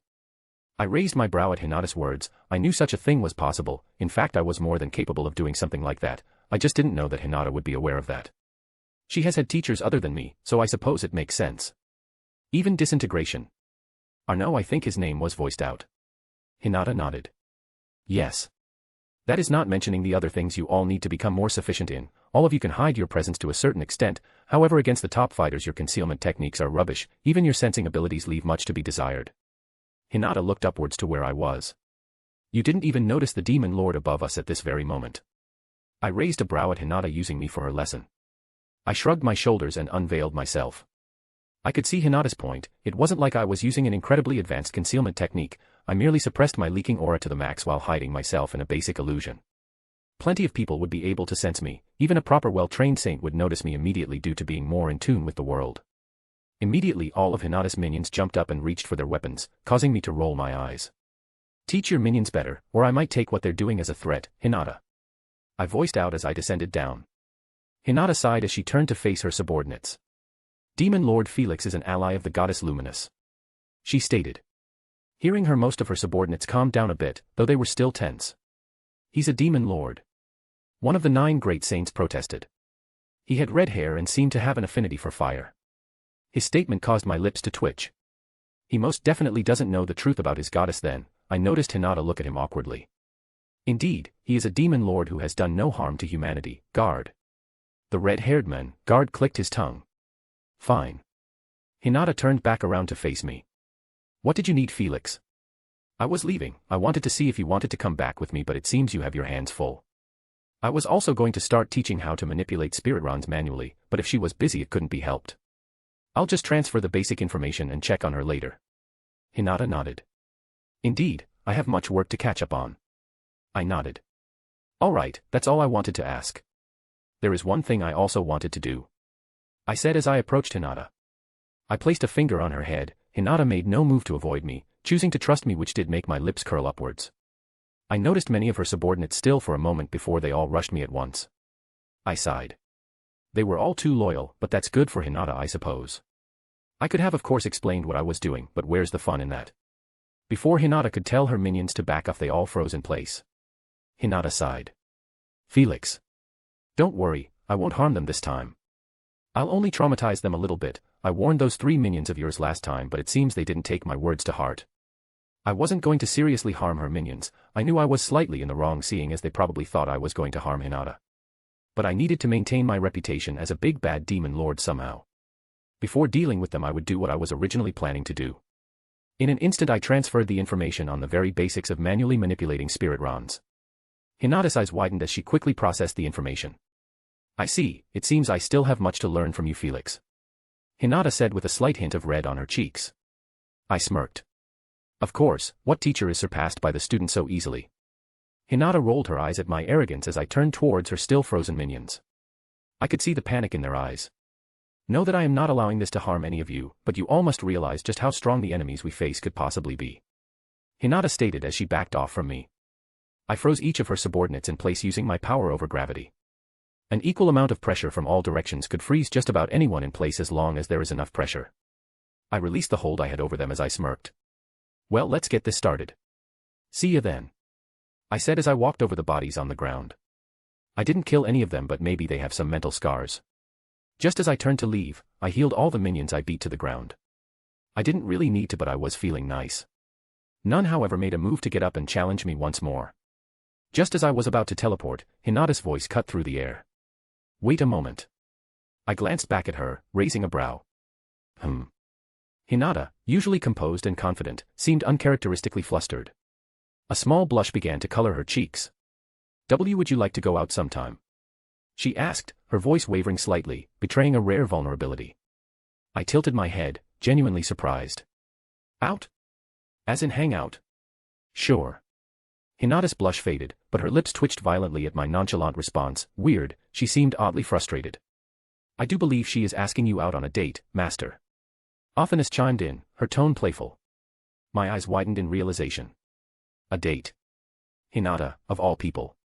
The same Hinata who was always laser-focused on her duties, dedicated to protecting humanity, and often viewed as a cold pragmatist. The idea seemed almost absurd. Yet, here she was, asking a demon lord out on a date. Hold on, I said, trying to wrap my mind around the situation. Are you asking me on a date? I asked to verify. Hinata's blush returned with a vengeance, her face now a deep shade of red. Her usual stoic mask cracked, revealing a side of her rarely seen by others. So what if I am, she snapped, the defiance in her voice a desperate attempt to reclaim her usual control. A small smile tugged at my lips as I took in her reaction. This was Hinata, through and through. She was stubborn, headstrong, and unyielding, even in a moment of vulnerability. Then I would say, sure. I replied, my tone gentle, yet laced with amusement. Hinata's expression softened ever so slightly, and for a brief moment, the formidable leader of the Crusaders let down the mask she always maintained due to fear. Hinata nodded. Very well then, do not keep me waiting. Haha, sure, I have some things to take care of, but we can plan in more detail later. I'll begin teaching you a bit more about spirit runs then as well once you get the basics down, since it seems that you are a bit busy now. Very well. Hinata responded, even as her blush began to fade. I turned around and raised my hand in a wave. See ya. Goodbye, Felix. With that I vanished, returning to Azeroth. I wonder when she'll realize all that happened in front of her subordinates. Hinata Sakaguchi. Who knew you could act like that? Sare laughed boisterously as he got up off the ground. Why did Felix have to heal them? She froze as she turned around to glare at the 8 remaining members of the 9 great saints who all seemed to become energetic all of a sudden. Lytus was looking at her with sparkles in her eyes, almost as if she had done something mythical. Leonard was looking at her as if he had just met her. Each of them had their own reactions to what they had just witnessed. It had completely slipped her mind that those 8 were present. She blamed her emotional fluctuations. "You will be quiet, Ser," she grit out. Ser, however, ignored her and continued to laugh, with Bacchus joining in. Could she beat them enough to the point they lost their memories? Should she deploy Virtual World and overwrite their memories that way? "Ah, who knew you'd be a lady too? It can be hard to forget with how emotionless you act." Bacchus laughed. All of a sudden everyone froze up as her holy hockey slightly leaked. "It seems you all haven't learned your lesson," she said as she bent over, picking up a stick off the ground. "Why don't I correct that issue?" The stick she picked up lit up as her divinity coursed through it, elevating the stick to an entirely different level. She could hear everyone's audible gulps and could only smile viciously. "Felix." I appeared back in Tempest. There was still something I had left to do here. The atmosphere of the city was calm, with the usual hustle and bustle of everyday life. Remuru has created a pretty damn nice kingdom, though my own is pretty sweet too, though I can admit that's mostly due to Remuru's help. I haven't really gone all in on the kingdom building aspect. In a moment I located Chloe's location and appeared in front of her, my hands tucked casually in my pockets. We were currently at the school in Tempest, and Chloe was playing with her old friends, though I'm sure it was more of an act if anything for Chloe. She could easily win the game of hide and seek they were playing in an instant. Even in her child form I could feel the burgeoning power within her. It was hard to believe that she really wasn't a kid anymore. She was a divine true hero that could rival a true dragon in sheer energy reserves alone, and she possessed a practically game-breaking power. Every time I met her I had to keep in mind that I was facing someone who was a significant threat, and I wasn't all that close to her as I was with Malim or Veldora, so it was natural for me to be wary of her power. It probably isn't healthy to immediately classify someone as an ally or enemy, but, in this fucked up world, what can a man do? Thankfully at this point I'm fairly certain I'm safe from being erased out of existence since Chloe's time loop has ended, but you can never be careful. Correct, I am still dedicating a portion of my processing power for such a scenario when Chloe's time leap is once again activated, or how to prevent its activation in the first place. Great, thanks. The more options I have the better. Felix and I. Chloe shouted in surprise. I nodded. Chloe, there was something I wanted to talk about for a moment. Chloe clapped. Sure, if it won't be long I'm sure the rest won't notice. I nodded as I walked forward, subtly isolating our conversation. It won't be long, I just wanted to let you know not to tell anyone else about my ability to copy skills. Ever since Hinata told me I knew I'd have to speak to Chloe about this. I didn't want one of my biggest trump cards getting out after all. Chloe's eyes widened as she laughed nervously. Ah. Hinata told you. She did. Chloe pouted. Fine, fine. I wasn't going to tell anyone anyway, well other than Remuru if he asks. That's good enough for me. I doubt Remuru will care much, though if his Raphael is anything like how Odin was, I'm sure it will make all sorts of countermeasures. Countermeasures that will fail. My little sister is far from my current capabilities. Little sister That is practically what we are.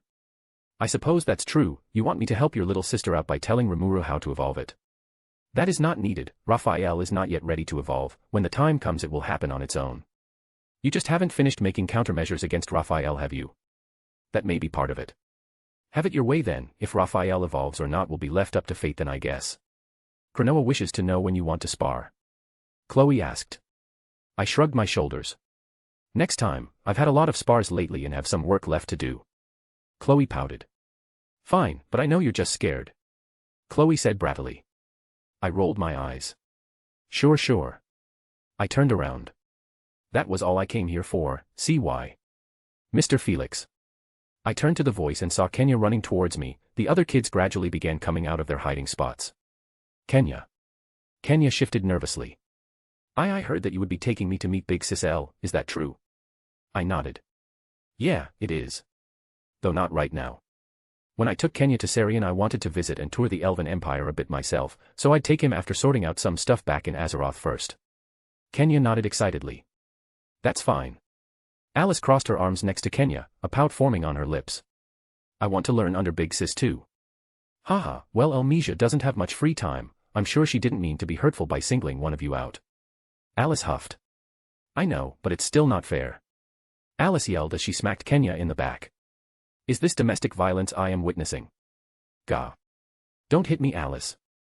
Kenya cried out as he rubbed his back. Humph. Come on, Alice, you can just admit you'll miss him. Gale nervously said. Hearing him, Alice gave him a death glare.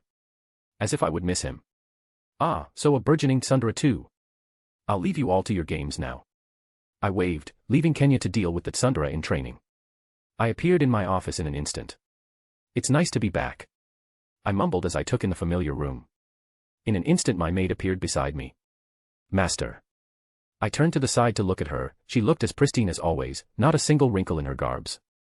How did the training with Midray go? I inquired. Raiden gave me a rare, smug smile.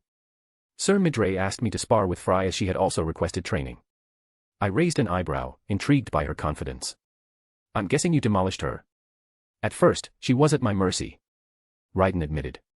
However, she then displayed a unique skill of some kind that caused me to be wary and hold myself back. I still soundly defeated her, but it was not as easy as I originally thought it would be. She was a demon lord for a reason. I said thoughtfully. That unique skill of hers can be pretty troublesome. Reflector would allow Fry to reflect any damage she took back onto her opponent. The downside was that she needed to take that damage herself, so it could be pretty easy to circumvent. Just kill Fry in one attack or before she could use her skill. However, I was sure Raiden had misunderstood something and held back due to that. If you don't understand the full capabilities of your enemy, you're at a disadvantage in a fight. I'll leave it to you to figure out what her exact abilities are, I said, not wanting to stifle her growth by giving her all the answers. Raiden bowed. As you wish. Now where's Arcuade? There is something I need to speak to her about. Lady Arcuade is currently in her office. I nodded. Great, thanks. Chapter 154, Chapter 84, Gleipnir. Felix. Now where's Arcuade? There is something I need to speak to her about. Lady Arcuade is currently in her office. Raiden answered. I nodded. Great, thanks. That's all I need for now, Raiden. Raiden bowed once more before vanishing. A moment later I appeared in front of Arcuade's office. After knocking I heard a response. Come in, my lord. I opened the door and was met with Arcuade looking up at me from behind her desk with a beautiful smile. She stood up and bowed. My lord. She said as her crimson-red eyes, tinted with adoration, gazed into my own. Arcuade, I won't keep you busy for too long, I just wanted to see if you finished making the initial contract to use to trade with Degrul. Arusid stood straight as she summoned a piece of paper, though I could see the magic woven into it. I have.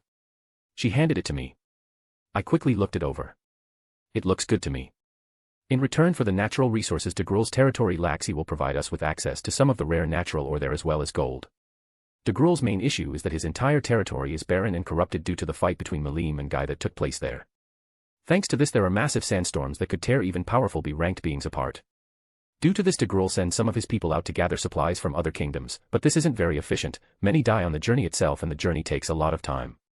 Despite how easy teleportation is to me, it isn't the same for everyone else. Teleporting is a fairly high-level magic, and teleporting over vast distances is practically impossible for even a saint. There was a reason Degrul wanted luminous fertile territory, his people's lives were literally depending on it.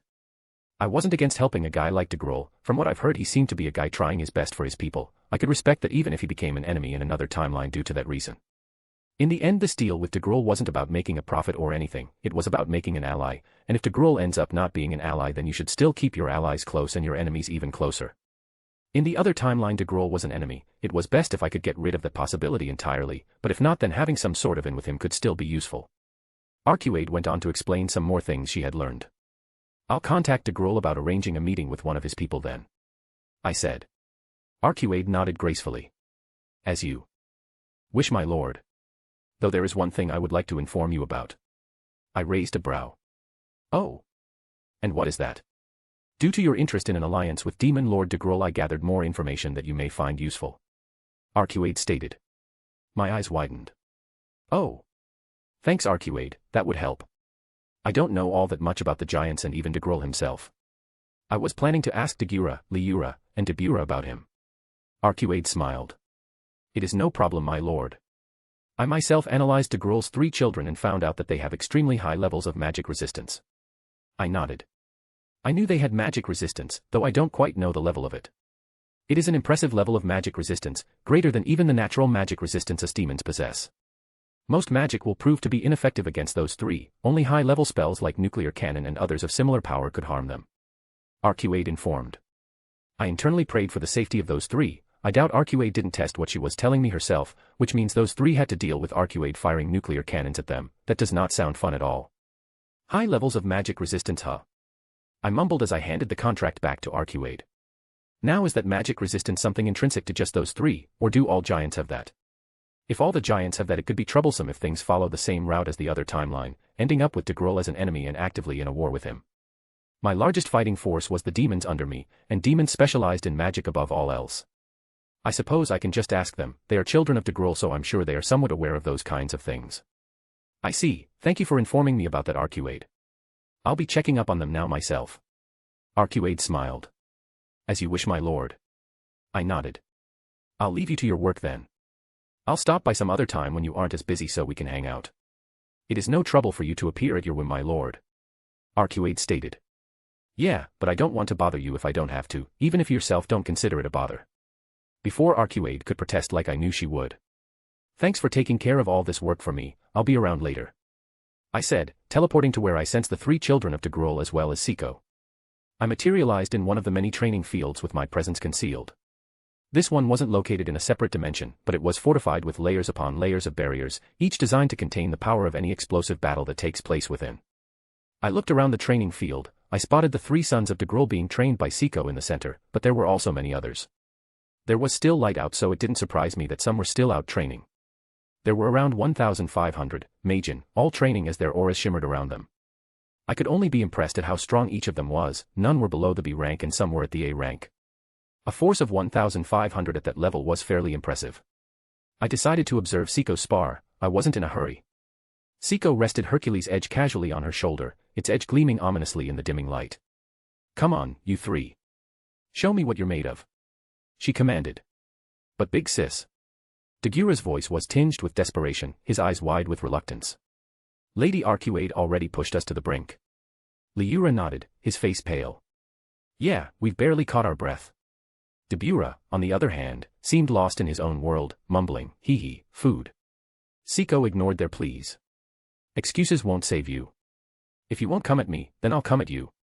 Multiple barriers formed into existence around the four, separating their fight from affecting the others' training, though the other soldiers around had already stopped training and decided to watch the upcoming battle.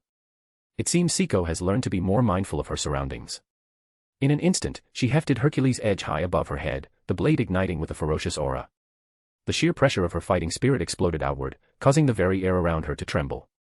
The three brothers stiffened, likely sensing the danger Seiko now posed to them. Even their hefty magic resistance wouldn't work against battle will. Move, now. Dagura shouted, the three brothers each lit up in fighting spirit. Each of their powers was incredibly potent, easily bringing them to the cusps of disaster class. It seems Seiko has been training them well. Seiko brought Hercules' edge crashing down, the force of the swing cleaving the ground with a thunderous roar. A wave of raw energy erupted from the point of impact, a blazing arc that tore through the earth and hurtled towards the brothers. That strike alone could easily cleave through a mountain range with ease. Seiko had seriously been improving all this time. I couldn't help but smile proudly as I thought of that. The ground beneath the trio of brothers buckled and shattered, debris flying as the energy wave surged forward. The sheer power of the attack was impressive, easily in the Demon Lord class, though of course on the weaker end. The air crackled with the mixed power of all four fighters. The brothers barely had time to brace themselves, their eyes wide with a mixture of awe and fear. But in the split second before impact, they moved. Dagura, the eldest, barked out a quick command, and the three brothers mustered their fighting spirit, channeling it into their legs. With a synchronized leap, they soared into the air, narrowly avoiding the devastating wave as it obliterated the ground where they had stood. The barriers absorbed the remnant power of Seiko's attack so the rest of the training field isn't destroyed. Seiko grinned. Good.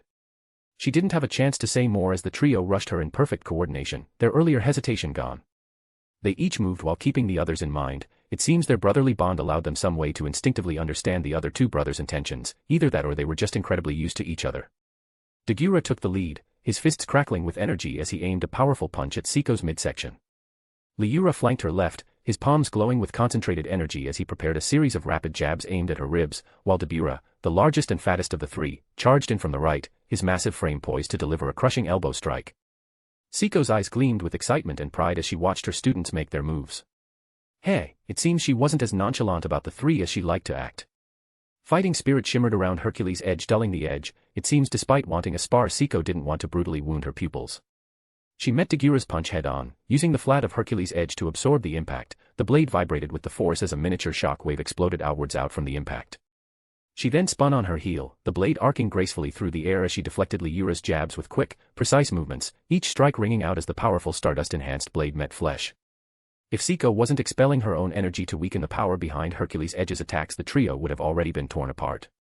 With a swift shift of her stance, Siko brought the sword down to intercept Dabura's elbow, the force of his strike meeting the unyielding edge of her weapon and sending shockwaves through the ground. I raised an impressed brow as I took in Siko's sheer skill. Before, when I first met her, she got by through her sheer unnatural strength, no technique, all power, but now she was dismantling the trio not through raw power but through martial skill. It seems her training with Arcuade, Lalatina, and Megumin has been paying off. Those three had plenty of skills that they could teach. The brothers didn't let up. Dagura followed up with a spinning kick, aiming for Siko's head, while Liura crouched low, sweeping his leg in an attempt to trip her. Dabura recovered quickly, launching a powerful knee strike toward her ribs. Siko flowed between their attacks like water, her movements precise and effortless. She ducked under Dagura's kick and then, with a quick pivot, used the flat of Hercules' edge to block Liura's sweeping leg, the force of the clash causing the ground to crack beneath them. As Dabura's knee strike came in, she twisted her body just enough to let it pass by, before using the momentum to swing her sword in a wide arc, creating a powerful aura-fueled gust of wind that pushed the giant brothers back slightly. Dagura and Liura switched tactics, moving in tandem to corner Siko. Dagura feinted a punch to her face while Liura aimed a quick, powerful palm strike toward her chest. Dabura took advantage of the opening, attempting to grapple her from behind, his massive arms reaching out to trap her in a bear hug. Siko's eyes gleamed as Dabura held Siko's arms tightly. Just before she would have been punched, she spun on her heel, narrowly avoiding Dagura's punch and Liura's strike. She then slammed Hercules' edge into the ground, creating a shockwave that rippled outwards, causing the earth to tremble and disrupting their coordination. As Dabura lunged at her from behind, she swiftly turned and brought Hercules' edge up, the flat of the blade slamming into his chest and sending him skidding back with a pained grunt. "Impressive," Siko remarked, her voice calm even as she deflected another barrage of punches. "You've all grown stronger." Looking at it from the side, Siko almost seemed like a good teacher rather than the berserker she styled herself as. It seems taking in some students did some good for Siko as well, there was a saying about that. Indeed, the master learns from the pupil just as much as the pupil learns from the master. Yeah, that. The three brothers panted as they attempted to recover some of the energy they had expelled. Siko, however, wouldn't let them do that in peace. She exhaled as her aura flared around her. Hercules' edge began emanating a far more dangerous light as more fighting spirit was channeled through it. The blade began to glow with an intense light, the power behind the blade increasing dramatically. The air around it seemed to warp from the sheer power being concentrated into the weapon. Siko channeled some fighting spirit into her feet, and with a swift movement, Siko leaped high into the air, soaring above the battlefield. The brothers' eyes widened in shock as they realized what was coming. "Take this!" Siko shouted in excitement. As Siko ascended, she raised Hercules' edge above her before reaching the peak of her leap. Siko hovered in the air for a moment as Hercules' edge glimmered under the sunlight as it began pressuring the surroundings. Then, with a powerful swing, she brought the sword crashing down into the earth below, hitting the three with the attack directly would most definitely be fatal if they didn't heal in time. The ground trembled as the colossal blade cut through the air, descending with unstoppable force. The energy trailing behind the strike carved through the very air, creating a shockwave that rippled outward. The brothers could only brace themselves as the blade connected with the ground, the impact creating a massive crater that would have sunk an entire city if the barrier wasn't attempting to contain the damage. The barrier Siko placed trembled against the force of Siko's attack. In the blink of an eye I channeled my own energy through Siko's barrier completely unnoticed, further reinforcing it. A cloud of dust and debris were sent into the air due to the impact. The force of the attack was overwhelming, and they were sent tumbling backward, unable to maintain their footing against the sheer power Siko had unleashed as the training grounds crumbled beneath them. Before the three could sink into the earth, Siko quickly vanished in a burst of fighting spirit and moved the three of them outside of the barrier she placed at the start. The trio was sprawled on the ground, breathing heavily and struggling to rise. Siko landed gracefully, resting the Hercules' edge on her shoulder, a proud smile playing on her lips as she looked down at the three. She hadn't even needed to use Cook to demolish the three sons of Degrol, merely skill with her Odachi and masterful use of battle will. Amazing. One of the soldiers mumbled as awe tinted his voice. As expected of Lady Siko. One of the Kijin said. Many others began praising her and even Dagura, Liura, and Dabura for the good showing. That was a good showing, you three. You have improved since I first beat you up back then. Ugh, still not as good as you, big sis. Dabura cried out as he slowly got up. Humph. I am Felix-sama's #1 secretary. Siko preened. I clapped as I unveiled my presence. That was a good showing from all four of you. With my presence now visible and all the soldiers' gaze snapped to me. Felix-sama. Siko shouted in surprise. You all can go back to your training.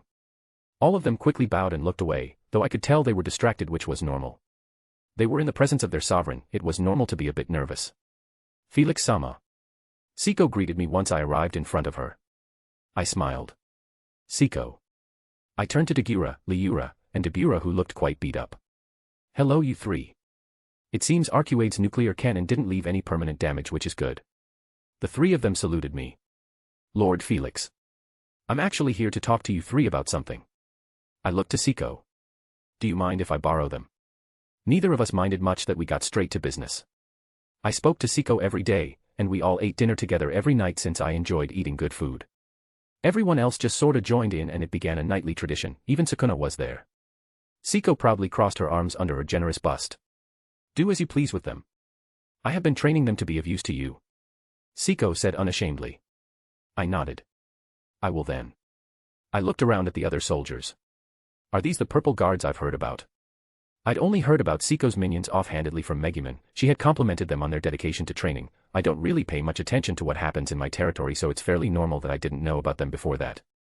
From what I understand, they are a mixed group of Majin. Some are ogres from the ogre village that wanted to serve me or Siko, some were even ogres that were killed back during the Falmouth invasion and were revived as Kijin with more death-aligned abilities. Siko smirked proudly. They are. You've trained them well, good job Siko. A giddy smile spread across Siko's face. Thank you Felix-sama. I'm just giving you your due praise. Ah, by the way, Luminous wanted me to send you over to her sometime. I think she likes you. Siko tilted her head. But I serve you Felix-sama. I shrugged my shoulders. It's fine, as long as you aren't gone for too long. I don't mind you living your own life. Siko nodded. I will visit Luminous then. Perhaps she can further improve my cooking. I noticed Dagura, Liura, and Dabura shivering from the corner of my eyes. Truly, Siko's test subjects have been subjected to a truly cruel fate. Though to be fair, Siko's food hasn't tasted bad after she got her unique skill, cook, it just looks appetizing as hell, and even that issue is something she has been improving on. Maybe Luminous can pull out another miracle. I'll send you over now if you aren't busy. Siko narrowed her eyes as she looked around the training field. Listen here you maggots. My lips twitched as I heard Siko. I will be leaving to further improve my crafts and be of more use to Felix-sama, if I find that any of you have been slacking. Siko cracked her knuckles. Then you'll be in a world of pain. Why does Siko sound like some Yakuza bully? Because she is one. Why yes, Lady Siko. All the troops chanted. Siko nodded in satisfaction before she looked back to the sinking portion of the training ground where her fight took place. And someone get that fixed. Why yes, Lady Siko. One of the female Kijins replied. Siko nodded as she turned to look back at me. I am ready, Felix-sama.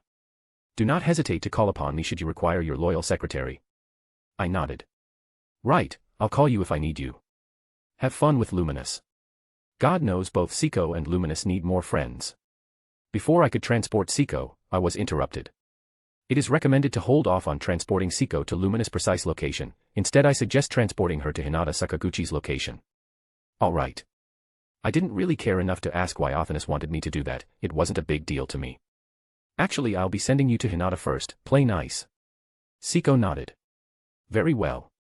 I snapped my fingers, sending Siko straight to Hinata's location. I'm sure that'll be fine. I turned back to Dagura, Liura, and Dabura. Now let's go you three. The three nervously nodded before I teleported us to one of the rooms in my palace. I sat on one of the love seats as I gestured to the two other couches present in the room. Take a seat you three. All three nodded. Dagura and Liura shared one couch while Dabura got another to himself, and even then Dabura occupied the entire couch. I have a few questions for you three. I'm looking into forming an alliance of sorts with your father. This would include providing access to natural resources, something your people lack. I started. Dagura's eyes widened. Really? I nodded. Really? Dagura sighed in relief as he gave me a wide smile. Ha, that's great. I'm still loyal to you, Lord Felix, but I do still feel for the plight of my people. If you have a way to help father in feeding all of the giants, then I would be very grateful. Dagura stood up and bowed, as did Liura and Dabura. Dagura seems to be the leader among the three. No need to bow, I was already planning to help your father out. Honestly, you can visit your home if you're ever homesick. It's not like you need to dedicate your entire life to me. Each of them were greater than the average Demon Lord Seed individual, but it wouldn't be much of a loss if they decided they wanted to head back home for a while. I have plenty of strong beings that I can call upon if I need something done. Demons are seriously useful minions, just name and incarnate an archdemon and they become a disaster class with the potential to grow. The three sat down as Dagura shook his head. Father had kicked us out, I do not think returning would be wise. I do not wish to face his wrath. Dagura laughed nervously. Liura and Debura nodded along with their elder brother. Before I ask my questions, how have you three been doing here? I kinda just threw them onto Siko, it seems they have been thriving, but like any good boss it's good to check in. We have undergone intense training under Lady Siko, mental training, physical training, we have become more resistant to negative status effects such as paralysis, poison, sleep and various other things. Dagura answered. I raised a brow. Resistance against poison and paralysis, huh? Good job, those aren't easy to acquire. Normal gaining resist skills are incredibly difficult, you need to be inflicted with the negative status effect many times and fight against it until eventually a resist skill develops. I just cheated. Dagura rubbed the back of his head. No thank you Lord Felix. If it weren't for you and Lady Siko we would have continued with our old ways, staying stagnant. I think I understand why Father kicked us out now. Now we have friends that we can fight with for fun and various other luxuries. I nodded. I see, I'm glad you like it here. Then let me get into my questions. I already know the general history of your father's territory but let me double check it with you. Dagura nodded.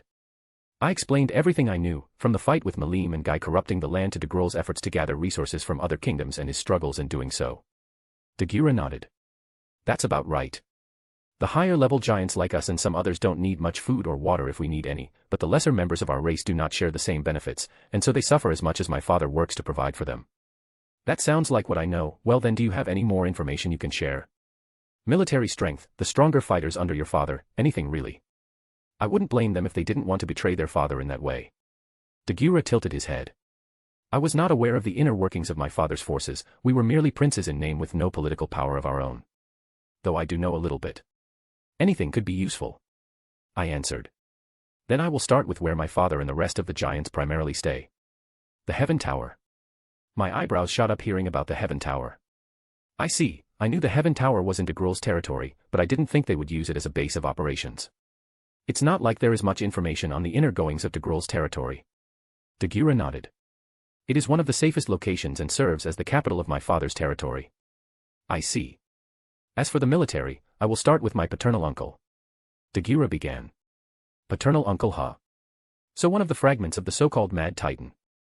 Uncle Glassword is my father's right-hand man, he leads the military and he is overwhelmingly powerful.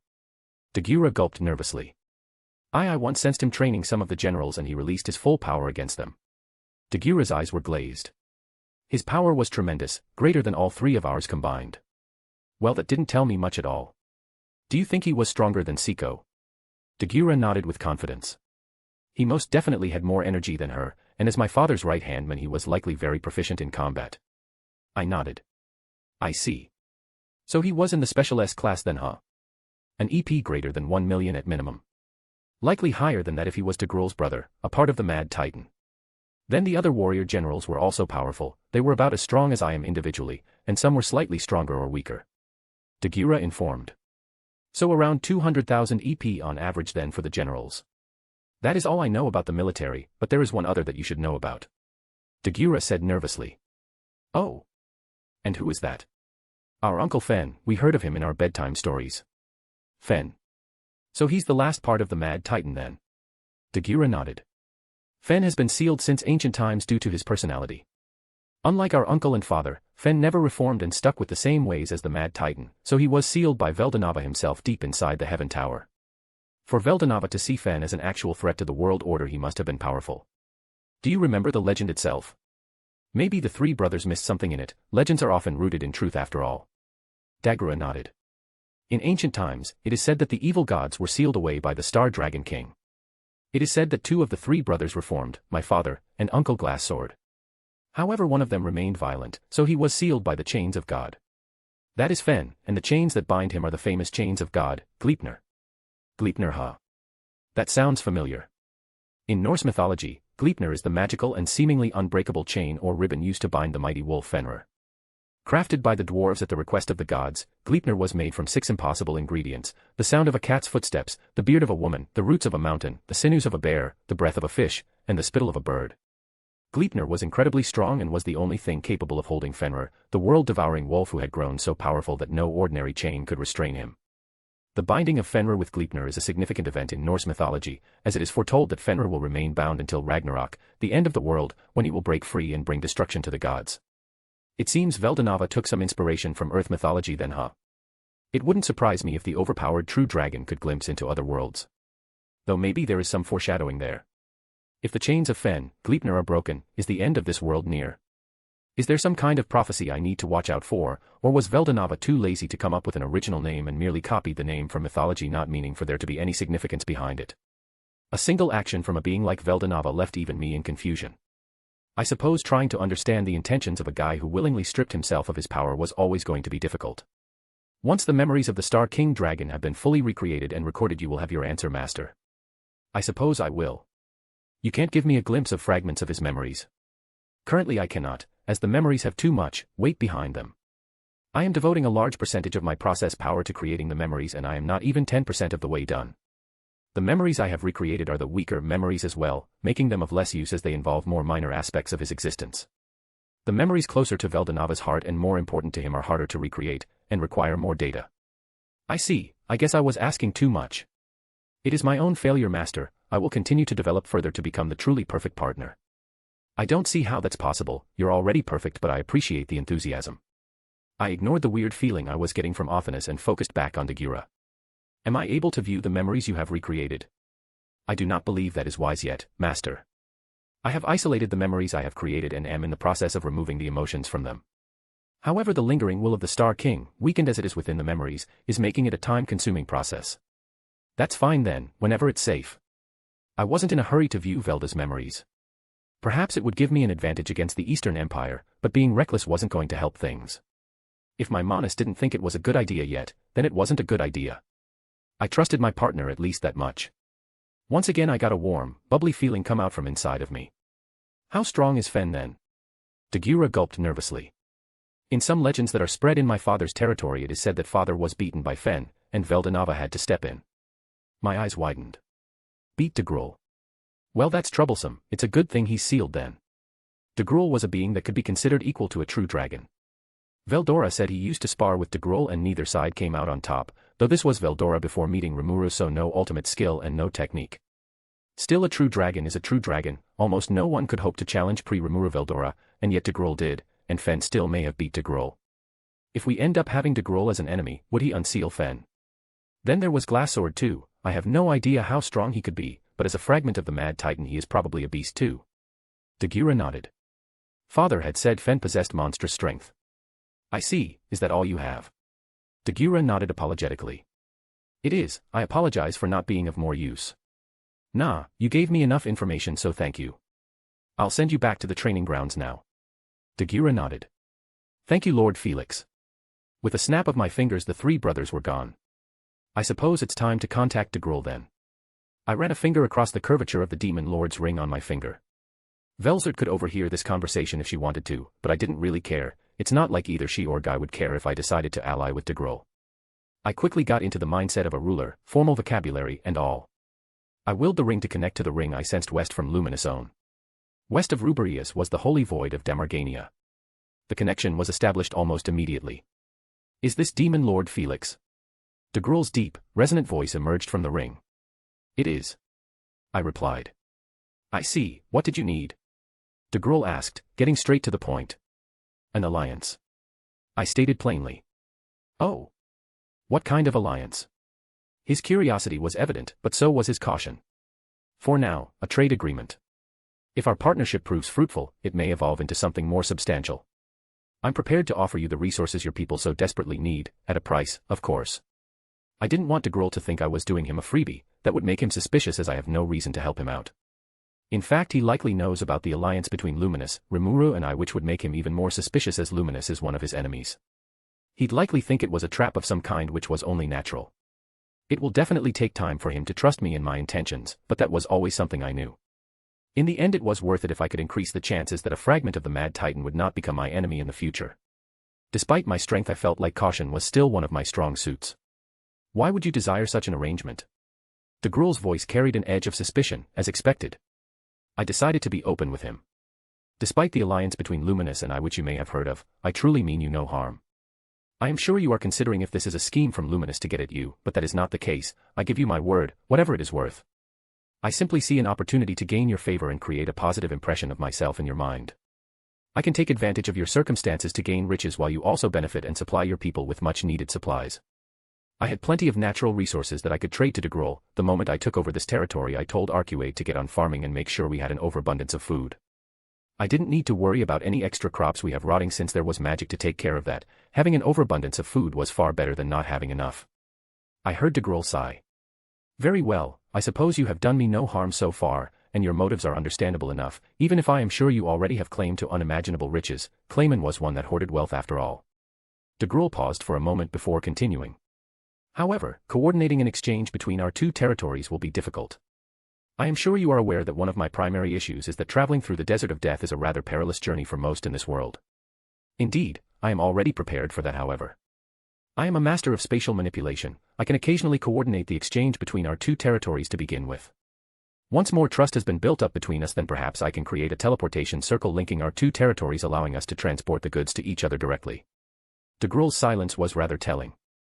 Very well. Discounting the absurdity of that statement, if you are prepared to do that much, then I can meet you in the middle. At the very least, we can begin the starting process of an agreement between our two territories. Starting talks between our representatives wouldn't hurt either of us, so I am in agreement with you on that front. I stated. Very well then, may I learn what exactly you may be interested in from my territory? De Gruel asked. The more I know, the more willing my representative may be for future deals. He elaborated. Very well. To start, I was thinking of something along the lines of a trade of food supplies, from my end of course. Your land is known to be horribly infertile. I can provide you with grain, vegetables, even meat. I'm fairly certain that de Gruel could have made similar deals with other demon lords. Leon alone had an entire continent to himself. I'm sure he has abundant resources.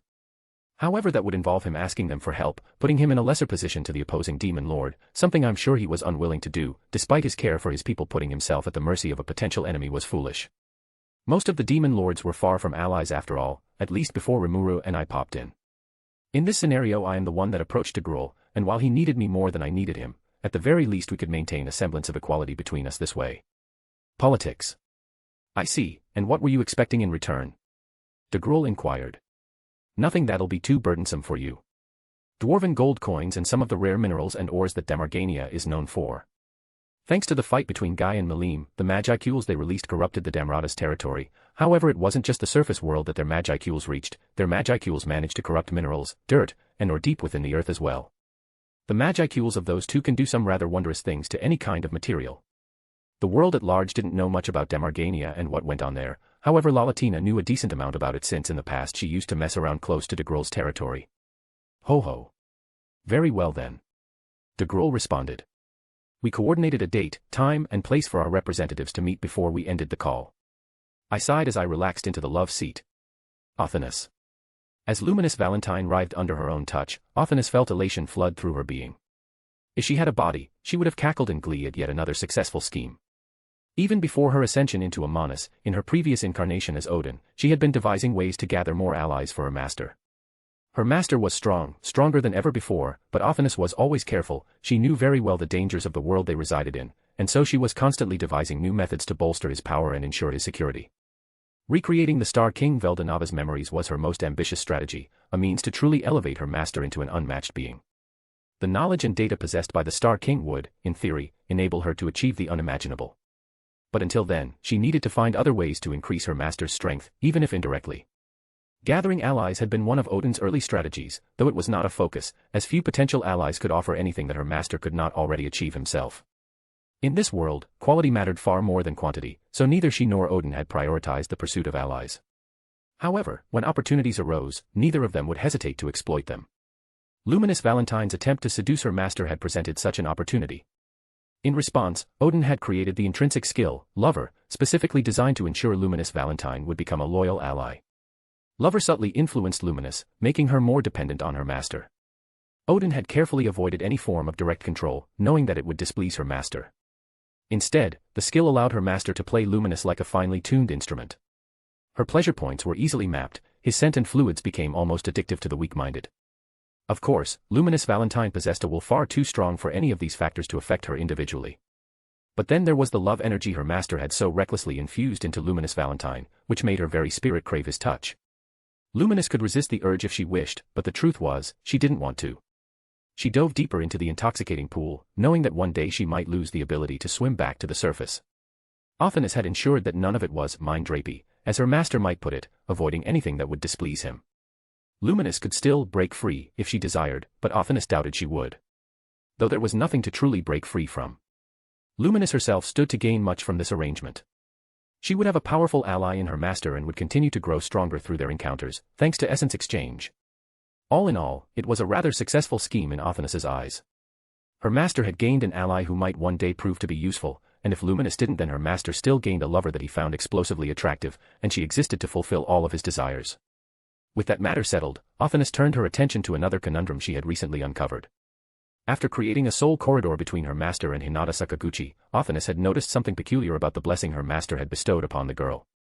It had been subtly tampered with, causing some unknown effect that Ofteness had yet to decipher.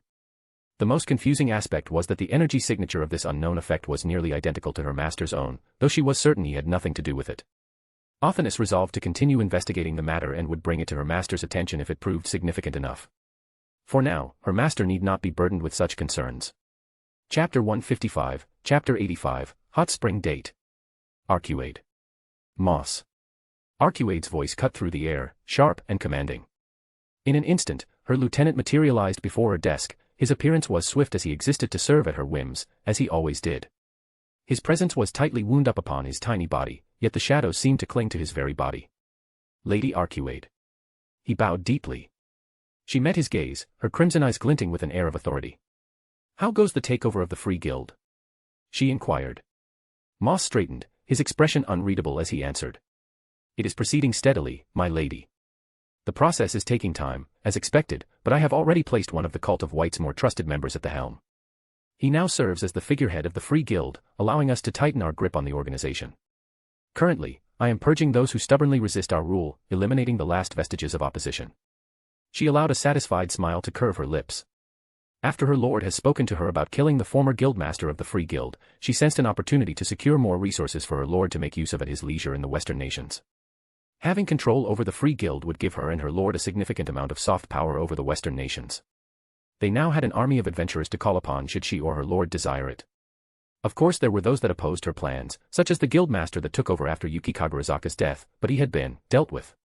She suspected that he was also a mere figurehead for another party. Her mind raced ahead, planning the next steps.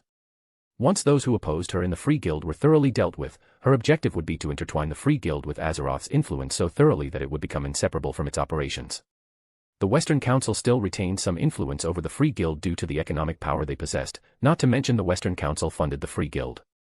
However, she was taking steps to ensure she had some hold over the Western Council as well. She had already uncovered the identities of the 5 elders who ruled the Western Council and had sent her subordinates to gather blackmail on each of them. Soon she would know where their families lived, where their deepest and darkest secrets were buried. The guild's future would be bound to Azeroth's ambitions, ensuring that any attempt to distance themselves from him would be futile.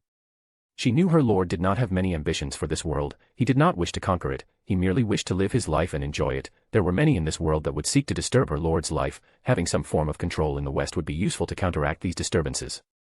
She had even begun cooperating with her lord's friend, Lord Remuru, to ensure the success of her plan. He would be having a meeting with the Western Council in some weeks. During that time he would attempt to gather as much information as possible for her to make use of course on the condition that he also gained partial control over the Western Council, something she did not reject. Her lord and Lord Remuru were quite close after all, so she did not mind giving him some of the influence she had snatched away from the humans. She was well aware of his goals to create peace between non-humans and humans. He would need all the assistance he could get for such an aspiration. However, she was well aware that her goals were not something that would be achieved overnight. It would require patience and planning. And the Cult of White? Her voice broke the silence again. Any signs of rebellion among them? Ordinarily she wouldn't have cared for the members of her cult, she rarely if ever made use of them, however Moss had brought them up seeing as they could prove useful in this endeavor.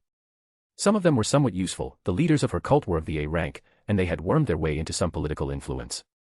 In their efforts to please her, their goddess, they had even managed to gain control of a few members of the Council of the West, no one too important. However, they had managed to use the influence they had gathered to place one of their members at the helm of the Free Guild, with the other members of the Council of the West clueless.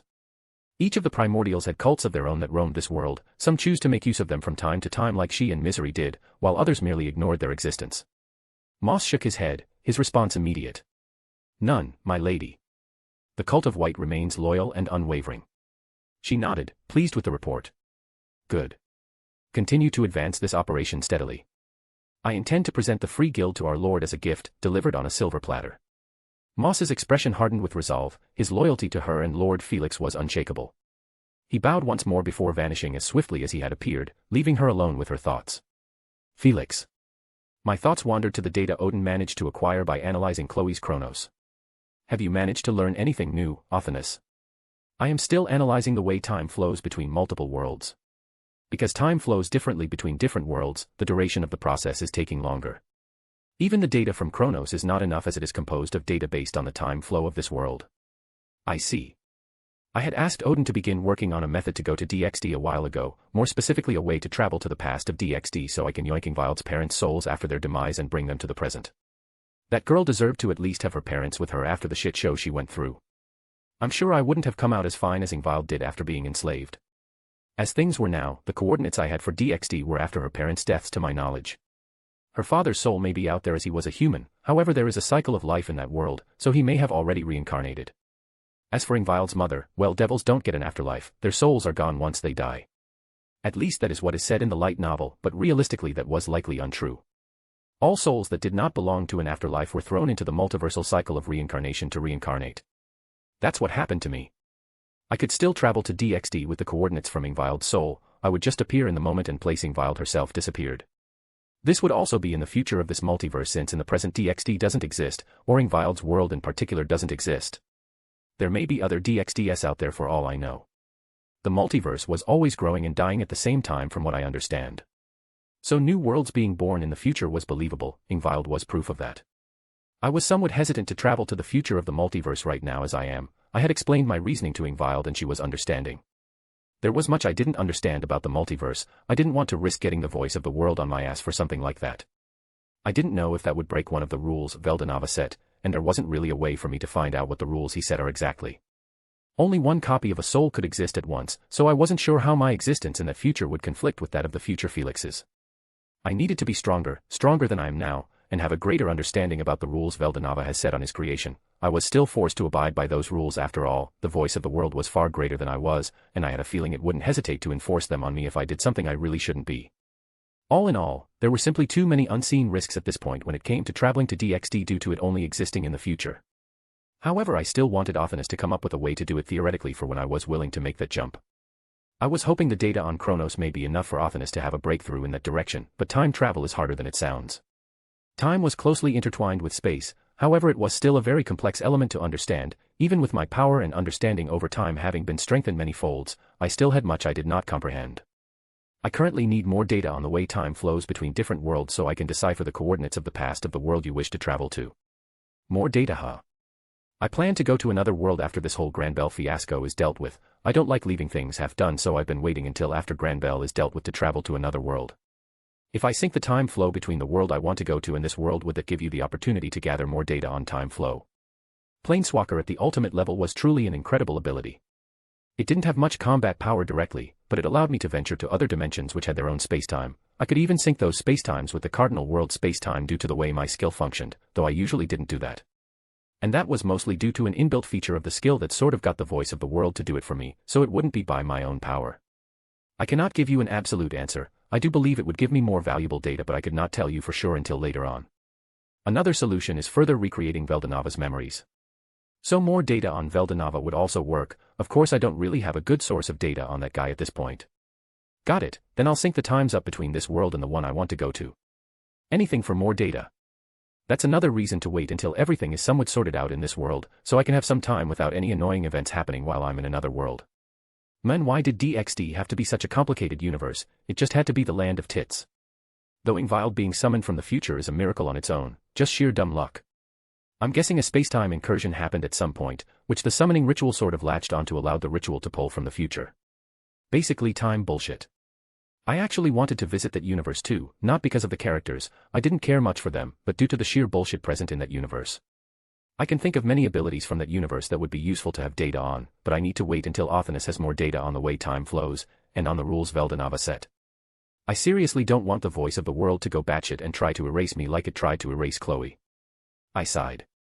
At least the next world I planned to visit was a fun one. I suppose I should tell Arcuade about my talk with Degrul now. Arcuade. I called out as I knocked on the door to her office. I sensed that Moss had been in there with her earlier, so I held off until they had finished their discussion. Come in, my lord. She quickly responded.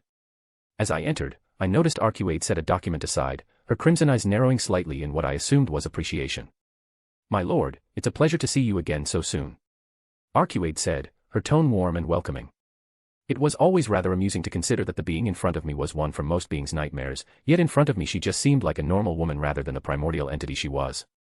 Still, I couldn't help but wince a little at her words.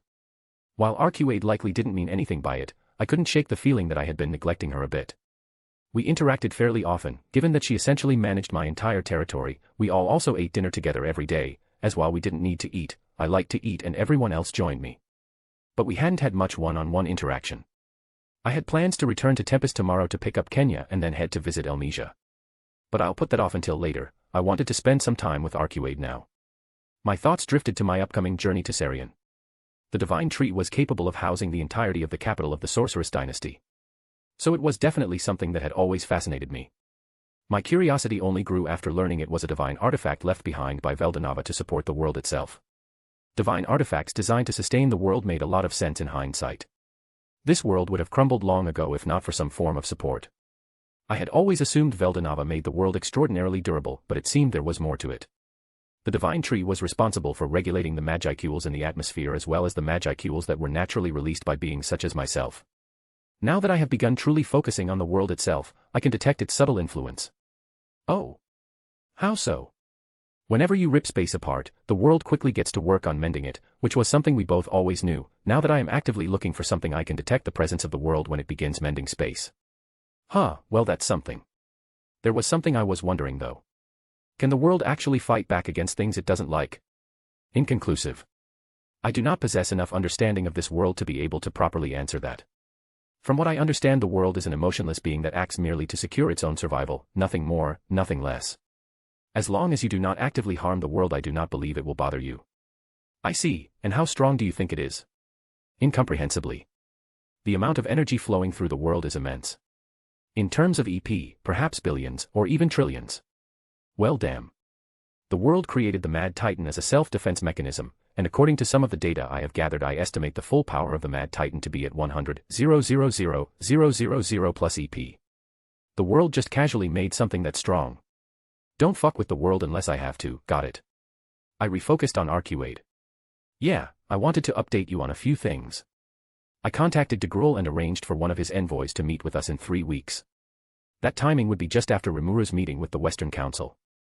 I had offered to teleport Degrul's envoy here, but he declined, probably because he didn't want to owe me a favor that Arcuade could leverage during negotiations. Politics could be a real headache.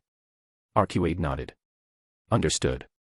I'll begin preparations to welcome his representative. Thanks. I replied, appreciating her efficiency. By the way, if you're not too busy, would you like to join me at the hot spring? I've been meaning to relax there more often. After all, I had it built for luxury, and it'd be a shame if it went unused for too long. I didn't even choose a hot spring for lewd shenanigans. I would be the first to admit that Arcuade is a bombshell, but I could appreciate her beauty without acting like a horny dog. Arcuade's eyes lit up at my invitation, a rare glint of excitement flashing across her usually composed expression. I'd love to, my lord. She said eagerly, her tone showing just how much she appreciated the offer. Arcuade's enthusiasm brought a genuine smile to my face. I was glad that she was also looking forward to spending some casual time together. Great. I said, feeling a bit more at ease. I'll meet you there then. I asked more than said. I didn't know if Arcuade wanted to do something beforehand after all. Arcuade nodded, her beautiful smile still present on her face. Yes, I shall meet you there, it will not be long. She said as she snapped her fingers, causing the papers on her desk to all organize themselves into neat stacks. I waved her off. Take your time. I left the office, allowing Arcuade to finish up her business without acting as a distraction. I wonder how Siko is doing. I sent her to Hinata so hopefully Hinata can keep things under control. Siko has also become rather reasonable as well, so I'm hopeful the interaction between those two goes well. Hinata Sakaguchi. Her lips twitched as she took in the sight of Felix's Oni. Siko had appeared out of nowhere. She had sensed the shifting of space, but she couldn't prevent the teleportation with her own space-time manipulation, but that was only natural since Felix's capabilities in that department dwarfed her own. Siko planted her hands on her hips, her gaze unwavering. As expected of Felix-sama's student, you are strong. Siko remarked with a nod. Hinata suppressed a sigh, recalling the events leading up to this moment. She had been in the midst of training the great saints, focusing on giving them an auditory lesson on the various aspects of fighting spirit, and then Siko had appeared without warning. The 9 members of the saints had immediately sprung into action, launching a coordinated attack on the perceived threat, already making use of the tips she had provided them. Hinata couldn't blame them. Siko had torn through the protective barriers she directed around the training grounds as though they were nothing, which did make it seem as if a hostile was invading. Yet, their efforts had been in vain against Siko. She had dismantled their attacks with ease. Even Ser, who was one of the stronger among them, had found himself helpless against her. Siko hadn't even made use of a skill to accomplish this either. Through sheer battle will Siko beat down the so-called strongest in the West, which only went to show how foolish they were in the past, her included, for thinking themselves equal to some members of the Demon Lord's Council. They weren't even strong enough to take on a true Demon Lord's lieutenant, though Felix's subordinates were far from the norm. Luminous herself had admitted that Felix's repertoire of subordinates was monstrous. He had multiple Demon Lord class subordinates, and even primordials who scaled even higher due to their knowledge and experiences. Ignorance could truly be bliss. Of course, they had already been worn down by their earlier sparring session with her, but the outcome would likely have been the same even if they had been at full strength. She sighed softly, addressing Siko, "What are you doing here?" She had been introduced to Siko back during the Tempest founding festival. Back then she thought of Siko as a powerful foe due to her power. Siko was suppressing the majority of her power, however her instincts warned her that Siko was strong. She was one of the most powerful figures in the Western nations back then. Felix truly had impressive subordinates, for one of them to possibly be capable of matching her back then. All of Felix's direct subordinates were around the saint level or close to it from what she understood, while some others were even beyond the level of a normal saint, though saints were not normal by any definition of the word in the first place, which went to show how strong some of Felix's subordinates were. Enlightened likely made up 0.0001% of the population, while saints were even more rare. Thankfully with her evolution she had grown far more powerful than Siko. Her energy reserves had practically tripled from their previous state, not to mention her increased understanding of the world and the potency of her power. Though she wouldn't be arrogant, she did not know what abilities Siko may possess. Underestimating her opponent could prove fatal. Felix-sama transported me here as Luminous had requested my presence. Siko replied casually as she took in the sight of her downed foes. Hinata's eyes narrowed slightly, her gaze shifting to Guard, who was sprawled on the ground, panting from exertion. Among the 10 great saints, he was the only one unaware of the true nature of the goddess they worshipped, a demon lord, one of the enemies of humanity. Though she doubted Siko cared much for that secret, Siko always struck Hinata as the type to act before thinking. With a swift gesture, Hinata snapped her fingers, erecting a barrier around the two of them. I see. I don't know why Felix sent you to me then. Siko shrugged. I know not how Felix-sama makes his decisions, only that they are the correct ones. She said with a smug smile. Hinata sighed. I see. Hinata nodded, her mind racing. An idea sparked. While you wait, do you mind helping me train my subordinates? She gestured toward the battered saints, their breath still ragged from their streak of recent defeats. First against her, and now against Siko, she was sure the egos of all 9 of them had taken a beating today. Siko glanced at the group before nodding. Very well. I've been training my own subordinates, perhaps I can assist you. She puffed out her chest proudly, her enthusiasm almost childlike in its earnestness. Hinata's eyes briefly flicked to Siko's chest, an involuntary comparison to her own crossing her mind. She quickly shook her head, banishing the thought, and refocused. Thank you, Siko. She said genuinely. With a wave of her hand, Hinata dispelled the barrier and addressed the saints. This is Siko, one of Felix's strongest subordinates.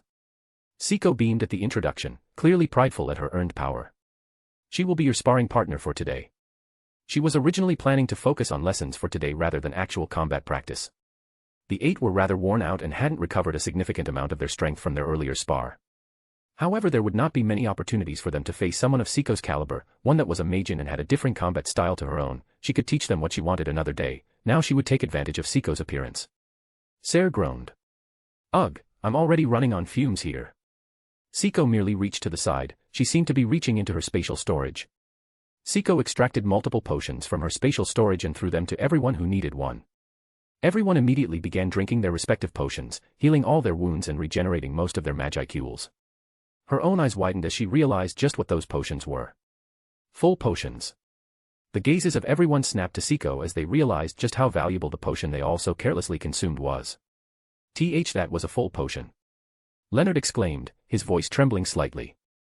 A single full potion could be diluted by 100 times and would still be a potent elixir. Siko nodded, still beaming with pride. Felix-sama provided me with plenty in case I needed them. Hinata sighed. I suppose that is expected of him. She had known Tempest had figured out a way to mass-produce the mythical full potion, but she didn't have access to many of them herself. I see, thank you then Siko. It's no problem.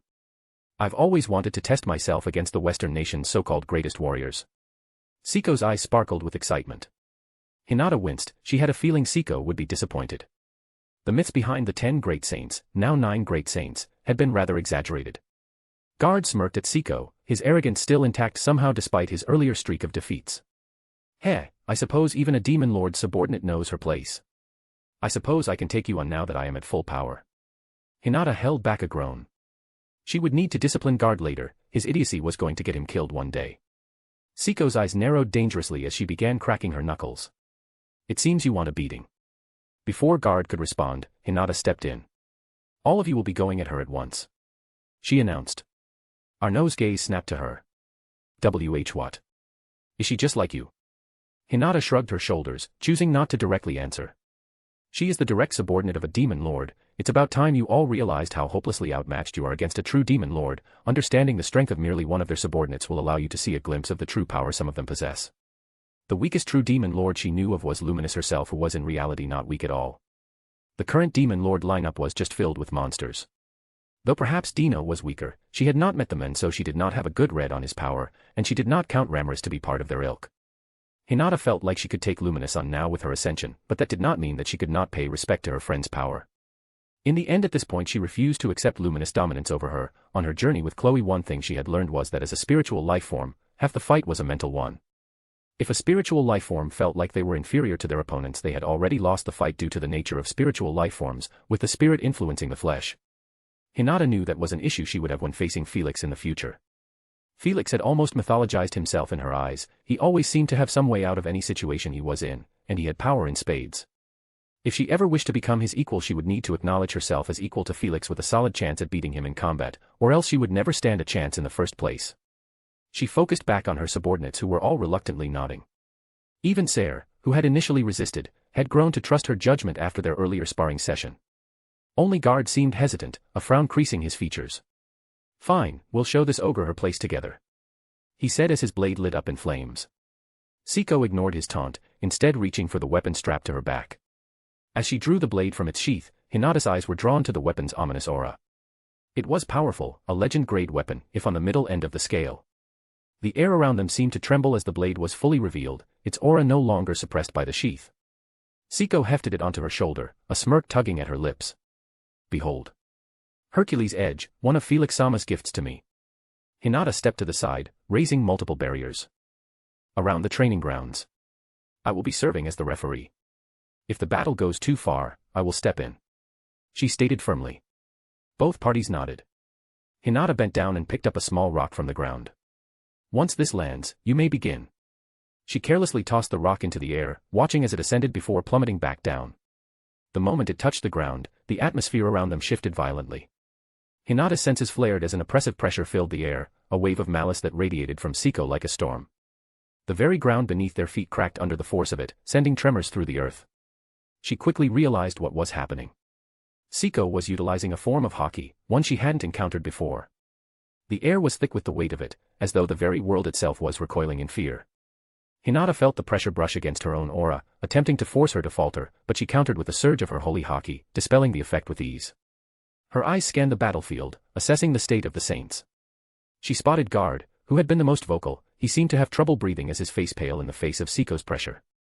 His confidence evaporated in an instant as he felt the cold grip of fear enveloping him. Siko's hockey seemed to be meant to inspire fear in her foes over anything else. Guard's hand was trembling as he gripped the hilt of his sword, his knuckles turning white, eyes wide with a terror he couldn't suppress.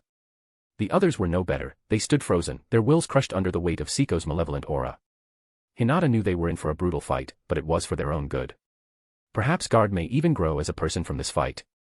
He would achieve character development, as Felix liked to say. Felix.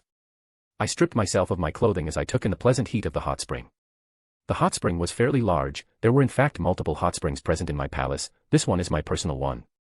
It's still fairly large, easily large enough to fit up to 10 people, but it isn't as large as the other ones. I took in the pleasant scent of the hot spring, steam was wafting off the water. The water came from an artificial waterfall I had created a while back, connected through spatial tunneling, allowing a steady stream of fresh water even through a long distance. It was drained through the very same way to keep the water truly fresh. The water was instantly heated up to temperature with magic as well. This hot spring was definitely built to be fancy. There was even a wine cabinet in the corner. Arcuade went all out on the design of this place. I let out a sigh as the hot water enveloped my form from the chest down. I placed my arms on the marble-tiled floor as I let my head sink backwards. I closed my eyes and relaxed as I waited for Arcuade's arrival. It didn't take long for me to hear the door opening. I opened one of my eyes and spotted Arcuade sauntering towards me. She was holding a plate filled with various fruits. She was dressed in merely a white bathrobe which was left open, allowing me to see a generous amount of side boob. You look wonderful. Arcuade smirked at me as she made her way towards the wine cabinet. Thank you, she said, licking her lips slightly. She picked up 2 glasses and a bottle of wine before she set them as well as the plate of fruits on the floor beside my head. Thanks. Arcuade merely smiled. It is no problem. Without any more prompting, Arcuade kneeled behind my head, causing me to stare at her in confusion. I was no longer confused once Arcuade gently lifted my head and placed it on her soft thighs. The only thing separating me from her skin directly was the very thin bathrobe, which didn't take away from my enjoyment of the sensation. A lap pillow. I most definitely would not say no to being spoiled, especially by someone like Arcuade. Ah, I have turned into a degenerate, haven't I?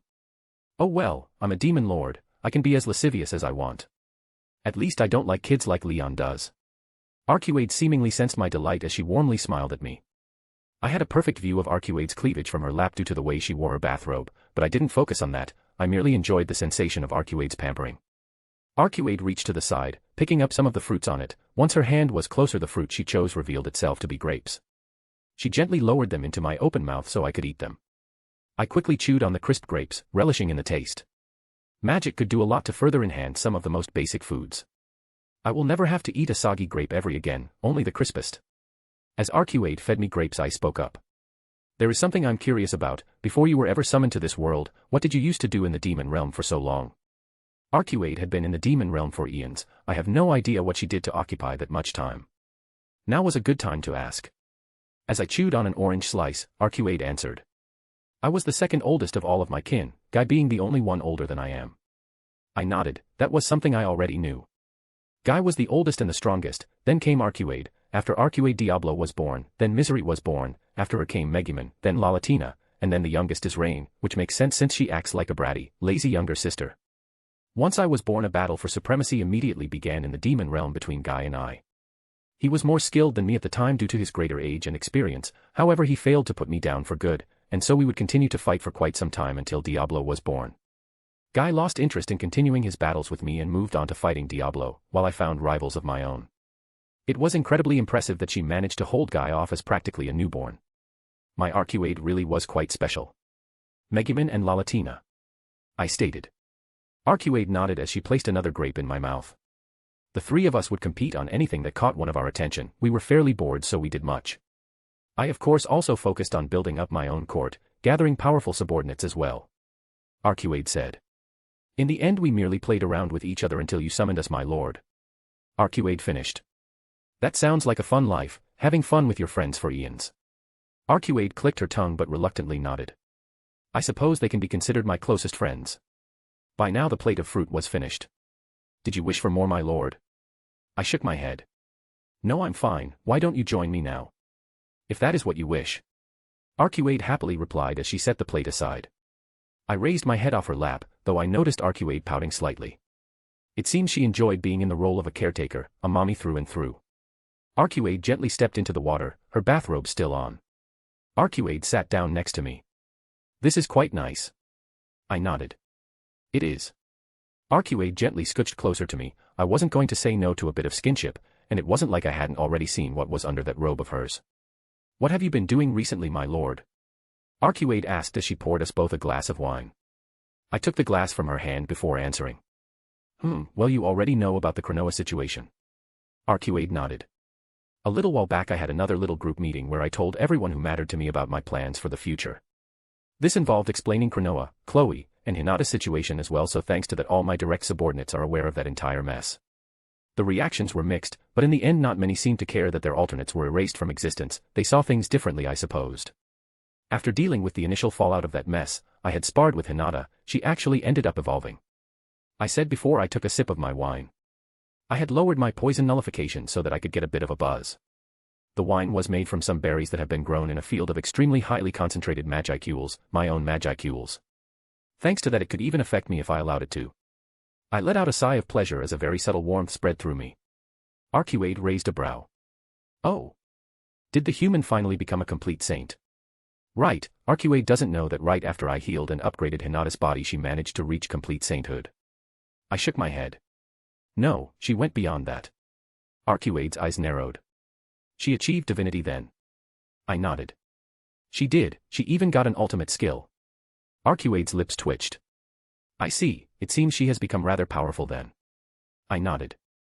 "Yeah, she's pretty strong now. She isn't a match for any of the current demon lords except Ruberius if she counts, though perhaps she can give Luminous a decent fight, but that doesn't mean Hinata is weak. The current lineup of demon lords are just absurdly strong. I can't say how well she'd do against Dino since I only know that he hides his true power, but he was a primordial angel. I'm betting he's pretty strong." Arcuade swirled her glass. "Perhaps I need to put more effort in regaining my former power." "Ah, that's right. The primordials are basically degraded when they incarnate in the Cardinal World. In the demon realm they reign as supreme devil lords, born from the great spirit of darkness. However, when summoned they are degraded to mere archdemons. Archdemons that can mop the floor with any other archdemon, and perhaps even most demon dukes, but archdemons nonetheless. The world really does not like demons. I do have a plan regarding that," I mentioned. Arcuade looked at me with interest. "Oh. I came up with a way to give you enough energy to push for an evolution, though this comes with risks of course." "How does this method of yours work, my lord?" Arcuade asked, not doubting my words. "Basically I use a bunch of souls and convert them all into energy, similar to the process of a harvest festival, and then I shove all that energy into your body. At that point it is up to you to control all that energy and use it to basically push yourself further. The soul energy will nourish your soul, your body, and your spirit." Arcuade nodded with interest. "I see. I do not believe I will have an issue with such a method." "I don't think you will either. I don't have the souls needed for this just yet though. I need to visit Guy to see if I can get some souls for him. I don't want to use the favor he owes me for this, but if I can think of some other way to get him to give me some souls then I may just have to. I wasn't going to just slaughter a country after all, even in another world." "I see, I will not refuse extra strength to serve you with, my lord. With the future you told us about, you will need us to be as powerful as possible," Arcuade said.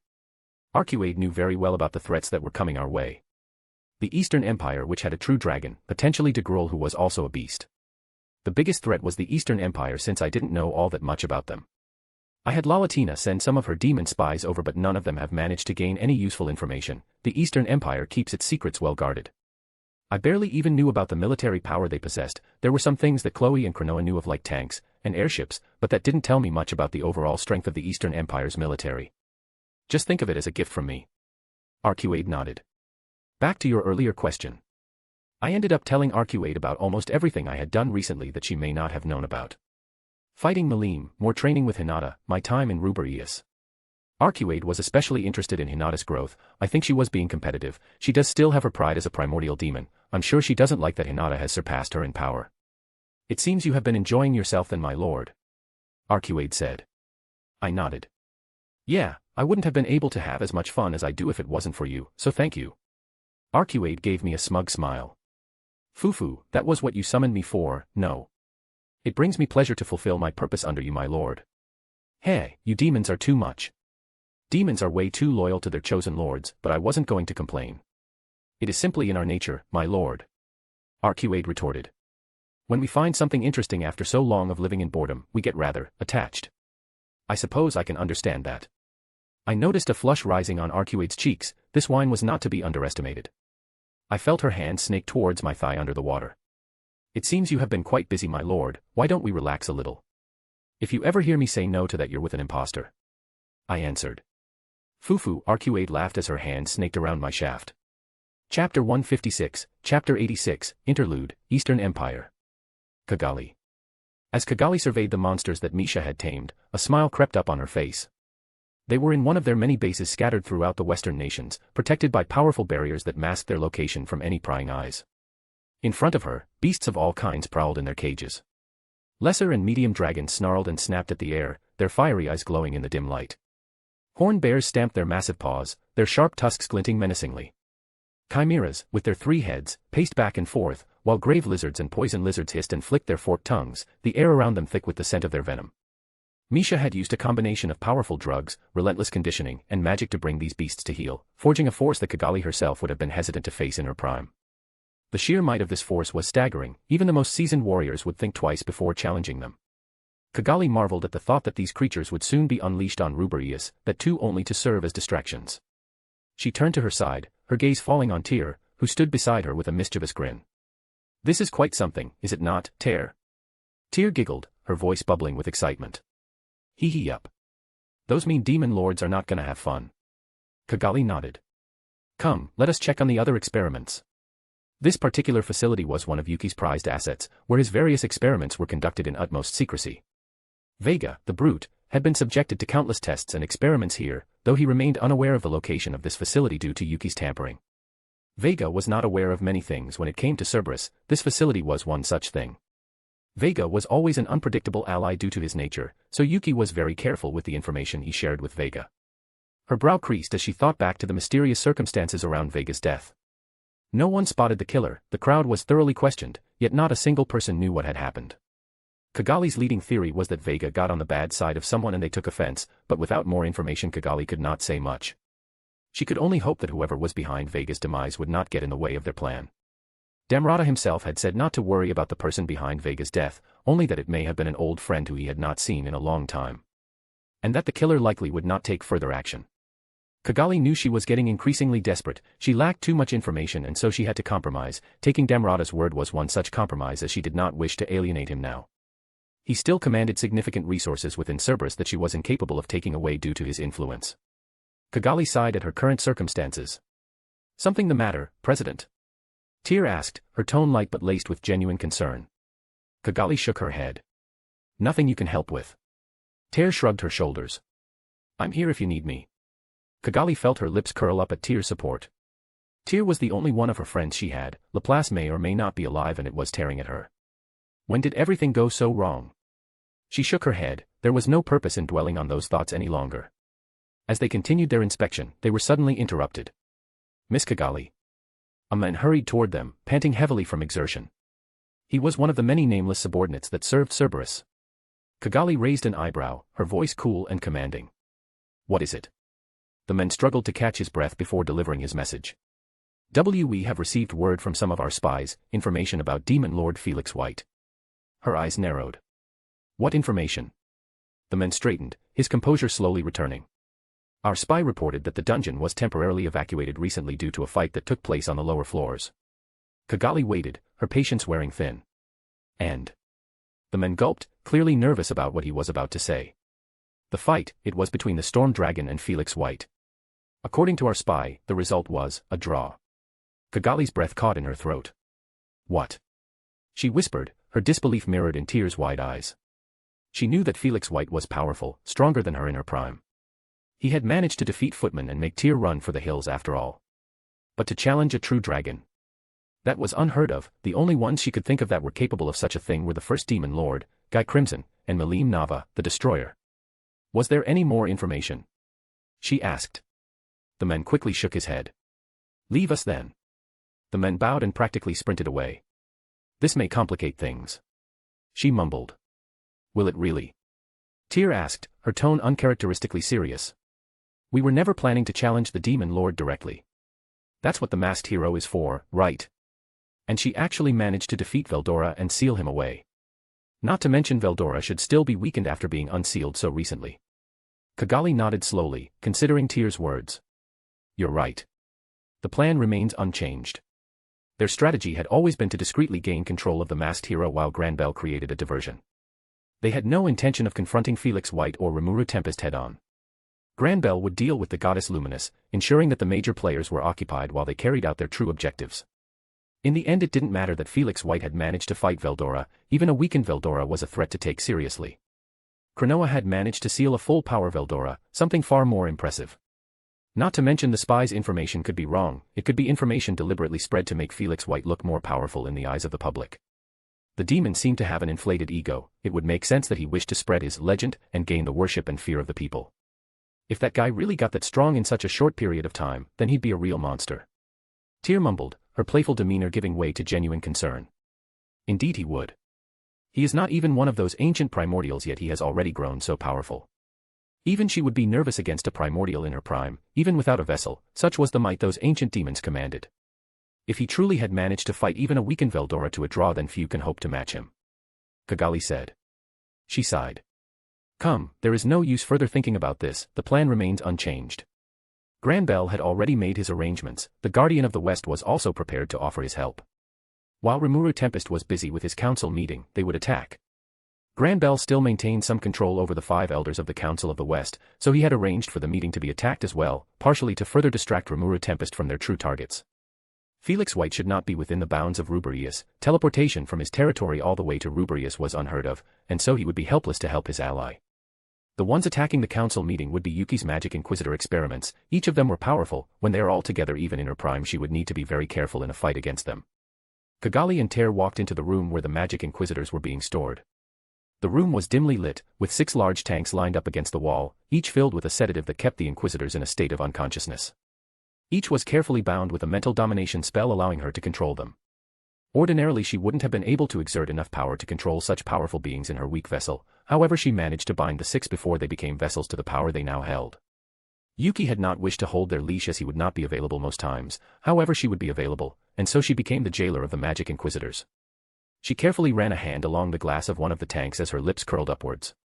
Yes, they will do very nicely. Even a demon lord like Remuru Tempest would struggle against 6 magic Inquisitors of this strength. She would have likely been defeated by such a number. Magic Inquisitors were originally an experiment of the Kingdom of Ingracia meant to give humans access to magicules of their own, rather than merely making use of what was in the atmosphere. Humans would absorb the monster factor of various monsters and become strengthened due to the factor inside of them. Their bodies would generally become 10 times stronger with skin tougher than steel. Of course, there were physical and mental strains when taking in the factor of something distinctly non-human. Many became more beast than men, giving into the foreign instincts that flooded their minds. Only those of supreme willpower could truly take control of the power they were granted. Due to this, Ingracia set their sights on incorporating more spiritual aspects into their Inquisitors. They never got far in this direction as the scientists involved in the experiment failed to understand how demons truly incarnated in this world, thus they continued to fail. Yuki never had that issue, and so the experiments moved forward under his direction. Now, in front of her lay 6 magic Inquisitors that had once been human. Now, however, they were distinctly more. They had taken in the factors of more demonic-aligned monsters and then been used as vessels for demons. It had taken much experimenting to find demons compatible with the bodies. However, they eventually succeeded and incarnated the demons inside the vessels. All of these demons were merely lesser demons or greater demons. Due to this, they had practically zero ego, allowing the human ego within the body to come out on top in the ego battle, giving the magic Inquisitors the powers of the demons, but with a physical body to exert the entirety of that might. In the case of the greater demons, she had personally dominated them with a domination orb that Laplace had powered, giving her control over the greater demons. She then forcefully suppressed their egos. Lesser demons were weak. However, due to their incarnation, multiple evolved into greater demons. In the case of the greater demons that were summoned, they grew more powerful. A single one of them had even evolved into an archdemon. Each magic Inquisitor was, at the minimum, a special A rank. These 6 had gone even further beyond that level due to Yuki's experiments. Now, each was a bona fide disaster class being, and she retained control over each one of them. She could never allow the seals placed on them to break for fear of them seeking revenge. She was far too weak to take even a single one of them on at this point, and Tyr would struggle against more than 2 of them at once. During these moments, she missed Laplace. His overwhelming strength was always a comfort. The boss really did something crazy here, huh? Tyr chippered excitedly. Kigali nodded. No normal man would experiment on others like Yuki had, but the results showed. The ends did justify the means in this case. Even with Vega's loss, they still remained powerful thanks to the foundation Yuki had built up. She felt a vicious smirk form on her face as she thought of Felix White's fate. Once she had the masked hero in her possession, the countdown for the usurper of Black's death would begin. Her domination orb would be more than enough to enslave the comatose heroine. Even Malene Nava had been dominated by it, and had only been freed due to Clayman's own demise, she suspected. Soon, Tear, soon. Tear nodded. We'll avenge the boss, don't you worry. She clenched her fists and nodded. Tatsuya Kandu. Hand me those papers. He ordered his assistant. The dark elf maid he had acquired due to Clayman's demise nodded. Eva was once Clayman's maid. Now she served as his assistant, completely controlled by his Dominion bullet. Under Emperor Rudra's orders, he traveled to Gistav and placed both Clayman and Eva under his control long ago. The Emperor wished to weaken the Great Jura Forest, and Clayman was a sufficient enough resource to accomplish that goal. The entire attack on Tempest happened due to Kanda nudging Clayman in that direction, and it was why Clayman was getting more and more reckless as time went on. Clayman was already a man that sought power more than anything else, however he was wise enough not to be reckless about it before. Of course, that situation did not go the way he wished it to. Instead, it led to the birth of 2 new demon lords, so he cut his losses and acquired Eva. Eva was powerful in her own right. She was strong enough to be a powerful Imperial Guardian, and her technique was excellent. She would prove to be a useful asset to him and Emperor Rudra. Eva handed him the papers without a word as he read through the information his subordinates had managed to gather on the circumstances going on in the West. It seems that they are recovering from the attack well enough. He mumbled to himself. He was Tatsuya Kandu, a former lieutenant in the Imperial Japanese Navy, and now the commander of the Imperial Guardians. He had many duties placed on his shoulders. His primary goal was to gather information on anything and everything so that the Emperor knew all about the state of the world. He was not someone from this world. Originally, he had been a humble pilot of the Great Japan conquering empire back in his original world. The history of his original world was rich, from stories about the ancient bandit king who founded the first empire, to the legendary figures of history that changed the world around them after the bandit king. In comparison, he was someone of minor relevance. He was a disciple of a renowned swordsman, Gensei Araki, who was the head of the hazy lifestream style of swordsmanship. His original world was far weaker than this world, however, there were still various supernatural beings. The strongest of his original world could be compared to an enlightened of this world. The main way of growing in power in that world was through absorbing the little energy there was in the environment and refining your body with that energy. He had delivered important information to his superior before embarking on a suicide mission to buy time for his comrades to escape, more specifically, a kamikaze attack, before he could perish though he fell through a crack in space and time. He appeared in the Eastern Empire decades ago. Specifically, he appeared in the Emperor's garden while the Emperor was there. He immediately felt some sort of kinship with the Emperor. The Emperor himself said it was fate that he appeared before him, and so Kanda began serving his new liege. Emperor Rudra personally tended to his wounds, gave him the rank of first lieutenant, and offered him a place in the esteemed Imperial Guardians, the strongest of the Eastern Empire. He agreed and was determined to grow powerful to be of use to his emperor. It didn't take long for him to become a saint and surpass even the ancient beings that were in the single digits. Eventually, he took his place as number 001 of the single digits, assuming leadership of the Imperial Guardians. He then established an intelligence network to gather more information for his emperor, and he has been doing so to this very day. Now, he had a comprehensive network of spies that extended even into the Western nations. He knew much about what was going on in the Western nations thanks to this. Such as the death of Mariable Raso and Yuki Kagarazaka. Though both of their deaths were made public, the important thing that he knew was that Grandbell Raso had gone off the radar. Grandbell was planning something, and it was Kanda's duty to keep an eye on his emperor's traitorous student. Yuki Kagarazaka's death did not come as a surprise. Kanda knew that he had been buttering up to the Raso and making use of their influence to conduct illegal Otherworlder summonings. Many of the Otherworlders in the Empire were products of Yuki's summonings. Kanda guessed that Yuki had sent the Otherworlders to build a life in the Eastern Empire so he could make use of them later down the line. Many of the Otherworlders in the Composite Division, also known as the Mixed Corps, felt indebted to Yuki after all. Kanda tapped his finger on the desk as he considered the reasons why Yuki may have been killed alongside Grandbell's granddaughter. He did not buy the reasons that Ruberius had announced to the public, as it would have been too convenient. He knew that the moderate Harlequin alliance served Yuki thanks to his control over Clayman. Them being responsible for his death made no sense. He considered the events that had happened before Yuki's death. It was blatant that Yuki had pissed someone off and had him killed. The one event that stuck out in Kanda's mind was the attack on the Tempest Founding Festival. Perhaps Yuki had been involved in it and had been killed by Demon Lord Remuru for his offense. Yuki was a man hungry for power, and he had stepped on many toes. Kanda shook his head. He didn't have all the information, and without that, he couldn't come to a logical conclusion. Previously, he had informed the Emperor about the attack on the Jura Tempest Federation in case the Emperor wished to take advantage of it. However, the Emperor rejected it, stating that an attack of that scale wouldn't do enough damage for an invasion to be worth it at this point. Internally, he agreed with the Emperor, especially with the information they recently discovered. He turned to Eva. "How are the divisions doing?" Eva looked at him with her dead eyes. "Everything is proceeding as planned, the Otherworlders are growing more powerful, and the military is expanding. The Armored Division is learning to properly make use of the Magi tanks and the airships, while the Magic Beast Division is focusing on mastering their powers." The Armored Division was led by General Calgurio, number 012 of the Imperial Guardians. The Armored Division specializes in making use of Otherworlder technology. 700,000 soldiers had even undergone experiments to further strengthen themselves, allowing them to go up to a week without food or water. The Magic Beast Division is eager for battle. Eva informed. Kanda nodded. The Magic Beast Division was the pinnacle of the Empire's biotechnological advancements, commanded by the number 014 of the single digits, Gradem. Utilizing DNA analysis derived from Otherworlder technology, the Empire had succeeded in nurturing and raising magic beasts known as battle chimeras, powerful creatures with immense destructive potential. These beasts were not merely wild monsters but were engineered for war, each a product of meticulous genetic crafting. Their riders, chosen from a select pool of warriors, had powers awakened within them that were once the domain of ancient champions. The very DNA of champions from ages long gone had been imbued into these beasts. This awakening was not left to chance. It was a calculated process, the result of rigorous experimentation and manipulation of genetic material. The division was filled with lab-grown soldiers created by the fusion of magic and knowledge from another world. Each beast knight, paired with their battle chimera, was a force to be reckoned with their combined strength often surpassing standard measurements. Despite the division's relatively small size of 30,000 members, it was one of the most elite and deadly forces in the Empire. The magic beasts, combined with their riders, made for formidable foes. In dire circumstances, the riders could even fuse with their magic beasts. However, only approximately 1% would survive this process properly.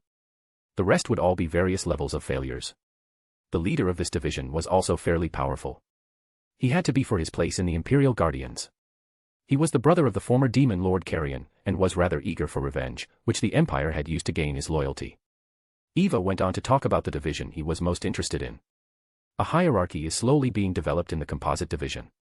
The Composite Division was Emperor Rudra's personal experiment. He placed many powerful Otherworlders and similarly powerful figures in one division with no clear hierarchy and let them go wild. They were a ragtag group as it was now, but Emperor Rudra felt they had the potential to grow into the Eastern Empire's most powerful division. Various experiments were also included in the Composite Division, such as the Magic Inquisitors of Ingracia. He had long since known about the experiments the Kingdom of Ingracia was conducting and informed the Empire's own scientists about it. They managed to create successful experiments soon enough. Who had joined the Composite Division? Who has taken command of the Composite Division? He asked. My Furuki has assumed leadership while Ario serves as her reluctant second in command. He raised a brow. She managed to make Ario submit. Eva nodded. She defeated him in combat. He nodded. I see. My Furuki had a powerful spatial unique skill that would assist in the invasion. The plan was for the Composite Division to invade Demon Lord Felix's lands along with some Imperial Guardians through Mai's unique skill. If Mai's abilities were insufficient, then the Scorched Dragon Velgrind would assist. The first wave would merely be the start of the war. The Emperor wished for those in the Composite Division to face utter defeat and misery in the hopes that those who pushed forward would awaken into saints. Demon Lord Felix had powerful subordinates and a powerful military, which was why he was selected as the target of invasion for the Composite Division. The Emperor felt that he could give the surviving members of the Composite Division the push to awaken. Once the first wave was done, the true fight would start. There was a chance of Demon Lord Felix underestimating their forces due to the strength of the Composite Division, which would be a plus as the Demon Lord would least expect their true attack. It didn't matter if they lost some members of the Composite Division. Otherworlders were fairly common in the Eastern Empire since they recruited them fairly. The Emperor always valued quality far more than quantity, which was the entire reason the Emperor wished for more saints. To conquer the world, the Eastern Empire would need enough power to destroy the opposition. The initial attack on Veldora centuries ago was a plan of the Emperor to awaken more saints. In fact, why else would the Emperor order a mortal army to take down a true dragon? Veldora may be the weakest, but a true dragon was a true dragon. Sadly, almost the entire force sent to Veldora was wiped out, resulting in only losses for the Eastern Empire, not a single awakening. They were able to recuperate their numbers fairly easily due to the large population of Otherworlders. The Empire had a policy of protecting Otherworlders and gathered them in its capital from all over the world. Those Otherworlders would be given the option to establish a new life here or serve in the military and work their way up through the rankings. While one was more preferable than the other, Otherworlders leaving offspring was still a boon, as those offspring would be more powerful than the norm. Born as demi-material lifeforms, capable of holding an internal energy capacity similar to other worlders if weaker, unlike the humans of this world who were forced to use the magicules in the atmosphere. Most chose to join the military once they found out that despite their power, they were nothing when compared to the stronger members of the Imperial Guardians. Every single being wanted to feel powerful, to have some form of security in their lives. For the other worlders who had been ripped from their homes, they needed more power to feel safe, and so they would join the military. It was only natural. Many Imperial Guardians were other worlders who had trained rigorously to get to their place. They were those who believed that power was everything in this world. Nationality and morals did not matter to them as long as they were strong. Once they joined the Imperial Guardians, they would be gifted with status and power, and each member would be rewarded with legendary equipment, as well as a ranking equivalent to that of a senior officer. To climb the ranks, an Imperial Guardian could challenge a higher number. If they defeated them, then they would rise to the position of the one they defeated. If they lost, however, the one who was challenged could kill the challenger. There was a reason why the Imperial Guardians were considered the most powerful force in the Eastern Empire. They were each in constant competition with one another. The Marshal was the only position greater than that of the Imperial Guardians. It was a sole position that was created for a single being by the Emperor, the Scorched Dragon Velgrind, who still served as the Marshal to this day. Now the Eastern Empire had a little over 10,000 otherworlders in the capital alone. Less than 10% did not awaken a unique skill, and so they lived peacefully, and then a little over 10% awakened a combat-oriented unique skill. After some training, those otherworlders tended to join the Imperial Guardians. Thanks to this, the Eastern Empire had only grown more powerful throughout the centuries. Power that would be put to use soon, as his emperor had finally ordered supplies to be gathered, supplies for war. Rations, water, ammunition, etc. They were all being gathered in preparation to invade the kingdoms outside their borders, primarily Tempest, Azeroth, and some allied nations. Originally, the Emperor would have wished to wait more. However, the information that Demon Lord Felix managed to fight Veldora to a draw concerned the Emperor. Even if there were reports of Veldora being weakened after being unsealed, Veldora's true power was still far beneath the Emperor's power. However, how long had the demon been around? In such a short period of time, a demon had managed to gain power comparable to those in legend, a true dragon, even a weakened one. And the Emperor wished to get rid of this threat once and for all before he grew enough to become a thorn in his side. The Emperor had never even heard of that demon before, meaning he was likely someone irrelevant in the demon realm, or he was a newly born demon. Even Guy Crimson recognized Felix White, which only heightened the Emperor's sense of urgency regarding the demon. Kanda of course agreed with Emperor Rudra's plan. It would still take some months to gather all the supplies needed for war. The high-level fighters could charge ahead, of course, but this war had multiple goals. One of them was to use their armies as the first round of attack. Most members of the armies would die, Kanda had no doubt about that. However, a few members had the potential for sainthood. The Emperor wished to nurture this potential in war in the hopes that they would evolve, so they needed to wait until all the proper supplies were gathered for the military. However, he needed more information. Tatsuya Kanda hated not being in the know, and Azeroth had annoyingly good safety measures when it came to spies. Call Gadra over. He ordered Eva. Eva bowed before quickly leaving the room. Gadra was an ancient archmage who had been serving the Eastern Empire for centuries. Gadra was one of the people responsible for initiating an era of advancement within the Eastern Empire. He was a man who desired all kinds of knowledge, even non-magical knowledge. Gadra made use of the knowledge otherworlders brought to this world to further advance technology in the Eastern Empire. He was responsible for creating weapons that were keyed into certain spells, allowing normal soldiers to fire off powerful spells. Gadra's advancements were used by the Armored Division in particular. The tanks, airships, guns, and other weapons were all created due to Gadra's intervention. In fact, Gadra had impacted each military division in some way or another. Due to Gadra's various contributions to the Eastern Empire, he was a man Kanda could respect, if not trust. Gadra was also one of the Emperor's friends and an advisor. However, Gadra's contributions did not blind Kanda to Gadra's true reasons for his loyalty to the Eastern Empire. Gadra served the Emperor because their interests aligned. If their interests were to ever divert from each other, then Kanda did not doubt that Gadra would betray the Empire. However, that did not mean Kanda was unwilling to make use of Gadra. Ordinarily, Kanda could not truly command Gadra to do anything. However, Gadra was a man who was often led around by his curiosity. Kanda merely had to get Gadra interested in Demon Lord Felix and Demon Lord Remuru so that he would gather more information for him. It didn't take long for him to sense Eva and Gadra's presence appearing outside his office. Without even waiting for a knock, he said, "Come in." The door opened, and Gadra, followed by Eva, promptly entered. Kanda could feel Gadra's power leaking off of him as Gadra hadn't even bothered to conceal it. Gadra was well within the realms of a saint as he was now. "Tatsuya Kondu, what could the infamous shadow of the Empire want with me?" Gadra questioned. Kanda looked up at Gadra. I merely have a task for you. Gadra raised a brow in interest. Does it involve this invasion that the Emperor has ordered preparations to be made for? He nodded. It does. Gadra sighed. Very well, I will at the very least hear you out, seeing as this is my best chance to get revenge on the goddess Luminous. Kanda smiled hearing Gadra's words. In the ancient past, the goddess Luminous, or rather the demon lord Luminous, had crossed Gadra. According to the information Kanda had gathered, 2 dear friends of Gadra's were killed due to the machinations of the demon lord's subordinates.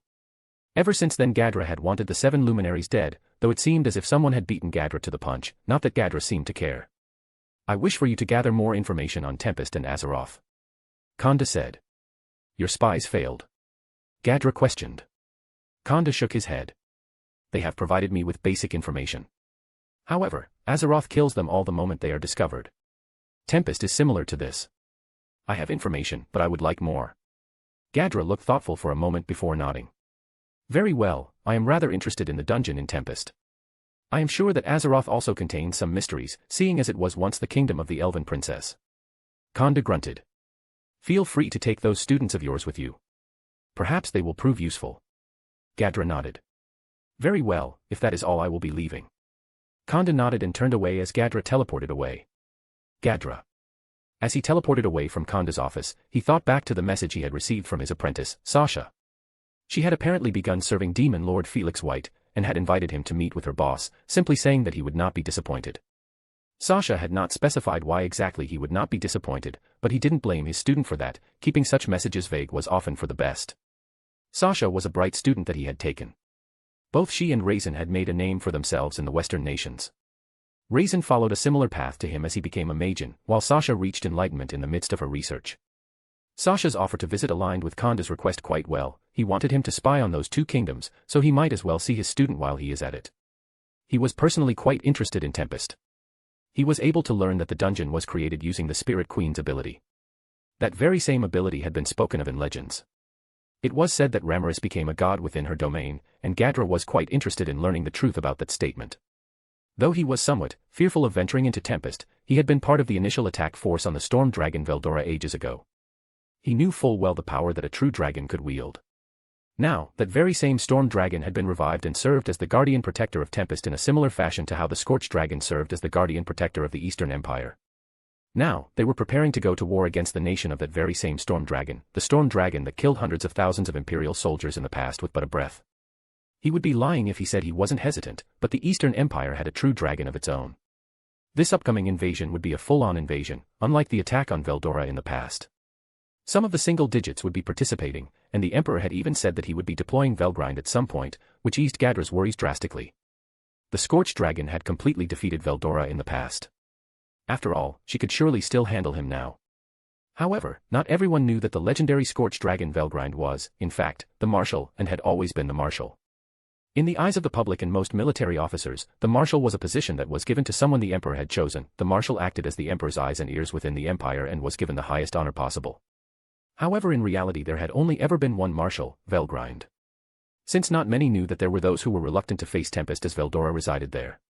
The Scorched Dragon was known as a protector of the Eastern Empire, not an attacker, so no one expected her to assist in the invasion and take out Veldora. Due to this, some wished to wait until Veldora disappeared, while others were confident that mere weapons would be enough to defeat Veldora. Some wished to avoid Tempest entirely to not draw the Storm Dragon's wrath. Fools, the lot of them. To think mere mortal weaponry could harm the supreme existences that were true dragons, one had to be a true fool to believe that.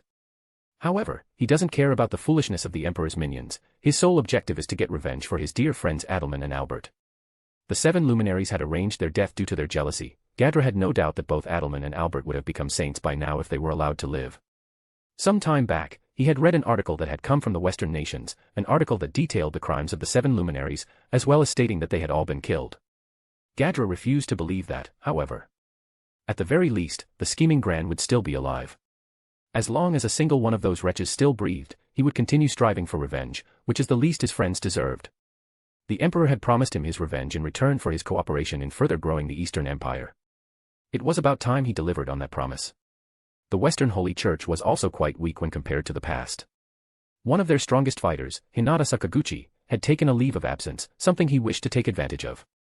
He wished they could just ignore Tempest and Azeroth and just directly attack the Western nations, but he knew there was a process to such things.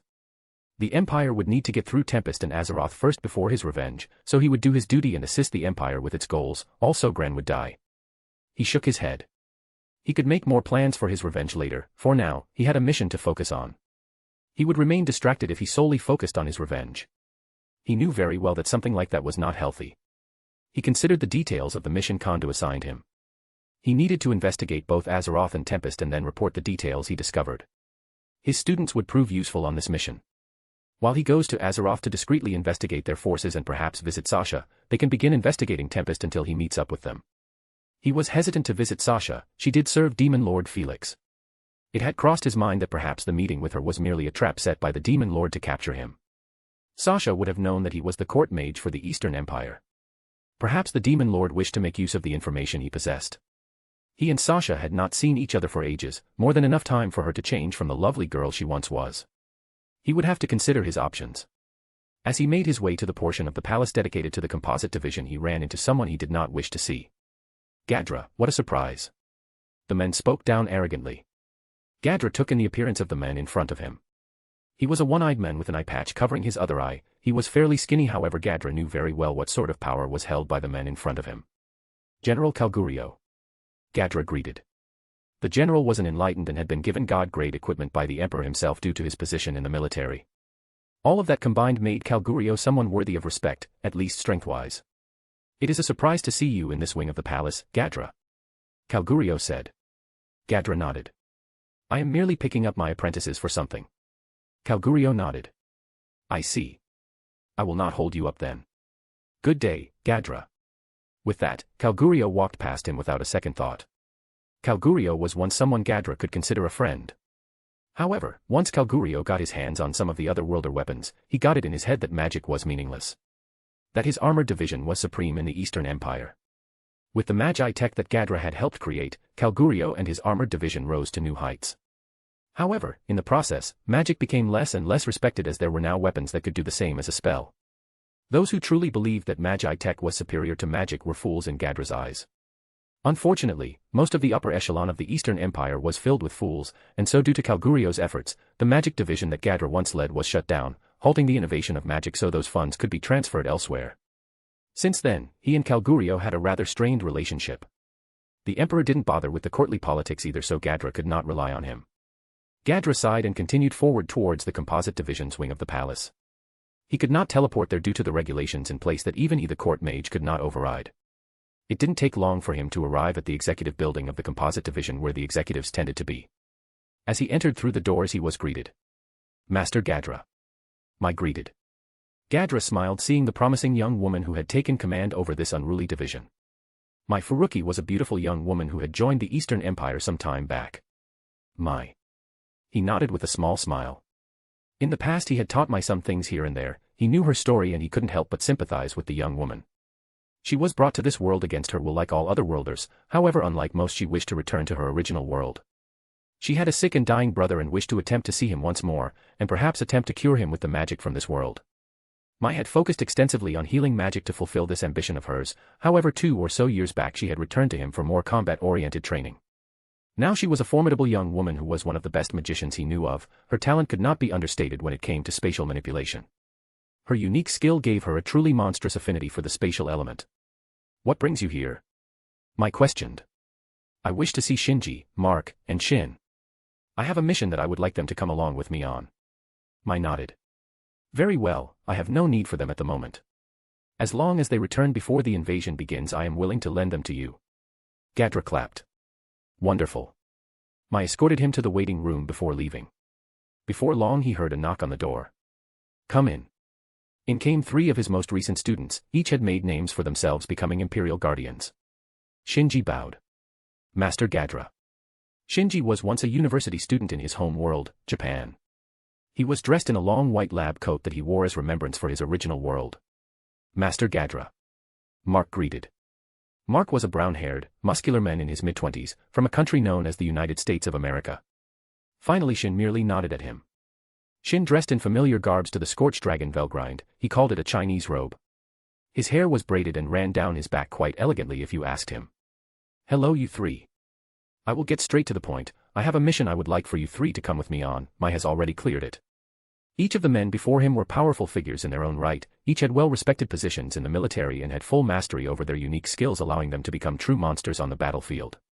He had trained each of them to the best of his ability as long as they told him about their worlds. Shinji gave him a carefree nod. Sure, I don't mind as long as the boss lady is fine with it. Haha, Mai got really scary all of a sudden. Mark laughed. Indeed, her commitment to her training is admirable. Shin quietly spoke. He laughed along with his students. Indeed, her commitment to becoming more powerful was quite interesting, even I couldn't help but assist her. It seems she has found something to fight for. Perhaps it was a clue about how to return to her brother. She had grown through the ranks of the Imperial Guardians, becoming number 016, an extremely high rank to reach in such a short period of time. Spatial manipulation was a truly powerful tool in creative hands. Slicing space apart at the seams could cause catastrophic damage. If you are all willing, then I will inform you about the details. I want you three to explore and investigate a certain dungeon while I investigate something else. Shinji raised a brow. Not giving us details, huh? Well, that's fine. It sounds like easy work and I want to relax. You're still as lazy as ever. Gadra laughed. Who will we report our findings to, and how will we be doing so? Shin interrupted. He tossed a ring to each of them. These were made with the assistance of Velgrind herself, meant to bypass barriers and contact the being with the admin ring directly. Use those, someone on the other end will record your findings. He said, keeping the identity of Kanda secret. Shinji yawned. Sure, so where are we going? Gadra smirked. Tempest. Chapter 157, Chapter 87, Visit to Serion. Felix. I focused on my palm as I relaxed into the cushiony comfort of the love seat. I avoided the pleasant sight of Arcuade laying on my bed in the nude, only covered by my blanket. Normally she wouldn't be asleep, she didn't really need to sleep in the first place, but Lover wore her spirit out quite a bit. Let's just say having your spirit practically manhandled, molested, and pleasurably toyed with was rather draining. Lover for the win. If I wanted, I could turn even the most chaste holy woman into someone that would bend over and present for their new god. I truly wielded unnatural powers that must be wielded with respect and self-control. I do not believe you considered either of those while making Arcuade go cross-eyed. Offinus remarked, her voice tinged with dry amusement as she echoed in my mind. That's different. Arcuade is Arcuade, while randoms are randoms. I wasn't going to go around mind-breaking any poor damsels, I was no hentai villain. Those randoms as you call them are beneath your notice, master. I'm sure it would be their honor to serve under your glorious visage. Tone down the yanderiness. But I appreciate the thought. My tender gaze went back to Arcuade, who was peacefully resting the night away. Arcuade was quite surprised when I began reading her desires and wants like a piece of paper. Lover was seriously cheating when it came to bed arts. Plus her energy levels are stabilizing after the essence exchange that I had with her. Dual cultivation for the win. All in all that resulted in her needing some spiritual downtime, which I practically forced onto her with magic. That woman was a wonder, in both personality and body. I was most definitely originally attracted to her for her body, who wouldn't be? However, now I could confidently say I liked her for her. I wasn't sure if I loved her. A pleasant feeling did bubble up in my chest whenever I thought of her in the moments we shared. The same could be said about all my lovers, but really despite my maturity I knew I was still a rookie in the matters of love. I thought I loved them at the very least. I couldn't put my feelings directly into words, nor did I want Offinus to do so for me. It was something for me to discover on my own. I did believe I loved Seiko and Raiden, both had been with me for the longest and I had grown attached. Enough that I'd be willing to kill for them and do a lot of messed up stuff. I cared and maybe even loved Arcuade and Lalatina as well, it was just difficult to put emotions into words. I cared for Kurumi as well, though in a slightly different way as our relationship hasn't gone in that direction, and my relationship with Megumin was slowly developing, with us sharing some make-out sessions and light petting after an intense battle. Who would have known that getting her ass beat would turn Megumin on? My relationship with Luminous was still developing, but as things were growing I knew it would go in that direction one day. I cared for Hinata deeply as well despite how our rocky relationship began. I loved Remuru and Malim, though obviously in a different way from my lovers. Those two were probably some of the closest people to me. Veldora and Ramiris were good friends as well. I focused back on my extended palm as I called upon the formidable power of creation that Brahma allowed me to wield. I knew that Brahma was perhaps my skill with the most potential. Stop pouting, you aren't a skill anymore, you're a manus. Ah. You are right, master. Indeed I am. I focused back on Brahma, it just had so much potential. I could theoretically create literally anything as long as I had enough power. I could create any skill, even completely new ones that I had no data on as long as I had the power. Of course something like that takes an absurd amount of energy, so I wasn't going to do that when I didn't need to.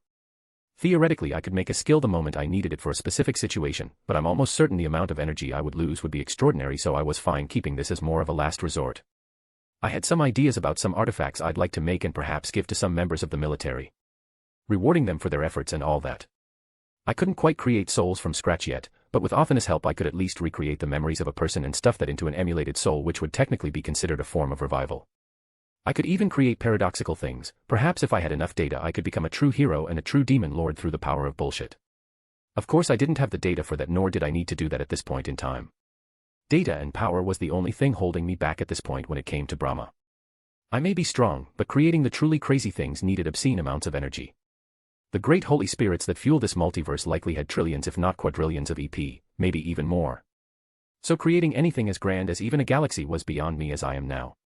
At least a true and complete galaxy, one with its own laws and whatnot. Perhaps I could even surpass the original creator god eventually. I knew it was a foolish ambition to have, but who wouldn't want to be all-powerful? The creator god had crafted this entire multiverse, establishing the laws that governed it, and even incarnated himself as one of the true dragons. To surpass him would be to transcend those very laws, to become the ultimate being in existence. It was a foolish dream, but it was mine nonetheless. It was a dream fueled by pride, laziness, and hedonism. I wanted to live my best life for the rest of eternity if I had my way. I focused Brahma's power as my efforts began to bear fruit in the palm of my hand. I was trying to use Brahma to create a celestial phenomena without Athena's help. A smile crept across my lips as I focused on the growing warmth in the palm of my hand. Brahma's power over creation flowed through me. I was attempting something new. I was trying to create a miniature star. I knew that I could shatter a star with a punch, but for some reason creating one seems far more divine and impressive to me. I gathered the necessary energy as I fueled Brahma's power over creation. I could tell that I was missing something as I poured more and more energy into the process. It was as if the energy I was providing was lacking and I was making do with sheer quantity, which while worked, it didn't allow for the best process. Moments later a swirling mass of power gathered within the palm of my hand. It pulsed with a persistent heat that would burn a mortal man to cinders in moments. Creating a star was a rather delicate process even with Brahma. Brahma gave me the tools, but in the end it was up to me to master the tools and shape my creations. For a miniature star I had to be careful to not pour too much energy into it so it didn't implode on itself, while also giving it just enough that it remained alive. The light from the palm of my hand grew brighter and brighter as the miniature star continued to develop. It was a rather enchanting sight. For a celestial phenomena like a star to be born in the palm of my hand, it really hit home just what kind of bullshit I was capable of. I could only thank Trukuin for flinging me into this life. Even a star this insignificant could cause massive amounts of damage if I lost control over it. Thankfully my room was absurdly reinforced by a multitude of barriers. And I could throw it into infinity space before it got to that point, so there was no real danger. The star began to take shape, its light becoming more focused, more defined. I could feel the heat intensifying, but I kept it contained, not letting it escape the invisible barrier I'd formed around it. The star was small, no larger than a marble, but it radiated an immense amount of energy. Before long a complete miniature star pulsed in my hand. Extraordinary. I turned to Arcuade, who was sitting up on my bed. The blanket had fallen to the wayside as her perfect breasts topped with pretty nipples were exposed to the open air. To think you could do something within the domain of the creator, Arcuade said while looking at me with a fervent light in her eyes. Sorry for waking you, I responded as I snapped my fingers, causing a white one-piece dress to form on Arcuade's curves. Her energy levels had stabilized. She had grown a bit more powerful, not that much in the grand scheme of things, but she gained about a greater magent's worth of energy, about 10,000 EP or so. It wasn't much individually, but it would add up over time. Arcuade looked down at her dress as she responded. It is no issue. If I had not awoken I would have not gotten to witness such a divine sight. Arcuade's devoted gaze focused back on me. You have truly surpassed any and all expectations, my lord. Haha, well I live to do so. I focused back on the star floating gently in the palm of my hand as Arcuade watched. Now that I had created the star I wanted to see if I could change it a bit even after its creation. Plus I wanted to show off a bit to her. I began to slowly rotate my hand, willing the star to follow the motion. It obeyed, spinning gently in place as I guided it. I channeled the powers of Brahma as the light from the star shifted, changing from gold to a deep crimson, then to a brilliant blue. The temperature, Arcuade mumbled. I nodded. That's right. I was changing the temperature of the star to change its color. I increased the energy slightly, watching as the blue deepened into an almost indigo hue, the heat rising in tandem. I could feel the star's core, the nuclear reactions happening within it. I continued to experiment, altering the star's size, its temperature, its brightness. After a bit of experimenting, I was able to successfully alter the star to my whims. It was overpowering to know that I could do something like this with a bit of power and focus. I would have to work hard to make sure I didn't get a big head. Arcuade had watched throughout the entire process, her worshipful gaze locked upon my form. I could admit that her gaze did certain things to me, but I focused on the star as I decided to dissipate it. Dissipating a star wasn't simple. I had to carefully suck the energy out of it slowly enough that the star didn't become unstable. Before long the star winked out of existence, leaving only a faint warmth in my palm as a reminder of what I had just created. Arcuade rose from my bed, the soft white dress I had conjured flowing elegantly around her. There was a reverence in her movements as she approached me. Fufufu, truly extraordinary, my lord, but I suppose I should expect nothing less from you. Arcuade slowly sat on my lap, pressing her generous bust flush against my chest. Her crimson eyes gazed into my own with worship and love as she breathed in my scent. Truly, you may just be the best thing that has happened to me, my lord. Arcuade whispered gently into my ear. I couldn't deny that my metaphorical heart skipped a beat at her words. Having a devoted demoness was truly amazing, 10 out of 10 experience. This new life of mine that you have claimed has been filled with pleasures I had long since forgotten.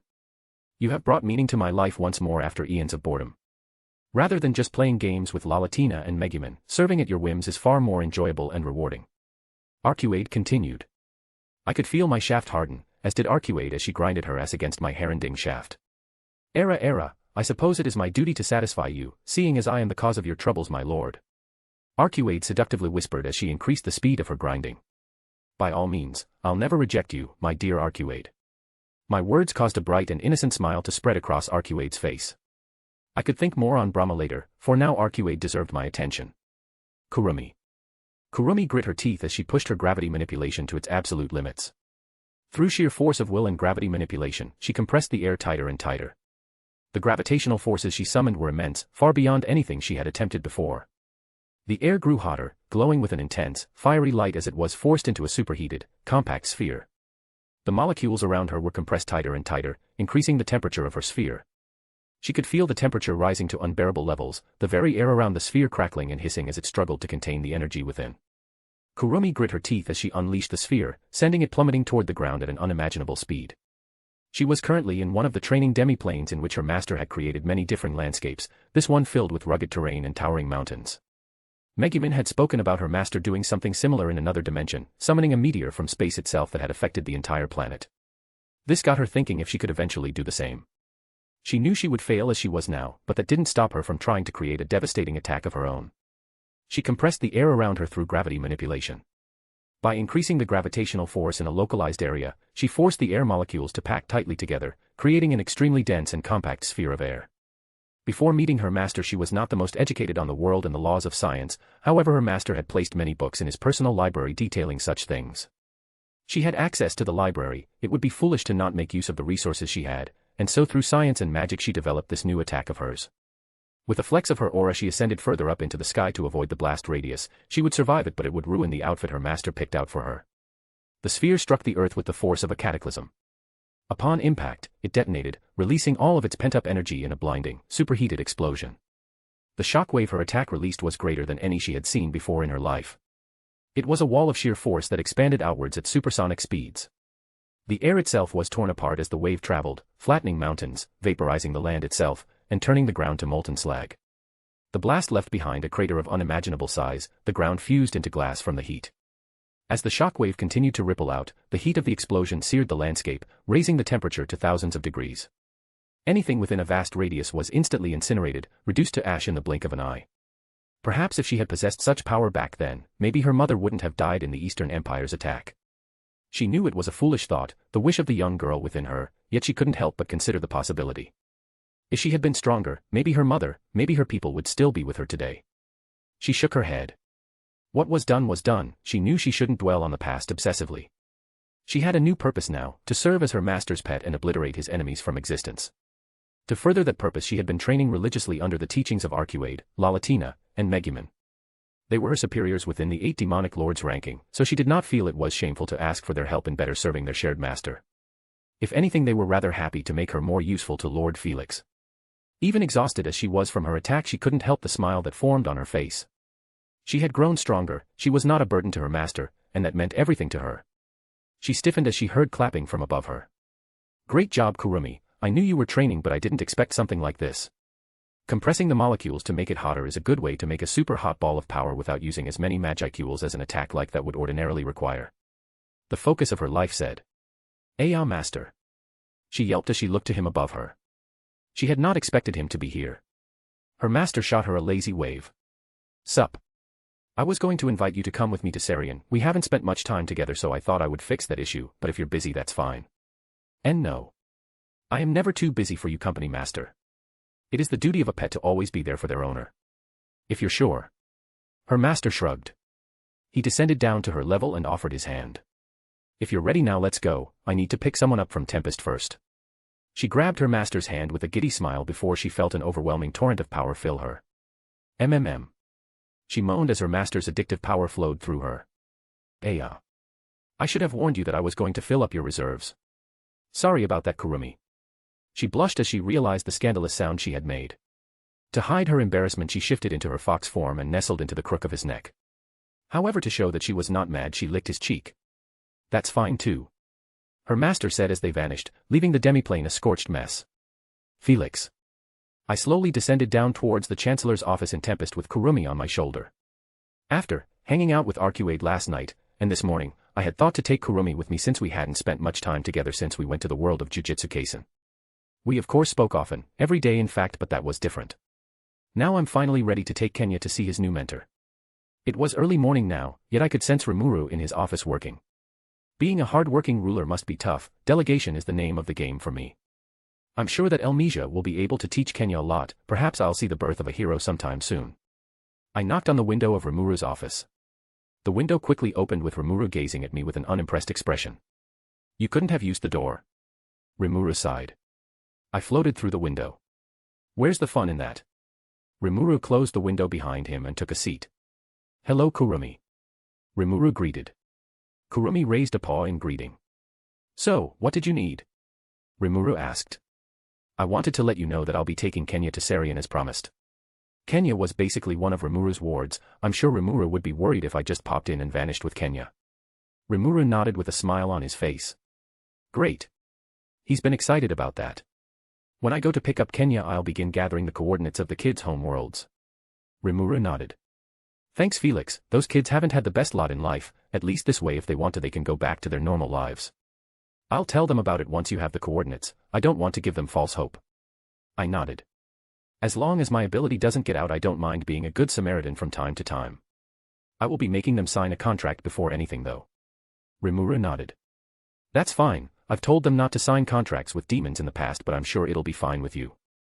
Sure. Anyways, I'm off to pick Kenya up." I looked at Remuru's desk, which was filled with papers. "Have fun with your work." Remuru slouched, hearing me. Yeah, see ya." I vanished and appeared in front of the school in Tempest. I walked into the office and was promptly greeted. "Ah, Lord Felix. Are you here to meet someone?" One of the staff called out. I nodded. "Yeah, I'm here to take Kenya to meet his new mentor." The woman nodded. "Very well, I will have him pulled out from his class.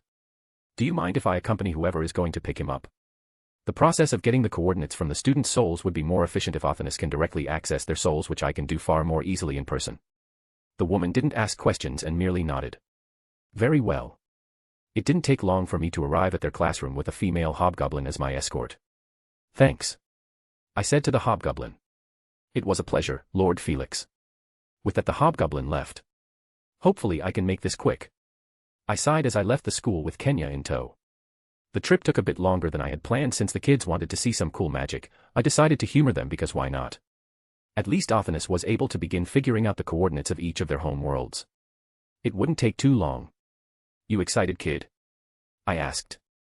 Kenya jumped around eagerly as he nodded. "Yup. Miss Elmesia said she would make me into a hero when I last saw her." "Heh, maybe she will. It all depends on you, Kenya. If you have the willpower, then anything is possible." Kenya nodded with a determined expression on his face. "Have you been to Serion before, Sir Felix?" Kenya asked. I shook my head. "I haven't, so I'm also pretty curious about Elmesia's dynasty. I've heard interesting things about it, so I'll probably stick around there for a few days." Kenya looked at me with wide eyes. "What have you heard about Big Sis's dynasty?" "We haven't learned much about it yet. I guess I can tell you a bit. I'm sure Elmesia can tell you things in more detail as I only know the basics." The capital which we will be heading to is built into the divine tree. Whoa! An entire city built into a tree. Kenya exclaimed. I nodded. Yeah, it is pretty impressive. Other than that, I only know that Serion is considered to be one of the leading nations when it comes to the development of magitech and magic. You'll have to wait to find out more until we actually reach Elmesia's territory. Kenya pouted but nodded. Fine, how are we going there? Kenya asked. I'll be teleporting us there since I have the coordinates. The sorceress dynasty of Serion wasn't all that far from the Great Jura Forest and my own territory in the first place, so getting there would never have been an issue. You ready? I asked. Kenya nodded eagerly. I placed a hand on his shoulder and with a thought, we teleported to Serion. In an instant, we stood before a colossal tree, its towering form stretching far beyond the clouds. The divine tree was unlike anything I had ever seen, and I had seen some pretty crazy stuff. Its bark shimmered with an otherworldly sheen, the subtle aura the tree was releasing was palpable. The leaves, each the size of a small boat, were glistening with a soft luminescence as they rustled in the gentle breeze. It looked straight out of an anime, except it was realistic. The divine tree exerted a subtle influence over the entire environment around it. The air around it felt different, the Magicle concentration in the area was more intense than almost any other place I had been to. The only places beating it out in sheer Magicle concentration being the dungeon, and training grounds whenever someone powerful fought. I closed my eyes as I expanded my senses. I could feel that the divine tree was deeply interwoven with the Cardinal World, there were multiple ley lines intersecting under it. Its very presence extended outwards, encompassing the entire world, stabilizing a large portion of the Magicules in the entire world. I bet that the divine tree is what protected this land from the consequences of the battle from Malim and Guy. It also seems to dilute the Magicules in the atmosphere of the Cardinal World so that the air doesn't become too intense in Magicule concentration. The divine tree also seemed to be responsible for protecting the elves of this land from Magicule corruption. Elves, like humans, had no innate Magicule capacity of their own and needed to learn to think with their astral bodies, evolving into enlightened to gain a Magicule capacity. The intensity of the Magicules in this land was more than enough to corrupt a normal human. It seems the tree itself is rather protective of its citizens. Every living thing nearby seemed to be in harmony with the tree, as if it was the center of the land. It was almost as if the divine tree was a living heart, beating softly in tune with the rhythms of nature. Life around it was thriving. When someone pictured paradise, the divine tree and its surroundings wouldn't be far from it. So this was a divine artifact, huh? One of the last things related to Veldanava that is still left. It is hypothesized that if you manage to acquire a leaf, a branch, or anything bound to the divine tree itself, I may be able to decrease the amount of time needed to recreate Veldanava's memories. Got it, I'll get you something to analyze. Veldanava may be dead but his legacy lives on. This world itself might as well be considered Veldanava's legacy, all of his creations might as well be his legacy. The Star King was dead, but he really did something rather crazy, I could respect him for that alone. His fate however was not one I was eager to replicate.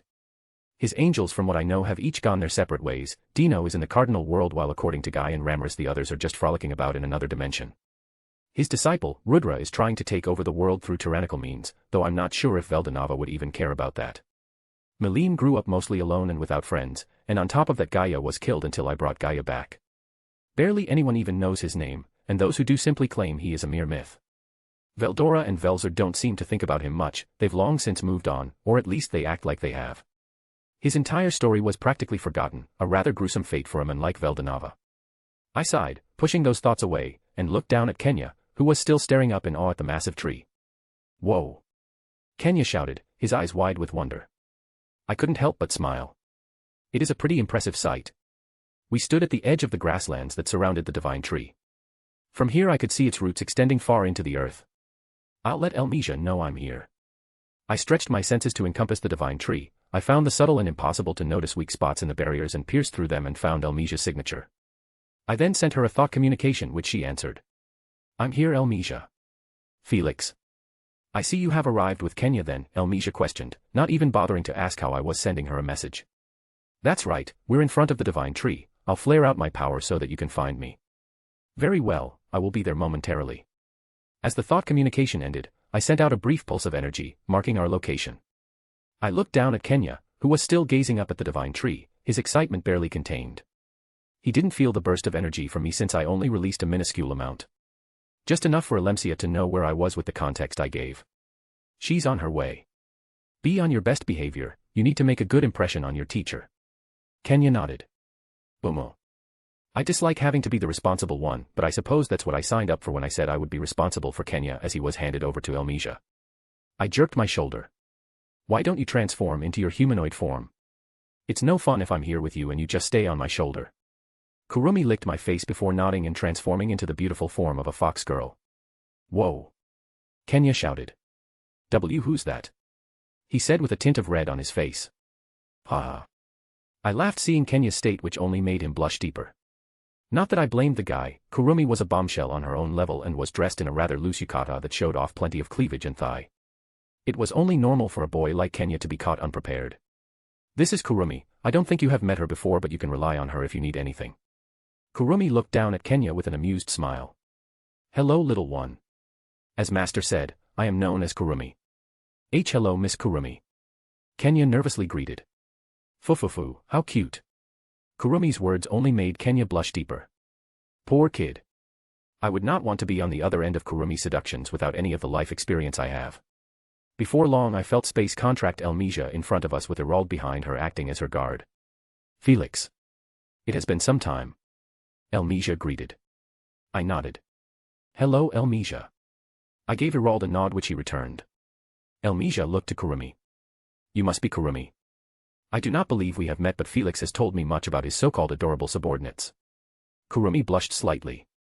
He called me adorable. She squeaked out. Elmesia nodded with a smirk. He did. Haha, if you act like that, the only word to describe you is adorable. I said as I scratched Kurumi's fox ears. Kurumi relaxed into my touch as Elmesia focused her attention on her new student. Kenya. Elmesia said with a small smile. Kenya bowed. Hello, Empress Elmesia. Kenya stuttered out. Fufufu, how adorable. I know I told you to call me Big Sis L last time we met, however now that I will be your teacher, call me as such. Kenya nodded nervously. Teacher. Elmesia spun on her heels. Come, I will show you 3 around now that you are here. I have been looking forward to this. Remuru had his time to brag, but now it's my turn. I rolled my eyes at her words. She may act all empressy, but she was a brat at her core. Lady Elmesia, I do not think that is appropriate for your station. Herald said as he chased behind her. Humph, I will do what I want. Elmesia responded. Herald groaned as he followed her. Elmesia paused to look back at us. Are you coming? Kenya looked at me as if waiting for my approval. What an obedient kid. Yeah, we're coming. I said as I hooked my elbow with Kurumi's, causing her to further blush. What a cute fox girl. Kenya oot and as Elmesia led us through the streets of her city. Even I was enjoying the sights, as was Kurumi. The city was just so different from any city I had ever seen before. The branches were large enough to house stores and streets for pedestrians to walk across. This is so cool. Kenya exclaimed. Elmesia preened. Fufu, of course it is. The divine tree is the lifeline of this city. Everything has been built for the purpose of making use of the natural resources the divine tree provides us. There were homes nestled into the bark of the tree, there were districts where stores were lined up next to each other, bridges of intertwined vines connected different levels of the city. The air was filled with the scent of blooming flowers and the distant sound of flowing water, creating an atmosphere of tranquility and harmony. When one thought of a city of elves, they thought of this city. It just fulfilled the preconceived notions I had of the elves due to various fictional works I had read. There were various elves pointing and whispering once they saw our group. I raised a brow as a particularly bold child ran up to Elmesia and gave her a flower. Elmesia's smile was blooming as she thanked the child and placed a preservation spell over the flower. It seems you're rather well liked. I said as I walked side by side with Elmesia, my arm still hooked with Kurumi's. Elmesia smiled smugly. Of course I am, unless you think there is something not to like. Elmesia said as she flaunted herself. I rolled my eyes. Woman would be woman. No, nothing like that. I just thought that you were the kind of ruler to laze in your palace and not interact much with your people. That's sure as hell what I do. I occasionally go out and interact with my subjects. Elmesia stated. Kurumi, Elmesia, and I continued to make small talk as she showed Kenya and I around. I was glad that Kurumi wasn't afraid to speak up. She was born and raised in this world. Most people tend to respect hierarchy and annoying things like that way too much, so they are afraid to be themselves around their so-called superiors. Raiden was much the same in the past, however I had noticed a change within her recently, a change for the better. It seems Kurumi was following in Raiden's footsteps. I was glad that the two women were growing into their own independent individuals. It boosted a guy's ego when he had women hanging off him, sure, but I didn't really want something like that from those I cared about. That would just be boring. I would much rather them grow into their own people with their own unique quirks. Life was far more exciting and enjoyable that way. Kenya was suitably amazed at everything. I'm sure he'll enjoy his time here as Elmesia's student. Before long Elmesia was wrapping up the tour. Irald was still trailing behind us all this time. Poor guy, he was probably overworked. Elmesia had first teleported us to the residential district, where the homes of those important to Serion lived. Nobles, relatives of Elmesia, those kinds of people. Then she showed us around the market district, where people of all sorts of crafts displayed their work. Elmesia pointed out well-known restaurants, each one famous for a particular delicacy. Then she showed us to the combat district, which contained weapons, spell books. You could even rent a teacher for a certain amount of time. They would teach you whatever it is you could learn in that allotted time frame. If you wanted to learn fire magic, they would teach you that, same with any other form of magic the rentable teachers knew. If you were trying to create your own spell and were struggling, the teachers could help you with that too. The culture of Serion motivated competition and the advancement of magic, as it was one of the things the nation was well known for. I planned to copy that idea for the reward center. For an obscene amount of points, I'd allow a member of my military to consult with either Arcuade, Lalatina, Megumin about their magic difficulties for a certain amount of time. Then for Siko, she can assist in battle will, Raiden can assist with battle will and holy magic, Kurumi with beast taming, and Sukuna with just being a general menace to society. He may be loyal to me now, but I have no doubt that Sukuna's original nature still remains somewhere in there. Whoever bought the consultation could ask for help in learning a spell or art, they could ask for magic that fit their fighting style, or they could even ask for direct training for the duration of their consulting session. For an even more obscene amount, they could directly consult me.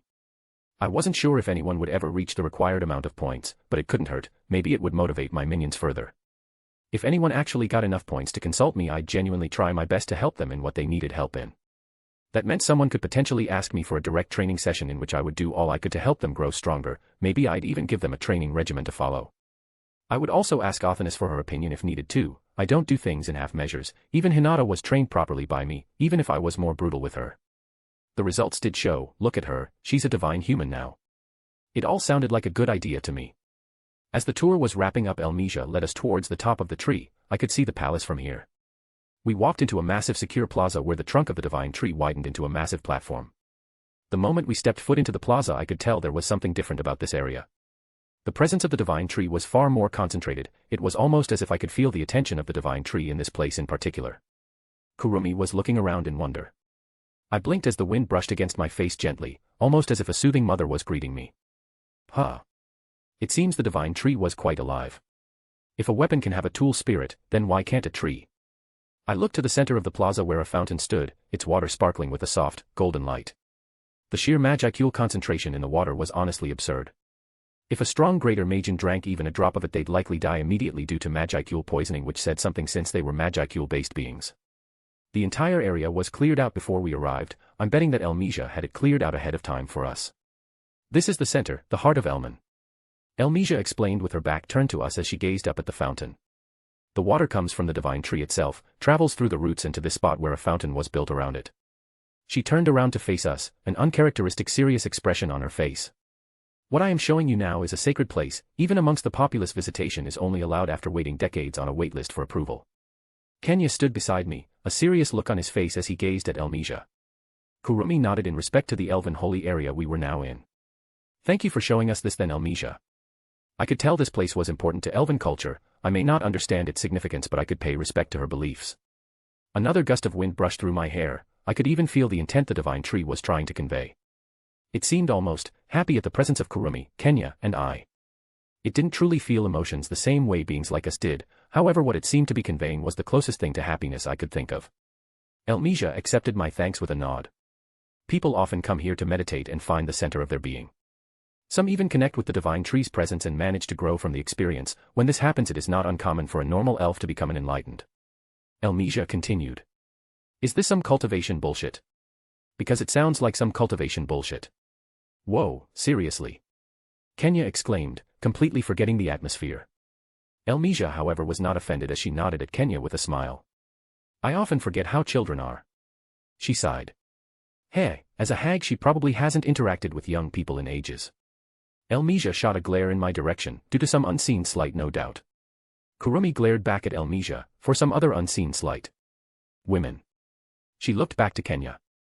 Perhaps one day you may be able to connect with the tree. Kenya nodded with a determined expression on his face.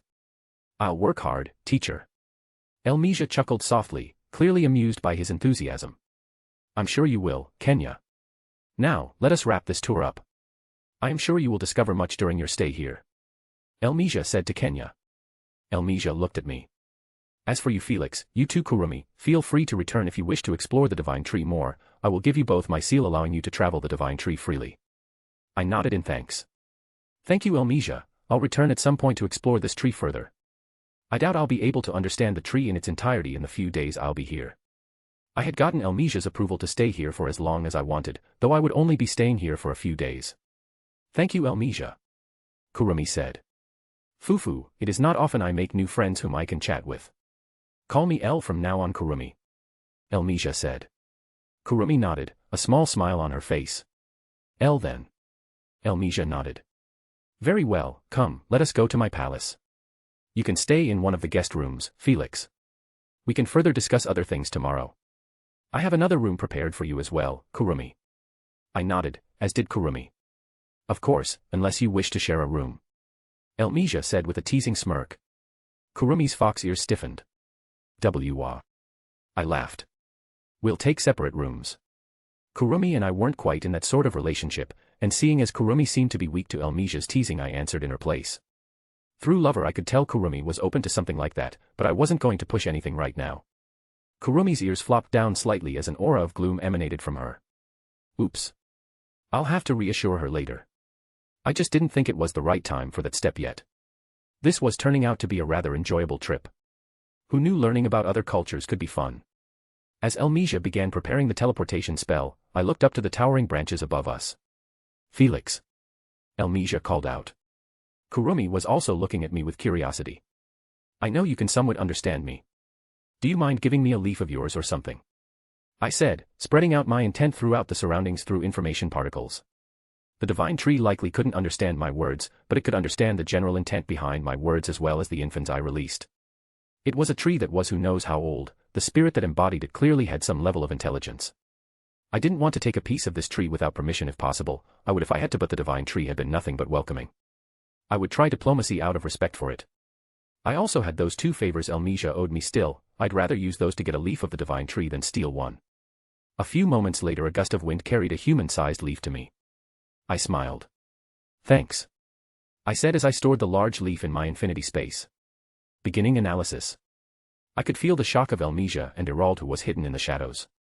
The tree usually does not communicate with outsiders. She mumbled. It rarely communicates with me and Mother in fact, yet it seems to be almost fawning upon you. Elmesia looked at me with a new light in her eye. Just where do the mysteries end with you, Felix? I feel I will have an enjoyable time dissecting you. I felt a shiver through my body. I for one do not want to be opened up and looked at. Kurumi nodded beside me. Umo. Even if you are now my friend I will not allow harm to come to my master. Kurumi pouted. She could tell that Elmesia was merely joking, or else I imagined she wouldn't be as casual about my safety. I knew Kurumi quite well after all, she had latched onto me after she had lost almost everything in her life. Elmesia's lips curled up. Of course, of course. Now come. I will show you to your rooms. As Elmesia prepared her teleportation spell I thought back to her words. Any idea why the Divine Tree seems to like me? I do have a guess. It is likely due to the Star King factor within you, it has changed your aura signature minutely. Perhaps the tree senses its long-gone creator within you and likes you due to that. That would make sense. With that mystery solved we were all teleported away. Chapter 158, Chapter 88, Traveler. My Furuki. You are leaving now then? She asked Gadra. Yesterday Gadra had come to seek permission to utilize 3 of her subordinates which she agreed to. Gadra was her teacher and she was willing to help him as long as she got her subordinates back before the war truly began. Those 3 were fairly powerful after all. Gadra nodded. I am. Once again thank you for your assistance Mai. Gadra said with a smile. It was no problem. She answered. Gadra gave her one final nod before turning and leaving her office, leaving her to her thoughts. Gadra and his students would likely take some time to reach Tempest and Azeroth respectively, they could not teleport there due to the barriers in place, plus they were meant to go undercover. She sighed as she thought about her current situation, about the responsibility she had placed upon her own shoulders to achieve her goal. Once upon a time she had been content with her place in the hierarchy, she didn't have much hope that she would ever accomplish her dream, and so she was content to merely wait and hope something would change. She was originally a Japanese schoolgirl, she was not built to fight to the death with monsters and the like, but life was not fair.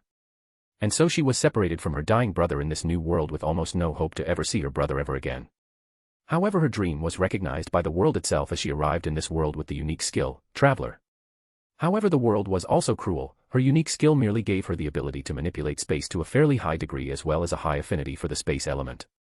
She had thought that perhaps her skill had the potential to grow into what she needed, but after looking through the Imperial Library she was unable to find anything related to the evolution of a unique skill, though there were recorded instances of common and extra skills evolving, so she still had some hope. When she first appeared in this world, Yuki Kagarazaka had assured her that he would find a way to help her. Her only job was to wait for him in the Eastern Empire for when he would stage a coup on the tyrannical emperor.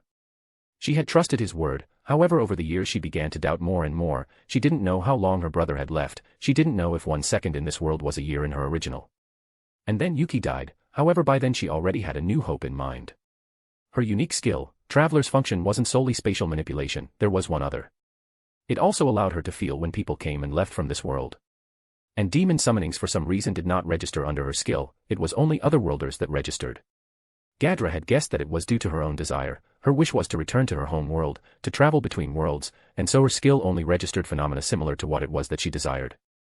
Demon summonings and other kinds of summonings were similar but still far too different from otherworlder summonings to fall under the purview of her skill. She made use of this information to recruit more stray otherworlders into her division, but some time ago for the first time she felt someone leave this world. Never before had that occurred as long as she had been in this world. It gave her hope that maybe, just maybe, she could return to her homeworld and heal her brother of his illness. It was why she had focused on mastering healing magic after all. Her skill was rather cruel, showing her what she craved but couldn't have. She immediately began training constantly, even returning to Master Gadra's tutelage. Now she was far more powerful than previously, with her primary form of attack being spatial manipulation. Space was a powerful weapon, merely severing space and using that as a weapon could tear even her most powerful foes apart. It was how she secured her position as the strongest of the composite division. With the drive to grow more powerful, she had continued to grow to an extent she didn't know she was even capable of. She was no saint, but she felt she was a powerful enlightened. She had even become a general, managing to tame the entirety of the composite division with her newfound power. Though that did not mean she was uncontested, there were those in her division that could perhaps rival her should she let her guard down. However, the god-grade equipment that was bestowed upon her due to her new military position made it difficult for someone to challenge her for her position, not to mention she could easily kill her opponents through the severing of space, as not many could defend against it. Though she preferred not to resort to such things. She had hoped that her new position would perhaps assist in her goal of reuniting with her brother. Her power told her the general area of where this being left this world. They also returned to this world almost instantaneously. Unfortunately, she was able to figure out that the location was deep within the territory of Demon Lord Felix. Even as strong as she was now, she felt she had no chance of making it that deep into his territory on her own. She was strong, but not Master Gadra levels of strong, not yet at least. She could not directly teleport to Demon Lord Felix's territory, it was too far away, not to mention there were various barriers covering the territory preventing teleportation from those not authorized. So she came up with a plan. She would grow strong enough to venture into a Demon Lord's territory to seek the Demon Lord's assistance. She was willing to offer anything she could, information about the Eastern Empire, her services, her body, even her soul, as long as her adorable little brother got to live. Then she would do whatever she had to do. She knew it wasn't the most well-thought-out plan, but what other choice did she have? Yuki had not contacted her in ages, so she ceased waiting for his help like a damsel, and then he went and died. The Eastern Empire had no methods to venture to other worlds as far as she knew. Even Master Gadra the court mage had no idea how to do such a thing. If the Demon Lord was as powerful as people said he was, then he likely knew who it was that was venturing to other worlds in his territory. From what she knew, Demon Lord Felix was a master of spatial manipulation. He may have even been able to sense space and time warp as someone breached into another world. Perhaps he mastered it to the extent that breaching into other worlds was possible for him. Now she had a new opportunity. Emperor Rudra was preparing for war. She had been told that the composite division would be attacking Demon Lord Felix's territory, likely as a test, as it would be this division's first true combat test. The Emperor likely thought that Demon Lord Felix and his forces would make for a good whetstone for her composite division. Her new plan was to invade his territory as planned. However, she would immediately surrender while begging for an audience with the Demon Lord. She would attempt to get her subordinates to be spared as well if possible. It was a plan with many holes. However, at this point she was desperate. She was latching onto any hope she could. With Yuki dead, she did not have many allies left. She would continue to grow stronger in the hopes that it would assist in getting her an audience with the Demon Lord. She may have undertook a suicide mission, but what other choice did she have? She was not incredibly well connected. She was not overwhelmingly powerful like the legendary single digits. She had to make do with what she had. Ever since the first time she felt someone venture to another world, it had continued to happen in varying locations. Mostly within the territory of Demon Lord Felix, however it occurred near Tempest on the night of the attack on Tempest, and it had also occurred in Ruberius. And as it turned out Demon Lord Felix was an ally of the goddess of Luminism and Demon Lord Remuru. Demon Lord Felix's territory was the originator of this phenomena, so he would continue to be her goal. She would possibly lead her army to their deaths in the hopes that Demon Lord Felix was feeling merciful enough to hear her out. She was truly a vile woman. Her mission was that of a fool, but she would be the fool if she had to. Felix. Elmesia elegantly crossed her legs as she waited for the maid to serve the tea. I hope you have been enjoying your stay, Felix. Elmesia said. After showing us around the capital of her territory, Elmesia had shown us to her palace where we had rooms assigned to us. Kurumi's room was next to mine, while Kenya's was elsewhere in the palace. It was enjoyable, thank you for the hospitality, Elmesia. Elmesia pouted. Mao. Call me El and I'll call you Fel. I cringed hearing that butchery of my name. What's with that look? Elmesia asked with a pout. I sighed. Fine, do what you want. Elmesia clapped. Excellent. I took a sip of the tea the maid served me and sighed in approximation. I wasn't originally much of a tea guy, but it's grown on me. Seiko can now make pretty solid tea, while Raiden's tea is by far the best I've ever had. As I set my teacup down, I looked around the room with interest. We were in one of the conference rooms of Elmesia's palace as she wanted to speak with me about something in an official capacity. Kurumi wanted to tag along, but I told her to explore the palace and the divine tree some more. Throughout the room I could sense the presence of a few hidden individuals. Elmesia noticed my observation and sighed. I told them that they wouldn't be able to fool your senses, ignore them, Felix.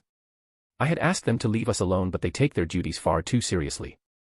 Elmesia said. Are they the Magus I've heard about? The Magus are the royal guard of the sorceress dynasty of Serion. The Magus basically pilot autonomous armor to protect Serion's interests. Elmesia raised a brow. They are, their existence is meant to be kept quite secret. I do wonder where you heard of them. That's a secret. Elmesia pouted but nodded. Lalatina's intelligence network has begun spreading quite far. She may not act it, but she was scarily competent when it came to fulfilling her duties. She had to be with all her experiences. These must be the Ace-class knights, right? I asked. The Ace-class knights were the strongest among the Magus. The ones hidden in this room were likely Ace-class knights since their EPs were around the 500,000 range. It was pretty funny since each one was far stronger than even Clayman, who was a demon lord. There were quite a few of them too. Elmesia had a fairly powerful force under her command. Elmesia nodded. They are. You have quite the force under you then. Elmesia smirked. They are quite powerful, yes. I am grateful for their continued service. I could sense the happiness of the guards hidden in the room. They are no primordials, but I trust them to protect me. Elmesia finished. Seeing as the small talk was over, I set my teacup down. So, what did you want to talk about? Elmesia looked to the maid that was serving us. Leave us. The maid bowed before leaving. First, I wish to apologize for any trouble little Leo caused. I heard that you were there to receive him alongside Remuru. That boy can be rather reckless when it comes to that friend of his. I could sense the surprise of the Ace-class knights hiding in the shadows. I'm sure they didn't like their divine empress apologizing to me, but they knew their place and seemed to be sucking it up. At least that confirms how Leon found out about Chloe's existence. I was rather annoyed that Elmesia did something as reckless as send Leon to Tempest without warning. Leon may not look it, but if he was angry, he could cause a lot of damage. I wouldn't doubt his ability to one-shot Veldora, in fact. Thankfully time stop exists. But I would hear Elmesia out before saying anything. If Leon caused trouble I would be feeling differently, but everything worked off so I wasn't as ticked off as I could be. You should apologize to Remuru, not me. It was his country at risk. Elmesia nodded. I have already done so. I nodded. I wouldn't ask what she did to make it up to Remuru, that was between her and Remuru. But seeing as how Remuru hasn't said anything about his alliance with Serion falling through, I can only guess it went well.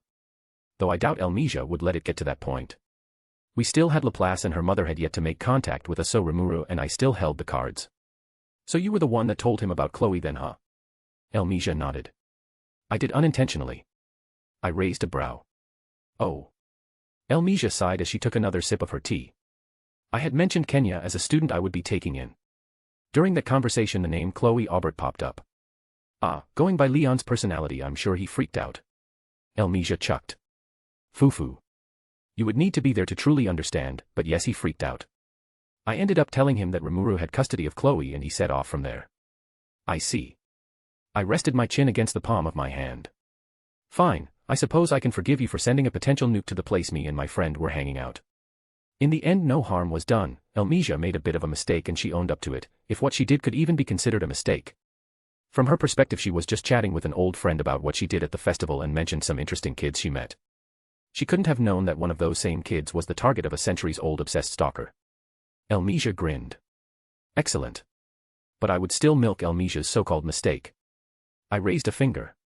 On one condition. Elmesia narrowed her eyes. What condition? I hope you do not take my apology for a show of weakness. I snapped my fingers, placing a sound isolation barrier around us. Elmesia raised her brow at my actions but didn't say anything. Nothing like that. I was merely curious about your ultimate skill.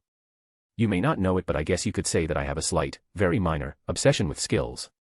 I've been rather curious about what your ultimate skill is capable of, so I'd like to see a basic demonstration of it. Elmesia looked at me with suspicion. After a few moments she slowly nodded. Very well. I do not see the harm in satisfying this obsession of yours. I have known many with far worse interests. Score. I'm sure Elmesia considered if what I had told her was even true. But in the end what was more believable, that the kind-hearted, handsome demon really liked skills, or that he would somehow gain something from looking at her using her ultimate skill a single time. It was hard to even consider the possibility of copying skills, let alone ultimate skills. Ultimate skills were the crystallization of one's beliefs, of their dreams, of their will. They realistically should be nigh impossible to copy.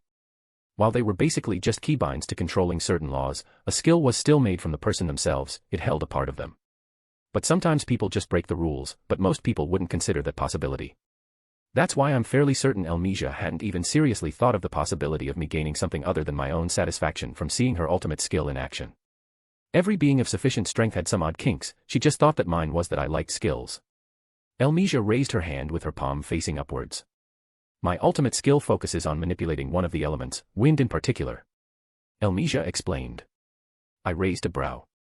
An ultimate skill focused on manipulating an element was far from abnormal. My own Ouroboros manipulates space, Uriel does the same. Wind did suit Elmesia seeing as she was a high elf.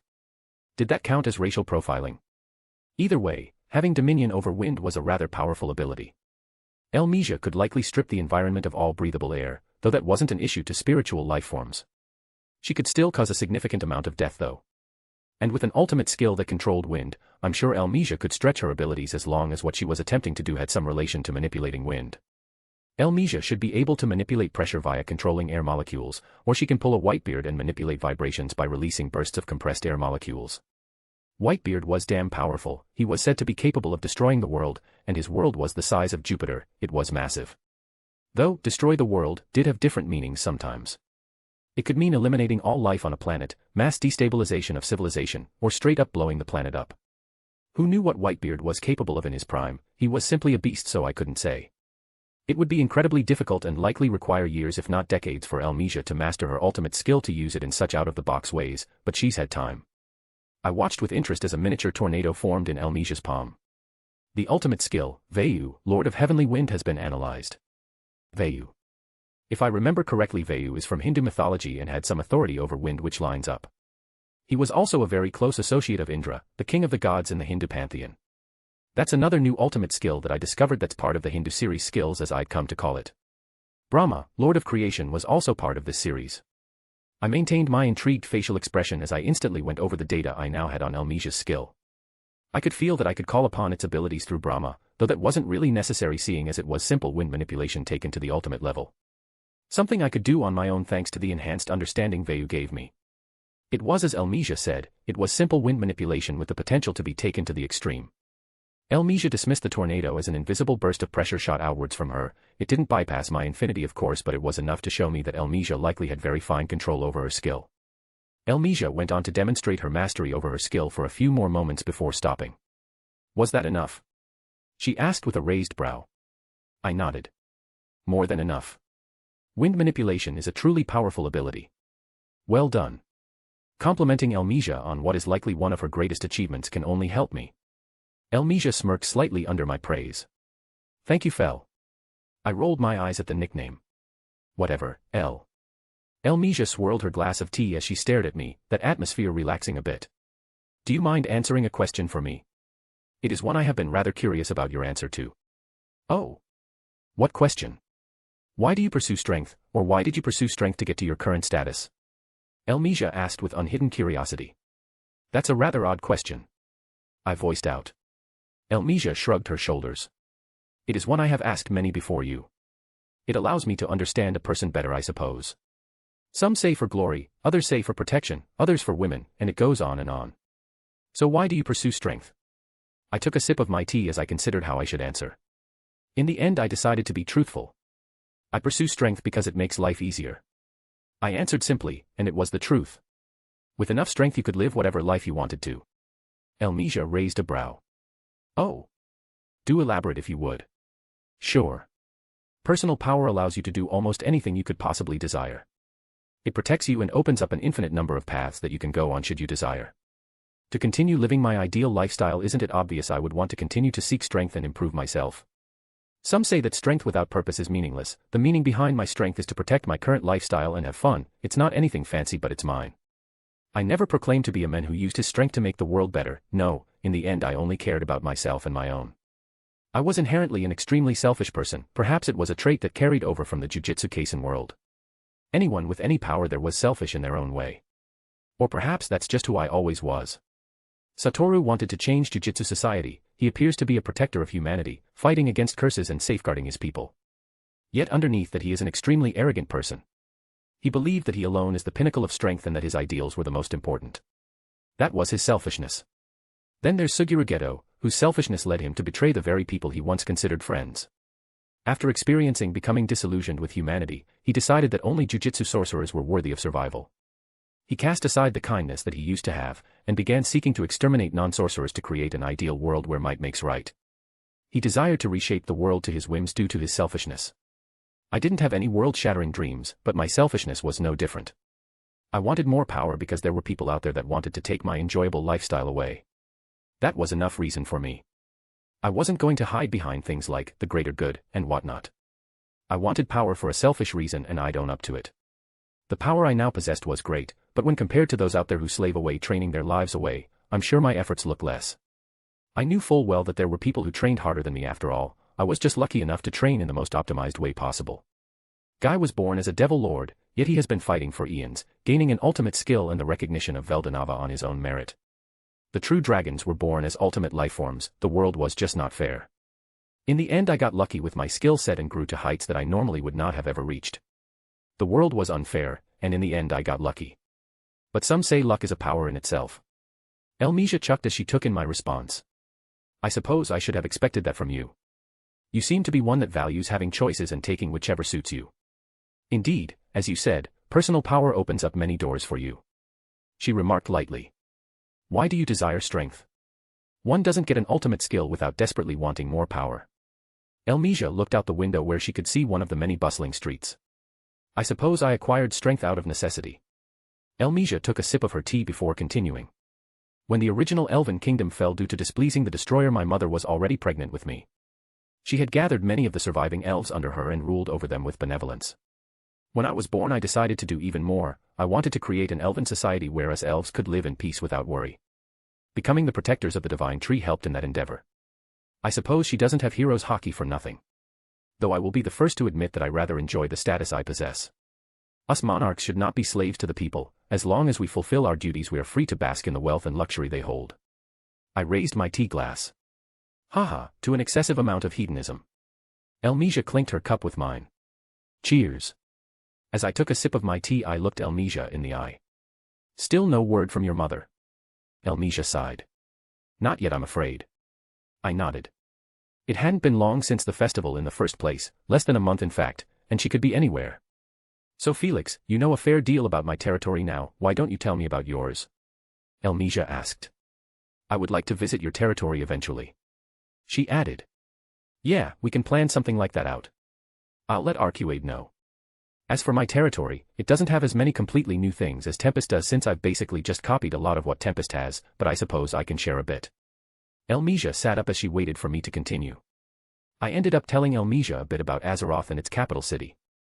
From the various races that lived there to the nicer shops I had been to while disguised. After getting the serious stuff out of the way, it was an all chill time with Elmesia. There is one last thing. Elmesia stated. Oh. How is?